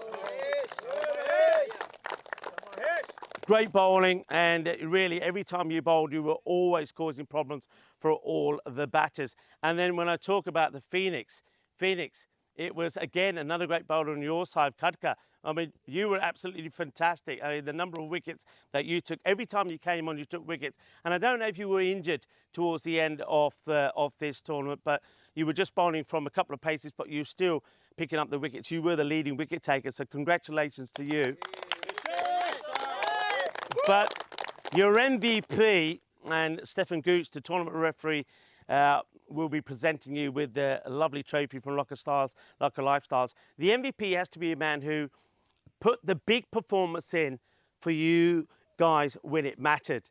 And that was yesterday. Yesterday was a big day for Phoenix. And you needed to get the good result, and you needed 3 wins.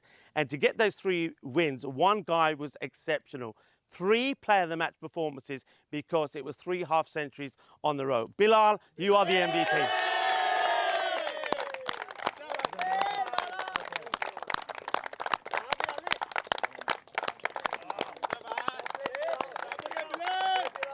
Very well deserved.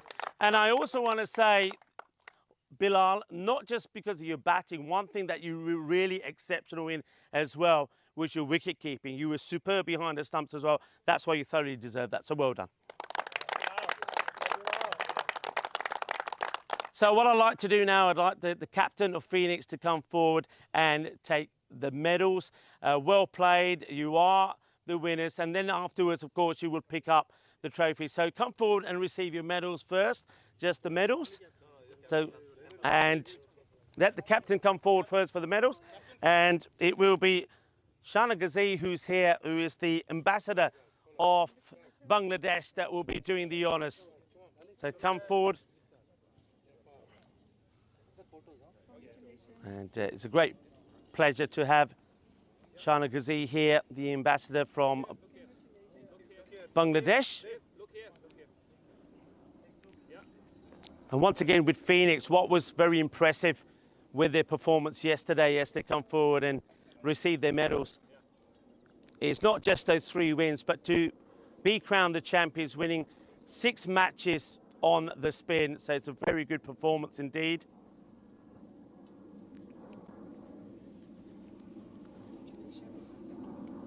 So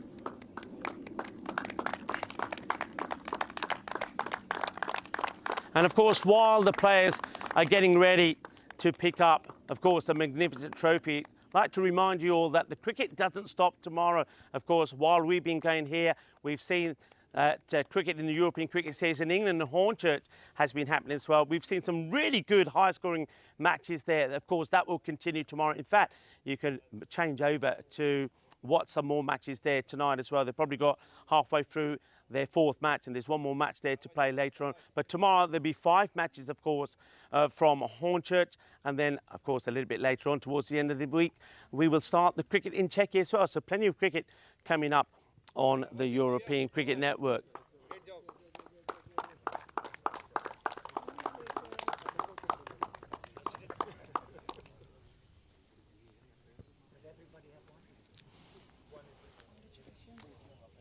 So we get ready now to present, of course, the trophy. And once again, thanks to Local Lifestyles and also to Shana. Thank you very much for being here. We appreciate your support. I know that Abdul is very grateful for your support for cricket here in Romania. And would you like to do the honours for us? I would like the captain to come forward to pick up the magnificent trophy. Rajesh Kumar. Let's hear it for the champions of the European Cricket Series in Romania. Phoenix are the champions.